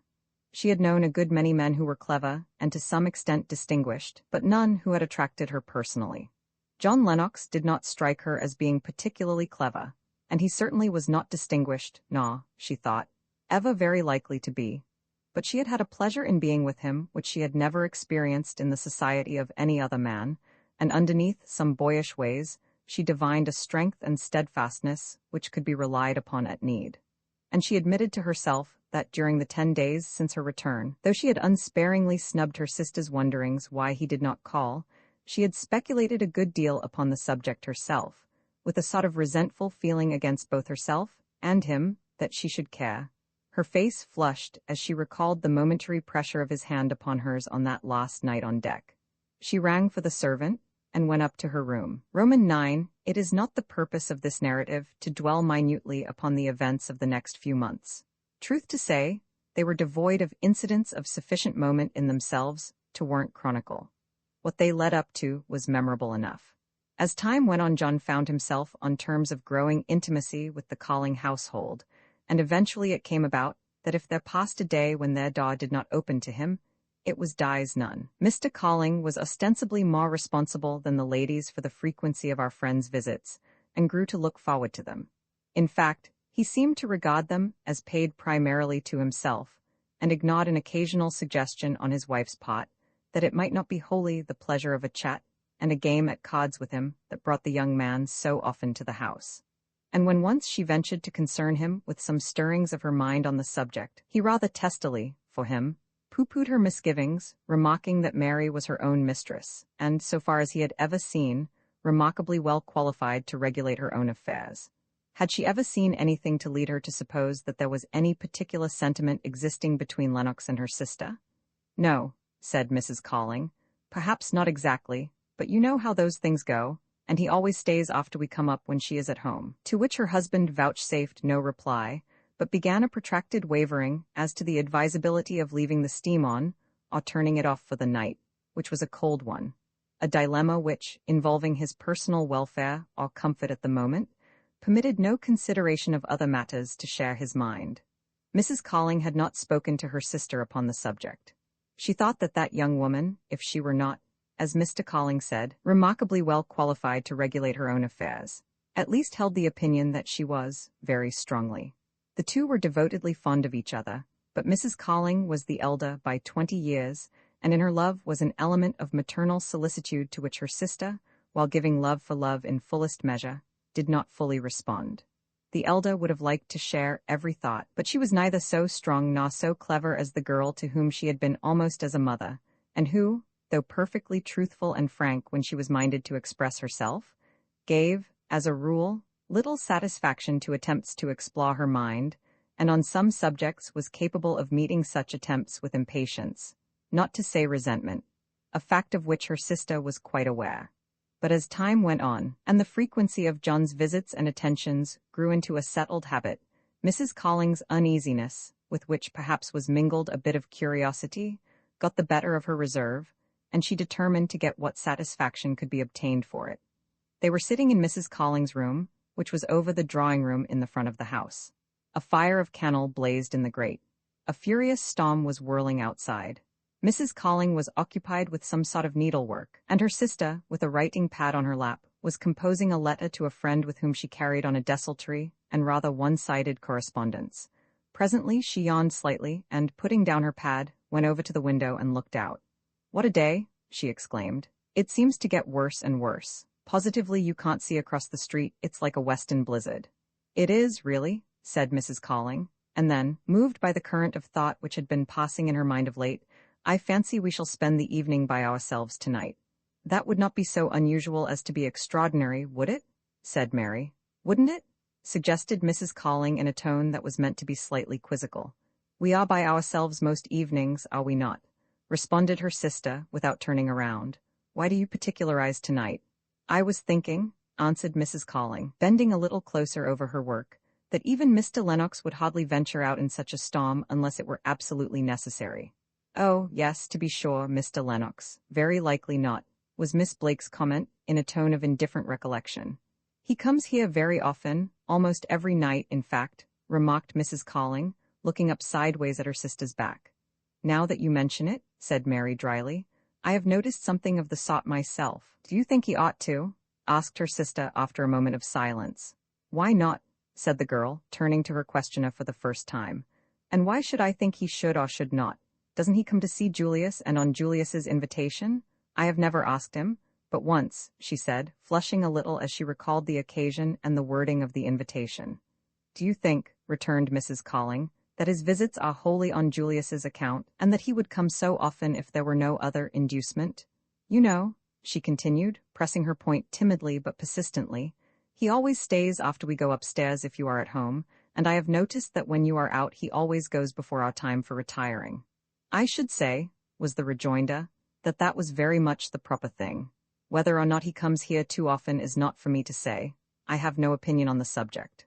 But, to do him justice, he is about the last man to wait for a tacit dismissal, or to cause you and Julius to depart from what he knows to be your regular habit out of politeness to him. He is a person of too much delicacy and good breeding to stay when if, that is to say. She turned again to the window without completing her sentence, and though Mrs. Colling thought she could complete it for her, she wisely forbore. After a moment of silence, Mary said in a voice devoid of any traces of confusion, "You asked me if I thought Mr. Lennox would come so often if there were no object in his coming, except to see Julius. I can only say that if Julius were out of the question, I think he would come here but seldom. But," she added, as she left the window and resumed her seat, "I do not quite see the object of this discussion, and indeed, I am not quite sure of what we are discussing. Do you object?" she asked, looking curiously at her sister and smiling slightly, "to Mr. Lennox's coming here as he does, and if so, why?" This was apparently more direct than Mrs. Colling was quite prepared for. "And if you do," Mary proceeded, "what is to be done about it? Am I to make him understand that it is not considered the proper thing? Or will you? Or shall we leave it to Julius?" Mrs. Colling looked up into her sister's face, in which was a smile of amused penetration, and looked down again in visible embarrassment. The young woman laughed as she shook her finger at her. "Oh, you transparent goose," she cried. "What did he say?" "What did who say?" was the evasive response. "Julius," said Mary, putting her finger under her sister's chin and raising her face. "Tell me now, you've been talking with him, and I insist upon knowing the truth, the whole truth, and nothing but the truth. So there?" "Well," she admitted hesitatingly, "I said to him something like what I have to you, that it seemed to me that Mr. Lennox came very often, and that I did not believe it was all on his account, and that he, won't somebody please invent another pronoun, always stayed when you were at home, and," broke in her sister, "that you were afraid my young affections were being engaged, and that, after all, we didn't know much if anything about the young man, or, perhaps, that he was forming a hopeless attachment, and so on." "No," said Mrs. Colling, "I didn't say that exactly. Didn't you really?" said Mary teasingly. "One ought to be explicit in such cases, don't you think? Well, what did Julius say? Was he very much concerned?" Mrs. Colling's face colored faintly under her sister's raillery, and she gave a little embarrassed laugh. "Come now," said the girl relentlessly. "What did he say?" "Well," answered Mrs. Colling, "I must admit that he said pooh, for one thing, and that you were your own mistress, and so far as he had seen, you were very well qualified to manage your own affairs." Her sister clapped her hands. "Such discrimination have I not seen," she exclaimed. "No, not in Israel? What else did he say?" she demanded with a dramatic gesture. "Let us know the worst." Mrs. Colling laughed a little. "I don't remember," she admitted, "that he said anything more on the subject. He got into some perplexity about whether the steam should be off or on, and after that question was settled, we went to bed." Mary laughed outright. "So Julius doesn't think I need watching," she said. "Mary," protested her sister in a hurt tone, "you don't think I ever did or could watch you? I don't want to pry into your secrets, dear." And she looked up with tears in her eyes. The girl dropped on her knees beside her sister and put her arms about her neck. "You precious old lamb," she cried. "I know you don't. You couldn't pry into anybody's secrets if you tried. You couldn't even try. But I haven't any, dear, and I'll tell you every one of them, and rather than see a tear in your dear eyes, I would tell John Lennox that I never wanted to see him again, and I don't know what you have been thinking, but I haven't thought so at all," which last assertion made even Mrs. Colling laugh. "And I know that I have been teasing and horrid, and if you won't put me in the closet, I will be good and answer every question like a nice little girl." Whereupon she gave her sister a kiss, and resumed her seat with an air of abject penitence which lasted for a minute. Then she laughed again, though there was a watery gleam in her own eyes. Mrs. Colling gave her a look of great love and admiration. "I ought not to have brought up the subject," she said, "knowing as I do how you feel about such discussions, but I love you so much that sometimes I can't help." "Alice," exclaimed the girl, "please have the kindness to call me a selfish pig. It will relieve my feelings." "But I do not think you are," said Mrs. Colling literally. "But I am at times," declared Mary, "and you deserve not only to have, but to be shown, all the love and confidence that I can give you. It's only this, that sometimes your solicitude makes you imagine things that do not exist, and you think I am withholding my confidence, and then, again, I am enough like other people that I don't always know exactly what I do think. Now, about this matter?" "Don't say a word about it, dear," her sister interrupted, "unless you would rather than not." "I wish to," said Mary. "Of course I am not oblivious of the fact that Mr. Lennox comes here very often, nor that he seems to like to stay and talk with me, because, don't you know, if he didn't he could go when you do, and I don't mind admitting that, as a general thing, I like to have him stay. But as I said to you, if it weren't for Julius he would not come here very often. Don't you think," said Mrs. Calling, now on an assured footing, that if it were not for you he would not come so often. Perhaps Mary overestimated the attraction which her brother-in-law had for Mr. Lennox, and she smiled slightly as she thought that it was quite possible. I suppose, she went on, with a little shrug of the shoulders, that the proceeding is not strictly conventional, and that the absolutely correct thing would be for him to say good night when you and Julius do, and that there are those who would regard my permitting a young man in no way related to me to see me very often in the evening without the protection of a duenna as a very unbecoming thing. I never have had such a thought about it, declared Mrs. Calling. I never for a moment supposed you had, dear, said Mary, nor have I. We are rather unconventional people, making very few claims upon society, and upon whom society makes very few. I am rather sorry for that on your account, said her sister. You needn't be, was the rejoinder. I have no yearnings in that direction which are not satisfied with what I have. She sat for a minute or two with her hands clasped upon her knee, gazing reflectively into the fire, which, in the growing darkness of the winter afternoon, afforded almost the only light in the room. Presently she became conscious that her sister was regarding her with an air of expectation, and resumed. Leaving the question of the conventions out of the discussion as settled, she said, there is nothing, Alice, that you need have any concern about, either on Mr. Lennox's account or mine. You like him, don't you? Asked Mrs. Calling. Yes, said Mary frankly. I like him very much. We have enough in common to be rather sympathetic, and we differ enough not to be dull, and so we get on very well. I never had a brother, she continued after a momentary pause, but I feel toward him as I fancy I should feel toward a brother of about my own age, though he is 5 or 6 years older than I am. You don't think, then, said Mrs. Calling timidly, that you are getting to care for him at all? In the sense that you use the word, was the reply. Not the least in the world. If there were to come a time when I really believed I should never see him again, I should be sorry. But if at any time it were a question of 6 months or a year, I do not think my equanimity would be particularly disturbed. And how about him? Suggested Mrs. Calling. There was no reply. Don't you think he may care for you? I'll be getting to. Mary frowned slightly, half closing her eyes and stirring a little uneasily in her chair. He hasn't said anything to me on the subject, she replied evasively. Would that be necessary? Asked her sister. Perhaps not, was the reply, if the fact were very obvious. Isn't it? Persisted Mrs. Calling with unusual tenacity. Well, said the girl, to be quite frank with you, I have thought once or twice that he entertained some such idea. That is, no, I don't mean to put it just that way. I mean that once or twice something has occurred to give me that idea. That isn't very coherent, is it? But even if it be so, she went on after a moment with a wave of her hands, what of it? What does it signify? And if it does signify, what can I do about it? You have thought about it, then, said her sister. As much as I have told you, she answered. I am not a very sentimental person, I think, and not very much on the lookout for such things. But I know there is such a thing as a man's taking a fancy to a young woman under circumstances which bring them often together, and I have been led to believe that it isn't necessarily fatal to the man even if nothing comes of it. But be that as it may, she said with a shrug of her shoulders, what can I do about it? I can't say to Mr. Lennox, I think you ought not to come here so much, unless I give a reason for it, and I think we have come to the conclusion that there is no reason except the danger, to put it in so many words, of his falling in love with me. I couldn't quite say that to him, could I? No, I suppose not, acquiesced Mrs. Calling faintly. No, I should say not, remarked the girl. If he were to say anything to me in the way of declaration is the word, isn't it?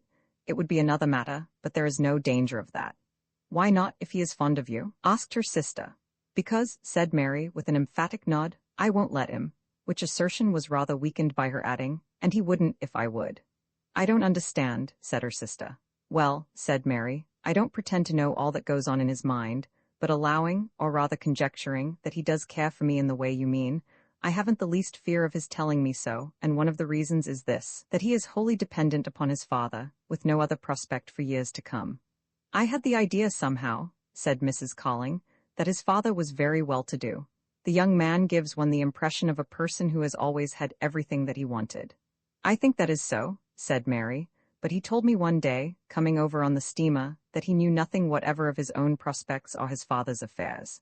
I don't remember, at least. It doesn't matter how he came to say as much, but he did, and afterward gave me a whimsical catalogue of his acquirements and accomplishments, remarking, I remember, that there was not $1 in the whole list. And lately, though you must not fancy that he discusses his own affairs with me, He has now and then said something to make me guess that he was somewhat troubled about them. Is he doing anything? Asked Mrs. Calling. He told me the first evening he called here, said Mary, that he was studying law at his father's suggestion, but I don't remember the name of the firm in whose office he is. Why doesn't he ask his father about his prospects? Said Mrs. Calling. Mary laughed. You seem to be so much more interested in the matter than I am, she said. Why don't you ask him yourself? To which unjustifiable rejoinder her sister made no reply. I don't see why he shouldn't, she remarked. I think I understand, said Mary. I fancy from what he has told me that his father is a singularly reticent man, but one in whom his son has always had the most implicit confidence. I imagine, too, that until recently, at any rate, he has taken it for granted that his father was wealthy. He has not confided any misgivings to me, but if he has any, he is just the sort of person not to ask, and certainly not to press a question with his father. It would seem like carrying delicacy almost too far, remarked Mrs. Calling. Perhaps it would, said her sister, but I think I can understand and sympathize with it. Mrs. Calling broke the silence which followed for a moment or two as if she were thinking aloud. You have plenty of money, she said, and colored at her inadvertence. Her sister looked at her for an instant with a humorous smile, and then, as she rose and touched the bell button, said, That's another reason.